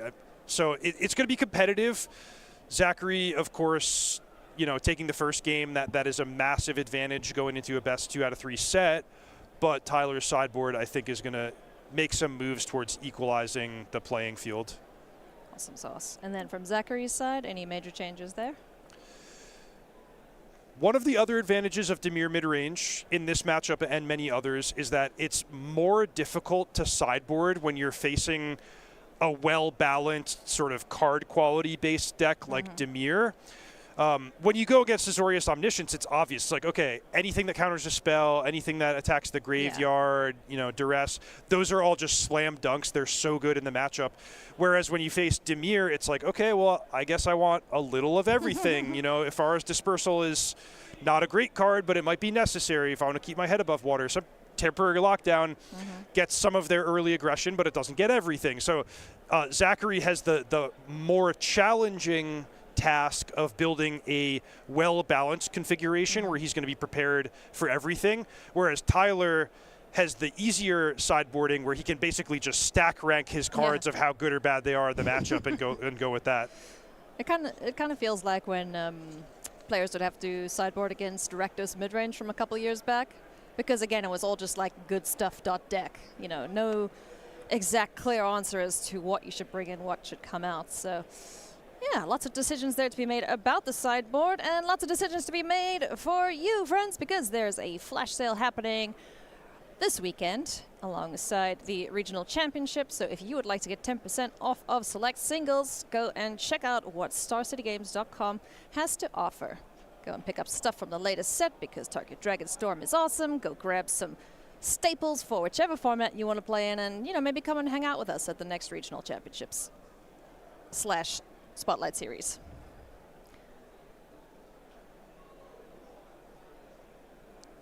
It is kind of cool that this deck has just kind of gone full circle. It's like, whoop, okay, we're back now. I mean, the most notable inclusion, I don't think it has anything from the new set. It's, yeah. Maybe, no, no, nothing. One Spell Pierce from Ether Drift is about as much as you're going to get in the way of new innovation. If it ain't broke, don't fix it. Yeah, exactly. Yeah, Enduring Curiosity is one of my favorite cards from Duskmourn. Not just because it's a cat, but, that helps. Preacher of the Schism, we can note, has become a very desirable card in Dimir midrange, mono black demons, even some Orzhov decks, Golgari, whatever it might be. It just matches up well for toughness against most of the removal being, well, either cut down if you're facing a black deck, or the various red burn spells that just cannot get that off the battlefield. So it's become a pretty nice 4 of sort of metagame choice in Dimir, whereas you might have seen it either not appearing or being split with some other 3-drop options in the past. Yep. Spyglass Siren kicking things off here for Tyler into game 2. Both players undefeated currently and would like to remain so. As Deep Cavern Bats, wow, deja vu. Gonna take a look at the hand and nab something nasty out of there. I'm guessing Temporary Lockdown's getting got. That's a River Regent on the end there. Well, Temporary Lockdown's a really appealing choice because then, at least from the cards that you're seeing, Zachary wouldn't have any play to make until the 4th turn of the game. Now he's going to hope that at the top of his library delivers either a card drawing spell or something to sort of stem the bleeding. But yeah, I mean, if Tyler gets to take 4 turns of actions before Zachary plays his first spell, that's pretty substantial advantage. Yeah. Can you capitalize on it, though? That is the question, as turn 3 sees an attack as well as a Kaito, Bane of Nightmares, flashing in, or ninjutsuing in, sending the Siren back to hand. That's the dream start. Nice. Yeah, so 1-drop into Bat into Kaito, and because you had the 1-drop, you don't even have to bounce the Bat back to your hand. So at this point, Tyler has the dream start. He's applied the pressure, and now he wants to use the Kaito card drawing, card selection ability to just find every piece of interaction that he can. That's the recipe with this Dimir deck. Get ahead, and then use your interaction to stay ahead. So he's looking for Duress, Spell Pierce, Disdainful Stroke, more Deep Cavern Bats, whatever he can get his hands on to make sure that Zachary does not either combo off or otherwise claw back into the game. Doesn't like either of those cards. A spare copy of Kaito and a Floodpit's Drowner hit the graveyard, so dig in to find as much gas as possible. Do not slow down. Go, go, go, and get Zach dead as quick as possible. Oh no! Off the top, I assume. Get Lost says goodbye, Kaito. That's unfortunate. And Tyler says, "Oh, if I had known you were going to do that, I would have surveilled the other one to the top." But it's okay. I mean, realistically, that was the best card Zachary could have there in order to allow the game to continue. However, Tyler still gets out of it in a profitable situation. He gets the big hit. He gets the card advantage from the Kaito activation. He gets the 2 maps for his troubles. So he's doing fine. He's not crying about it, but it does, give a little bit of breathing room for Zachary to say, okay, now I'll use my 4 mana cards to try to get a little bit back into this. Nice. Oh, I like this. Making this bet huge, as there is a Shieldred revealed off the top of the library. So 3 counters on our friendly little bat, and 4 damage done there to Zachary. For what it's worth, Tyler did take the Overlord of the Mistmoors rather than the temporary lockdown, so Zachary has the option. He could just 1-for-1 against the bat if that's what he decides is worthwhile. He could use Beza to sort of buffer the life total. So 4 life. I assume Zachary has more cards in hand, so just an elk and some life. This bat is doing its best here. Yeah, that was an interesting choice that Keeney faced there. Certainly a non-obvious play. Yeah, the lockdowns face up. Meringue River region still a while away. As I assume we're seeing Shieldred now. Does he have any cards in hand? Yeah, still 2 or 3. Nice. Spyglass Siren hits the board too. Map token along with it.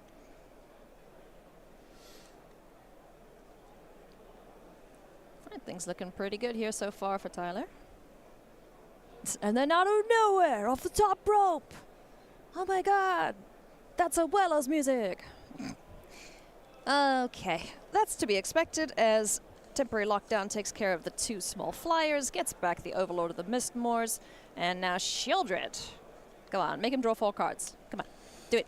Tyler does have 2, potentially 2 Death Touch attackers if he was willing to fire up the Restless Reef. The nice thing about Shieldred being able to attack into Beza, unless he expects Ifara's Dispersal to get in the mix, but yeah, I mean, a lot of nice options available to the Dimir player. Zachary having to sweat if he does choose to take any damage here, going down to 5 against the active Shieldred. Looks like we are eyeing out that Restless Reef.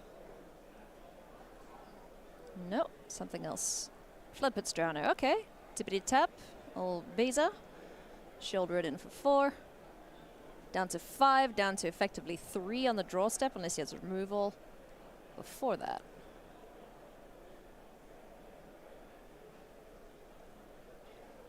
For mana, 1 card I can spy there for Tyler. Another Spyglass Siren, perhaps. Thinking about it. Yep, Spyglass Siren hits the board. And another map token for his troubles. He's doing a good job of keeping the pressure on. Okay. Land off the top. Courtesy of the Explorer on the map token. Let's see what Zachary can cobble together here to stay in this game number 2. I wonder if Tyler has been successful in finding a counter spell at any point. Yeah, I wonder. Lots of exploring and surveilling, and he only has a couple of counter spells, but he has had ample opportunity to find one. Yep. Okay. Zach can't find anything to deal with the pressure that Tyler had amassed there, so we're going to go to game number 3 here. How do you think? How are these players looking? It's competitive. I mean, I mentioned I do really like Tyler's post-sideboard configuration here. The full 4 copies of Duress after sideboarding, couple well-placed permission spells, resilient threats, and ones that have been sort of hand-picked to get around the commonly played removal spells. On the other hand, Zachary's deck is really effective. It's brought him to 6-0 here. He's a highly accomplished player. He gets to go first, which is not for nothing in this case. So I would not be surprised to see either player walk away from this table at 7-0. Well, we shall see shortly as soon as these players are done with sideboarding. But, in the meantime, why not go and check out Tarkir Dragonstorm?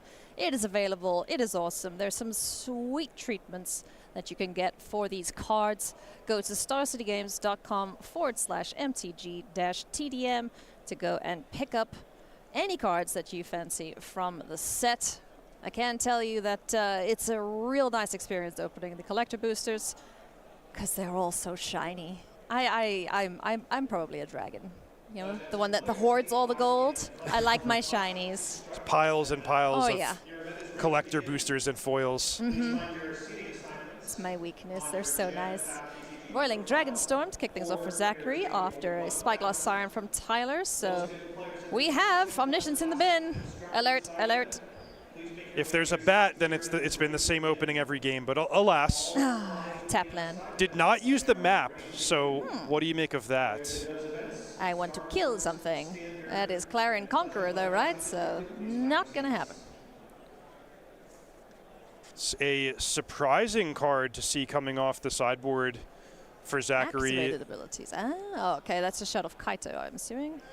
Yeah, and also just to be a 3/3 Yeah. flying, especially you put your opponent in a tough spot where, you know, my main deck is a spell-based, graveyard-based combo. You're going to bring in all your duresses and disdainful strokes. Then I'm going to have this 3/3 creature that's bigger than everything. But Tyler, props. I mean, being prepared, kept the go for the throat in after sideboard, and there he's able to use it a pretty good effect. What go for the throat is that? I don't think I've seen that one. It's a very It's a fancy art. turned the brightness all the way Yes. down on that one. Sure did.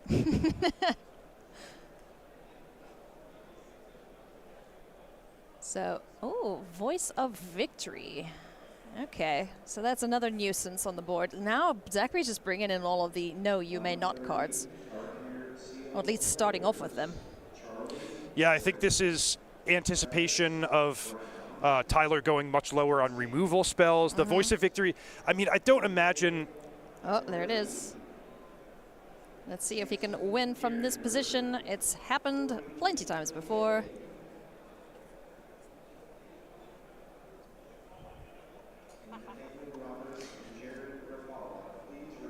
Stock up, able to dig. Everything is free now. This is what Magic would be like if you didn't have to worry about lands. You know, you just dump everything on the board. Rolling Dragonstorm. Beza on the board. Oh boy, Meringue River Regent, and here we go again. As we bounce shouldered back to hand so we don't accidentally kill ourselves if you're Zachary Keeney's seat. Another Dragonstorm. Yeah, so I would call this a very high percentage win for Zachary on this turn. But the thing is, what's the worst case scenario? If you find all lands, you still have an Omniscience, a 6/7 Dragon, a high life total. There's really no downside, even if he has to pass the turn. So I think this is going to be Zachary advancing to 7-0. Congratulations. Oh, my goodness. Look at that. He was stressing. Having a laugh about, I mean, really, like that's the dream. That's for the Omniscience deck. He got to combo off on turn 4 with multiple stumbling blocks that he's able to deploy along the way. Voice of Victory means that even if Tyler had not tapped out for the Sholdred, what can you do, right? Yeah, I mean, Voice of Victory just cementing the ability to get Omniscience out of the yard because you can't do anything from the other side, so just run at Sholdred and cross your fingers and hope. Doesn't work that time, unfortunately. No. Alrighty, friends, as soon as we have our backup ready, or our second match, feature match, we will jump down into that. And just remind everybody that if you'd like to come and hang out with us at these events, there are so many more happening for the rest of this year. So be sure to come and hang out with us. I believe the next one is in Indianapolis. That is May 30 to June 1st. So come hang out there. It's going to be Spotlight Secret Lair, where the first prize is ridiculously cool. You get to consult on a future Secret Lair product. So I have a prediction that a lot of the grinders / pro players are going to come out because they want to do that. Perhaps one of them will win, and that'll be really cool. So come hang out. It'll be sweet. Yeah, awesome event. SCG Con, always lots to do. We talked about how exciting the artist area is here in Hartford, and just tons of side events. Everyone's having fun. You know, I try to do a lap when we get our round off, and just, it's a good show. High energy. Everyone's having a great time. Yeah, so shout out to SCG and to our sponsors as well for putting everything together. We are ready to rock and roll into our next matchup, which is going to be Jonathan Hobbs rocking Jeskai Oculus up against Joseph Puglisi on Orzhov Demons. Ooh. Yes, please. Hello, hi. I'm here for this one. Thank you. Cool. So let's talk about what's the Orzhov element of it. Looks like black and white lands. Reed. Oh, so that I always wondered what that meant. I see one copy of Destroy Evil. And some sideboard cards. But yeah, some pretty meaningful sideboard card stuff like High Noon, which is great against Izzet, and even has applications against some other decks in the field. I've seen a couple players running that. I think it was Beardsley. I've forgotten his first name. Jake Beardsley, that's the one. It's like Joseph. No, that's not it. Yeah, Jake Beardsley playing this and, you know, having a black-red land. And they were like, what the hell's the red for? Look at the sideboard. Ah, High Noon. Gotcha.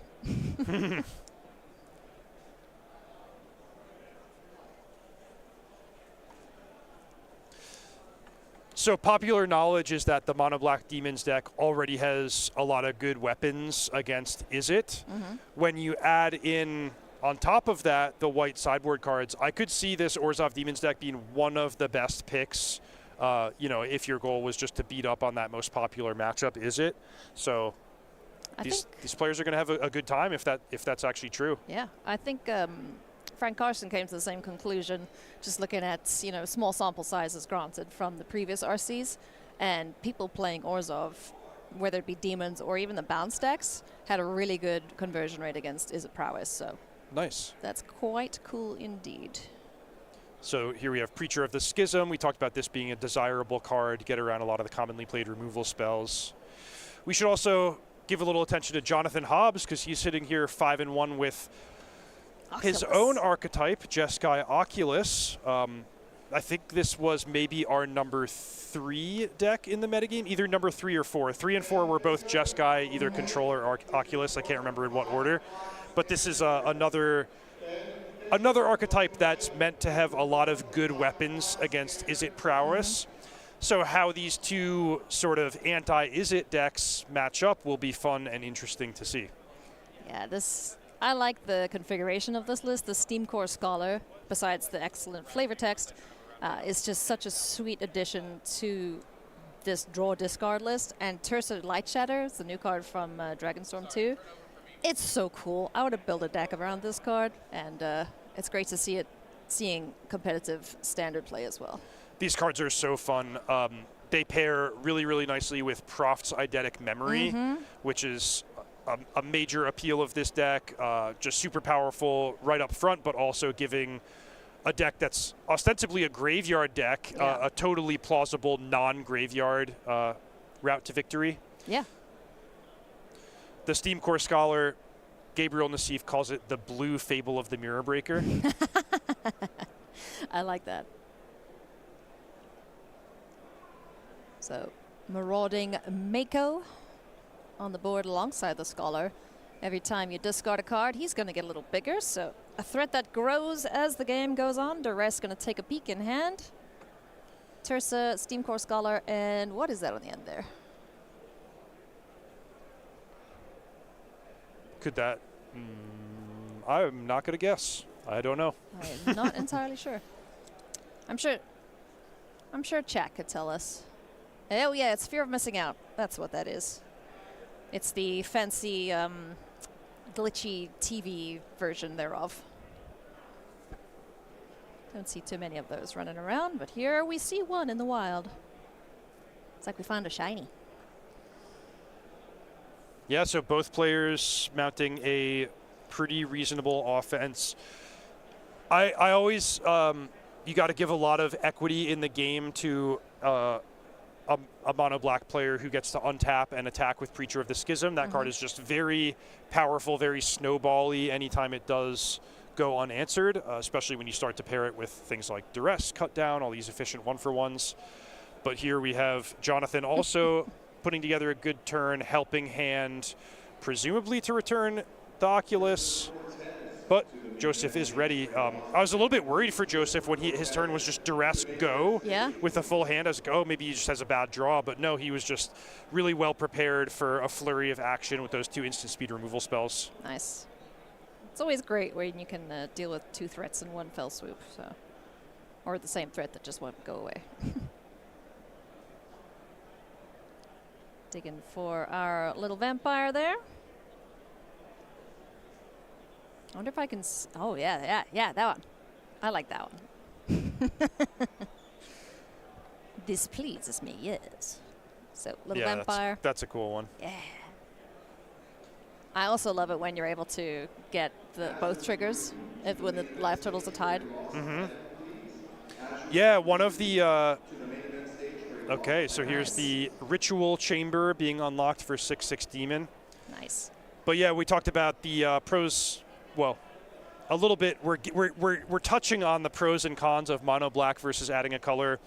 But the Caves of Koilos, you can sometimes use it for profit to manage your life total with the Preacher of the Schism and make sure you're getting the mode that you want to get, and sometimes even both if you can equalize the life total. Yeah, that is cool. Pain lands don't just help you fix, they also can get you some advantage if your cards require it. But now we have a big old 6/6. We've got card draw happening for Joseph. On the other side of things, Jonathan doesn't have as cool a board, but Prophetic Memory is down, so drawing extra cards, fear of missing out, and the Mako doing their best to hold the fort, and Glacial Dragon Hunt, I believe.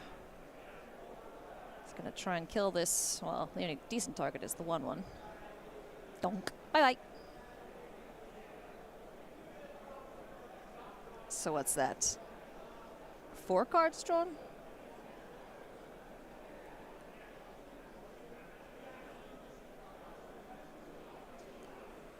Oh, no. So it's each discard is pumping the Mako, and Yes, then an yeah. additional 2 for the Proft's trigger. Still not enough to attack into the 6/6 Demon. So pumping the brakes a little bit. My brain gave Prophet's Eidetic Memory more abilities than it had. I was like, oh yeah, it draws you an extra card, right? No. No, it doesn't. Up front it does. Up front, yeah, but not each turn. Yeah, there's too much text on that thing. But being able to build powerhouses now out of this will help. Does need to figure out how to deal with this flyer, though, as he falls down to 5. Ugh. Retro Spaghetti-O.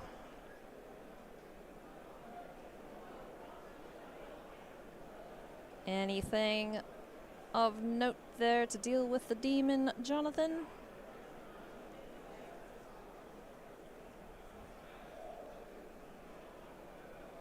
I'm guessing by the long think, that's a no. Nope, that's gonna do it. Jonathan Hobbs not able to deal with the big demon there from Joseph's side of things. So let's take a look at the sideboards and see what Jeskai Oculus has to defeat a couple Wars of Demons. Oh, there's a Breach the Multiverse? Oh man, these are like all my favorite cards, Reed. Yeah, that's a really fun one. I suspect this is not the matchup for it, but I would be happy to be proven wrong about that. But it's still cool. Wow, Elenda, Saint of Dusk. Yeah. Talk about cool cards coming out of the woodwork. Yeah, everyone forgets that there's some absolute bangers from the recent sets. And it's nice to see them being played here, even if it's just in the sideboard. But yeah, what's Jonathan going to be looking towards most, do you think? Sideboarding with Jeskai Oculus is very challenging because there's a few ways you can approach it. You can think, okay, what are the good cards against my opponent's deck? You can think, what cards do I need to beat my opponent's sideboard cards? Mm-hmm.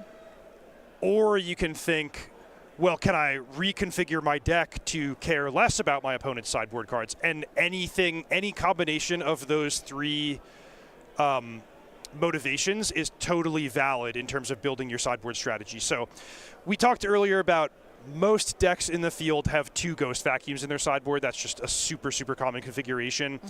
So if you come to expect that every opponent's going to be bringing in 2 Ghost Vacuums against you, well, what's your plan? Do you want to bring in a Braid to beat the Ghost Vacuum? Do you want to move away from your Helping Hand package? Mm-hmm. Do you want to just kind of take your medicine and accept that it's going to be a good card against you? So one thing that the Jeskai Oculus deck can often turn to is just sideboarding in some non-graveyard threats like Chandra Spark Hunter, Winter Night Stories, just sort of more firepower for a very heavily interactive matchup that might come down to top decks. Alternatively, you can start to round out your interactive suite to match up well against what your opponent's up to. I wouldn't be surprised if Destroy Evil comes in, since it does destroy the big demons, the Preacher of the Schism, the Unholy Annex if you choose to go that route. So I think that's what I'd be thinking about if I was Jonathan.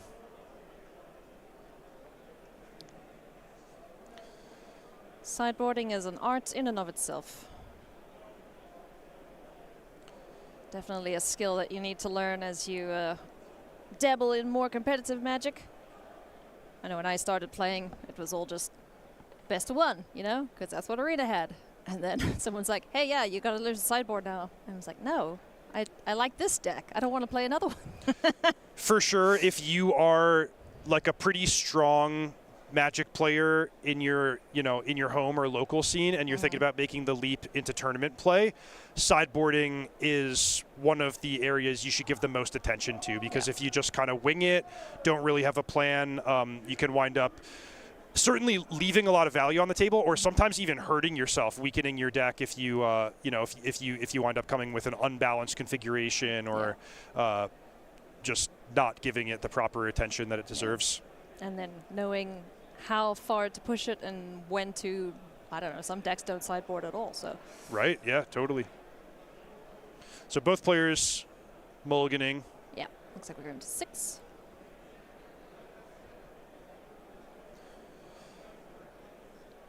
I really do like this list. Carsey Revenant, Unstoppable Slasher, kind of lost its spot back to Preacher of the Schism after taking it from Preacher of the Schism.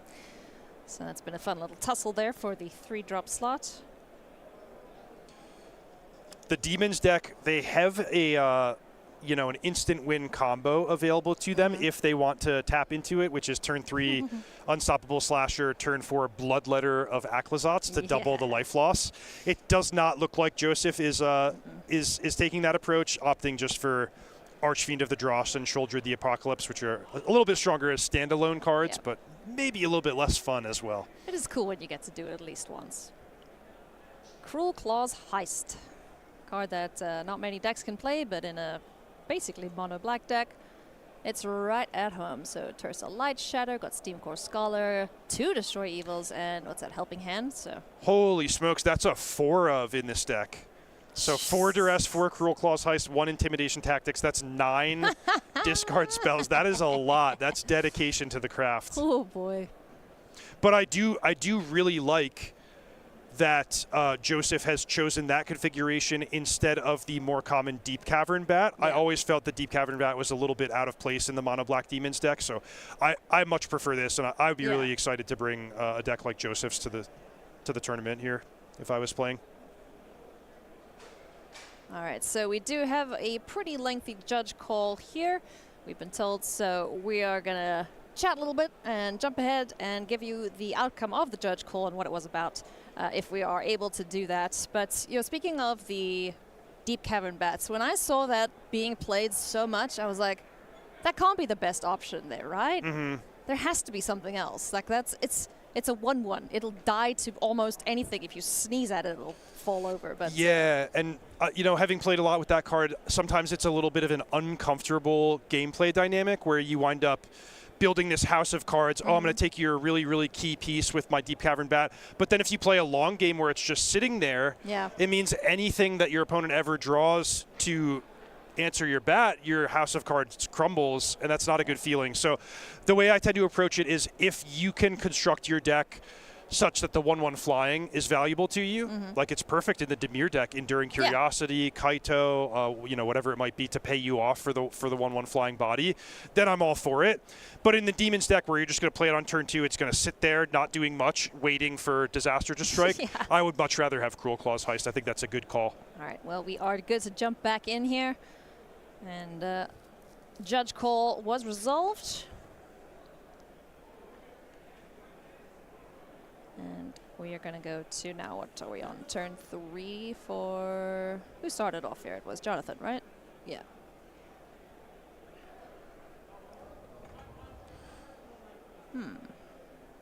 Wow, so land, no play at all for Jonathan Hobbs. Suspicious. Silstone Sanctuary. Land number 3 here for Joseph, who is up a game as it stands.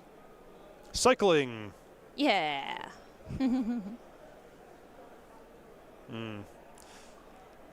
No play Oof, that's rough. Yeah, a little bit of maybe discouragement coming through in his facial expression and body language. Yeah. Not giving up. I mean, there's no pressing emergency. It's not like Joseph has a 6/6 flying attacking like he did in game 1. So you can, if you can just tread water and wait for the top of your library to deliver, you can absolutely still play the game. Hey, that's a pretty good delivery here. Found land number 3 and now has found Steam Core Scholar. So gets to take a look at a couple more cards and gets to bin an Oculus. It died, but it did its job. We don't hate that.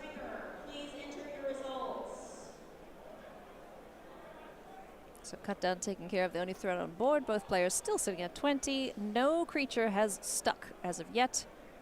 And 1 Destroy Evil was taken, but we do know that there was a second copy of it. So Joseph's hand is Shieldred, a great option on 4 mana. Unholy Annex / Ritual Chamber, Destroy Evil, and Cut Down. And he actually is giving enough respect to the Abhorrent Oculus that he decides to pass with Destroy Evil available.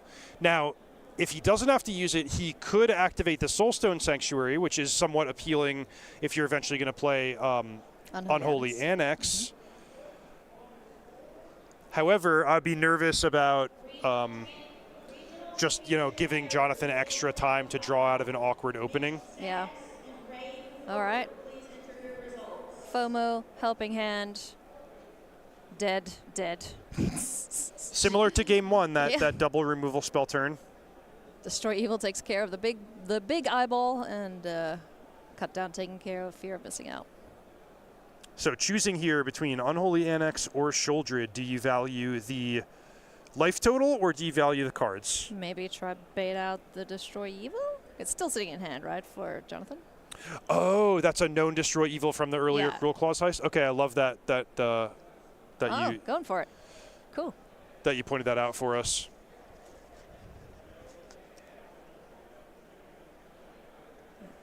Yeah, Destroy Evil taking care of Shieldred, so maybe the big demon is what he wanted all along.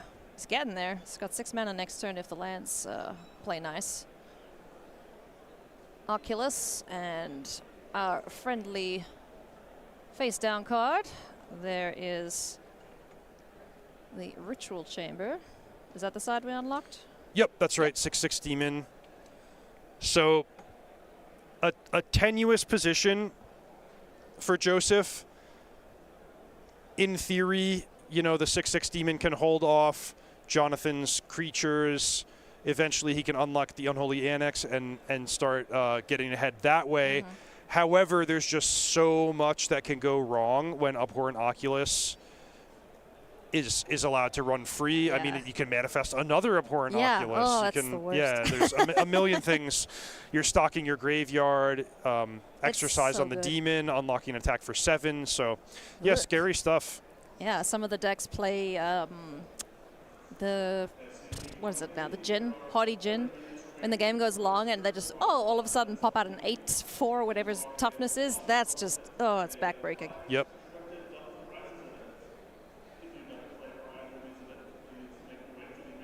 All right, things looking good here now for Jonathan Hobbs.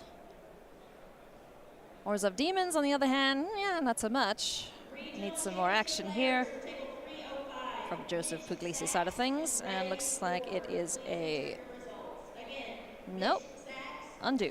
Yeah, so his face value plays, okay, I have 6 mana, 3 to unlock the Unholy Annex, 3 to cast the Preacher. I think he might actually be dead if he does that because he would lose 2 life and then get hit in the air. Presuming that Jonathan Hobbs has Delirium, the fear of missing out can give a second attack to the Abhorrent Oculus. Yeah, that's just GG for that one then. Woo! An interesting game, but in the end, unanswered Oculus just tends to reign supreme.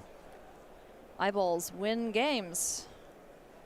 Especially because they're so resilient in that even if you are able to kill it on your turn, they've already replaced themselves, potentially, with the 2/2. Granted, it's not always a creature that they hit, but Yeah, certainly a tough thing to get rid of. That's exactly right. And you saw how Joseph really respected that. He declined an opportunity to just play out, a 3 or 4 mana sorcery card, instead passing the turn with Destroy Evil. Unfortunately for him, once the Oculus starts entering the battlefield, it tends to just happen again and again because every redundant copy of Helping Hand and Recommission can get it back. So it turned out that Jonathan had basically one more copy of Oculus than Joseph had removal spells, and that works out well. Off to the races it goes. And you don't have that much left to fend off attacks from the 5/5, even just by itself. So to sideboards we go again, getting treated to a third game here in our regional championship. Thank you everyone for joining us as we go through our 9 rounds of action today. Tomorrow, a little less Magic to play, but so much more to play for. Let's remind everyone what it is that the players are playing for this weekend. There's a bunch of cash prizes up for grabs. There are spots at the Pro Tour, and also for the 2 finalists, besides, $20,000, that's pretty sweet, spots at the World Championship. That's a pretty big thing for a Magic player, isn't it, Reed? It sure is. This is a great tournament for for those who chasing the Pro Tour invite is the single best path to get there, with 32 Pro Tour invites available this weekend. But also, if that's not your ambition, this is just a sweet standalone tournament. You saw it, $20,000 for first place. Amazing. Prizes going down all the way to 128th. So, if you're in the mix, you get a decent day 2 finish, you're going to be really happy when all's said and done. Absolutely.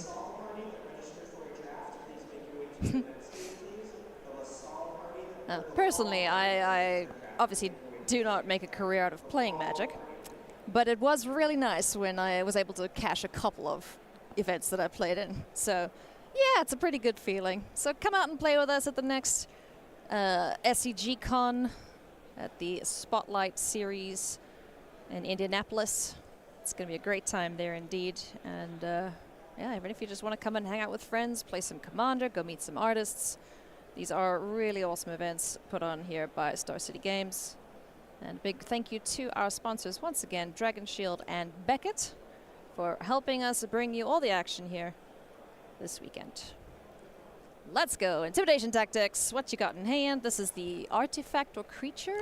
Yeah, so it's really functionally similar to Dreams of Steel and Oil. Both cards can take a creature or artifact out of the opponent's hand.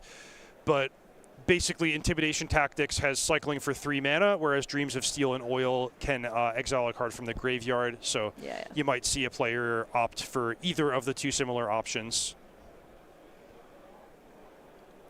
So we've got Chandra there, Profts into the Floodmaw, a couple lands.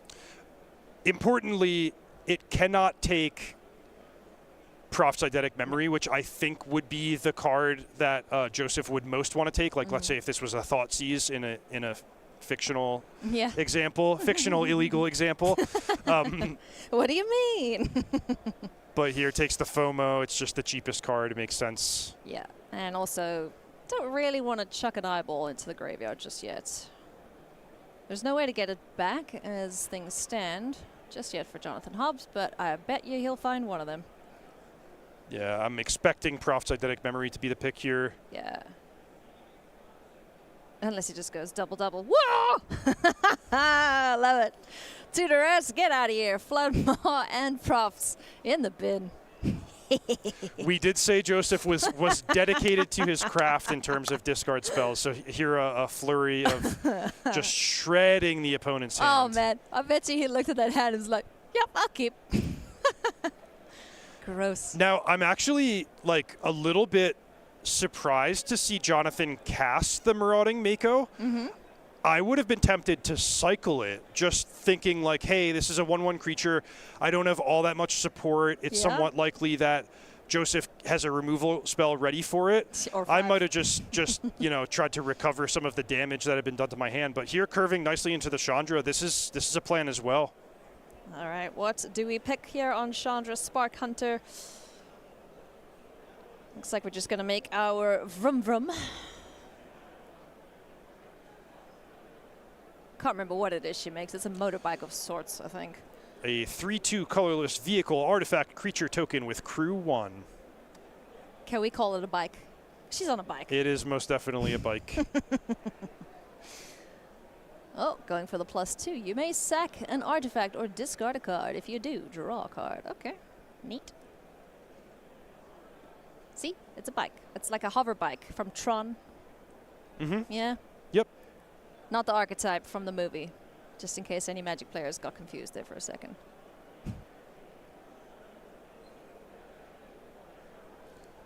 Joseph, really, thankful there to have one of his direct Planeswalker removal spells.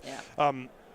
Not to say that it was like a lucky break for him to have that, because he kind of demonstrated that he was prepared for the Chandra based on the way he navigated his discard spells early.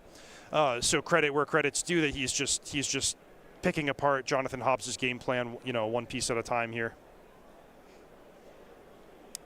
Blot out, one of fun of in the sideboard.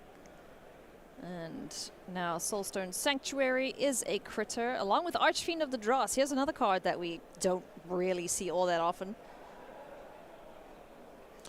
Really nice use of the Glacial Dragonfire there from the graveyard. 6 mana is a lot, of course, but when it's free value in a game that's running on thin margins, get to kill off the Soulstone Sanctuary, that's perfect. He is going to need to find, I think, a direct, clean answer to the Archfiend of the Dross, or else he's not going to be able to keep his head above water. But so far, a pretty good turn. Yeah. Tersa Light Shatter hits the board here alongside Prophetic Memory, so digging as much as possible. Is down at 9, though, so things are getting pretty dicey here up against a 6/6 in the air. Right, so if you imagine Joseph has a removal spell for the Tersa, that would put Jonathan down to 7 and then to 1. Oof. So now even a flying chump blocker is not going to be enough to save him. It really has to be a direct answer to the Archfiend. And that is going to do it. Unable to find the answers there, so a really sweet game between those two, and game 3 was just over before you knew it. Yeah, I mean, that's the thing with this mono black deck, is it chooses the types of threats where any single one that goes unanswered will win the game. Yeah. Whereas you see some other decks where it's all about building out, a big or synergistic board. With Demons, it's like, no, here, I got this one card. If you do not have the answer, that's it. That's lights out. Well, sweet to see. Again, another archetype succeeding here this weekend. It's going to be great to see what the conversion rate is for all the archetypes as we get into tomorrow's action. But for now, my friends, we're going to take a short break. And also, we're going to have a deck tech with Chris Botello. So enjoy. Hello and welcome back to the Sideboard. I'm Corbin Hostler here at the Regional Championship in Hartford at SCG Con, and I'm joined by Chris Botello, who is 5-0-1 now, I believe, with a deck maybe not many people expected to get you there. Well, then maybe they don't know me very well. That's exactly right. What are you playing this weekend, Chris? I am playing Blue-White Control, a tried and true staple, at least for me. That I think matches up very well into an aggressive meta, which is kind of what we have right now. It seems that way, right? I see Authority of the Consuls you named as one of the important cards, and that one definitely feels like it probably put some work in against the aggressive decks. Yes. Decks that rely on their creatures being meaningful with haste do not like when their creatures have haste but can't attack anyway. Yeah. Well, there's a lot of Izzet in the room. Obviously, of course, some other versions of aggro floating around. What led you, we know you're a big Control fan, but what led you to leading to Blue-White this weekend as opposed to, say, the Jeskai list we saw 2 weeks ago or some of the other Control decks moving around? So I messed around with the Jeskai list a little bit, and aside from the mana being a little tougher and giving you access to fewer utility lands like Demolition Field, which is a big deal against Mono Black, and Fountain Port, which is a very big deal against Jeskai. Right. You also kind of limit your sideboard options by playing Shiko. It means that you can't play High Noon, you can't play Rest in Peace. Yeah. Which are high impact cards against specific decks, but also tend to have more overlap in utility than a lot of the other sideboard hate pieces that Jeskai plays. High Noon is amazing against Izzet prowess because so much of their stuff relies on casting multiple spells a turn. But it also is very useful against Azorius Omniscience because they don't like Omniscience when they can only cast one spell a turn. Yeah, well, and that's one of the interesting, we've seen sort of out of the red decks, the rise of Magebane Lizard, the sort of the same idea of attacking people, playing multiple spells and trying to do things fast. I mean, what would you say the biggest strength for Control fans at home who are looking for blue-white in this metagame when everyone's making a bunch of tokens and swinging out? What is sort of the biggest draws to this? I think that blue-white as a deck that gets to naturally play a bunch of sweepers and card advantage is pretty well positioned anytime there's a go wide format. And because so many of these decks are reliant on having these really fast, aggressive, wide starts to kind of make up for card disadvantage of sorts, it makes it so that main decking cards like Authority of the Consuls is a lot less painful than it used to be, because the downside, of course, is that you're going down a card to just gain life, and Healing Salve was never the most playable card. But if you can leverage sweepers to sort of stay even because they have to commit to the board or they're not doing very much, unlike, say, a traditional mono red that can go all in on one creature and only one threat at a time a lot harder, then you're pretty happy. Yeah, that makes sense. A lot of go wide decks. Obviously, we've seen Lockdown be huge over the the last month or so in Standard. All right, well, 5-0-1, you said. What are you hoping to dodge the rest of the day here? I would love to dodge Domain. Okay. You talked about it, you thought maybe it was a good choice for the weekend. What's your take there? My take is that you can put 3 Authority of the Consuls in a deck that plays a lot of sweepers. And I think that fixes most of Domain's awkward matchups. Interesting. All right. Well, we'll have to see how that does. And of course, we'll watch you more throughout the weekend. Haven't taken a loss so far on blue-white. So Chris, thank you for chatting with us and good luck the rest of the weekend. Thank you.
Welcome back to coverage of the U.S. Regional Championship here in Hartford, Connecticut.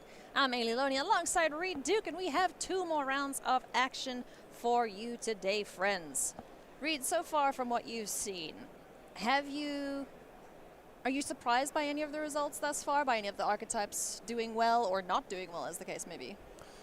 It's a great question. I mean, I sort of came in with the approach of expect the unexpected. We've talked throughout the broadcast about how deep and open Standard is, where, okay, like we all know the best handful of decks. We know that Izzet Prowess is the deck to beat, but there's still a lot of room for innovation and people to come with surprises and make it work, their own way. So especially in the early rounds, we got a lot of great feature matches with like people, 4-0, 5-0 with really cool, unusual decks. But there's also the expected favorites, and I think that's going to be the story of this round is hey, let's just dial in on what's going on at the very, very top tables and the very, very top archetypes. Well, speaking of the top tables, let's take a look at our standings, see who remains undefeated. Only 6 players now can say that they are X and O. Jarvis Yu, Alex Bianchi, Owen Hayes, Zachary Keeney, Wesley Hickman, and Percy Fang are our undefeated players. Percy's playing mono red aggro. Yeah, what? Very cool. That is doing well this weekend. Well, in the hands of Percy Fang, at least. Let me not generalize there for the archetype, but a pretty mixed bag of archetypes up here, which is great to see. Yeah, so taking a look at the right-hand column of the decks rather than the players, of the 6 7-0 decks, half are Izzet Prowess, and then the other half is a smattering of, the next best archetypes that are trying to beat Izzet Prowess. That's about what you might expect for a tournament, of this texture where there's a sort of clear, most popular, most successful deck. But people showing that it's not the only way you can do things. If you go past the 7-0s, see the players who are hovering just below the top of the standings, it's actually even more diverse. There's only 2 more Izzet Prowess on the page, with a big smattering of strategies, including some ones we didn't expect: Gruul Delirium, Boros Monument, Orzhov Pixie, like Boros Mice. Are you kidding me? Yeah. So there's still a lot to uncover, and we're really just getting started here in Hartford. Nice. Let's take a look at the second page if it's available quickly before we jump into the feature match for this round. Here we see Tyler Geist that we saw on camera just now. Demir Midrange, what he's playing, the archetype or the deck from several months back, doing super well here in the hands of Tyler. We see Mono Black Demons doing well as well. So yeah, plenty of options here this weekend, and it's going to be awesome to see who all eventually makes it into the top 8 tomorrow. So. Yeah, long way to go, but every player that we saw on those standings has really conducted themselves admirably so far, put themselves in position to guarantee day 2. Yeah. Maybe make a deep run towards a prize finish or a Pro Tour invite. And we still have the top 8 to talk about, which we'll be kind of getting into the home stretch tomorrow morning for those of you who are able to join us on the broadcast. Yeah, and speaking of, thank you all so much for joining us thus far. We are into round 8, so essentially we'll see about 4 more matches, depending. The rounds have been going quite quickly, which is great for us because we have to talk less, and also probably great for the players because especially the Denver event being sealed, that grindy limited formats, we were all just brain dead by the end of that. It was such a grinding, grueling day. Yeah, for sure. You like 1,000-player Magic tournament, anything can happen, right? You could have a match that had a deck check and a bathroom break and then a long judge call and then goes 5 turns after turns, and suddenly your round's been an hour and a half, and like you just have to roll with the punches when that happens. But it's really nice when things can just sort of move along at the normal pace. Players can get done early, get some sleep before they show up again for day 2. So, you expect the worst, but when you don't get the worst, you feel pretty happy. Yeah, definitely. Don't forget to hydrate when you go to these events, friends. It's important. And also make sure you bring snacks. Snacks are I can't play well if I'm hangry. I'm just saying. So, Make sure you take care of yourselves, friends, and we should be soon, we should be actually ready now to jump into the feature match area. We're going to be checking out Zachary Keeney up against Wesley Hickman. We saw Zachary in the last round on Azorius Omniscience, picking up a victory there, so looking to progress to 8-0 in this round. Up against Wesley Hickman playing Is It Prowess. So, yeah, let's see if Zachary can run it back. For sure, yeah. I'm going to name this as the key matchup of the weekend. Is It Prowess against Azorius Omniscience? These are the number 1 and 2 deck. Granted, it's pretty distant, 1 and 2. Is It Prowess is by far the most popular, whereas everything else is clumped together. But a lot of the sharp players, like Zachary Keeney, you know, super accomplished player at the very highest level of competition. A lot of these sharp, experienced players have brought Omniscience. Got to figure that they've honed this Is It matchup to something that they're pretty comfortable with. So expect to see this one a lot. And if Omniscience can indeed be even or favored against Is It, then it really bodes well for the players who brought this and made it to day 2. Yeah, it does indeed. And I believe Azorius Omniscience, there are around 100 players playing it, whereas Is It Prowess is around 330-ish. So yeah, so that really puts it in perspective for you. It's quite a big difference. 3-1. Kicking things off for Zachary Keeney. He's got the Roiling Dragonstorm. Gonna draw a couple cards and ditch in a couple into the yard.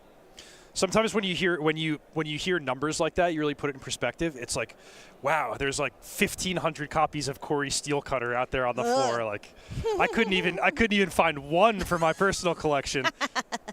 Do you need one? I think I opened 2 recently, so. Stock up too. I couldn't afford that one, as I got to crack more packs of Ether Drift. Oh no. Some great cards being released recently, shaking up the metagame here. You love to see it. Founding the Third Path hits the board now for Zachary. Gonna mill himself. So Founding the Third Path is a one of. It is a totally passable card. You know, this deck is interested in milling itself. But additionally, Founding the Third Path is part of the actual killing blow when you assemble the Omniscience combos. That's why you see it in one copy. Yeah. So explain the loop to me, because Founding the Third Path, you use the read ahead ability to exile something and then you keep recopying it, or? The real key is that Chapter 2, target player mills 4 cards. So here you see Zachary's going to cast it early in the game to develop. He's going to mill himself, right?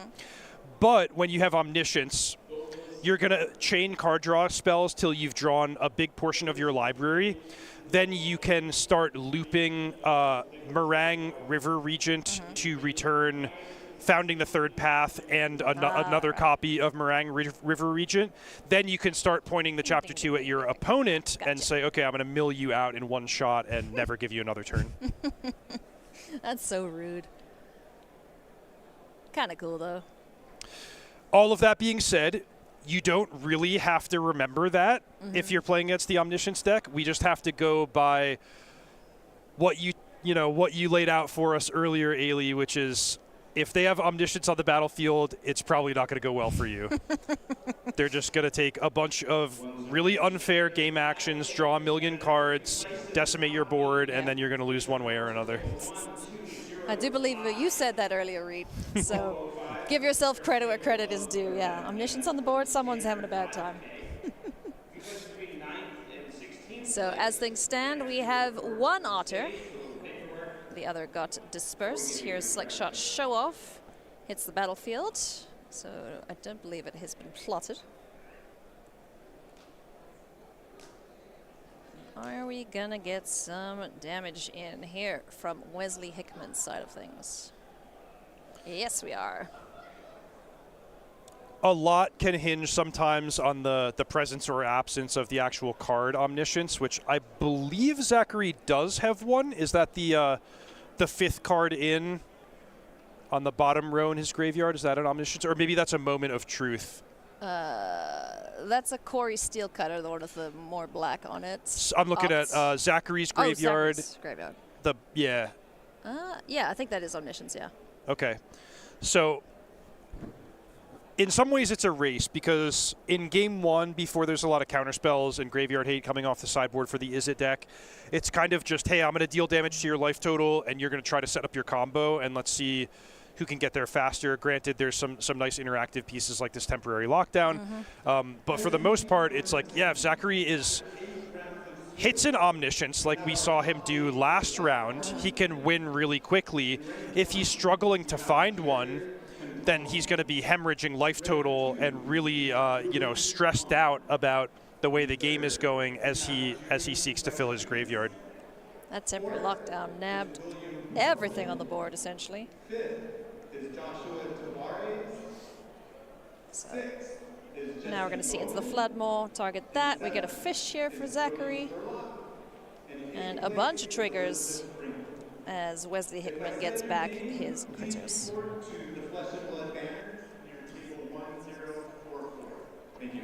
Not sure if you could hear at home, but we just had one of our big side events announce the top 8 over the loudspeaker, just kind of all contributing to the environment of excitement here, because it's not just the regional championship. There's tons of other great stuff going on in the room.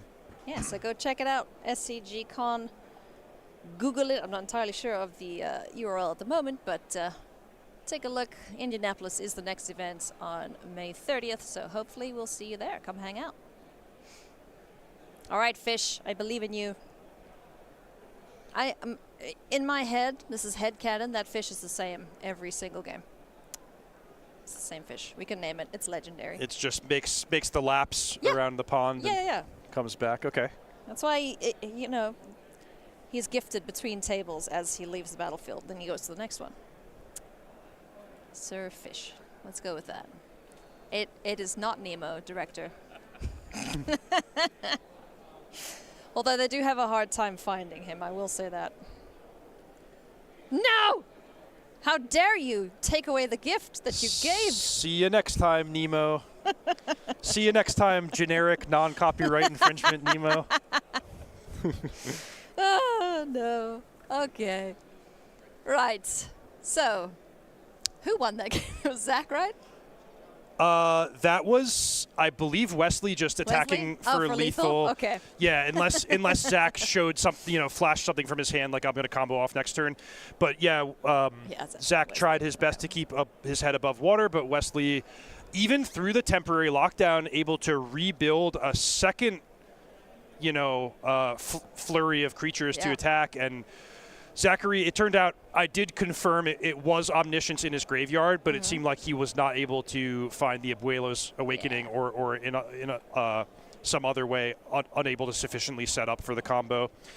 And yeah, that's the challenge of the matchup, is the Is It deck just really doesn't give you a lot of time. Certainly doesn't, but after sideboard, we do get a lot more time with cards like Authority of the Consuls, just putting the brakes on every creature that wants to go fast. So that'll be pretty good here for Zachary. Maybe extra copies of Beza coming in too. Right, so an interesting dynamic where if we framed game number 1 as a race, after sideboarding things are going to slow down. That's not optional. That there's a lot of forces from both sides of the battlefield or both sides of the table forcing things to slow down. So for one, Wesley's going to be bringing in hate against the Omniscience combos. That comes in the form of Soul Guide Lantern. Some people would be Ghost Vacuum, Disdainful Stroke, Spell Pierce, Negate, Smattering of Permission Spells. Awesome. So now Wesley has opportunities and interaction points to not just die on turn 4 or 5 to the combo. Yeah. Meanwhile, Zachary has to respect that. So he's like, I'm not just going to race towards a naked turn 4 combo where I'm going to get blown out and have no plan against a Spell Piercer or a Soul Guide Lantern. So instead, he turns to more controlling options, Authority of the Consuls, Beza, Overlord of the Mistmoors, whatever it might be. Yeah. So he's going to be playing more of a controlling role. Now, that is not to say the combo is not a big part of the game, because it's going to impact of course, the construction of both players' decks and the way they play. So Wesley Hickman might have to make judgment calls of, hey, I'm not going to play that extra creature. I'm not going to press my advantage and attack your life total because I want to hold up Disdainful Stroke on this turn. That matters. That changes the dynamic and the pacing of the game as well. Think we'll see Voice of Victory again? That was pretty clutch in the previous It's round. very clever. It's very, you know, sort of tricky and can catch opponents unawares. As I started to say the last time we saw it on the battlefield, I don't really envision Zachary attacking for 20 damage. Certainly not one or two or three at a time with Voice of Victory. So it's really more of like, can I put this onto the battlefield and make your negates and disdainful strokes look silly? Yeah. And it might be something you want to do. I don't think it would be like sort of my plan A game plan, but maybe something that I have in my range or keep in my back pocket to keep people guessing. It's an insurance policy for Abuela's Awakening. Yeah. Wesley Hickman kicks things off by plotting our little birdie friend. Roiling Dragonstorm here for Zachary. Draw some cards. Can we ditch an Omniscience? Yes. No. Yes. No. Huh. Abuela's Awakening in the bin. So that tells me that there's redundant copies in hand, but no Omniscience. What a great thing you just pointed out. I love to teach people, like if I do coaching or try to make an instructional video, like pay attention to those small details, right? You can gather so much information where, hey, it doesn't specifically matter what instants and sorceries might be in your opponent's graveyard or what land they played or whether they scry to the top or the bottom, but every single thing that happens in a game of Magic, especially at a high level, you can kind of use it as clues to figure out what's going on, what your opponent cares about, what they don't care about, what might be in their hand, what they're going to do next turn. And if you sort of train yourself to have that eye and attention to detail, it can really pay off. Yeah, and I think that's also where familiarity and comfort with your own deck is so important, because then it allows you to focus on what it is your opponent's doing more so than what you're doing, because everything's just kind of like muscle memory. Totally. That's exactly right. Things looking good here for Zachary, though. Managed to spell pierce that Corey Steelcutter and get an Overlord of the Mistmoors impended, so a couple of birds of his own, insects, bugs, moths, whatever they are, to fend off this Slickshot show-off.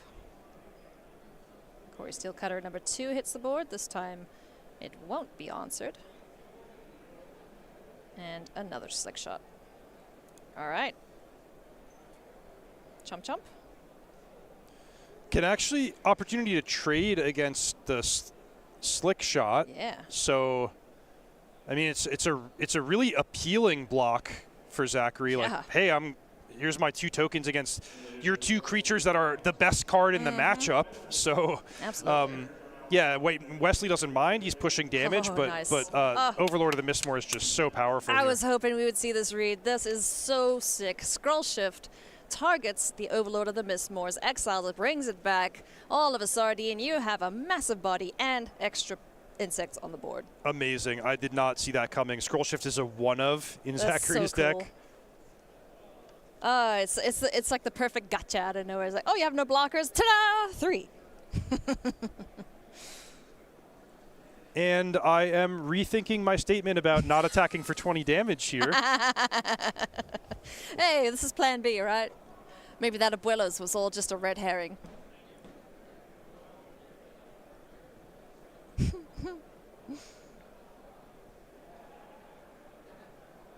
Oh boy, so now Wesley is in a bit of a predicament. Needs to find answers for pretty good board state here that Zachary's developed. These little monks are not so little anymore. 2 prowess triggers already. I think they're going to have to do a bit more work than that, though.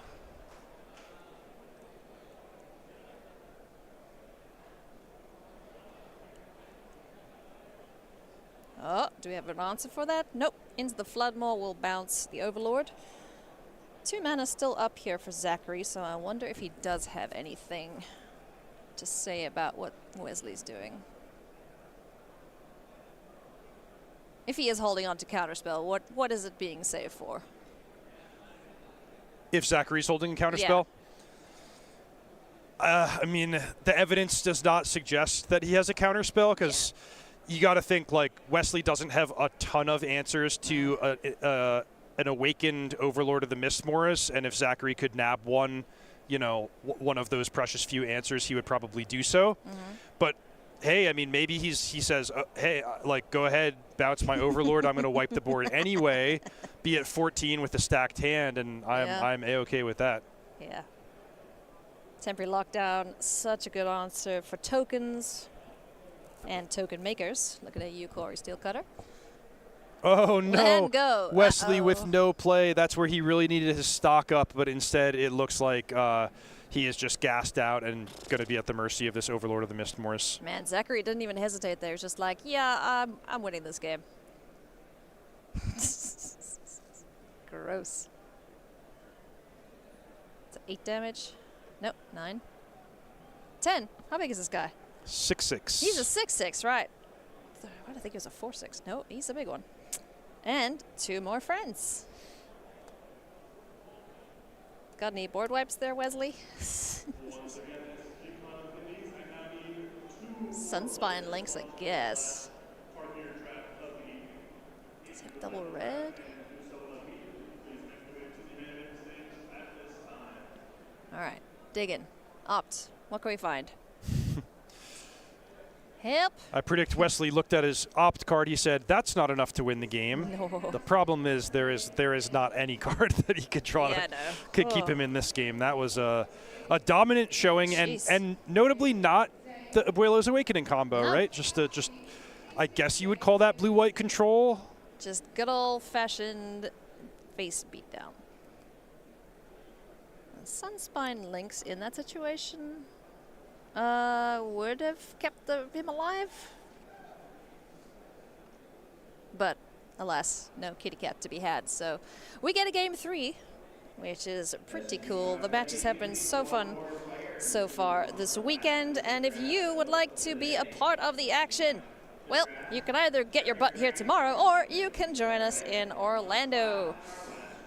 This is going to be at the end of August, so August 29 to 31st.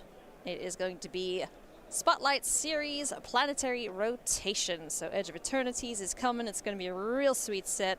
Tezzeret's going to blow some holes in things, no doubt, with his laser beam hand. And yeah, it's going to be great. So Magic Spotlight Planetary Rotation happening in Orlando in August. Go check it out, starcitygames.com/SCGCon.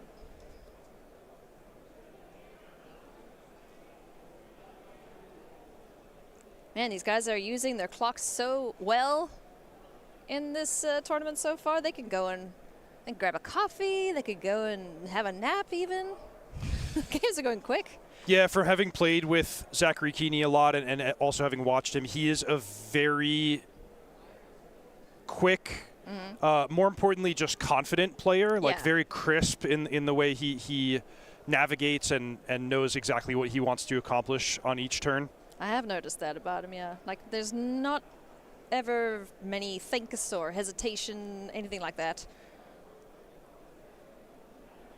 If the hand sucks, he's going to send it back. Okay, Zachary mulligans. Wesley has kept 7.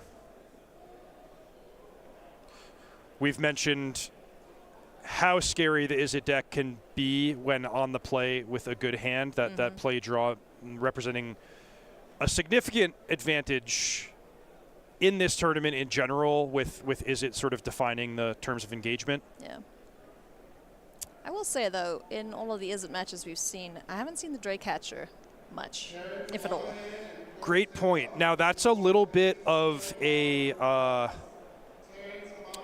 call it a selection bias, because we have been sort of intentionally not highlighting a lot of Izzet mirrors, and a lot of the reason that folks are bringing Draycatcher is that it's because it's one of the stronger creatures in the Izzet mirror. So, for example, when we put Wesley with Izzet against Zachary with Omniscience, Wesley might be sideboarding out his Drake hatchers or just not prioritizing it, scrying it to the bottom, whatever it might be. But if we had featured Wesley when he played presumably one of his several Is It mirrors that he's played today, then Drake Hatcher could have been a more important card. So just highlighting that as this is a big story of the tournament that has not gotten a lot of camera attention yet, but we'll get there. If we see the top 8 with Is It mirrors being one of the big matchups that folks are playing and giving attention to, like Drake Hatcher, it's out there. That's when it's time to shine. Wesley has faced 4 Is It prowess mirrors. Okay. Whee! And 4-0. Hell yeah. So Wow. whatever he's doing, it's working. Look at that turn 3. He plays a second Corey Steelcutter, and that's it. What? That you would have thought that would be the best opportunity for a 1-mana spell. Anything. Sleight of hand, opt, burst lightning, I don't care. Just start making those monks, but he didn't have anything. That is unacceptable. This isn't how he scripted this game. I guess just his hand is either reactive or it's like all cards that cost 2 mana. That could be that, yeah. So let's see, can Wesley get some value out of these Corey Steelcutters? Okay, there's land 4. 3-drop, stock up. Okay, now we have to hit a second spell, right? Right? No? Philly. Okay. So that's Counter? really good. I thought Wesley was going to be crying there if he got his only spell pierced and had to pass another turn without double spelling. But he spell pierces back, which invites the question of did he have that spell pierce last turn and he elected to conservatively not counter the Roiling Dragonstorm? I mean, I love that if that's the case. Really good discipline. Philly. Would love to have countered that. But alas, not to be this time around. So temporary lockdown will need and into the Flood Maw to get it off the board again. So that Wesley can mount an offensive here against Zachary, who's doing a good job of not letting him do so at all. All right, what we got? 4 mana. Kitty! Hey, that's your card. You've been asking for it. There's the Sunspine Lynx. So 3 damage right off the bat. Not to mention 5/4 body, and any future life gain shenanigans are mitigated. It's a good cat. It's probably a dead cat soon, but it's done something. As Roiling Dragonstorm number 2 makes an appearance. It also matches up pretty nicely because it doesn't get temporary lockdown, and one of Zachary's answers to a bigger creature like this is Ifara's Dispersal, but that's a painful way to do it. Yeah, all right, just Authority of Consuls after the Roiling Dragonstorm. So any additional creatures will enter tapped and gain it. No, never mind, it's not going to gain him life, it's just tapping things. It would like to gain life, but the cat will say no. It's just one of those things you immediately forget, like, oh, Narset's on the board. I'm going to draw an extra card. No, you won't. I'm going to gain life. No, you won't.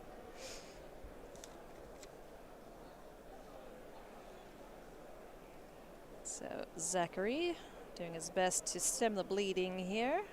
If Wesley's able to have a crazy turn. Ooh, into the Flood Maw is one of the 2 cards that Wesley was looking at there, which certainly has interesting applications against the temporary lockdown, maybe even against the Authority of the Consuls, depending on his hand. But yeah. Oh, okay. Well, if you want to get value off of the Steelcutter, you have to bounce the lockdown and then bounce Authority, right? But then, no, then the monks will still enter tapped. But you don't get the monks if you do it the other way around. Soul Guide Lantern, meanwhile, is going to protect against any kind of combo shenanigans, but it might not be combo shenanigans that Wesley has to worry about, as Meringue River region is now the biggest thing on the battlefield. Yeah. Just a big old 6/7 hanging out. Gonna bounce a couple things. What, though, is the question. So really tricky thing for Zachary to navigate here, because if he bounces the Sunspine Lynx, he's got 4 more damage on the menu when that comes back down. If he doesn't bounce it, then the Lynx could potentially kill him if Wesley has either Into the Flood Maw or Monstrous Rage or some combination thereof. Yeah. Huh, okay. Kitty gone. All right. The Does Wesley have anything to follow up with here? So doesn't have the mana to get the cat back out right now. This is, I guess, probably Zachary's end step, where Wesley's thinking he, maybe he has that bounce spell. Well, just to recap, he was looking at it with sleight of hand. I don't know if he chose it, but Into the Flood Maw would certainly be an interesting card that he'd have to give some thought to if he does have it. Maybe he has Opt, maybe he has some kind of other instant speed play. And he does have Into the Flood Maw, so. Okay, cool. A number of options here. Oh boy. I love that. Okay, so temporary lockdown back in hand. Plenty of triggers on the stack now. So if Wesley bounces the Meringue River region and makes 2 monks, Zachary goes up to 10, and Wesley untaps with 2/2/2 prowess creatures. Yes. We know he has the Sunspine links for an additional 4 damage, and so it would take only a 1 mana non-creature spell in order for him to win the game. Yeah. So there's the other Flood Maw. 1 more fish. 2 monks. Okay. Sick. I love that. So now,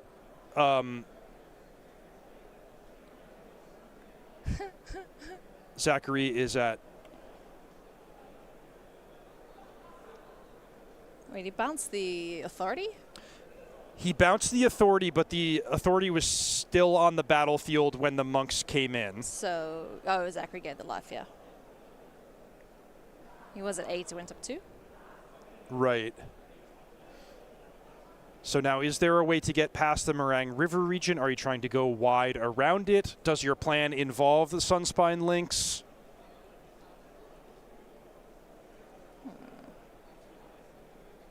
Because, I mean, he's basically free to do whatever he wants. Zachary is tapped out. Did he find whatever he wants to do? That is the question. So if I assume there's 2 spells, just based off of the counting.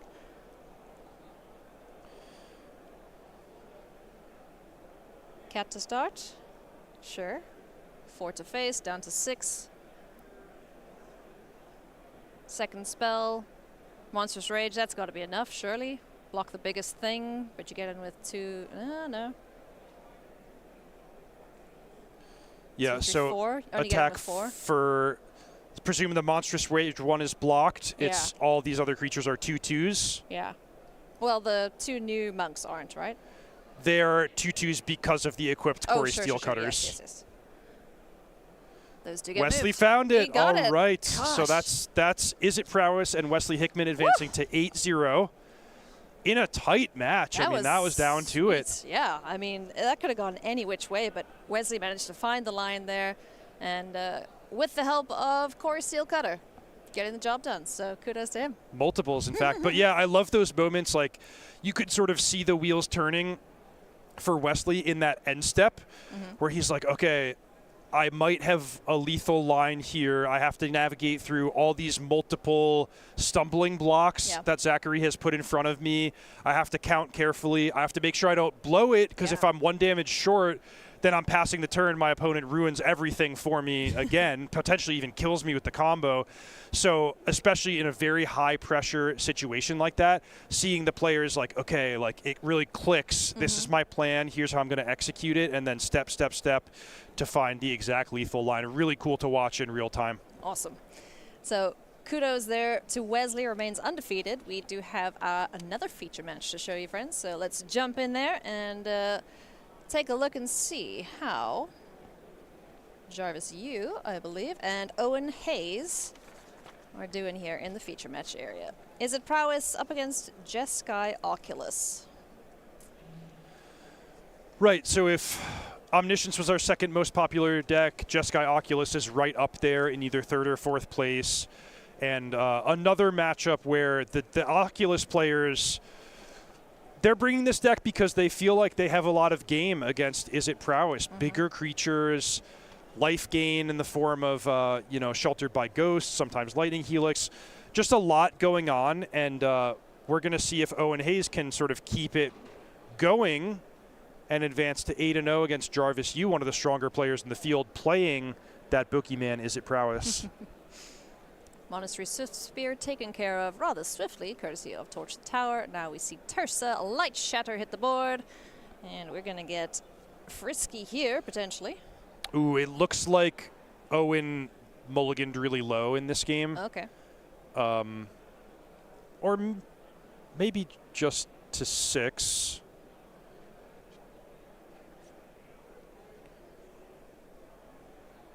So No, he mulled to 5. Yeah. Yeah, if I'm counting right. Yeah, so did mull to 5. But looks like he found a pretty decent hand. Hopefully has a way to revive the eyeball. That's a cute otter that Jarvis U has. It's difficult to make the existing otter token even cuter, but Jarvis he's brought something pretty special here. I'm not sure what that is. You put some googly eyes on things, it makes everything cuter. I think that might be his team's emblem, but I might be wrong. I'm sure chat can tell us.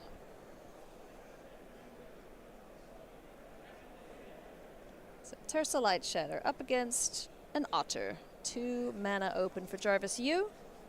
And again, both players undefeated, so at the end of this round, I believe we'll have only 3 players left undefeated if there were 6 in the last round. That checks out. Math. Not even once. Otter jumps in the way, and an instant speed spell will make it a little bigger. Can we find another one? Sure can. So Tersa gets taken care of unless Owen has something to say about it. Nope. Bye-bye. Helping hand, though. Can get the eyeball out the bin. Untap. Upkeep. Manifested red. What went into the bin? Oh, what you got? Creature? What is that? Fear of missing out. So Spell Pierce in the bin. And the Oculus has essentially replaced itself with another threat for later on in the game when it's necessary. Means the Floodmaw will bounce the Oculus, making it uncastable for the time being, unless Owen's able to get it back in the bin and resurrect it. Ta-da! It was the fear of missing out all along. Instant sorcery creature, not quite delirious.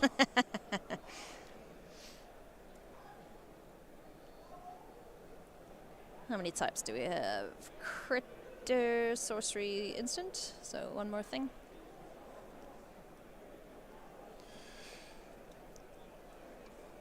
It seems to me that this position would favor Owen. Mm-hmm.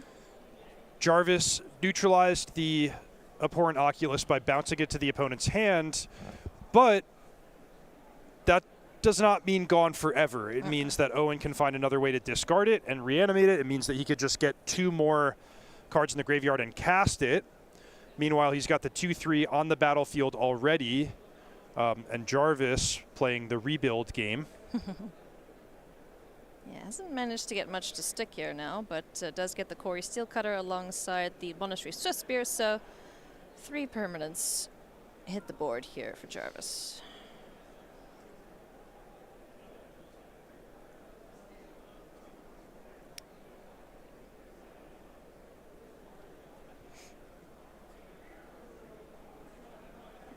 Trigger. In for some damage. Down to 15 goes Owen. Jarvis sitting at 12. Not too worried about life totals yet for either player. Oh, Steam Core Scholar. Nice. That's a really nice one. Oof. It's a clear way to set up the Oculus, either by discarding it or by discarding other cards. Just a way to get some traction in an otherwise awkward draw. Okay. Discarding Glacial Dragon Hunt. Sheltered by Ghosts. Nice. Did not set up Delirium, though, because that could have been fairly brutal to get a Delirious attack with the FOMO. But even as is, buffering the life total, taking away the Monk token, that's big. Sheltered by Ghosts. I remember when it was revealed, I was like, this card is very good. Yeah, right? Was it uncommon? Yeah. Mm-hmm. and proved to be. I mean, it's probably one of the best performing cards in the limited formats in Duskmourn. Yep, Jarvis is taking a look, making sure there's no delirium yet. Floodmore. Oh, you have to pay the ward for that. Yep. Floodmore bouncing the fear of missing out, and then the Steamcore Scholar getting burst out of the sky. I imagine flying around clouds is not the best idea when there's a lightning storm around. So now we know that Owen has the ability to hard cast Abhorrent Oculus, if that's what he chooses to do. Marauding Mako, and the hard cost, like you mentioned. And then my favorite play, which is to cast Fear of Missing Out. Not to set up your graveyard, but if it's just the last card in your hand, you discard nothing, you draw a card. That always feels That's pretty sweet. Really good. Will he? And, oh, interesting, okay. And Owen's done a really nice job of now gumming up the ground, so if Jarvis can't assemble something like a Slick Shot Show Off, then he's going to have a lot to fight through. Doesn't find a creature off of the Oculus, but like you mentioned, gumming up the board here quite well. Fear of missing out, Abhorrent Oculus in the air. Needs to be answered quickly, otherwise Jarvis is in for a world of hurt.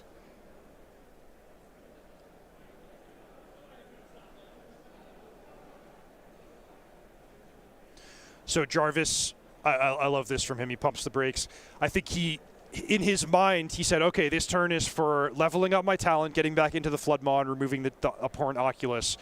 The reason he paused is he decided he was not going to launch an attack into the opposing blockers, and therefore he would rather have the ability to trigger prowess on Owen's turn so that his creatures would be more formidable as blockers. Nice. The downside, however, is enabling this harmonized play. So 6 of one, half dozen of the other. Glacial Dragon Hunt, able to take care of one of these creatures on the other side. Abhorrent Oculus getting in for some damage in the air. And Inti, Seneschal of the Sun, another sweet card if you're looking to discard some stuff.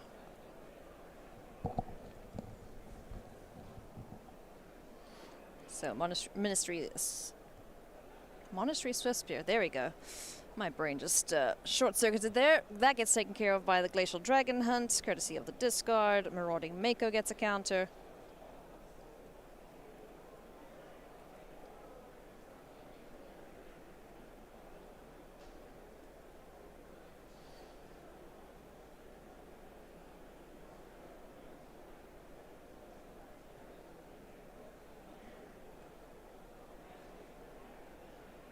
And now just keeping track of all the various triggers going on the stack here at the attack step. Jarvis is fighting, but I don't think he's going to be able to overcome the value that Owen has generated, nor do I think he's going to be able to steal the game with the big flurry of damage. So I think he's just in the mode of stay alive a couple more turns, but I don't think there's terribly much hope for Jarvis in this game one here. You know, Owen doing a good job of applying pressure and able to get removal in the mix here as well. Jarvis is down to 6. Generally, when we've seen Abhorrent Oculus trigger to manifest a creature, we have seen the Oculus player win that game. Yeah. That is a pretty common trend. Not as extreme as our Omniscience rule, but you definitely don't want Abhorrent Oculus sticking on the battlefield for a turn cycle, as it tends to bode. It's a ticking time bomb. Not well. Drake Hatcher now getting to wield the Quarry Steel Cutter for a turn. So good blocker for Inti, perhaps.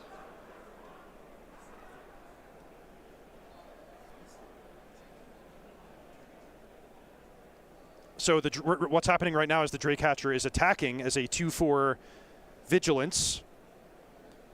Owen blocks with just the fear of missing out, which is exactly what I would do. And actually, a nice turn for Jarvis. Maybe I counted him out a little early. It's helpful that there's vigilance on the Draycatcher. So Jarvis, is it true that he could have created a monk token there? Because he cast the Draycatcher, he cast the Flood Maw as the second spell. He could have made a monk, though he wouldn't have wanted to re-equip. That would have meant not killing the FOMO. But that's a legal play, right? You make the monk, you don't equip. Yes. So there should be a monk there? I mean, it depends on exactly what you mean by should be. It is in a tournament setting, you can forget, but Jarvis did cast 2 spells with a Corey Seal Cutter on the battlefield. Yeah.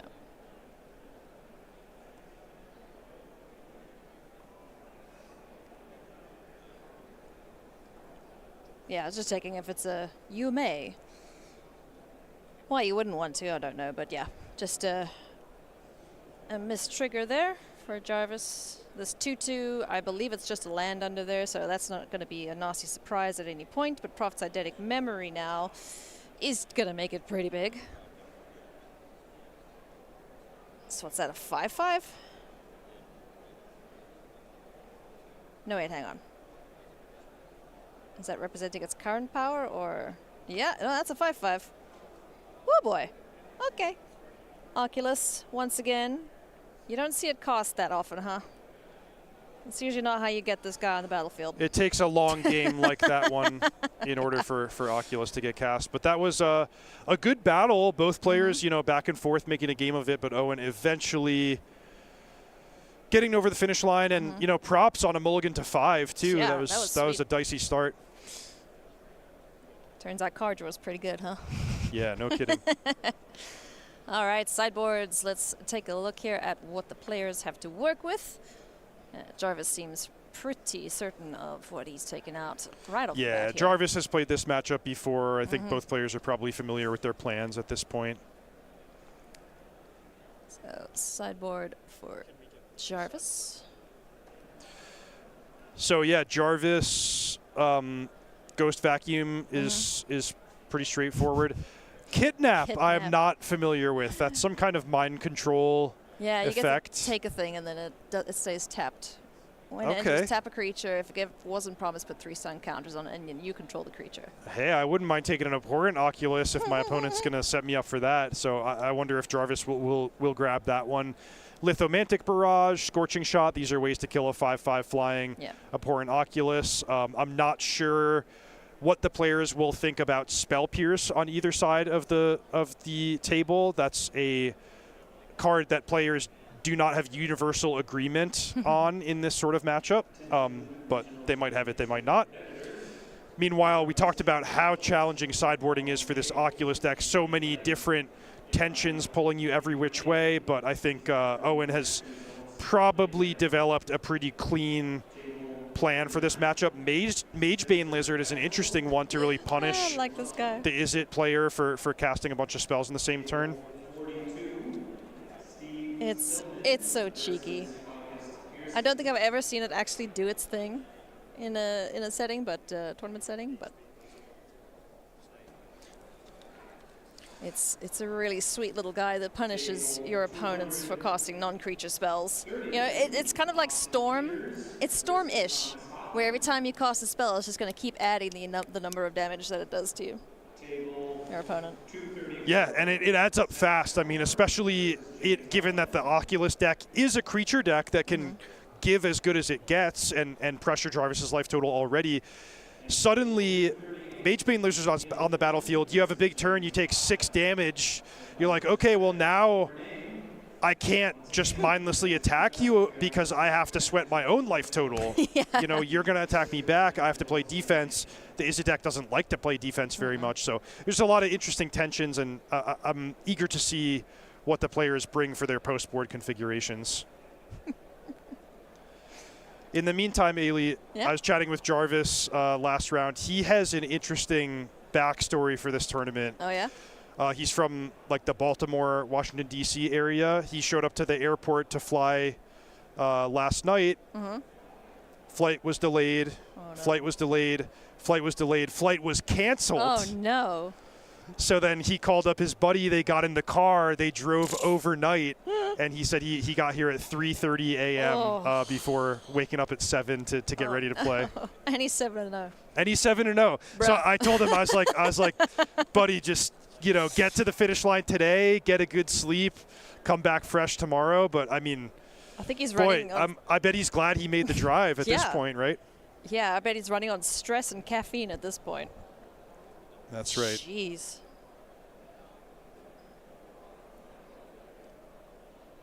Well, glad he made it here, and glad he's sitting at 7-0 because he can sort of relax now. You want to obviously go into day 2 with the best record you possibly can, but having wrapped that up already, it's like, okay, cool. If I fumble in the last 2 rounds, it's not the end of the world, but ending the day on 9-0 would be the ideal end here for Jarvis. Yeah, totally. When you get to this stage in the tournament, your attitude should just be like, look, every match counts. And if I lose and I wind up 8-1 or 7-2, I can keep that in perspective and be like, I had a great day, even though I ended on a loss.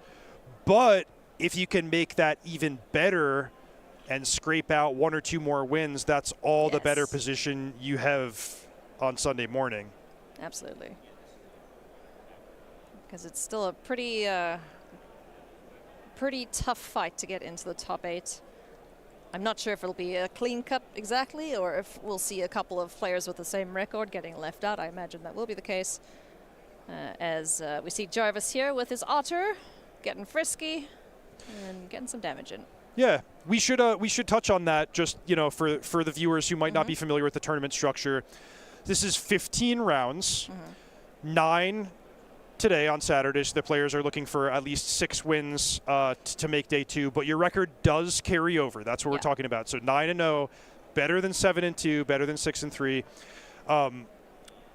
We're looking about in the range of that 12th win to be in the conversation for top 8, and the 11th win to be in the conversation for Pro Tour invite or deep in the prize money. So yeah, I mean, the only thing I can really say is every win counts. 7-0, you're not guaranteed to have a big payday, but you are in prime position for it. Plus, it just feels good. For sure. Not picking up any losses in the day.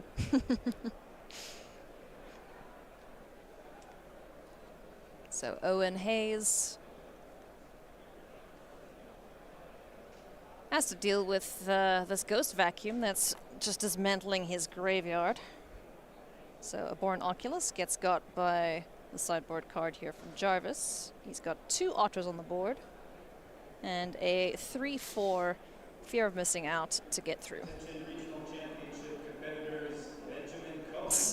He always has this card.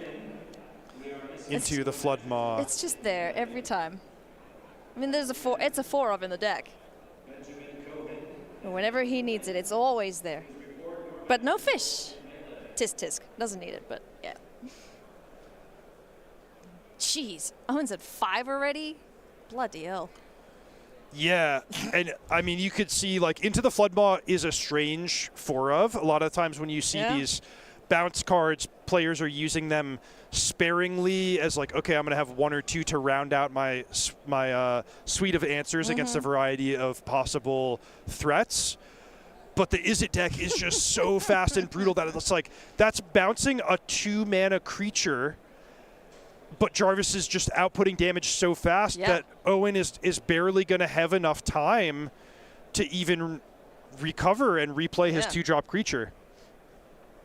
Things aren't looking super hot here for the Oculus deck, but at least on the plus side, he gets the play in game 3. Excuse me, he gets to be on. Yeah, he gets to be on the play in game 3. There it is. That's why it's a 4 of. That's been one of the evolutions of the Izzet deck over time, is moving from a start where people would have 4 burst lightnings or basically turning to the red burn spells. Then the metagame adapted to that with cards like Preacher of the Schism, which we've talked about, Drake-Hatcher as a creature for the mirror match. And then as a reaction to those new creature-based threats, the removal spells adapted too. So now you're seeing fewer Burst Lightnings, more Into the Flood Maws, more Torch the Towers, and this is just the dynamic of competitive, like sort of world-class Magic, is everyone's always trying to be one step ahead of the competition. One step ahead when you can be, but at least not one step behind. That's the disaster. All right, friends, if you would like to join us for future events, well, you're in luck because there's a lot of them. Take a look here. We've got Orlando in August. We have Baltimore in October, as well as Houston. So 2 weekends in October if you feel like making the trip out there. And then in November, it is going to be in Las Vegas. So starcitygames.com/SCGCon. We got Spotlight Series. We have regional championships. We have so much more at these events than just what you see on screen. So do come check it out. Come check out the Magic Artists. Come check out singles. Come trade some cards in. You know, come and play some Commander. Whatever floats your boat, pretty sure you can find it over here. I've got my eye on Spotlight, the Spotlight event in Baltimore. There's a lot of the East Coast Magic crowd that's here in Hartford, I think, will also be looking at that one in October. So just basically keeping my eyes and ears open for more information about that event as it rolls out. Because that's that Spotlight Series, the theme at least is to be announced. So I bet it'll be cool though, because so far so good. Most of them have been cool. Yeah. Turns out we have a pretty cool hobby. A pretty sweet game. Storm Chaser's talent hits the board here, first and foremost for Jarvis, who land go, I should say, Steam Core Scholar on the stack, draw some cards, and manages to find an Oculus, chucks it in the bin. Torch the Tower gets rid of the flying threat, and Ghost Vacuum hits the board and starts eating the graveyard once again. Oh boy. Jarvis has got to be so happy to have that Ghost Vacuum here, because Owen has, set up a situation that in game one was devastating, right? Getting that Oculus where it can be reanimated, then if it's bounced, the game starts going long enough where you can set it up again. Yeah. But Ghost Vacuum taking a lot of the possible routes of attack away from Owen. You see he's forced to discard his helping hand, so going from, oh my god, I've got the best thing my deck can do, to now, okay, I'll just cycle these cards and try to find something better. Essentially an onboard counter spell. It's just like, oh, right, I'm not going to bother about that then, so let's just go Tersa Light Shatter and discard some stuff to make this Mako a little bigger. On the other hand, Owen is not slowing down in terms of just adding more non-graveyard threats to the battlefield, pressuring Jarvis's life total. I don't know why, but I just find the art so funny too. It's like frog. Surprise! Away it goes, the little Mako with the 2 counters on it, so Tersa remains. Where does Jarvis turn to now? We're stocking up.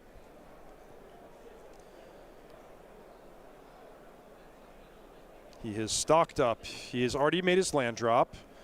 Might have to take a little more medicine from the Tersa Light Shatter, but at least he's not getting comboed by the Oculus.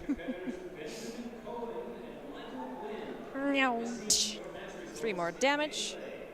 Down to 13 goes Jarvis. What's your follow-up here, Owen? What you got? The Magebane Lizard! Yeah! And a Mako. All right, so now we get to play the fun game of how many non-creature spells are you going to cost, Jarvis? I also want to see Ghost Vacuum do its thing, because it's not just, oh, I'm going to eat your graveyard. It's a, yes, I can cost all these things. That comes up, yeah. Yeah. It doesn't come up often, but it'd be great to see. It's on my bingo card for the weekend. As well as this Magebane Lizard doing some stuff, so. Right. Okay, Scorching Shot, that's a good one. Takes care of the Lizard. Boo. It's still got its little cheeky hit. Yeah, it got some retribution there.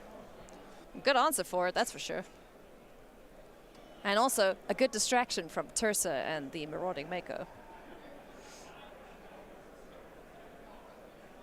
You know, I've changed my mind. There's one good thing about Planeswalkers, and that is that it's distraction tactics. It's like, oh, I'm at 5. Here's a Planeswalker. Look, go hit that. I really like the configuration where you have like a Planeswalker and one blocker.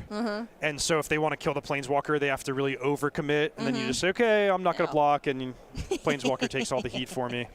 Love it. You get a free turn. Tursa, dead, but not. As a replacement joins the fray once again. Marauding Mako gets a little bigger and can swing in here for 3, unless we have something else before combat. 6 cards in graveyard. That's 1 away from Tursa's extra text box coming into play. Yeah. Oh, wow. Look at this. Ooh. What? Sheltered by Ghost is going to exile the Ghost Vacuum, but more importantly, just be another big life total swing. And Jarvis can ill afford to pay for that ward in a game where he's scrambling to come back from behind. Goodness me. Owen Hayes has 0 chill right now. Sheltered by Ghosts, taking away any potential for that Ghost Vacuum to pop off. Jarvis Yu has 2 things that he needs to deal with, one of them having wards, so a blocker and a removal spell needed to stay alive. Oof, I say. You said it.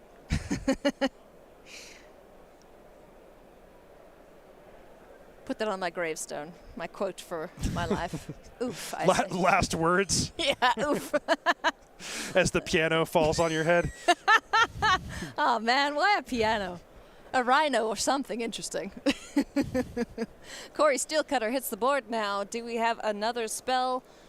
Stock up. Yes, we do. Okay, we need a so removal. Jarvis looking for maybe Torch the Tower into the Flood Maw. Ideally, Torch the Tower. Yeah.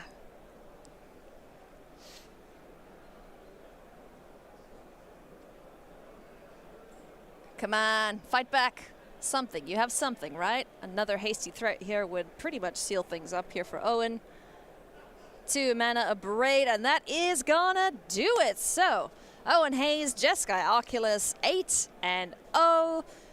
That was a sweet matchup. That was great. Yeah, we got a good taste that round of 2 of our most important matchups in Standard. Yeah. Izzet Prowess taking on a couple of the top challengers. 1 win for Izzet, 1 loss for Izzet, but we're going to have a great rest of the tournament. I mean, there's a lot of players with a lot of strategies that are showing quite a bit of promise. And we get to see one more round of it today, friends, so we're going to take a short break. When we come back, we'll see if any of our players can remain undefeated.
back, everybody, to coverage of the regional championship here in Hartford, Connecticut. I'm Ailey Loney alongside Reed Duke, Hall of Famer, Pro Tour winner, all-around nice guy, and knows a lot about Magic. Turns out you don't get all that fun stuff without knowing a thing or two about the game. And I get to test you in this next round, friend, because we are going to be checking out, in round 9, our final round for the day, an Is It Prowess mirror match. So. No, I only do black and green. So, yeah. Sometimes red, right? Yeah. Sometimes red. Sometimes I guess I'll talk about the red cards. Yeah, we can talk about those, but let's take a quick look-see who is going to be holding those cards. It is going to be Alex Bianchi versus Wesley Hickman. We currently have 3 players undefeated. 2 Is It Prowess, 1 Jeskai Oculus. Reed, what do you make of the standings as they are right now? It's about what you expect. You know, if you come in with a snapshot of the metagame, which, as we described, was tons of Is It and then a bit of everything else, and then the top of the standings is pretty reflective of that. It's what, one third, maybe a little bit more than 1/3 Is It on this front page here, with a variety of 1s and 2-ofs in terms of folks having good success beating up on Is It and navigating the rest of a challenging field. So we do have a deck that is defining the metagame. It is the most popular and successful deck. That's Is It Prowess. Yep. But we have lots of other decks that people can bring and be successful and do it their own way. Oh yeah, I mean there's just so many different archetypes even on this page between these 16 players. Let's take a quick look at page number 2 to see how those friends are doing. Hey, same party. I think this is the first time I've seen him here, and it's just like boom, 7-1. Yeah, I checked earlier in the day. Sam was 3-1 when I checked in on him, and so he's had a good run here. But nice. Really, really strong player playing the deck of the tournament. Most popular and successful archetype, Is It Prowess. So no surprise to see him doing well. And yeah, just another page of a nice mix and plenty of cool stuff hovering just below the surface here. Yeah, awesome to see indeed. 3 players undefeated, as you mentioned, so only 1 may stand as our undefeated player of the tournament. So who's it going to be? Well, it could be 2 people, because the other 8-0 is in another matchup against Chris Patella, who is technically undefeated, but there's a draw, so I don't know. A 9-0 is what you're aiming for here. So. The one thing we can definitely tell you is we will have a 9-0 Is It player. Yes. Presuming our feature match reaches a natural conclusion and somebody gets out of the match with a win. There you go. But yeah, you know, last round we had we had Is It versus Omniscience and Is It versus Oculus, and we said those were 2 of the most important matchups in Standard. Here's the other most important matchup in Standard, which is It versus Is It. And, you know, a lot of the card choices, it is. A lot of the card choices that people are making are with this matchup in mind, so it's important to have the context. We want to show you this to give you a taste of what it's all about and highlight, hey, what are some of the different choices people are making in deck building, sideboarding, and gameplay in order to approach this really, really crucial matchup that's helping define the tournament. All right, well, tournament-defining matchup, go! The players are ready to rock and roll. It is round number 9. Alex Bianchi versus Wesley Hickman, both on Is It Prowess. Who's going to walk away with the W?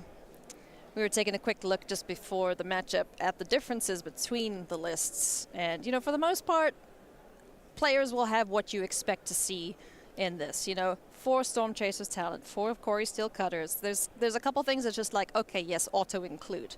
But the differences is where it's pretty interesting. For example, Wesley Hickman playing 2 copies main deck of Spell Pierce, whereas a lot of the other decks don't really care about counters until sideboard.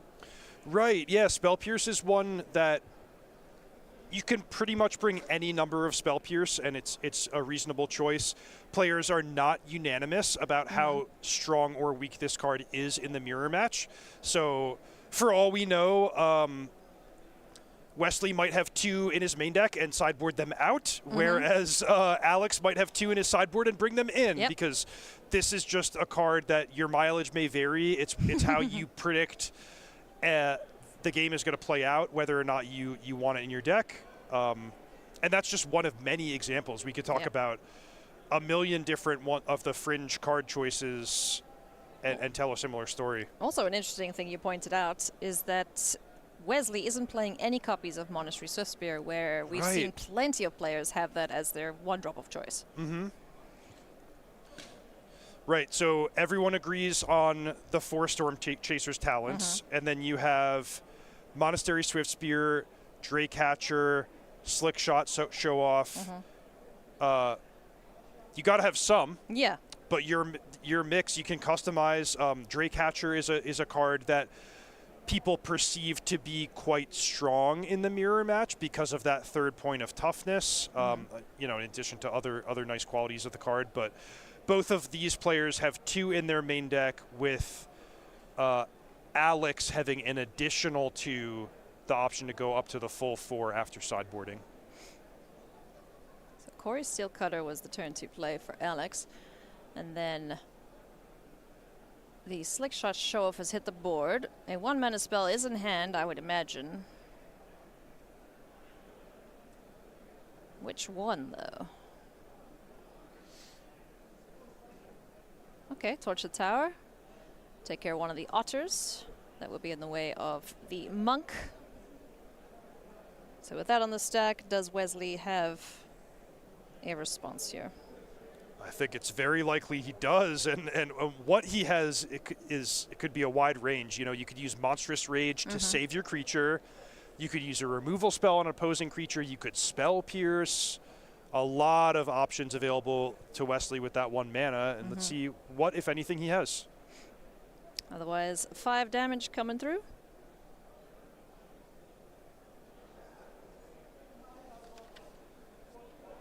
Into the Floodmaw, sends back the Slick Shot.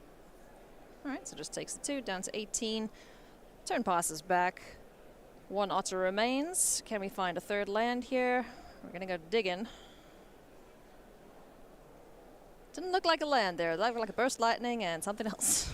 Yeah, no land, but the Burst Lightning is nice because you know the Slick Shot Show Off is gonna come back down, and you pointed out earlier that that's sort of a unique case in the deck because it doesn't have actual prowess. It only pumps its power. So even if there's a flurry of action, you wind up with a 7/2 Slick Shot Show Off. Burst Lightning should still take care of it. Pew! Like a little glass cannon. Not so slick now.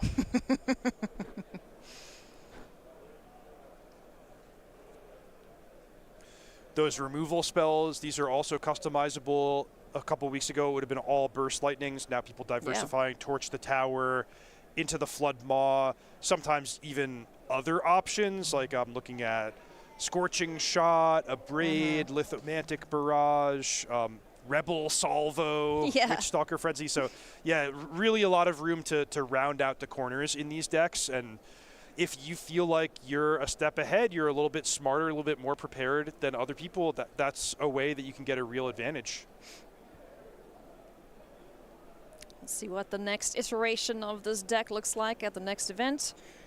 That'll be happening at the end of May, SCG Con Indianapolis. But it is modern, so we'll have to wait before we see what it looks like from there on out. Burst Lightning did indeed take care of the Slick Shot Show Off. 1 mana up from Wesley, and Alex having a quick think here as to where he wants that card to go before swinging in here with both monks.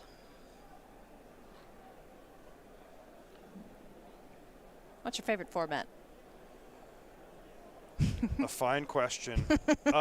I tend to say that my favorite of the constructed formats is Legacy. That's just one that has always really resonated with me and I've had a lot of fun with.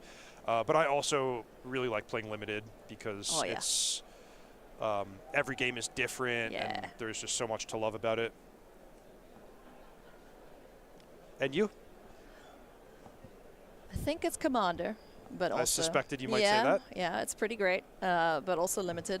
Like that was my first love when I started playing Magic, was realizing, oh hey, I don't have to play a constructed deck. I can just go and play something different every week. So yeah, definitely got into that.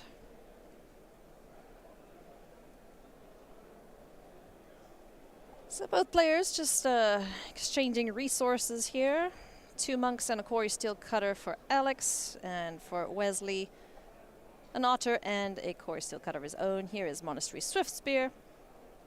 And follow up, what you got? You gonna bounce the thing? Nope, we are gonna make another monk.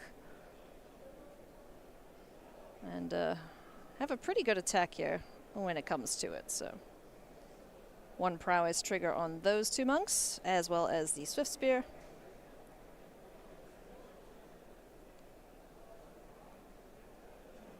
And do we like the top card of the library?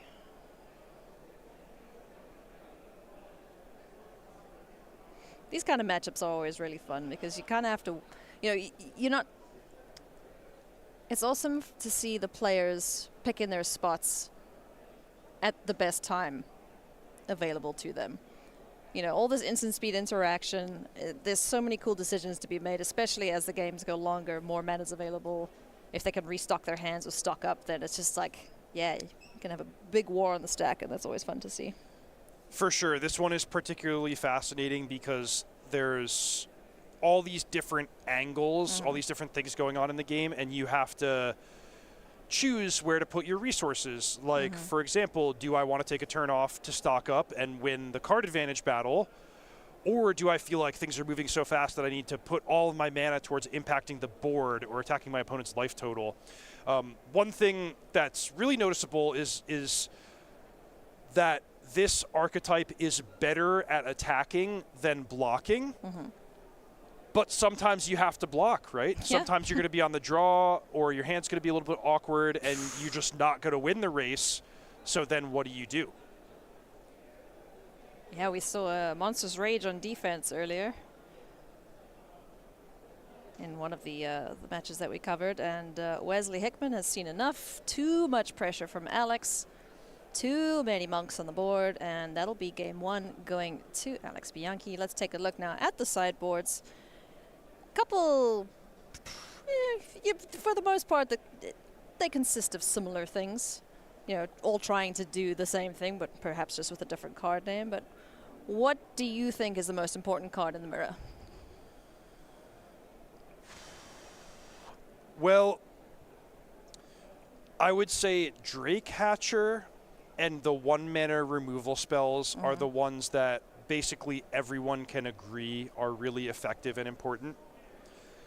Then you go down to the next tier of cards where it's like they're either effective but a little bit less efficient, or they're situationally really good, which that's the category that Spell Pierce falls into. It's, you can envision amazing turns for Spell Pierce where, hey, you stock up, I'm going to Spell Pierce on a turn where I'm double spelling, or I'm setting up a big Monstrous Rage and I Spell Pierce your removal spell to set up lethal.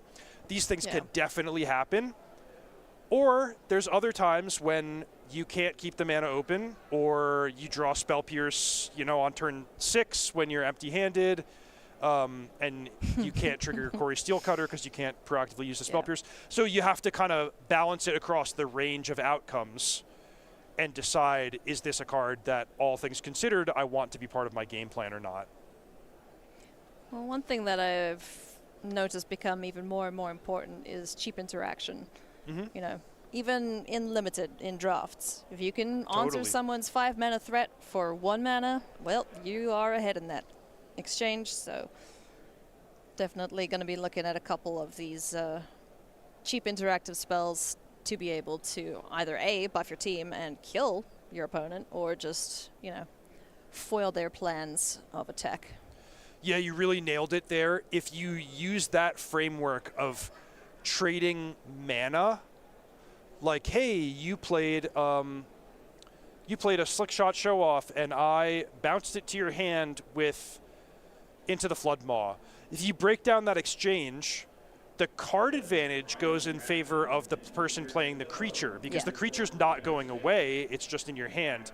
But the tempo advantage and the mana advantage is going in favor of the player who casts Into the Floodmaw.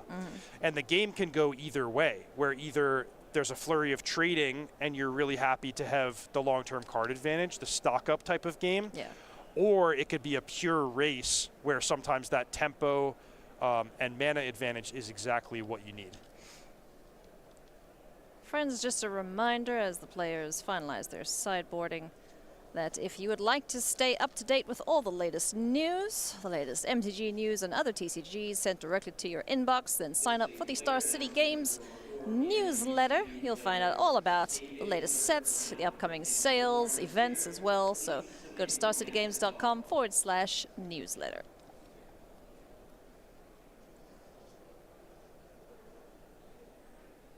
Do you think they're stressed out right now?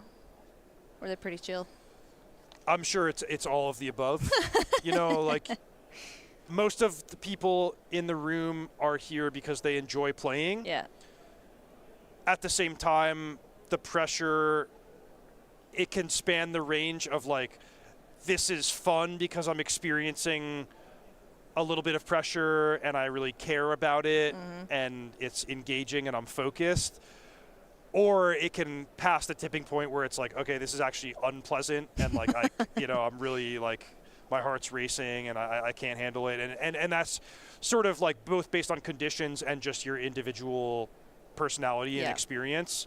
But I get the impression from these two that they're having fun, they're happy to be here, they're trying their hardest. So certainly, I hope that's the case. I want the players to have fun and appreciate these moments, even if they are.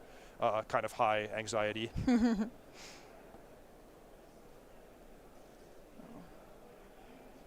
If they are stressed out, they're certainly not showing it. Cool, calm, and collected on the outside. I do like plenty of players' approach as, just one game at a time. That's it. That's all you can do. Yeah, don't worry about the game you've punted last round or the upcoming games tomorrow, because you can't do anything about those right now. And perspective, right? What's the worst thing that could happen? You lose this game, you end your day 8-1. Yeah, that's still pretty damn nice. good. It's a pretty nice worst case scenario.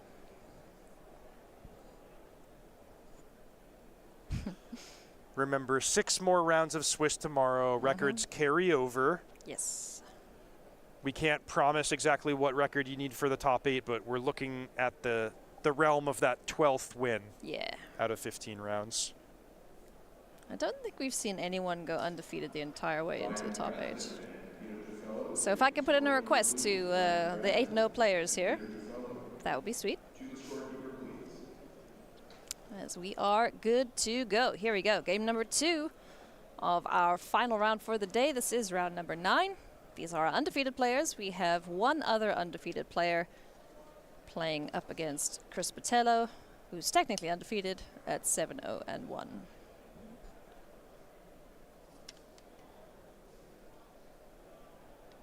Nothing's on the board yet. What is this, guys? Come on. Yeah, there we go. The first spell being cast on turn 2. Are these the same decks that we were watching last game? Unacceptable. Into the Floodmore, bouncing the Otter. Get out of here. Storm Chaser's talent just seems like, I don't know. It doesn't seem like it's going to stick around too much longer without this tiny big enough. Because that was the whole appeal of it, right? Just to get that spell back all the time. Yeah, exactly right. So in this deck, it's almost like a 1/1 prowess, which is fine. That's that's what you want. You want more 1-mana plays that fit with the theme of your deck. But we haven't seen a whole lot of shenanigans of people leveling up to level 2 and 3. Level 2 you see once in a while for sure. That's usually when they don't have anything else to do, which fair, sure. Get an opt or something cheap to do or get stock up back. That's kind of best case scenario at the moment with Storm Chaser's talent. So that was a braid on the Corey Steelcutter, which you do what you got to do, but that's actually not a good exchange, right? Alex was able to kill Wesley's best card, but he's already taken 2 damage and left behind a Prowess Monk token in the exchange. So, if you do that too many times, Alex is just going to fall further and further behind. Alex needs to get something of his own on the board. Did have a Drake Hatcher, which was swiftly dealt with, courtesy of Lithomantic Barrage from Wesley. So I would love to see this card stick around and make some Drakes, because I think it's a really cool inclusion in this list. Provided it's not getting killed.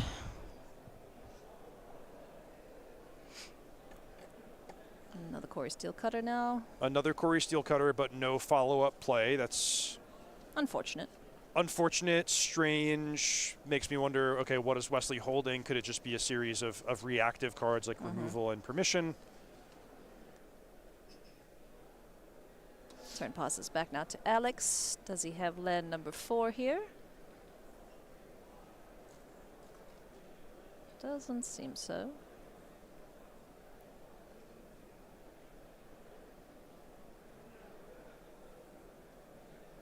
So Wesley just waiting to do something.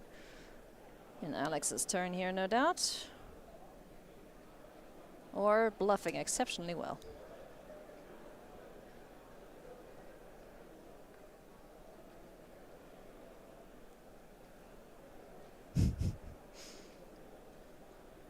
All right, Drake Hatcher number 2. Does this one get to sit? That looks like it.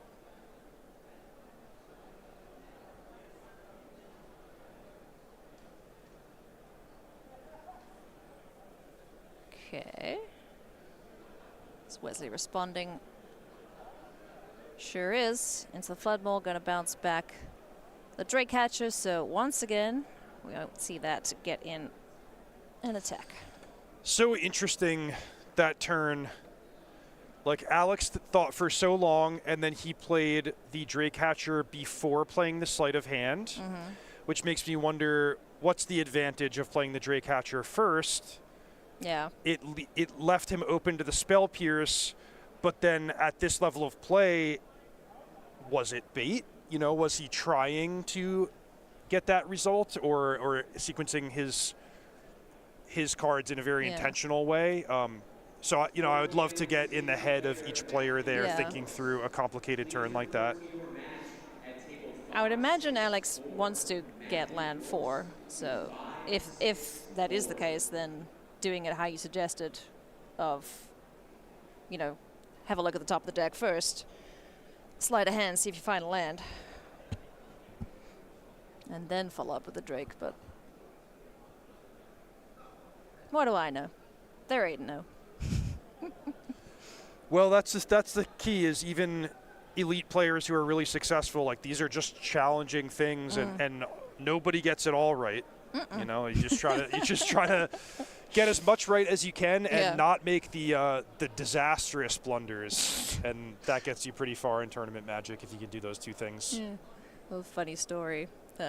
In the Denver event, when we were watching you and LSV throughout the tournament, LSV made a questionable attack, which ended up in a creature dying to a Reacher. And Paul's like, what did he do that for? And then Paul tells me afterwards, he's like, yeah, no, he says, yeah, I just threw away a creature because he forgot that it had reach. Yeah, it happens, like, happens to the best. It happens all to the time.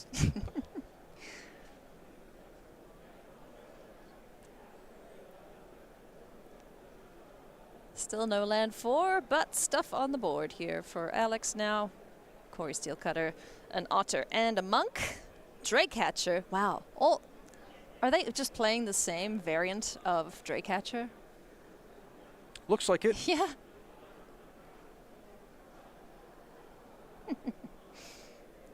Prowess triggers. 2 spells cast. And a pre-combat Monstrous Rage to get that Monk token attacking as well. Yeah, Wesley in the really desirable position of, I have a strong hand and a Corey Steelcutter, and you're tapped out. So catch. I'm just going to slam. Yeah, catch. Exactly. 1, 2, 3, 4, 5, 6, 7, 8, 9, 10, or 11.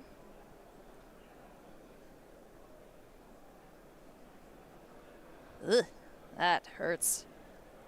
And no real decent blocks here, barring trading the 2 Corey Steelcutter Monks.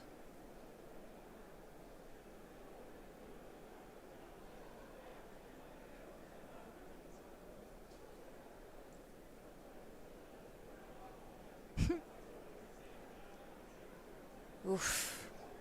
Not looking hot here for Alex in game 2. But this is kind of what you expect, you know, with Wesley being on the play, down a game. This is the one he needs to win, so. Right. We talked about that exchange where Alex abraded the Corey Steelcutter, and that's the best you can do, you know, rather than just let it go uncontested. But it's a bad exchange, and then Wesley just had another one. So there's a lot of randomness there. And hey, Corey Steelcutter is the best card in the deck. How many are you going to have in your top 12 cards? Yeah. If it's 0, that's one thing. If it's 2, and I, you know, took great pains to kill the first one, you get to stick one anyway. That's kind of an uncomfortable situation for Alex to be in. Alex now deciding how he wants to block. If this Otter's getting in on the action as well, well, it's certainly not in either way, as Into the Flood Maw will get rid of it. Some damage blocked, but there's a lot coming through now with these 2 unblocked Yeah, monks. is it maybe 9 damage? Yeah, that's one that's got 2 prowess triggers on it. Plus the roll and the buff from Monster's Rage. 9 damage. Yowza. Okay, you got any miracles on top of the library there, Alex? Another card that's fallen a bit out of favor is Pyroclasm. Yeah. A couple weeks ago, you would see 1 or 2 That would be copies. so good right now. It would be good here, but it's another one that's it's variable in you know how nicely it can hit. For sure. By the way, Wesley at least has kept in some number of copies of Spell Pierce. All right. So some blockers. Is that enough, though, with 4 attackers on Wesley's side of things? And doubtless some interaction in hand. Even if it's a 5th land, that's a level up. Oh, he's already on level 2. Never mind. Maybe Alex bought himself a turn. He's doing what he can. He put a lot of toughness out there. Yeah. 7 toughness in total.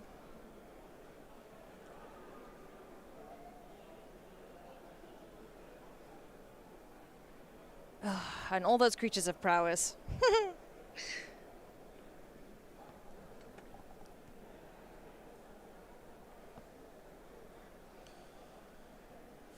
So is Wesley just on 1 freshly drawn card as the only thing in his hand? I believe so.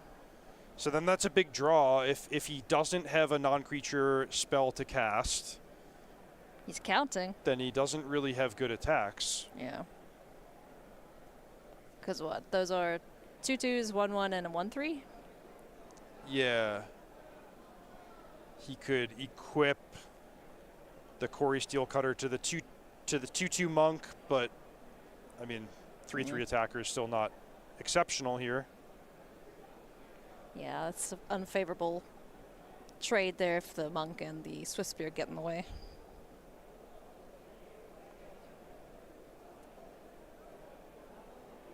I think this is the slowest we've seen the Izzet players go. Yeah, certainly seeing the post-board dynamic here is interesting because so far we've mostly seen the Izzet deck play one way, which is fast and aggressive. But here, this game started out a bit slower. You see some extra removal coming in off the sideboard, like that Lithomantic Barrage. Yeah. There's more trading. Oh, the Abrade as well. So, yeah, like just the pacing is different in these post-board games, and the players have to value different things. All right, getting in with everyone except for the unequipped monk. Or unenchanted monk. So 2 blockers.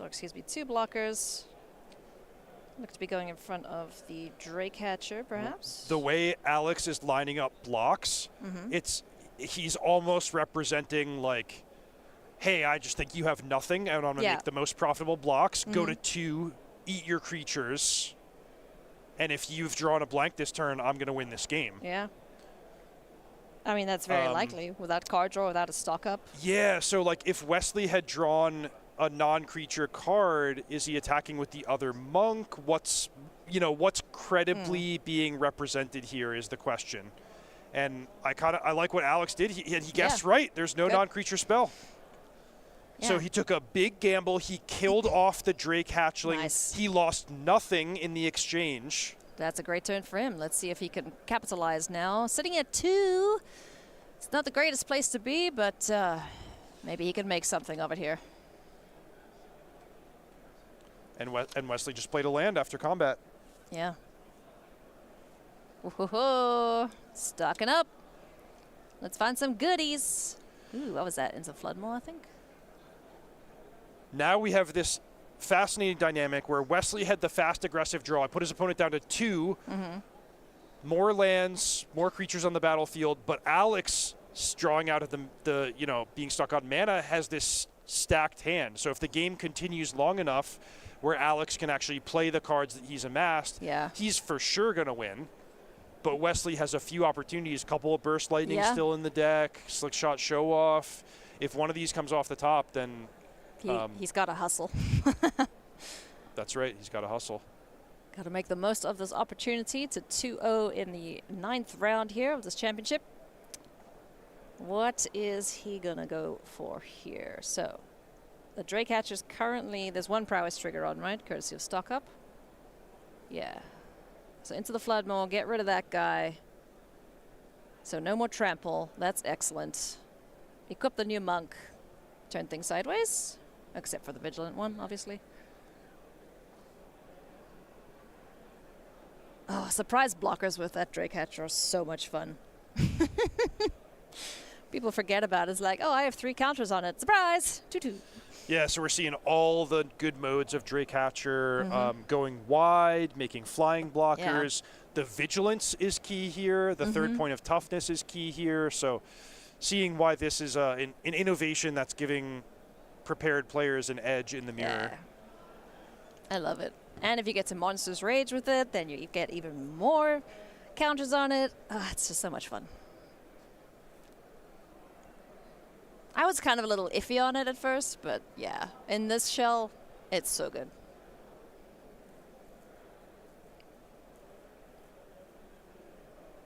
Does Wesley need 2/1 to block? So after all that, Alex decided to attack with only the Drake Hatcher. That's fair. So Wesley can basically chump block, which would result in preventing 3 damage and effectively trading the monk for the Drake that now doesn't get created. So it does make sense, I think, to block. He's looking for Burst Lightning, please. Yep. It's going to ask for a 1-time from the library here for Wesley. If he just drew a land, then he could choose to level up his talent to level 3. Isn't that 6? 1, 2, 3, yeah, 4, 5, 6. If his draw was an untapped land. Spire Bluff Canal, so the actual worst draw in the deck. Yeah. Just bar none, the worst thing he could have drawn. You feel for him a little bit. Yeah, that's rough. Corey Steelcutter number, what's that, 2 or 3? 2 from him, I think. And stock up. Good grief. So I'm going to guess that Wesley has exactly 1 more draw step for exactly Burst Lightning. Yeah. And if not, he's probably going to die on Alex's next turn. Yeah. That is so much power on the board now. So many extra bodies. And just getting to look at extra cards now, too. That's rough. For what it's worth, I'm saying exactly Burst Lightning. Yes. But in addition, there's 8 cantrips and 4 stock ups that can find Burst Lightning. So it's not quite as bad as it sounds. Yeah, it's not just the 2 of. I mean, he's probably got more in the sideboard, but no, actually doesn't. So 2 Burst Lightnings, but definitely ways to find it. Not tutors per se, but pretty damn close to it. Into the Floodmaw. Monastery Swift Spear. Hell yeah. More goodies. And a Torch the Tower. Has he played the 6th land? I don't think so. I'd be tempted to keep a land here and some interaction in case of emergency. I think he did play a land this turn because if you remember, he was stuck on 3 for a while, and it was stock up into the 4th land, and now 5th land for this turn. And we believe next turn he'll be able to assemble some kind of lethal or devastating attack. One would hope so, with the amount of cards he's seen.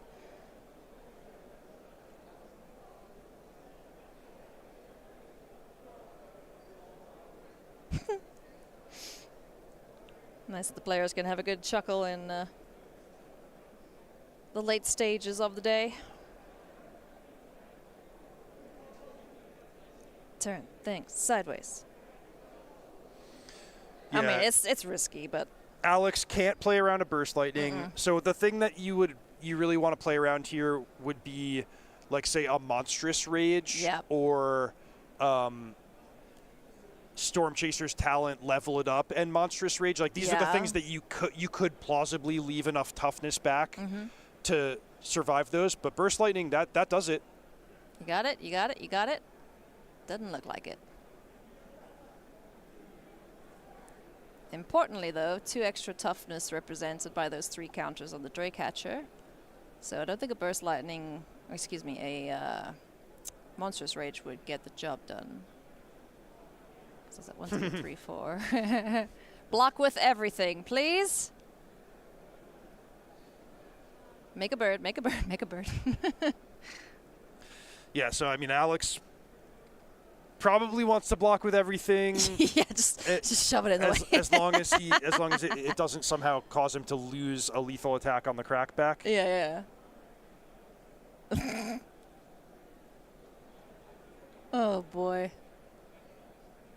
Yep, just doing the butt check. So 3, 4, 5, 6, 7, 8, 9, 10, 11. Can you do 13 damage?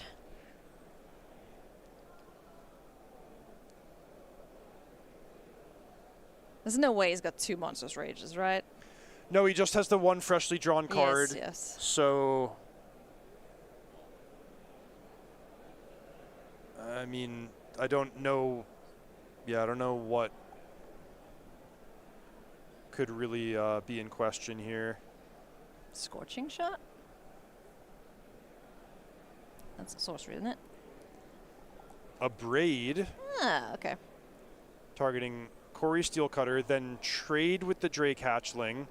So Wesley has decided to use that turn to try to reduce Alex's ability to assemble lethal, but I think, yeah, even a single spell is going to do the trick. And Alex Bianchi is our 9-0. Maybe only 9-0 Maybe player? only 9-0, yeah. We'll find out from the backup match, but what an excellent way to end the day here for Alex. And Wesley, 8-1, you got to be pretty happy with that as well. And he gave himself chances, right? I mean, the opponent sitting at 2 life for, what was that, 3 turns? Yeah. So you can go home saying, hey, I was 1 Burst Lightning away from maybe being 9-0. Oh, man. Super sweet game. Great to see how the matchup plays in this mirror between the Is It Prowess decks. Doubtless we'll see plenty more of that tomorrow as well, friends. And we're going to find out about our other player if... Oh, yeah. You want to watch another game, Reed? Yeah, it sounds like we can they're watch in game 2. Let's go. Live. Not even pre-recorded. Not even pre-recorded. So all right. We're going to get all the action. Hold tight. We're going to see if we have 2 undefeated players. Oh, he's up 1-0. Jeskai Oculus, wow, he looks to be in a pretty decent position here. We've got an Overlord of Mistmoors, a copy thereof, I am assuming, for Chris Patello, and 2 insects up against Tursa. Prophesidetic Memory.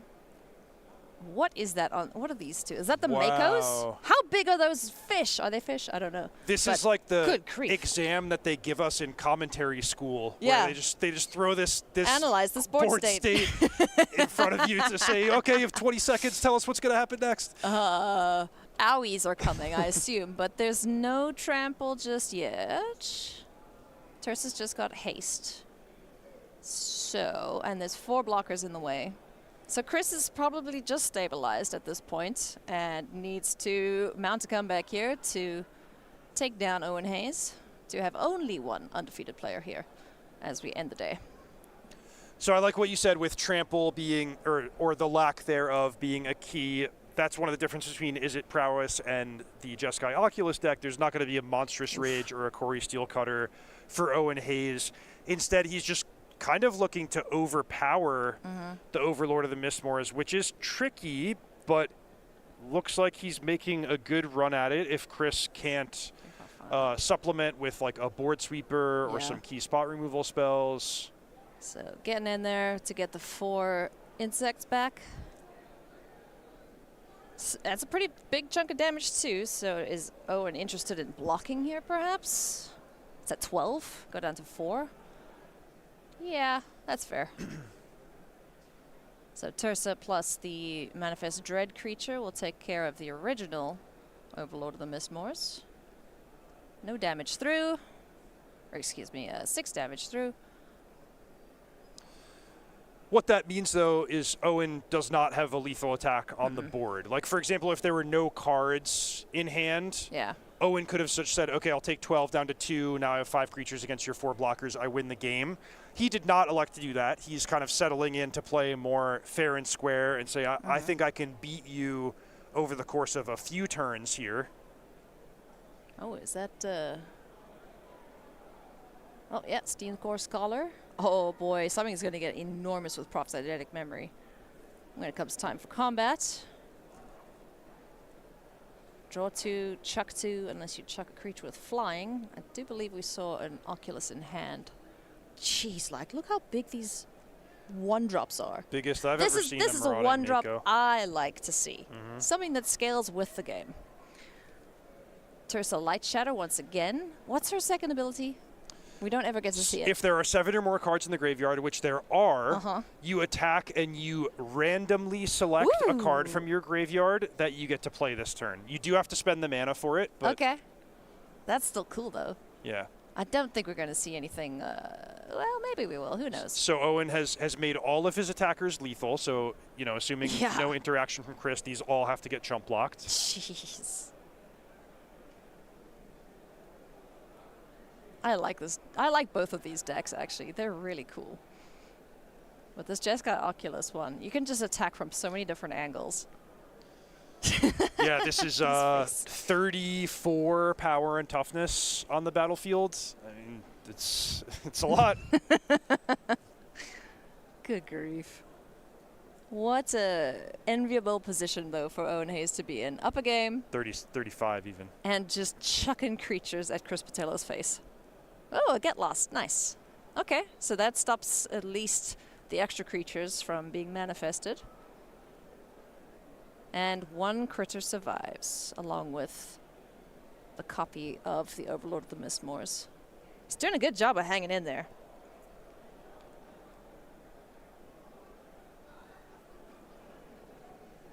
Follow up here from Owen. Do you have another... No. Okay, no other revival spell, so... Do just see a land explored off the top of the library.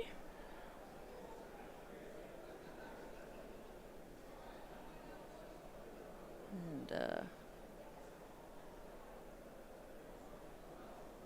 gonna destroy a land there and go find a basic. So do we think Chris is on, you know, Sunfall or Bust here, or Day of Judgment or Bust? Oh, I don't know. I'm not sure if he's playing Sunfall. I guess he could have another Overlord, and, you know, with no trample, like, you can just keep putting a million blockers on the battlefield every turn, but... Let's see. What's he got on his sideboard? He's got... He's got Day of Judgment, Split Up. Split Up would be pretty neat. Elspeth's Smite in the sideboard, too. No other big sweeper. Just he's the one. He's passed again, so there's no board sweeper. Let's see first if Owen can make the Steamcore Scholar into a lethal attacker. If he can, then we're going to be... yeah, that'll do it. Botello is going to be put to the test of does he have an speed interaction. Yeah, I think he's going to get that to a 5/5 at least. Is Chris interested in countering this, perhaps? I think I would be. Yep, no more lies. No, thank you. Oh, so interesting. I was about to get on my soapbox and say Owen should have considered using the map token before drawing the cards with Steamcore Scholar, but actually I would have been, you know, had egg all over my face if I had done that potentially and walked into No More Lies, but the players have one another's deck lists, so it's good to be aware of the various interactive points your opponent can have access to. It seems likely that No More Lies is the card Chris drew for the turn. if he didn't have it last turn and, you know, he doesn't have a board sweeper, that would make sense. So we are going to see a bunch of counters now put on this fourth attacker here. Only 3 blockers up for Chris, so he has to have a piece of removal to once again stay alive. He, on the board, will be going to 1 because the Steam Core Scholar will be a non-lethal. Ah, okay, yeah. I thought you drew 3 cards. 4/4 attacker. Yeah, right. So Chris surviving at 1. Notably, you know, if he can connect with the Overlord of the Mistmores, he can win the game. Owen's at 4, but that would require something pretty special. I don't know, stock up into 2 get losts or something. But as long as stock up is in the deck, I would say don't count it, you know, either player out. All right, Chris. Yep, knock the top of the deck. What is it? Anything good? Oh, yeah. My God! That's lethal. Chris Botello, you are part cat. How many times did he survive a full-on out? Jeez, like, that's amazing. All right, no, Mr. Producer Man, we are 1-1. You do not take us out of this matchup. I want to see how this plays out. Are you guys sure that wasn't pre-recorded? You didn't script that for us. That was so cool. The top of the deck. Doot, doot. Yes, please. Okay, Chris Botello hanging in there. I hope you guys don't mind us seeing the rest of this matchup, because I'm into it. That was absolutely outrageous. Ooh, I love that. 2 blockers, you think, yeah, I'm fine. No, no, no. Big old dragon doesn't like things. Oh, man. All right, so yeah, we jumped into this matchup as it was still going on. Our main feature match ended pretty swiftly. If you're just joining us, that was Alex going 9-0, I believe. That's right. Yep, Alex Bianchi going 9-0. So can Owen Hayes become the co-leader of the regional championship? We'll find out. So it looks like Owen kept 7 on the play. Maybe not. Maybe he's shuffling. I can't really tell. I think the dice are... both players down to 6 down then. to 6, okay. Yeah.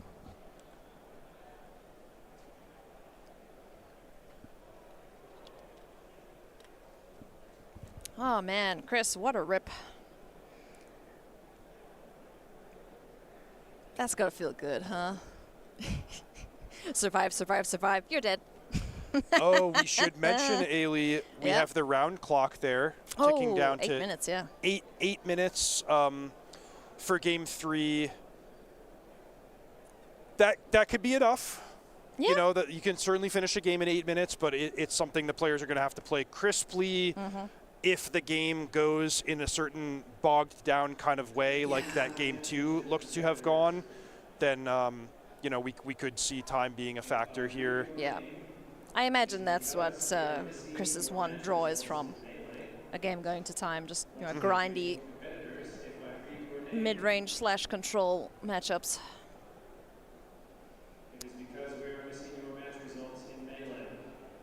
Are the players happy with this hand? Let's find out.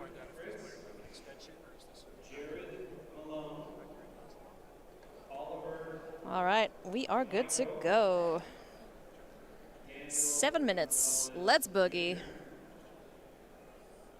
Chris surveilling. Does he like what's on top of the library there? Does not. So, Fountain Port in the bin.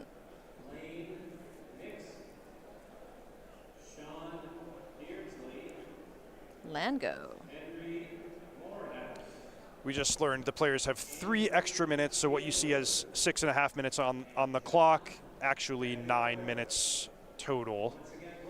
So just think of it like time zones, right? yeah, exactly right. Just add 3 onto it. Okay, there we go. Now it's updated. So change the equation, says no thank you, but Spellpierce says get out of here. I want Prophet's Eidetic Memory on the board because this will certainly win Owen the game quickly if he's able to get some creatures on the board. Stock up. Let's find some monsters.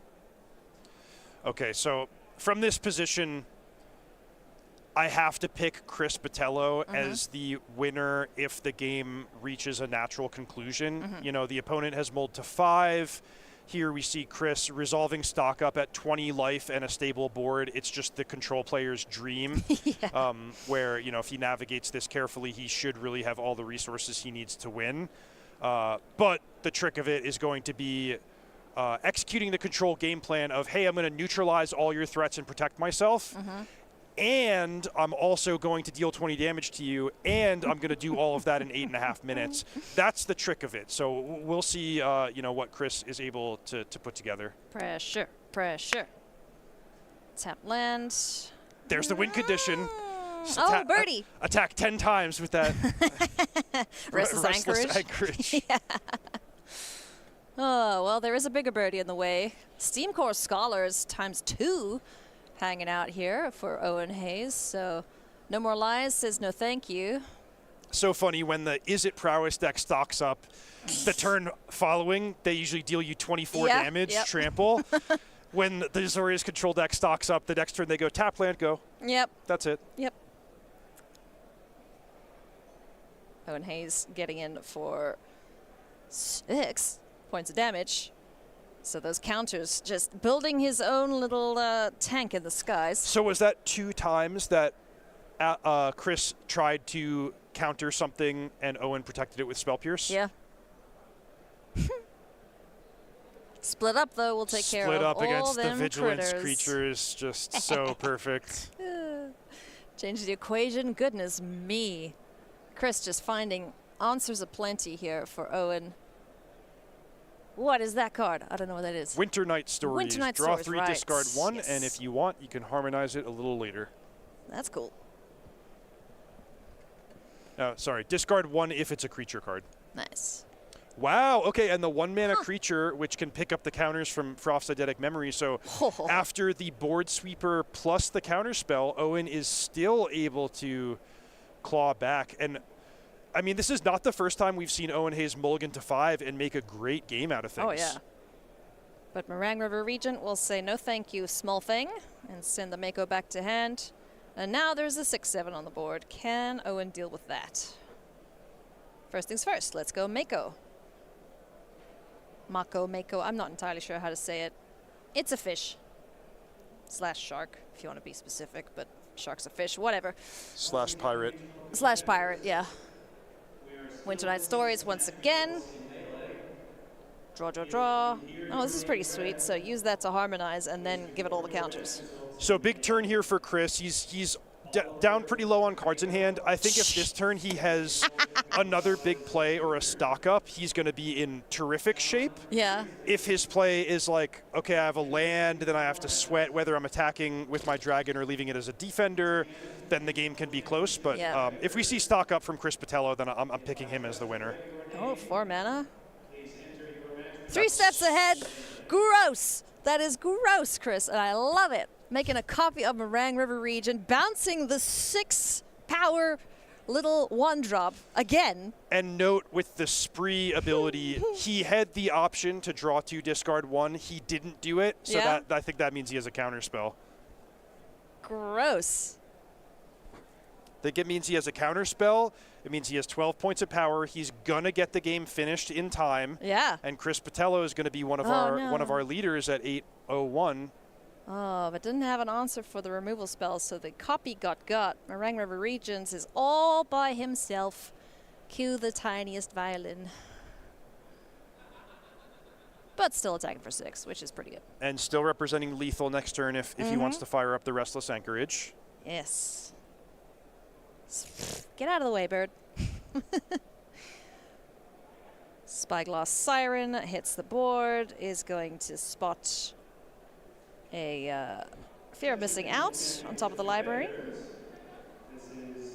Okay. All right, Chris, what you got? Get Lost. Nice. No. Negate says no. Another Get Lost says yes, get out of the way, and that is Chris Botello. What the hell, dude? That was insane. Yeah, I mean, from the position 10 minutes ago, where he was facing down 36 power, about to be dead. Jeez. He found the Meringue River Regent to win game 2. You know, put together a great show for us in game 3, won in time with his blue-white control deck. And he went from death's door to now being one of the tournament leaders going into tomorrow. Well done, Chris Botello. That was an absolute treat to see, and just another testament to how good Meringue River Region is, and I cannot wait to see that deck in action tomorrow. I never thought I would say that about an Azorius control deck. Oh, what's wrong with me? You're Reed, losing your touch. I think we need to go. I need to go get checked out. But yes, thank you everyone for hanging out with us. Thank you, Reed. It's been a wonderful day with you in the booth. Thank you to everyone behind the scenes and to all of our players for putting on an excellent show. We'll see you tomorrow, starting the same time. I can't remember what that was, but someone will tell me in my ear, and then I will tell you what time we're starting. I think it was 9 a.m. Yes, there you go, 9 a.m. Thank you, Mr. Producer Man. We'll see you guys tomorrow.